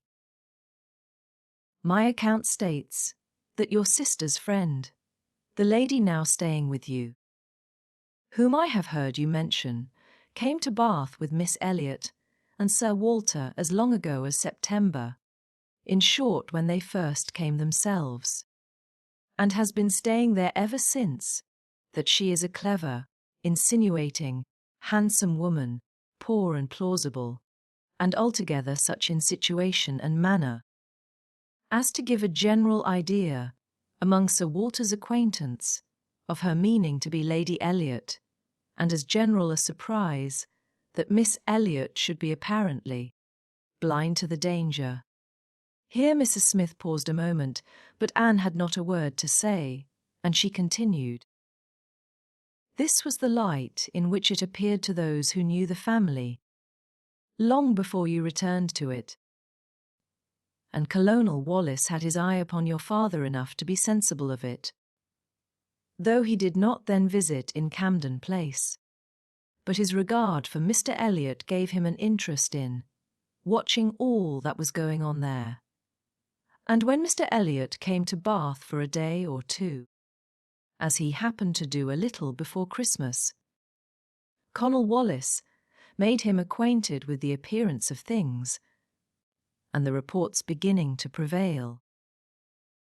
Now you are to understand that time had worked a very material change in Mr. Elliot's opinions as to the value of a baronetcy. Upon all points of blood and connection, he is a completely altered man, having long had as much money as he could spend. Nothing to wish for on the side of avarice or indulgence, he has been gradually learning to pin his happiness upon the consequence he is heir to. I thought it coming on before our acquaintance ceased, but it is now a confirmed feeling. He cannot bear the idea of not being Sir William. You may guess, therefore, that the news he heard from his friend could not be very agreeable.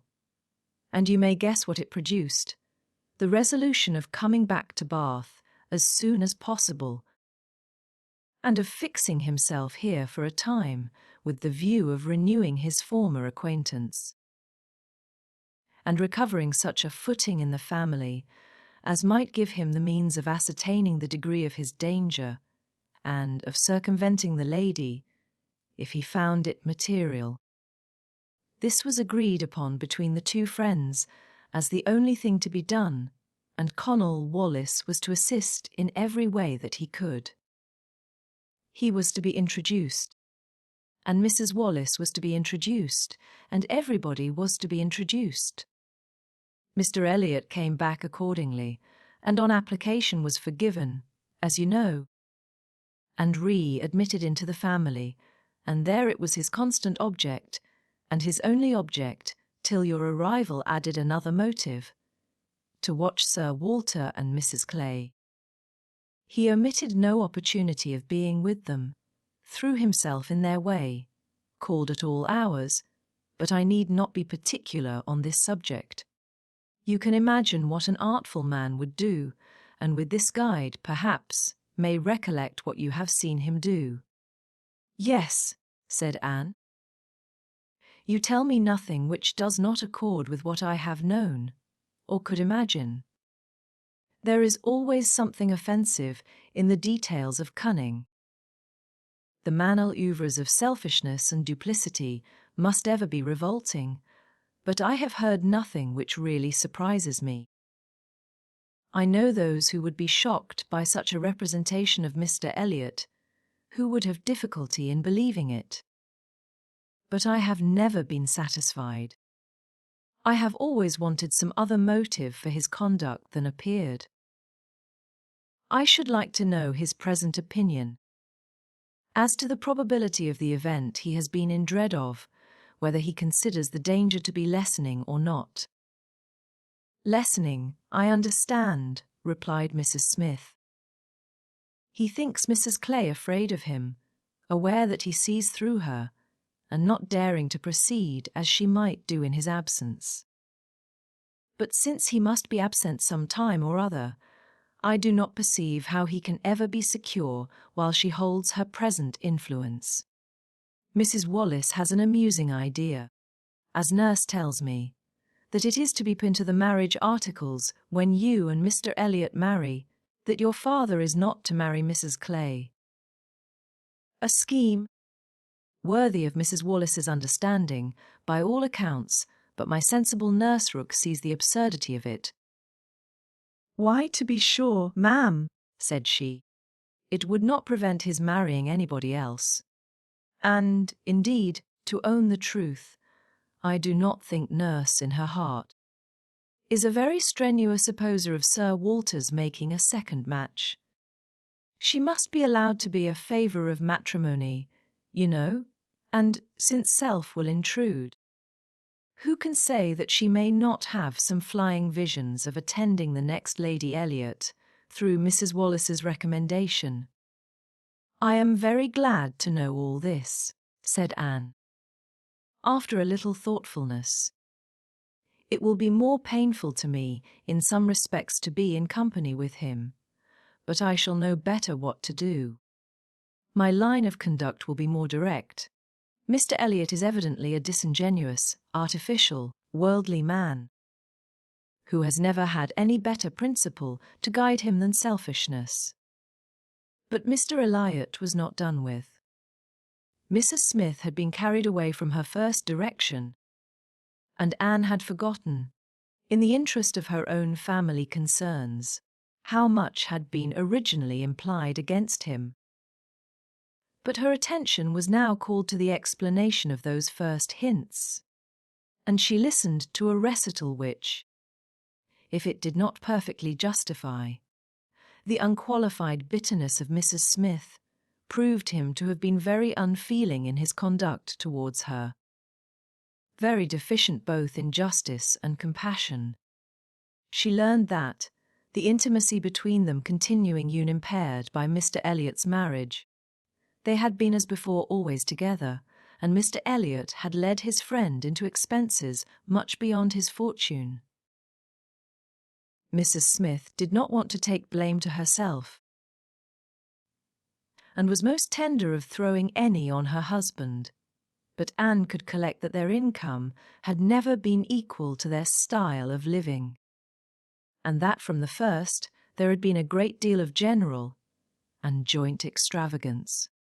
From his wife's account of him, she could discern Mr. Smith to have been a man of warm feelings, easy temper, careless habits, and not strong understanding, much more amiable than his friend, and very unlike him, led by him, and probably despised by him. Mr. Elliot, raised by his marriage to great affluence, and disposed to every gratification of pleasure and vanity which could be commanded without involving himself, for with all his self-indulgence he had become a prudent man, and beginning to be rich, just as his friend ought to have found himself to be poor, seemed to have had no concern at all for that friend's probable finances, but, on the contrary, had been prompting and encouraging expenses which could end only in ruin, and the Smiths accordingly had been ruined. The husband had died just in time to be spared the full knowledge of it. They had previously known embarrassments enough to try the friendship of their friends, and to prove that Mr. Elliot's had better not be tried. But it was not till his death that the wretched state of his affairs was fully known. With a confidence in Mr. Elliot's regard, more creditable to his feelings than his judgment, Mr. Smith had appointed him the executor of his will, but Mr. Elliot would not act. And the difficulties and distress which this refusal had heaped on her, in addition to the inevitable sufferings of her situation, had been such as could not be related without anguish of spirit, or listened to without corresponding indignation. Anne was shewn some letters of his on the occasion, answers to urgent applications from Mrs. Smith, which all breathed the same stern resolution of not engaging in a fruitless trouble, and, under a cold civility, the same hard-hearted indifference to any of the evils it might bring on her. It was a dreadful picture of ingratitude and inhumanity, and Anne felt, at some moments, that no flagrant open crime could have been worse.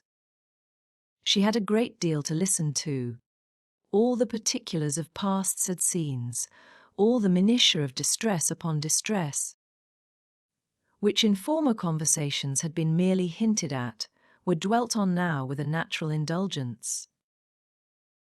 Anne could perfectly comprehend the exquisite relief, and was only the more inclined to wonder at the composure of her friend's usual state of mind. There was one circumstance in the history of her grievances of particular irritation.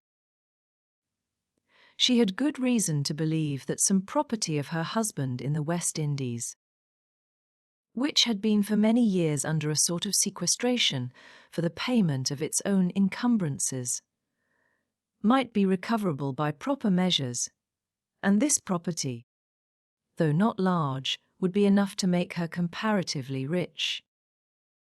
But there was nobody to stir in it. Mr. Elliot would do nothing, and she could do nothing herself.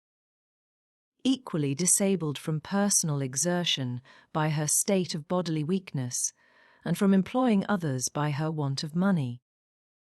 She had no natural connections to assist her even with their counsel, and she could not afford to purchase the assistance of the law. This was a cruel aggravation of actually straitened means. To feel that she ought to be in better circumstances, that a little trouble in the right place might do it, and to fear that delay might be even weakening her claims, was hard to bear. It was on this point that she had hoped to engage Anne's good offices with Mr. Elliot. She had previously, in the anticipation of their marriage, been very apprehensive of losing her friend by it. But on being assured that he could have made no attempt of that nature, since he did not even know her to be in Bath, it immediately occurred that something might be done in her favour by the influence of the woman he loved, and she had been hastily preparing to interest Anne's feelings. As far as the observances due to Mr. Elliot's character would allow, when Anne's refutation of the supposed engagement changed the face of everything, and while it took from her the new, formed hope of succeeding in the object of her first anxiety, left her at least the comfort of telling the whole story her own way. After listening to this full description of Mr. Elliot, Anne could not but express some surprise at Mrs. Smith's having spoken of him so favourably in the beginning of their conversation.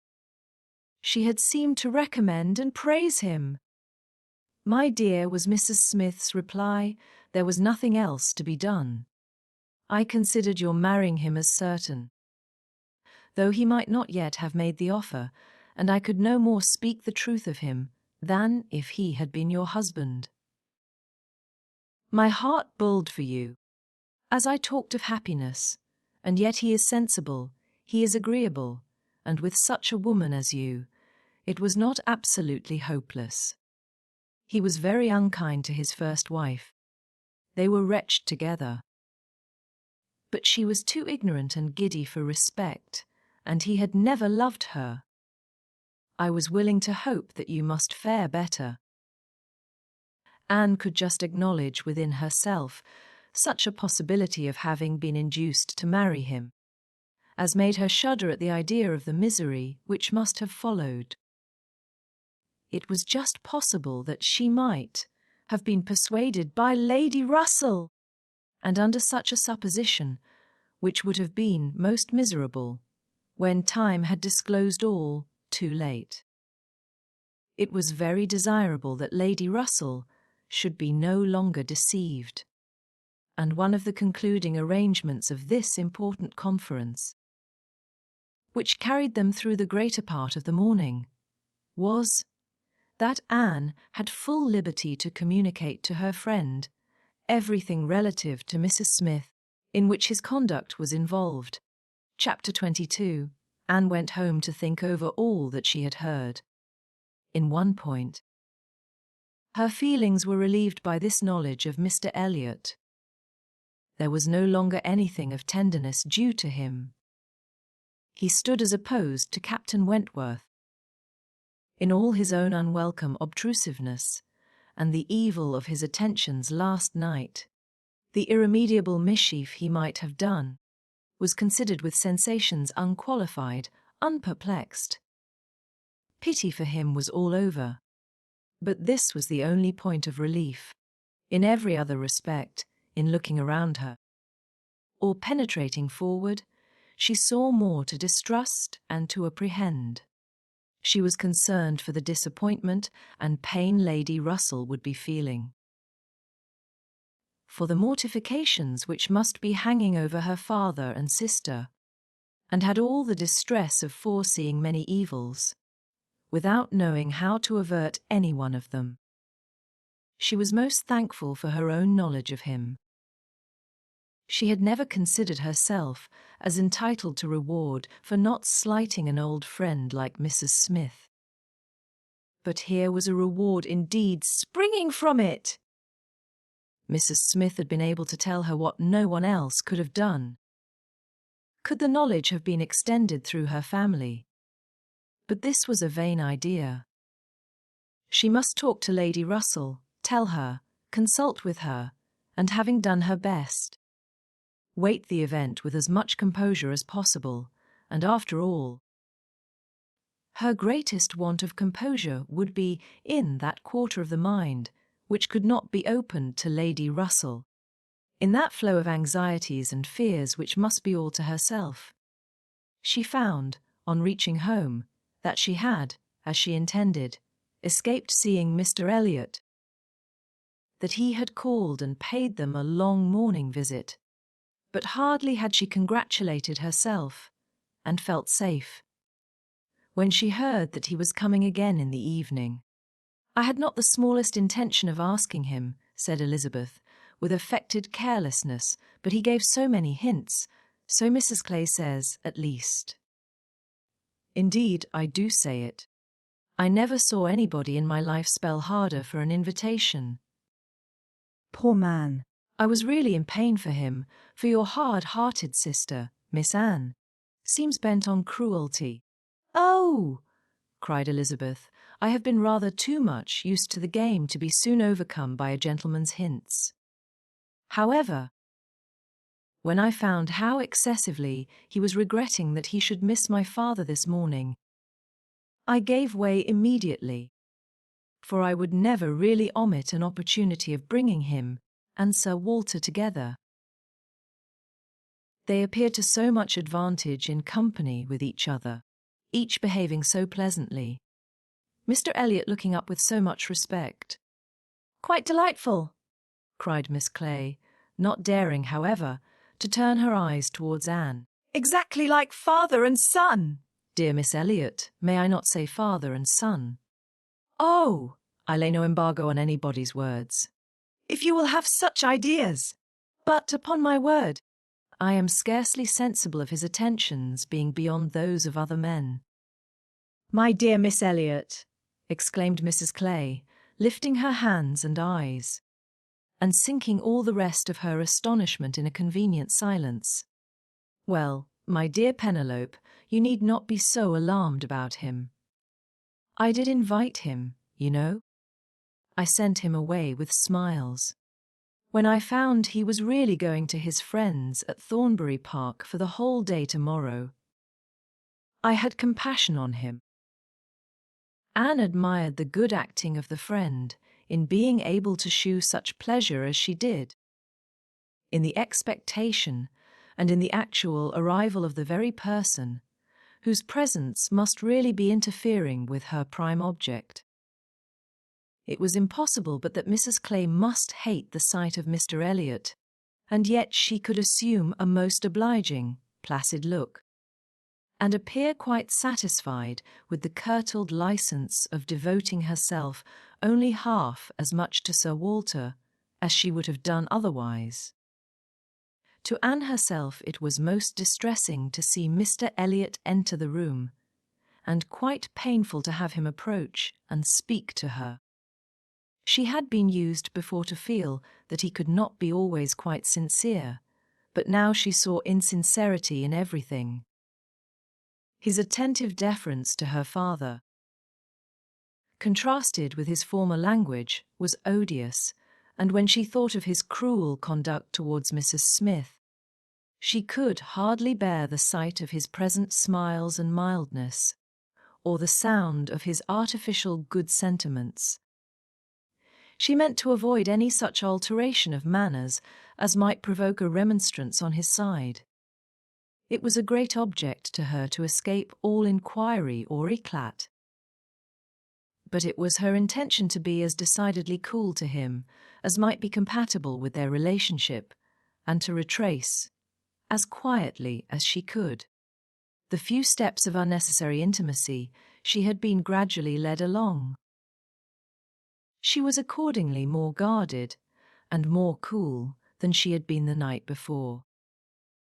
He wanted to animate her curiosity again as to how and where he could have heard her formerly praised, wanted very much to be gratified by more solicitation, but the charm was broken.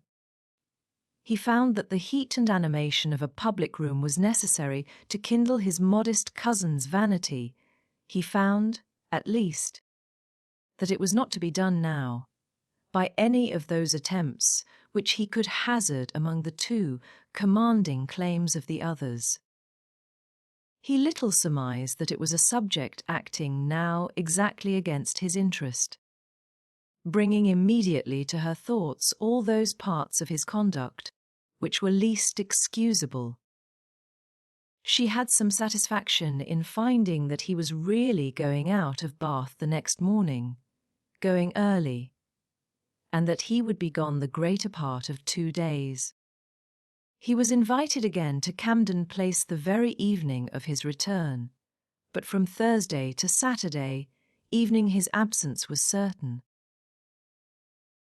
It was bad enough that a Mrs. Clay should be always before her, but that a deeper hypocrite should be added to their party seemed the destruction of everything like peace and comfort. It was so humiliating to reflect on the constant deception practised on her father and Elizabeth, to consider the various sources of mortification preparing for them. Mrs. Clay's selfishness was not so complicate nor so revolting as his, and Anne would have compounded for the marriage at once, with all its evils, to be clear of Mr. Elliot's subtleties in endeavouring to prevent it. On Friday morning she meant to go very early to Lady Russell and accomplish the necessary communication, and she would have gone directly after breakfast. But that Mrs. Clay was also going out on some obliging purpose of saving her sister trouble, which determined her to wait till she might be safe from such a companion. She saw Mrs. Clay fairly off, therefore, before she began to talk of spending the morning in Rivers Street. "Very well," said Elizabeth, "I have nothing to send but my love." "Oh, you may as well take back the tiresome book she would lend me, and pretend I have read it through. I really cannot be plaguing myself for ever with all the new poems and states of the nation that come out. Lady Russell quite bores one with her new publications. You need not tell her so, but I thought her dress hideous the other night. I used to think she had some taste in dress, but I was ashamed of her at the concert. Something so formal and arranged in her air, and she sits so upright. My best love, of course." "And mine," added Sir Walter. "Kindest regards. And you may say that I mean to call upon her soon. Make a civil message, but I shall only leave my card. Morning visits are never fair by women at her time of life, who make themselves up so little. If she would only wear rouge, she would not be afraid of being seen. But last time I called, I observed the blinds were let down immediately. While her father spoke, there was a knock at the door. Who could it be? Anne, remembering the preconcerted visits, at all hours of Mr. Elliot, would have expected him, but for his known engagement 7 miles off, after the usual period of suspense. The usual sounds of approach were heard, and Mr. and Mrs. Charles Musgrove were ushered into the room. Surprise was the strongest emotion raised by their appearance. But Anne was really glad to see them, and the others were not so sorry, but that they could put on a decent air of welcome. And as soon as it became clear that these, their nearest relations, were not arrived with any views of accommodation in that house, Sir Walter and Elizabeth were able to rise in cordiality, and do the honours of it very well. They were come to Bath for a few days with Mrs. Musgrove, and were at the White Hart. So much was pretty soon understood. But till Sir Walter and Elizabeth were walking Mary into the other drawing-room, and regaling themselves with her admiration, Anne could not draw upon Charles's brain for a regular history of their coming, or an explanation of some smiling hints of particular business, which had been ostentatiously dropped by Mary, as well as of some apparent confusion as to whom their party consisted of. She then found that it consisted of Mrs. Musgrove, Henrietta, and Captain Harville, beside their two selves. He gave her a very plain, intelligible account of the whole, a narration in which she saw a great deal of most characteristic proceeding. The scheme had received its first impulse by Captain Harville's wanting to come to Bath on business. He had begun to talk of it a week ago, and by way of doing something, as shooting was over, Charles had proposed coming with him, and Mrs. Harville had seemed to like the idea of it very much, as an advantage to her husband, but Mary could not bear to be left, and had made herself so unhappy about it that for a day or two everything seemed to be in suspense, or at an end. But then it had been taken up by his father and mother. His mother had some old friends in Bath whom she wanted to see. It was thought a good opportunity for Henrietta to come and buy wedding clothes for herself and her sister, and, in short, it ended in being his mother's party. That everything might be uncomfortable and easy to Captain Harville, and he and Mary were included in it by way of general convenience. They had arrived late the night before. Mrs. Harville, her children, and Captain Benwick remained with Mr. Musgrove and Louisa at Uppercross. Anne's only surprise was that affairs should be in forwardness enough for Henrietta's wedding clothes to be talked of.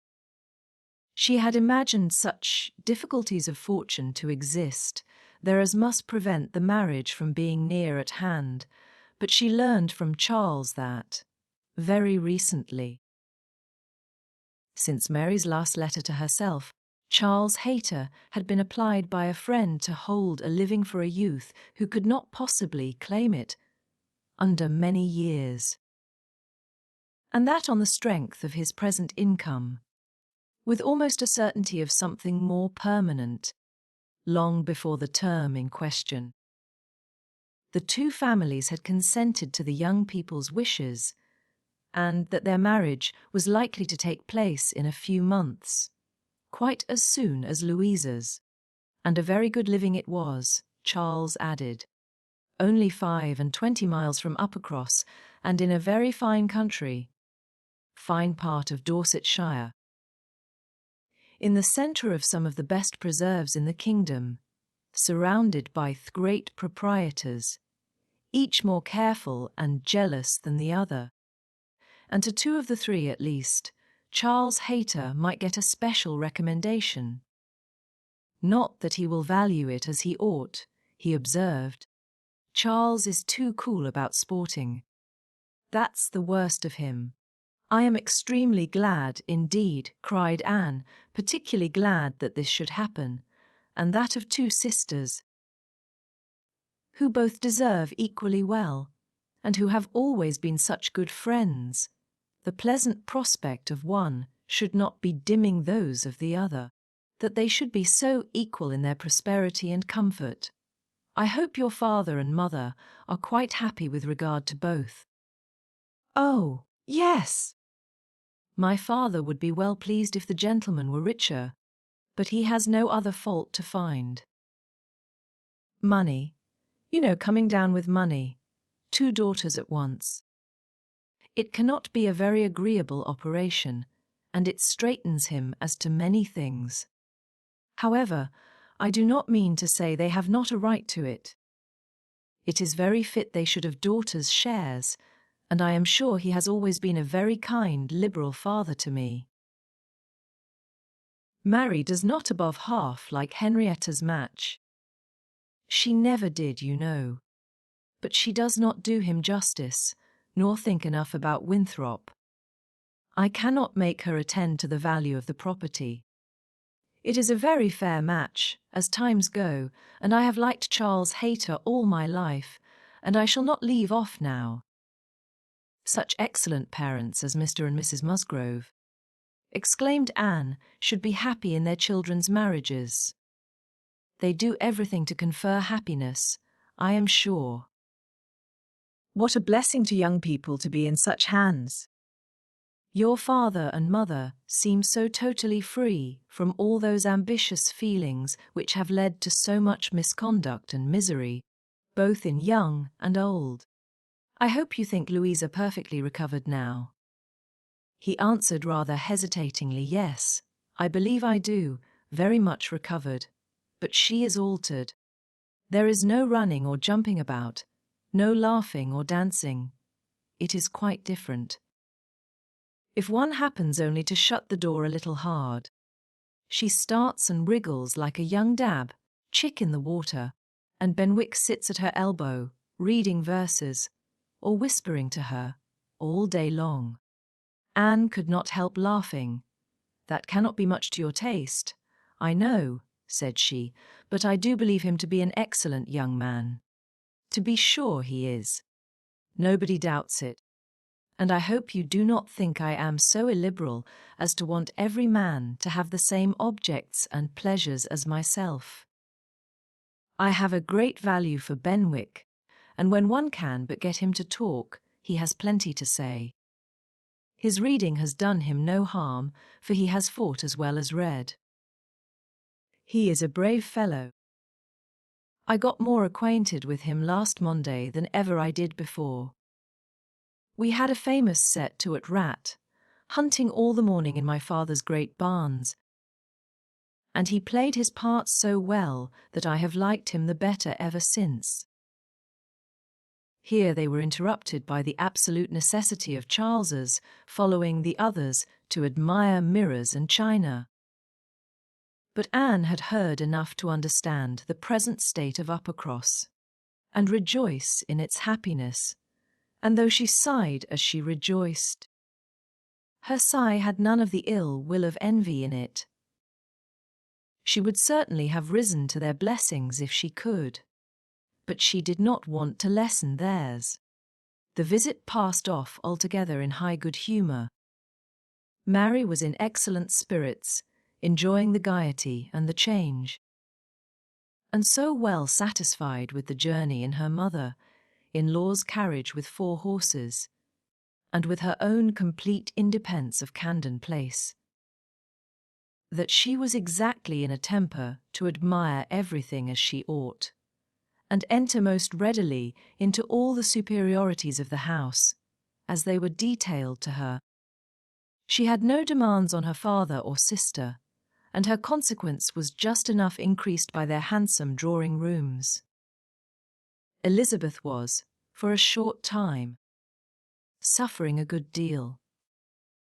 She felt that Mrs. Musgrove and all her party ought to be asked to dine with them, but she could not bear to have the difference of style, the reduction of servants, which a dinner must betray, witnessed by those who had been always so inferior to the Elliots of Kellynch. It was a struggle between propriety and vanity, but vanity got the better, and then Elizabeth was happy again. These were her internal persuasions. Old-fashioned notions, country hospitality. We do not profess to give dinners. Few people in Bath do. Lady Alicia never does. Did not even ask her own sister's family. though they were here a month. And I dare say it would be very inconvenient to Mrs. Musgrove, put her quite out of her way. I am sure she would rather not come. She cannot feel easy with us. I will ask them all for an evening. That will be much better. That will be a novelty and a treat. They have not seen two such drawing rooms before. They will be delighted to come tomorrow evening. It shall be a regular party, small, but most elegant. And this satisfied Elizabeth. And when the invitation was given to the two present, and promised for the absent, Mary was as completely satisfied. She was particularly asked to meet Mr. Elliot, and be introduced to Lady Dalrymple and Miss Carteret, who were fortunately already engaged to come. And she could not have received a more gratifying attention. Miss Elliot was to have the honour of calling on Mrs. Musgrove in the course of the morning, and Anne walked off with Charles and Mary to go and see her and Henrietta directly. Her plan of sitting with Lady Russell must give way for the present. They all three called in Rivers Street for a couple of minutes, but Anne convinced herself that a day's delay of the intended communication could be of no consequence, and hastened forward to the White Hart to see again the friends and companions of the last autumn. With an eagerness of good will which many associations contributed to form, they found Mrs. Musgrove and her daughter within and by themselves, and Anne had the kindest welcome from each. Henrietta was exactly in that state of recently improved views, of fresh-formed happiness, which made her full of regard and interest for everybody she had ever liked before at all, and Mrs. Musgrove's real affection had been won by her usefulness when they were in distress. It was a heartiness and a warmth, and a sincerity which Anne delighted in the more, from the sad want of such blessings at home. She was entreated to give them as much of her time as possible, invited for every day and all day long, or rather claimed as part of the family, and, in return, she naturally fell into all her wonted ways of attention and assistance. And on Charles's leaving them together, was listening to Mrs. Grove's history of Louisa, and to Henrietta's of herself, giving opinions on business, and recommendations to shops, with intervals of every help which Mary required, from altering her ribbon to settling her accounts, from finding her keys, and assorting her trinkets, to trying to convince her that she was not ill-used by anybody, which Mary, well amused as she generally was, in her station at a window overlooking the entrance to the pump room, could not but have her moments of imagining. A morning of thorough confusion was to be expected. A large party in an hotel ensured a quick changing, unsettled scene. 5 minutes brought a note, the next a parcel, and Anne had not been there half an hour, when their dining room, spacious as it was, seemed more than half filled. A party of steady old friends were seated around Mrs. Musgrove, and Charles came back with Captains Harville and Wentworth. The appearance of the latter could not be more than the surprise of the moment. It was impossible for her to have forgotten to feel that this arrival of their common friends must be soon bringing them together again. Their last meeting had been most important in opening his feelings.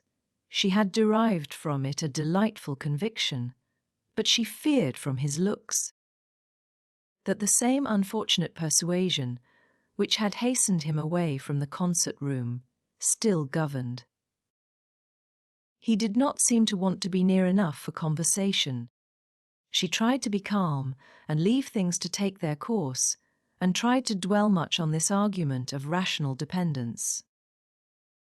Surely, if there be constant attachment on each side, Our hearts must understand each other ere long.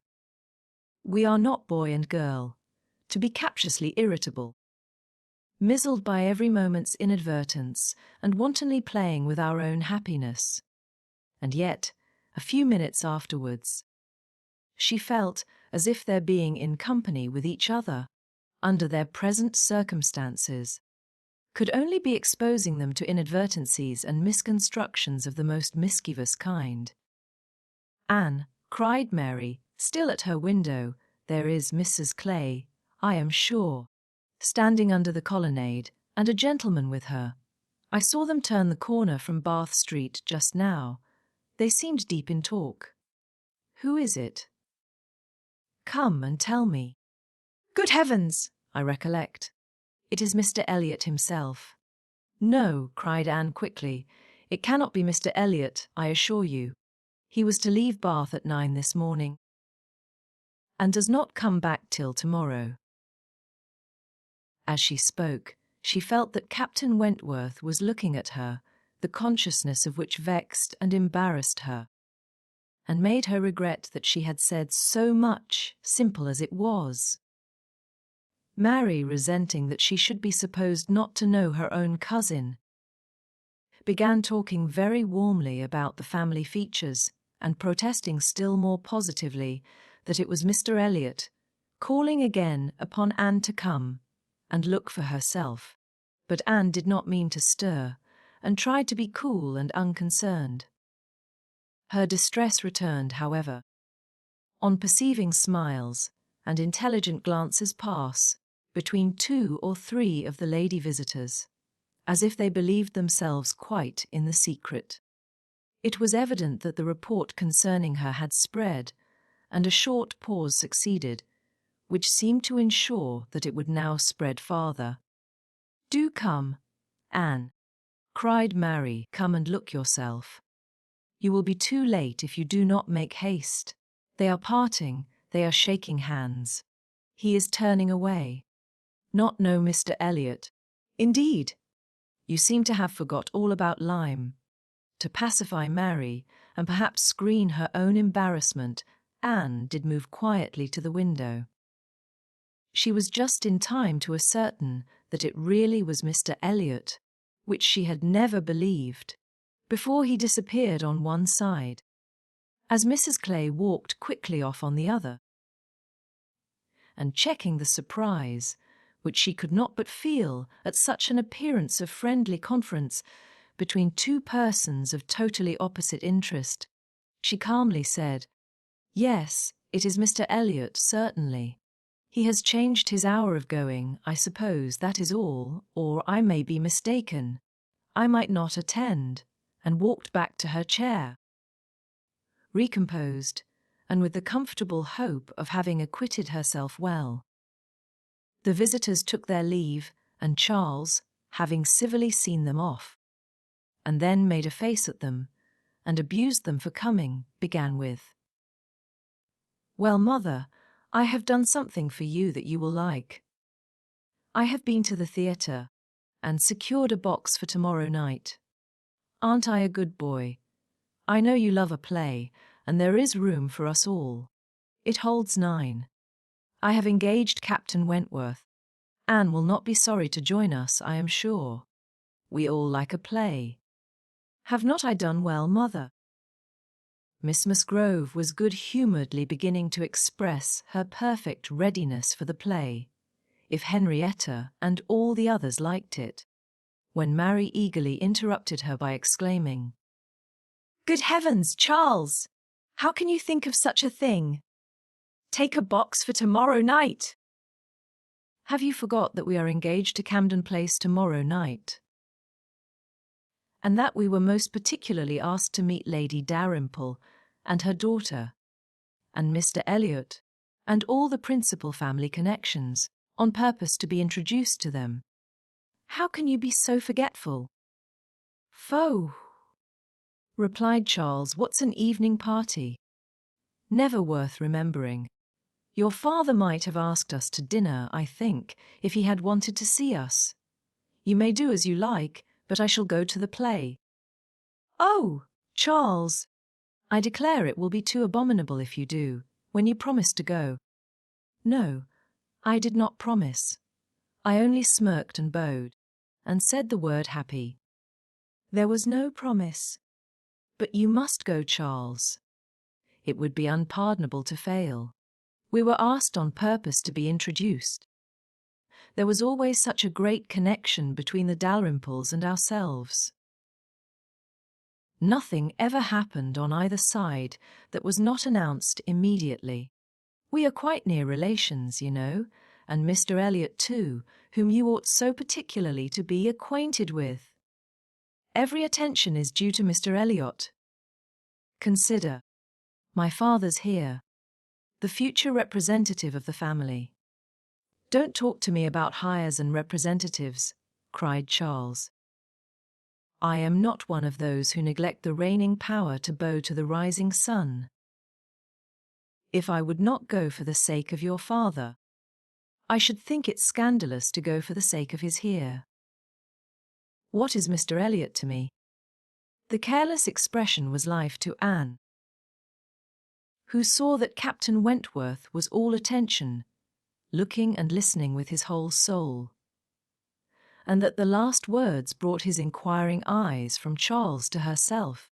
Charles and Mary still talked on in the same style, he, half serious and half jesting, maintaining the scheme for the play, and she, invariably serious, most warmly opposing it, and not omitting to make it known that, however determined to go to Camden Place herself, she should not think herself very well used if they went to the play without her. Mrs. Musgrove interposed. We had better put it off. Charles, you had much better go back and change the box for Tuesday. It would be a pity to be divided, and we should be losing Miss Anne, too, if there is a party at her father's. And I am sure neither Henrietta nor I should care at all for the play, if Miss Anne could not be with us. Anne felt truly obliged to her for such kindness, and quite as much so for the opportunity it gave her of decidedly saying, if it depended only on my inclination, ma'am, the party at home, excepting on Mary's account, would not be the smallest impediment. I have no pleasure in the sort of meeting, and should be too happy to change it for a play and with you. But it had better not be attempted, perhaps. She had spoken it, but she trembled when it was done, conscious that her words were listened to, and daring not even to try to observe their effect. It was soon generally agreed that Tuesday should be the day, Charles only reserving the advantage of still teasing his wife by persisting that he would go to the play tomorrow if nobody else would. Captain Wentworth left his seat and walked to the fireplace, probably for the sake of walking away from it soon afterwards, and taking a station, with less bare-faced design by Anne. You have not been long enough in Bath, said he, to enjoy the evening parties of the place. Oh, no. The usual character of them has nothing for me. I am no card player. You were not formerly, I know. You did not used to like cards, but time makes many changes. I am not yet so much changed, cried Anne, and stopped, fearing she hardly knew what misconstruction. After waiting a few moments, he said, and as if it were the result of immediate feeling, it is a period indeed. 8 years and a half is a period. Whether he would have proceeded farther was left to Anne's imagination to ponder over in a calmer hour, for while still hearing the sounds he had uttered, she was startled to other subjects by Henrietta, eager to make use of the present leisure for getting out, and calling on her companions to lose no time, lest somebody else should come in. They were obliged to move. Anne talked of being perfectly ready, and tried to look it. But she felt that could Henrietta have known the regret and reluctance of her heart in quitting that chair, In preparing to quit the room, she would have found, in all her own sensations for her cousin, in the very security of his affection, wherewith to pity her. Their preparations, however, were stopped short. Alarming sounds were heard, other visitors approached, and the door was thrown open for Sir Walter and Miss Elliot, whose entrance seemed to give a general chill. Anne felt an instant oppression, and wherever she looked saw symptoms of the same. The comfort, the freedom, the gaiety of the room was over, hushed into cold composure. Determined silence, or insipid talk, to meet the heartless elegance of her father and sister. How mortifying to feel that it was so! Her jealous eye was satisfied in one particular. Captain Wentworth was acknowledged again by each, by Elizabeth more graciously than before. She even addressed him once, and looked at him more than once. Elizabeth was, in fact, revolving a great measure. The sequel explained it. After the waste of a few minutes in saying the proper nothings, she began to give the invitation which was to comprise all the remaining dues of the Musgroves. To-morrow evening, to meet a few friends. No formal party. It was all said very gracefully, and the cards with which she had provided herself, the Miss Elliot at home, were laid on the table with a courteous, comprehensive smile to all, and one smile and one card more decidedly for Captain Wentworth. The truth was that Elizabeth had been long enough in Bath to understand the importance of a man of such an air and appearance as his. The past was nothing. The present was that Captain Wentworth would move about well in her drawing-room. The card was pointedly given, and Sir Walter and Elizabeth arose and disappeared. The interruption had been short, though severe, and ease and animation returned to most of those they left as the door shut them out, but not to Anne. She could think only of the invitation she had with such astonishment witnessed, and of the manner in which it had been received, a manner of doubtful meaning, of surprise rather than gratification, of polite acknowledgment rather than acceptance. She knew him, she saw disdain in his eye, and could not venture to believe that he had determined to accept such an offering as an atonement for all the insolence of the past. Her spirits sank. He held the card in his hand after they were gone, as if deeply considering it. "Only think of Elizabeth's including everybody," whispered Mary very audibly. "I do not wonder Captain Wentworth is delighted. You see, he cannot put the card out of his hand." Anne caught his eye, saw his cheeks glow, and his mouth form itself into a momentary expression of contempt, and turned away, that she might neither see nor hear more to vex her. The party separated. The gentlemen had their own pursuits, the ladies proceeded on their own business, and they met no more while Anne belonged to them. She was earnestly begged to return and dine, and give them all the rest of the day. But her spirits had been so long exerted that at present she felt unequal to more, and fit only for home, where she might be sure of being as silent as she chose. Promising to be with them the whole of the following morning. Therefore, she closed the fatigues of the present by a toilsome walk to Camden Place, there to spend the evening chiefly in listening to the busy arrangements of Elizabeth and Mrs. Clay for the morrow's party, the frequent enumeration of the persons invited, and the continually improving detail of all the embellishments which were to make it the most completely elegant of its kind in Bath, while harassing herself with the never-ending question of whether Captain Wentworth would come or not. They were reckoning him as certain. But with her it was a gnawing solicitude, never appeased for 5 minutes together.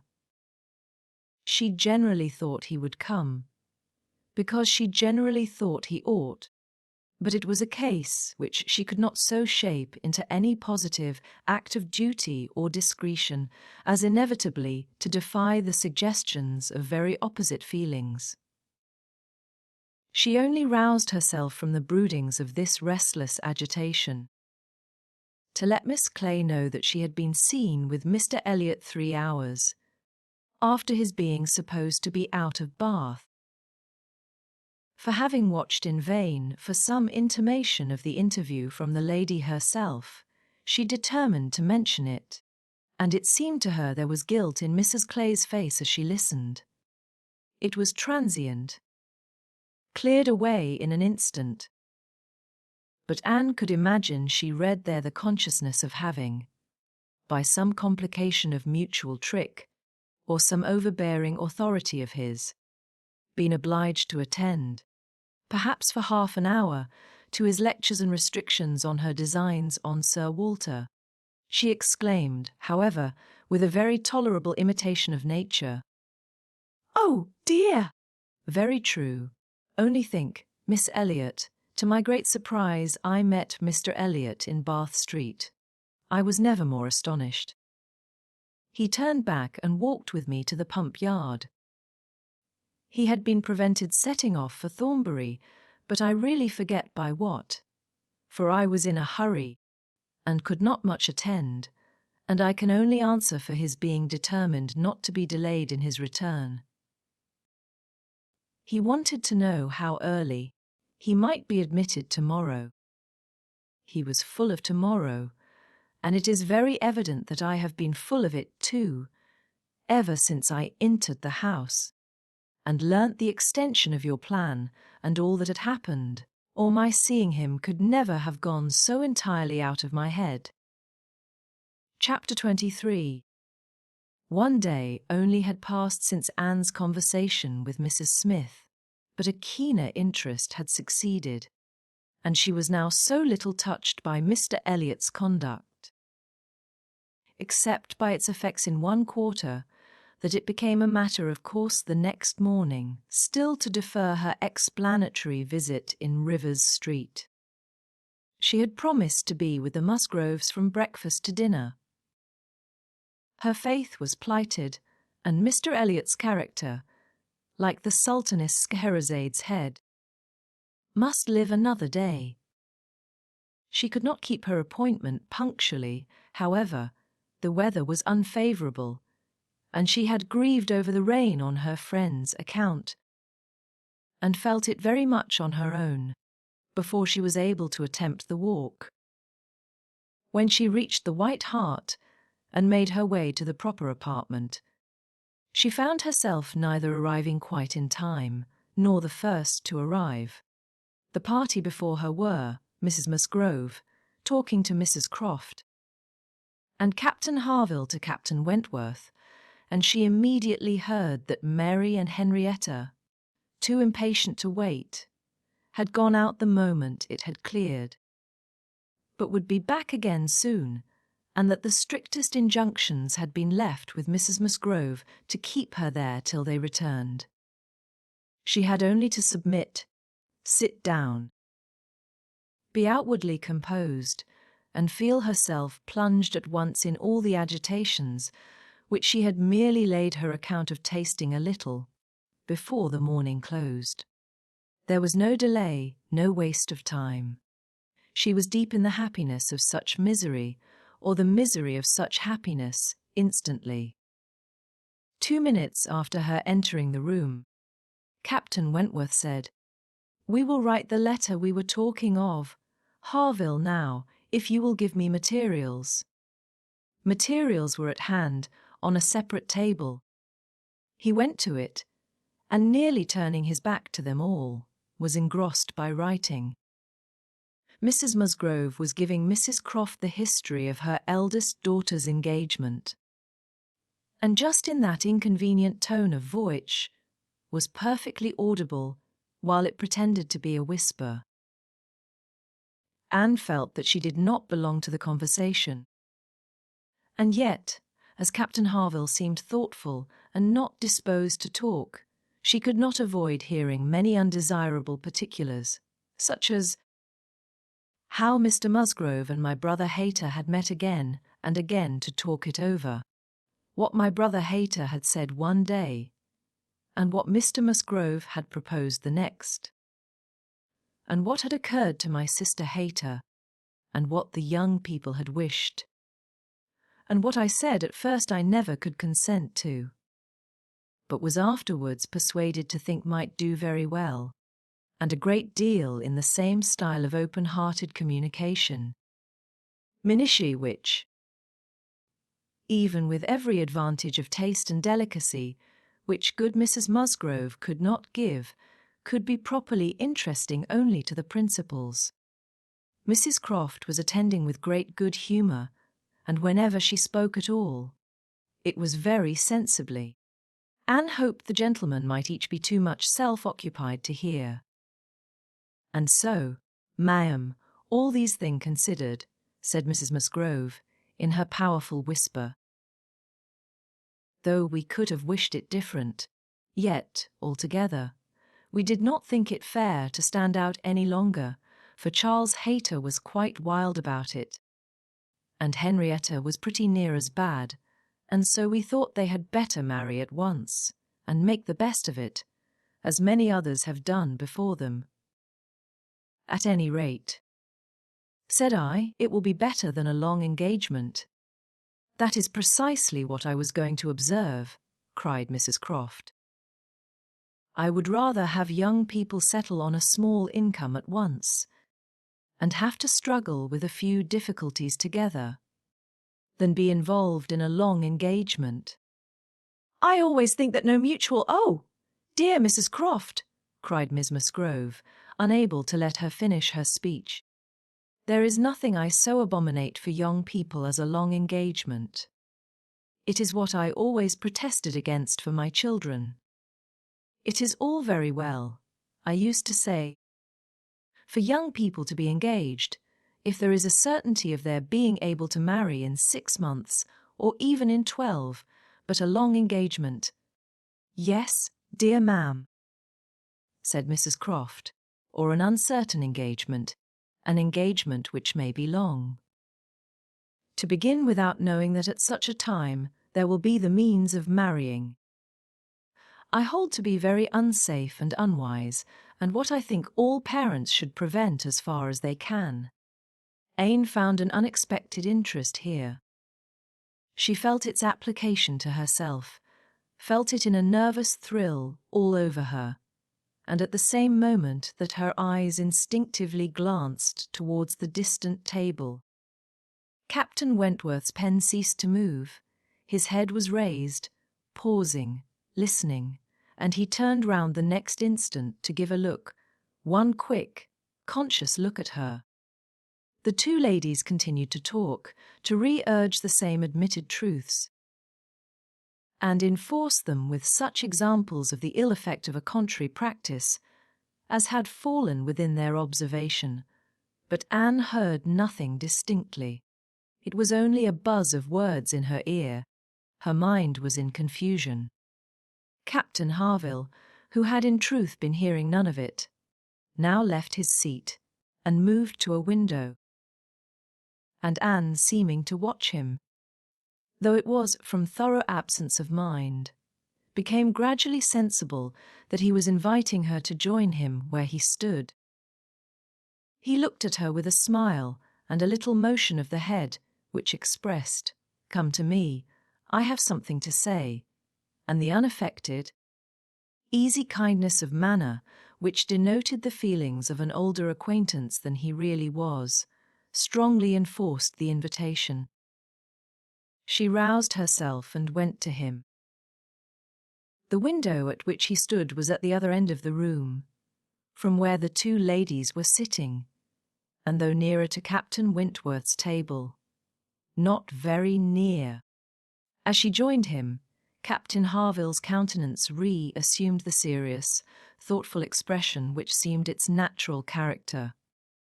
"Look here," said he, unfolding a parcel in his hand and displaying a small miniature painting. "Do you know who that is?" "Certainly." "Captain Benwick." "Yes, and you may guess who it is for." But, in a deep tone, it was not done for her. "Miss Elliot, do you remember our walking together at Lyme, and grieving for him?" I little thought then, but no matter. This was drawn at the Cape. He met with a clever young German artist at the Cape, and in compliance with a promise to my poor sister, sat to him, and was bringing it home for her, and I have now the charge of getting it properly set for another. It was a commission to me. But who else was there to employ? I hope I can allow for him. I am not sorry, indeed, to make it over to another. He undertakes it, looking towards Captain Wentworth. He is writing about it now. And with a quivering lip he wound up the whole by adding, "Poor Fanny, she would not have forgotten him so soon." "No," replied Anne, in a low, feeling voice, "that I can easily believe. It was not in her nature. She doted on him. It would not be the nature of any woman who truly loved." Captain Harville smiled, as much as to say, "Do you claim that for your sex?" And she answered the question, smiling also, "Yes. We certainly do not forget you as soon as you forget us. It is, perhaps, our fate rather than our merit. We cannot help ourselves. We live at home, quiet, confined, and our feelings prey upon us. You are forced on exertion. You have always a profession, pursuits, business of some sort or other, to take you back into the world immediately, and continual occupation, and change soon weaken impressions. Granting your assertion that the world does all this so soon for men, which, however, I do not think I shall grant, it does not apply to Benwick. He has not been forced upon any exertion. The peace turned him on shore at the very moment, and he has been living with us in our little family circle ever since. "True," said Anne, "very true. I did not recollect, but what shall we say now, Captain Harville? If the change be not from outward circumstances, it must be from within. It must be nature, man's nature, which has done the business for Captain Benwick." "No, no. It is not man's nature. I will not allow it to be more man's nature than woman's to be inconstant and forget those they do love, or have loved. I believe the reverse. I believe in a true analogy between our bodily frames and our mental, and that as our bodies are the strongest, so are our feelings, capable of bearing most rough usage, and riding out the heaviest weather. Your feelings may be the strongest," replied Anne, "but the same spirit of analogy will authorize me to assert that ours are the most tender. Man is more robust than woman, but he is not longer lived, which exactly explains my view of the nature of their attachments. Nay, it would be too hard upon you if it were otherwise.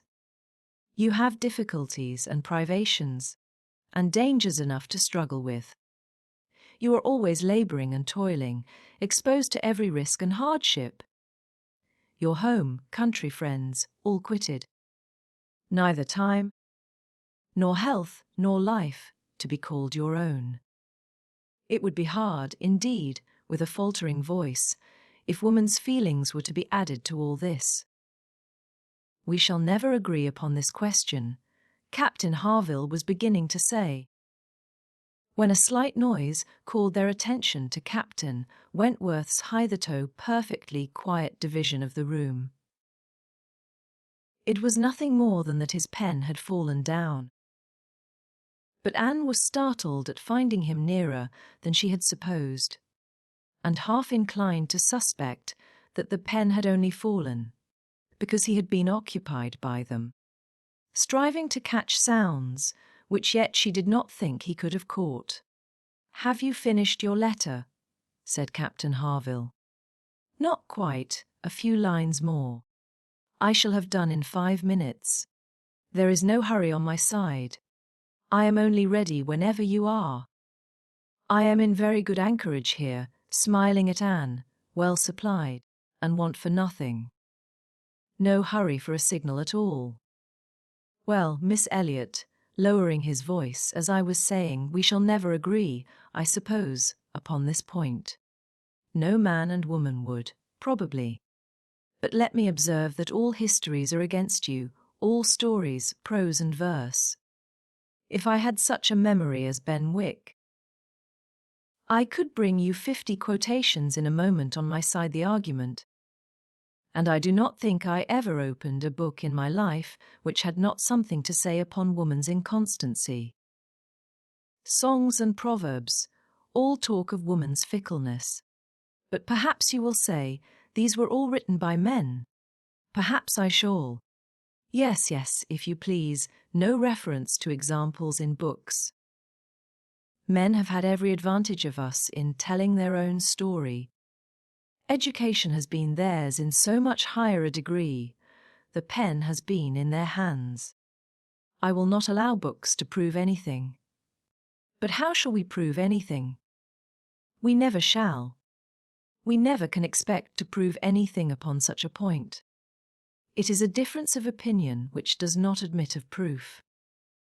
We each begin, probably, with a little bias towards our own sex, and upon that bias build every circumstance in favour of it which has occurred within our own circle, many of which circumstances, perhaps those very cases which strike us the most, may be precisely such as cannot be brought forward without betraying a confidence, or in some respect saying what should not be said. "Ah!" cried Captain Harville, in a tone of strong feeling. "If I could but make you comprehend what a man suffers when he takes a last look at his wife and children, and watches the boat that he has sent them off in, as long as it is in sight, and then turns away and says, 'God knows whether we ever meet again.' And then, if I could convey to you the glow of his soul when he does see them again, when, coming back after a 12-month's absence, perhaps, and obliged to put into another port, he calculates how soon it be possible to get them there, pretending to deceive himself, and saying, 'They cannot be here till such a day,' but all the while hoping for them 12 hours sooner, and seeing them arrive at last, as if heaven had given them wings. By many hours sooner still. If I could explain to you all this, and all that a man can bear and do, and glories to do, for the sake of these treasures of his existence, I speak, only of such men as have hearts, pressing his own with emotion. Oh, cried Anne eagerly, I hope I do justice to all that is felt by you, and by those who resemble you. God forbid that I should undervalue the warm and faithful feelings of any of my fellow creatures. I should deserve utter contempt if I dared to suppose that true attachment and constancy were known only by woman. No, I believe you capable of everything great and good in your married lives. I believe you equal to every important exertion and to every domestic forbearance, so long as, if I may be allowed the expression, so long as you have an object. I mean while the woman you love lives and lives for you.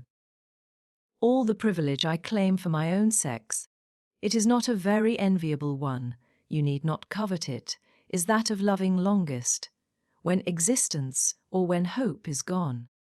She could not immediately have uttered another sentence.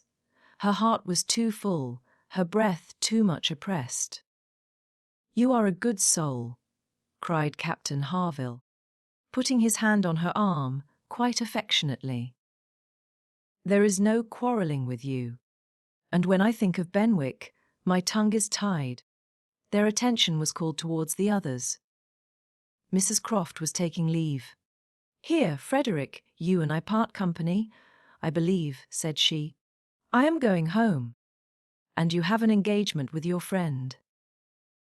Tonight we may have the pleasure of all meeting again at your party, turning to Anne. We had your sister's card yesterday, and I understood Frederick had a card too, though I did not see it. And you are disengaged, Frederick, are you not, as well as ourselves?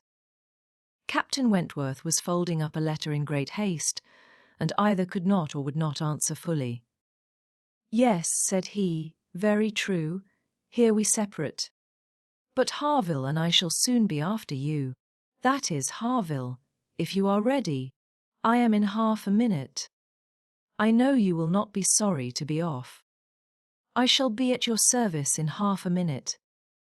Mrs. Croft left them, and Captain Wentworth, having sealed his letter with great rapidity, was indeed ready, and had even a hurried, agitated air which shewed impatience to be gone. Anne knew not how to understand it. She had the kindest good morning, God bless you, from Captain Harville, but from him not a word, nor a look. He had passed out of the room without a look.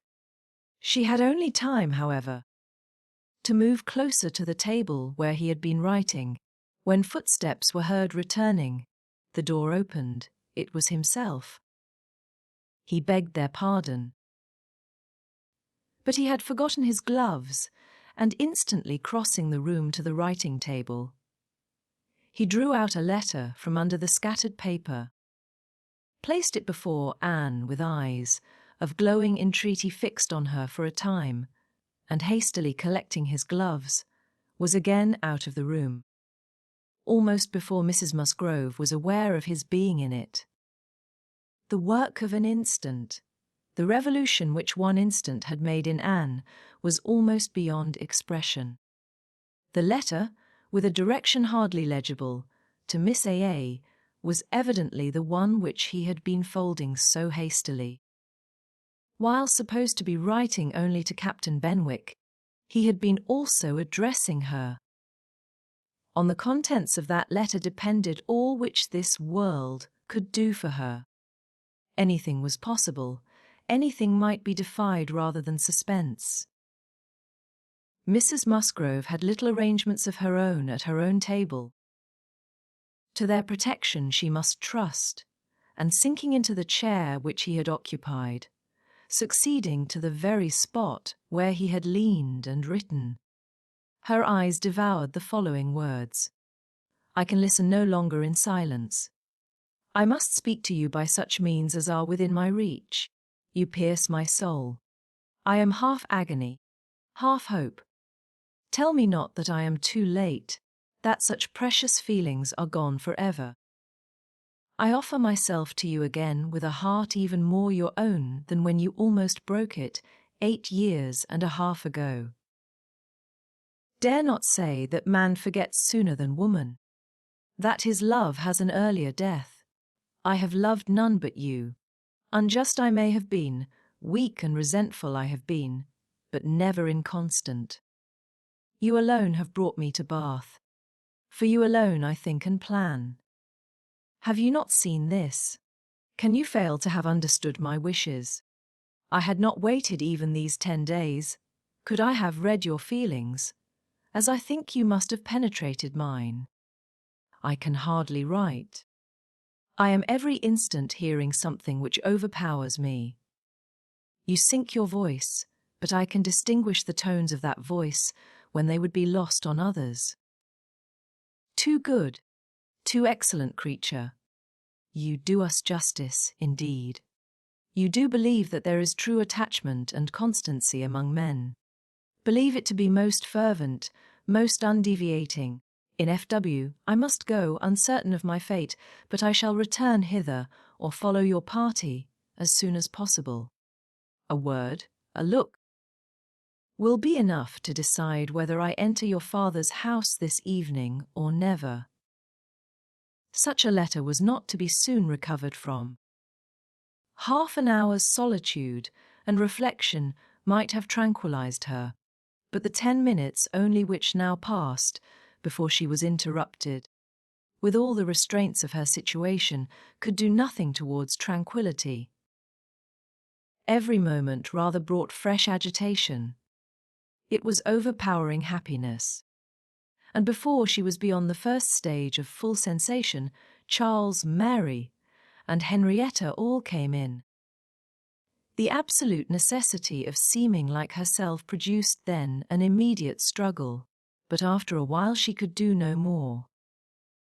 She began not to understand a word they said, and was obliged to plead indisposition and excuse herself. They could then see that she looked very ill, were shocked and concerned, and would not stir without her for the world. This was dreadful. Would they only have gone away and left her in the quiet possession of that room, it would have been her cure. But to have them all standing or waiting around her was distracting. And in desperation, she said she would go home. "By all means, my dear," cried Miss Musgrove, "go home directly, and take care of yourself, that you may be fit for the evening. I wish Sarah was here to doctor you, but I am no doctor myself. Charles, ring and order a chair. She must not walk." But the chair would never do. Worse than all, to lose the possibility of speaking 2 words to Captain Wentworth in the course of her quiet, solitary progress up the town, and she felt almost certain of meeting him, could not be borne. The chair was earnestly protested against, and Mrs. Musgrove, who thought only of one sort of illness, having assured herself with some anxiety that there had been no fall in the case, that Anne had not at any time lately slipped down and got a blow on her head, that she was perfectly convinced of having had no fall, could part with her cheerfully, and depend on finding her better at night. Anxious to omit no possible precaution, Anne struggled and said, "I am afraid, ma'am, that is not perfectly understood. Pray be so good as to mention to the other gentlemen that we hope to see your whole party this evening. I am afraid there had been some mistake, and I wish you particularly to assure Captain Harville and Captain Wentworth that we hope to see them both." "Oh, my dear, it is quite understood. I give you my word. Captain Harville has no thought but of going. Do you think so? But I am afraid, and I should be so very sorry." "Will you promise me to mention it when you see them again? You will see them both this morning, I dare say. Do promise me." "To be sure I will, if you wish it. Charles, if you see Captain Harville anywhere, remember to give Miss Anne's message. But indeed, my dear, you need not be uneasy. Captain Harville holds himself quite engaged. I'll answer for it, and Captain Wentworth the same, I dare say." Anne could do no more, but her heart prophesied some mischance to damp the perfection of her felicity. It could not be very lasting, however. Even if he did not come to Camden Place himself, it would be in her power to send an intelligible sentence by Captain Harville. Another momentary vexation occurred. Charles, in his real concern and good nature, would go home with her. There was no preventing him. This was almost cruel. But she could not be long ungrateful. He was sacrificing an engagement at a gunsmith's to be of use to her, and she set off with him, with no feeling but gratitude apparent. They were on Union Street, when a quicker step behind, a something of familiar sound, gave her 2 moments' preparation for the sight of Captain Wentworth. He joined them, but, as if irresolute whether to join or to pass on, said nothing, only looked. Anne could command herself enough to receive that look, and not repulsively. The cheeks which had been pale now glowed, and the movements which had hesitated were decided. He walked by her side. Presently, struck by a sudden thought, Charles said, "Captain Wentworth, which way are you going?" Only to Gay Street, or farther up the town? I hardly know, replied Captain Wentworth, surprised. Are you going as high as Belmont? Are you going near Camden Place? Because, if you are, I shall have no scruple in asking you to take my place and give Anne your arm to her father's door. She is rather done for this morning, and must not go so far without help, and I ought to be at that fellow's in the market-place. He promised me the sight of a capital gun he is just going to send off, said he would keep it unpacked to the last possible moment, that I might see it, and if I do not turn back now, I have no chance. By his description, a good deal like the second-size double barrel of mine, which you shot with one day round Winthrop. There could not be an objection. There could be only the most proper alacrity, a most obliging compliance for public view, and smiles reined in and spirits dancing in private rapture. In half a minute Charles was at the bottom of Union Street again, and the other two proceeding together. And soon words enough had passed between them to decide their direction towards the comparatively quiet and retired gravel walk, where the power of conversation would make the present hour a blessing indeed, and prepare it for all the immortality which the happiest recollections of their own future lives could bestow. There they exchanged again those feelings and those promises which had once before seemed to secure everything, but which had been followed by so many years of division and estrangement. There they returned again into the past, more exquisitely happy, perhaps, in their reunion than when it had been first projected, more tender, more tried, more fixed in a knowledge of each other's character, truth, and attachment, more equal to act, more justified in acting.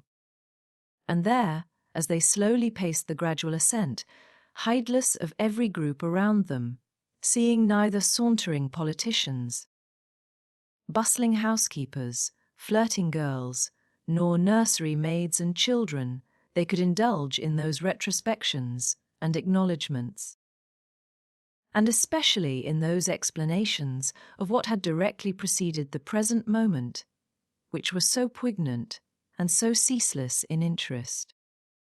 All the little variations of the last week were gone through, and of yesterday and today there could scarcely be an end. She had not mistaken him. Jealousy of Mr. Elliot had been the retarding weight, the doubt, the torment, that had begun to operate in the very hour of first meeting her in Bath, that had returned, after a short suspension, to ruin the concert, and that had influenced him in everything he had said and done, or omitted to say and do, in the last 24 hours. It had been gradually yielding to the better hopes which her looks, or words, or actions occasionally encouraged.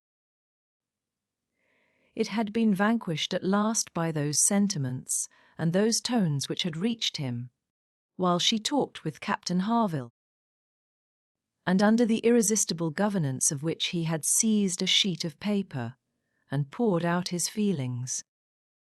Of what he had then written, nothing was to be retracted or qualified.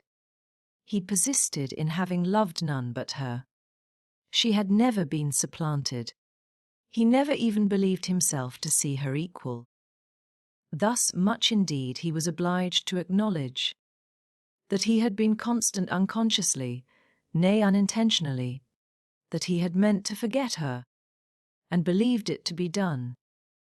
He had imagined himself indifferent, when he had only been angry, and he had been unjust to her merits, because he had been a sufferer from them. Her character was now fixed on his mind as perfection itself, maintaining the loveliest medium of fortitude and gentleness. But he was obliged to acknowledge that only at Uppercross had he learnt to do her justice, and only at Lyme had he begun to understand himself. At Lyme, he had received lessons of more than one sort. The passing admiration of Mr. Elliot had at least roused him, and the scenes on the Cobb and at Captain Harville's had fixed her superiority.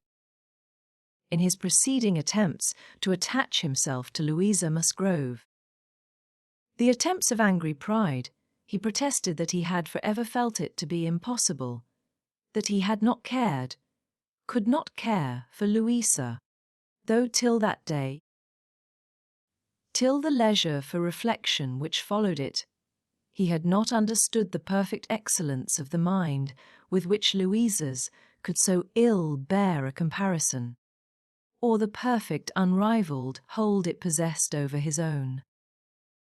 There he had learnt to distinguish between the steadiness of principle and the obstinacy of self-will, between the darings of headlessness and the resolution of a collected mind. There he had seen everything to exalt, in his estimation, the woman he had lost, and there begun to deplore the pride, the folly, the madness of resentment, which had kept him from trying to regain her when thrown in his way.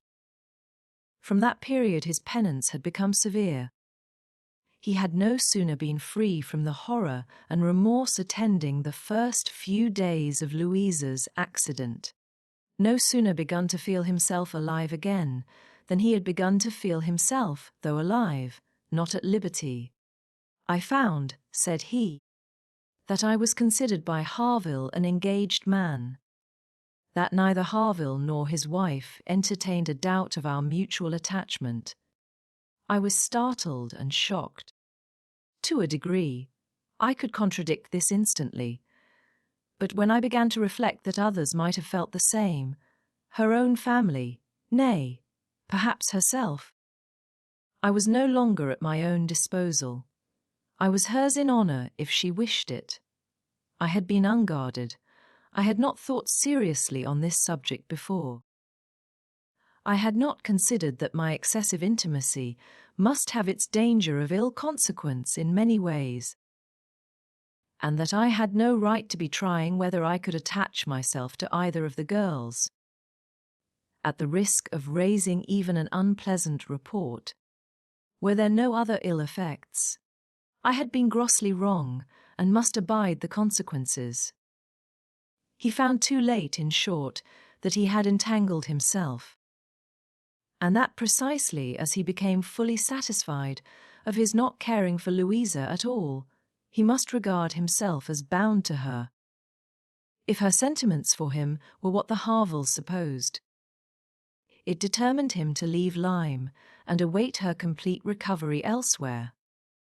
He would gladly weaken, by any fair means, whatever feelings or speculations concerning him might exist, and he went, therefore, to his brother's, meaning after a while to return to Kellynch, and act as circumstances might require.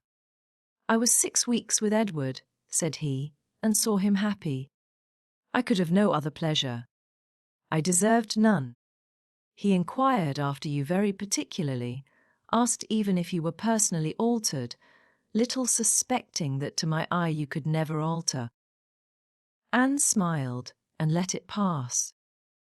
It was too pleasing a blunder for a reproach. It is something for a woman to be assured, in her 28th year, that she has not lost one charm of earlier youth, but the value of such homage was inexpressibly increased to Anne, by comparing it with former words, and feeling it to be the result, not the cause of a revival of his warm attachment. He had remained in Shropshire, lamenting the blindness of his own pride, and the blunders of his own calculations, till at once released from Louising by the astonishing and felicitous intelligence of her engagement with Benwick. Here, said he, ended the worst of my state, for now I could at least put myself in the way of happiness. I could exert myself. I could do something. But to be waiting so long in inaction, and waiting only for evil, had been dreadful. Within the first 5 minutes, I said, I will be at Bath on Wednesday, and I was. Was it unpardonable to think it worth my while to come, and to arrive with some degree of hope? You were single. It was possible that you might retain the feelings of the past, as I did, and one encouragement happened to be mine. I could never doubt that you would be loved and sought by others. But I knew to a certainty that you had refused one man, at least, of better pretensions than myself. And I could not help often saying, was this for me? Their first meeting in Milsom Street afforded much to be said, but the concert still more. That evening seemed to be made up of exquisite moments. The moment of her stepping forward in the octagon room to speak to him. The moment of Mr. Elliot's appearing and tearing her away, and one or two subsequent moments, marked by returning hope or increasing despondency, were dwelt on with energy. To see you, cried he, in the midst of those who could not be my well-wishers, to see your cousin close by you, conversing and smiling, and feel all the horrible eligibilities and proprieties of the match. To consider it as the certain wish of every being who could hope to influence you, even if your own feelings were reluctant or indifferent, to consider what powerful supports would be his. Was it not enough to make the foal of me which I appeared? How could I look on without agony? Was not the very sight of the friend who sat behind you, was not the recollection of what had been, the knowledge of her influence, the indelible, immovable impression of what Persuasion had once done, was it not all against me? You should have distinguished, replied Anne. You should not have suspected me now. The case is so different, and my age is so different. If I was wrong in yielding to Persuasion once, remember that it was to persuasion exerted on the side of safety, not of risk. When I yielded, I thought it was to duty, but no duty could be called in aid here. In marrying a man indifferent to me, all risk would have been incurred, and all duty violated. Perhaps I ought to have reasoned this, he replied, but I could not. I could not derive benefit from the late knowledge I had acquired of your character. I could not bring it into play. It was overwhelmed, buried, lost in those earlier feelings which I had been smarting under year after year. I could think of you only as one who had yielded, who had given me up, who had been influenced by any one rather than by me. I saw you with the very person who had guided you in that year of misery. I had no reason to believe her of less authority now. The force of habit was to be added. I should have thought, said Anne, that my manner to yourself might have spared you much or all of this. No. Your manner might be only the ease which your engagement to another man would give. I left you in this belief, and yet I was determined to see you again. My spirits rallied with the morning, and I felt that I had still a motive for remaining here. At last Anne was at home again, and happier than anyone in that house could have conceived. All the surprise and suspense, and every other painful part of the morning dissipated by this conversation. She re-entered the house so happy as to be obliged to find an alloy in some momentary apprehensions of its being impossible to last. An interval of meditation, serious and grateful, was the best corrective of everything dangerous in such high, wrought felicity, and she went to her room, and grew steadfast and fearless in the thankfulness of her enjoyment. The evening came. The drawing-rooms were lighted up, the company assembled. It was but a card party. It was but a mixture of those who had never met before, and those who met too often. A commonplace business, too numerous for intimacy, too small for variety, But Anne had never found an evening shorter. Glowing and lovely in sensibility and happiness, and more generally admired than she thought about or cared for, she had cheerful or forbearing feelings for every creature around her. Mr. Elliot was there, she avoided, but she could pity him. The Wallises, she had amusement in understanding them. Lady Dalrymple and Miss Carteret, they would soon be innoxious cousins to her. She cared not for Mrs. Clay, and had nothing to blush for in the public manners of her father and sister. With the Musgroves, there was the happy chat of perfect ease. With Captain Harville, the kind-hearted intercourse of brother and sister. With Lady Russell, attempts at conversation, which a delicious consciousness cut short.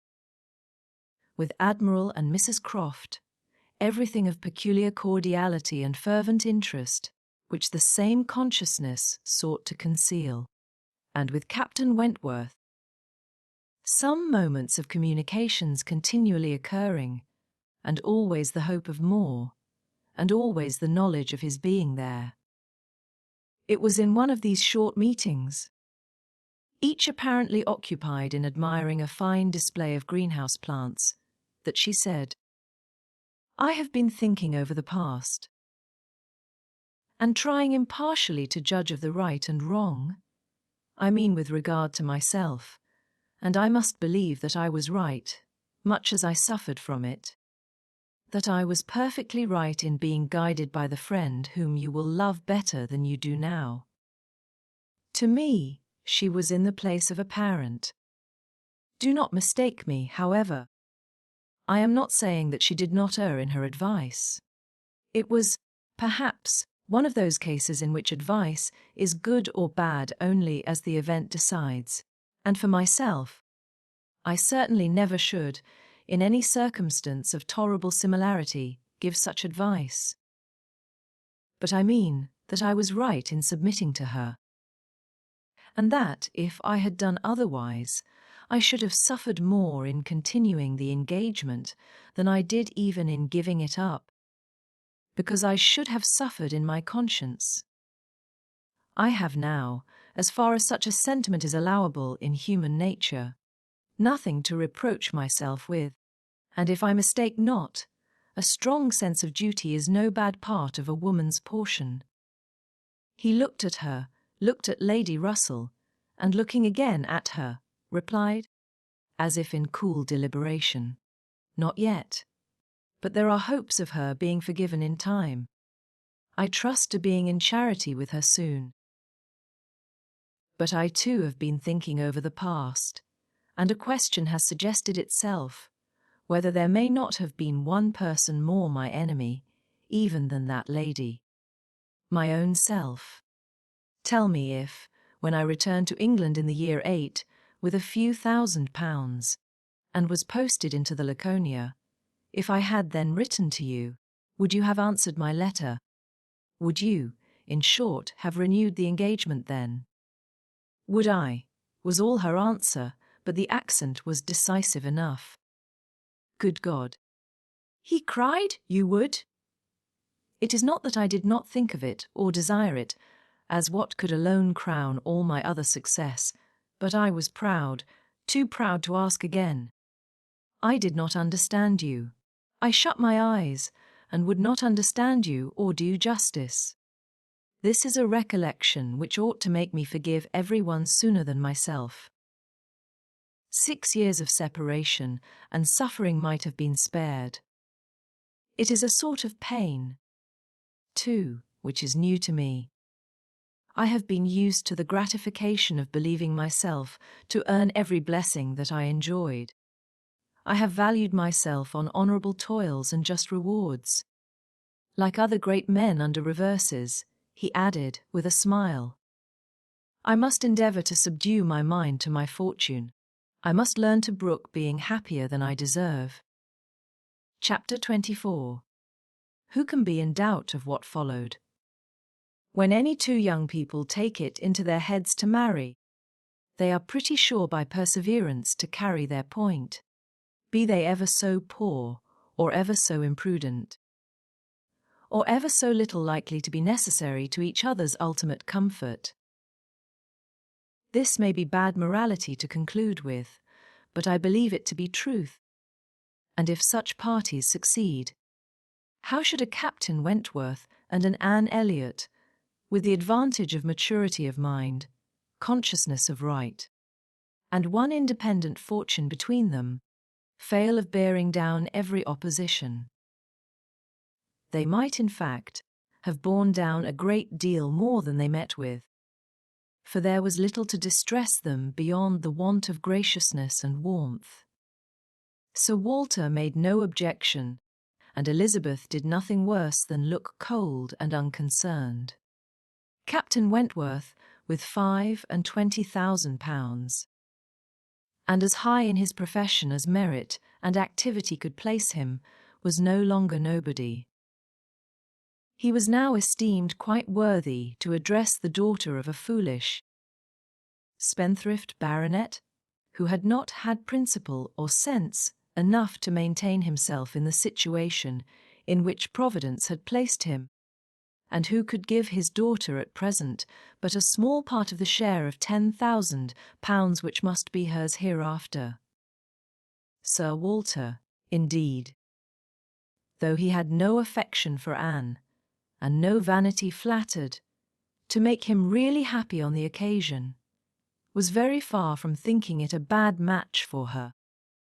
On the contrary, when he saw more of Captain Wentworth, saw him repeatedly by daylight, and eyed him well, he was very much struck by his personal claims, and felt that his superiority of appearance might be not unfairly balanced against her superiority of rank, and all this, assisted by his well-sounding name, enabled Sir Walter at last to prepare his pen, with a very good grace, for the insertion of the marriage in the volume of honour.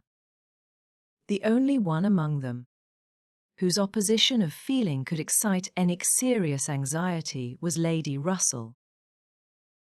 Anne knew that Lady Russell must be suffering some pain in understanding and relinquishing Mr. Elliot, and be making some struggles to become truly acquainted with, and do justice to Captain Wentworth. This, however, was what Lady Russell had now to do.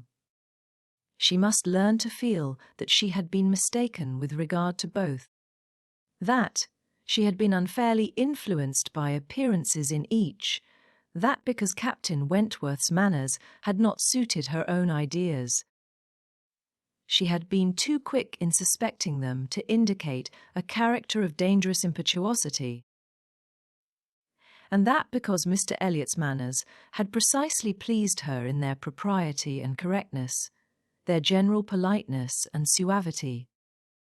She had been too quick in receiving them as the certain result of the most correct opinions and well-regulated mind. There was nothing less for Lady Russell to do than to admit that she had been pretty completely wrong, and to take up a new set of opinions and of hopes. There is a quickness of perception in some, a nicety in the discernment of character, a natural penetration, in short, which no experience in others can equal. And Lady Russell had been less gifted in this part of understanding than her young friend. But she was a very good woman, and if her second object was to be sensible and well-judging, her first was to see Anne happy. She loved Anne better than she loved her own abilities, and when the awkwardness of the beginning was over, found little hardship in attaching herself as a mother to the man who was securing the happiness of her other child. Of all the family, Mary was probably the one most immediately gratified by the circumstance. It was creditable to have a sister married, and she might flatter herself with having been greatly instrumental to the connection, by keeping Anne with her in the autumn. And as her own sister must be better than her husband's sisters, it was very agreeable that Captain Wentworth should be a richer man than either Captain Binwick or Charles Hayter. She had something to suffer, perhaps, when they came into contact again, in seeing Anne restored to the rights of seniority and the mistress of a very pretty landalet. But she had a future to look forward to, of powerful consolation. Anne had no Uppercross Hall before her, no landed estate, no headship of a family. And if they could but keep Captain Wentworth from being made a baronet, she would not change situations with Anne. It would be well for the eldest sister if she were equally satisfied with her situation, for a change is not very probable there. She had soon the mortification of seeing Mr. Elliot withdraw, and no one of proper condition has since presented himself to raise even the unfounded hopes which sunk with him. The news of his cousin Anne's engagement burst on Mr. Elliot most unexpectedly. It deranged his best plan of domestic happiness, his best hope of keeping Sir Walter single by the watchfulness which a son-in-law's rights would have given. But, though discomfited and disappointed, he could still do something for his own interest and his own enjoyment. He soon quitted Bath, and on Mrs. Clay's quitting it soon afterwards, and being next heard of as established under his protection in London, it was evident how double a game he had been playing, and how determined he was to save himself from being cut out by one artful woman, at least. Mrs. Clay's affections had overpowered her interest, and she had sacrificed, for the young man's sake, the possibility of scheming longer for Sir Walter. She has abilities, however, as well as affections, and it is now a doubtful point whether his cunning, or hers, may finally carry the day, whether, after preventing her from being the wife of Sir Walter, he may not be wheedled and caressed, last into making her the wife of Sir William. It cannot be doubted that Sir Walter and Elizabeth were shocked and mortified by the loss of their companion, and the discovery of their deception in her. They had their great cousins, to be sure, to resort to for comfort, but they must long feel that to flatter and follow others, without being flattered and followed in turn, is but a state of half-enjoyment. Anne, satisfied at a very early period of Lady Russell's, meaning to love Captain Wentworth as she ought, had no other alloy to the happiness of her prospects than what arose from the consciousness of having no relations to bestow on him, which a man of sense could value. There she felt her own inferiority very keenly. The disproportion in their fortune was nothing, it did not give her a moment's regret. But to have no family to receive and estimate him properly, nothing of respectability, of harmony, of goodwill to offer in return for all the worth, and all the prompt welcome, which met her in his brothers and sisters, was a source of as lively pain as her mind could well be sensible of under circumstances of otherwise strong felicity. She had but two friends in the world to add to his list, Lady Russell and Mrs. Smith. To those, however, he was very well disposed to attach himself. Lady Russell, in spite of all her former transgressions, he could now value from his heart. While he was not obliged to say that he believed her to have been right in originally dividing them, he was ready to say almost everything else in her favour. And as for Mrs. Smith, she had claims of various kinds to recommend her quickly and permanently. Her recent good offices by Anne had been enough in themselves, and their marriage, instead of depriving her of one friend, secured her two. She was their earliest visitor in their settled life, and Captain Wentworth, by putting her in the way of recovering her husband's property in the West Indies, by writing for her, acting for her, and seeing her through all the petty difficulties of the case with the activity and exertion of a fearless man and a determined friend. Fully requited the services which she had rendered, or ever meant to render to his wife. Mrs. Smith's enjoyments were not spoiled by this improvement of income. With some improvement of health, and the acquisition of such friends to be often with, for her cheerfulness and mental alacrity did not fail her. And while these prime supplies of good remained, she might have bid defiance even to greater accessions of worldly prosperity. She might have been absolutely rich and perfectly healthy, and yet be happy. Her spring of felicity was in the glow of her spirits, as her friend Anne's was in the warmth of her heart. Anne was tenderness itself, and she had the full worth of it in Captain Wentworth's affection. His profession was all that could ever make her friends wish that tenderness less, the dread of a future war all that could dim her sunshine. She gloried in being a sailor's wife, but she must pay the tax of quick alarm for belonging to that profession, which is, if possible, more distinguished in its domestic virtues than in its national importance. The end of this wonderful story. And so, our journey through this timeless fiction comes to an end. If you enjoyed this audiobook, please consider liking the video and subscribing to our channel. For more golden tales like this one, feel free to explore the playlists on our channel.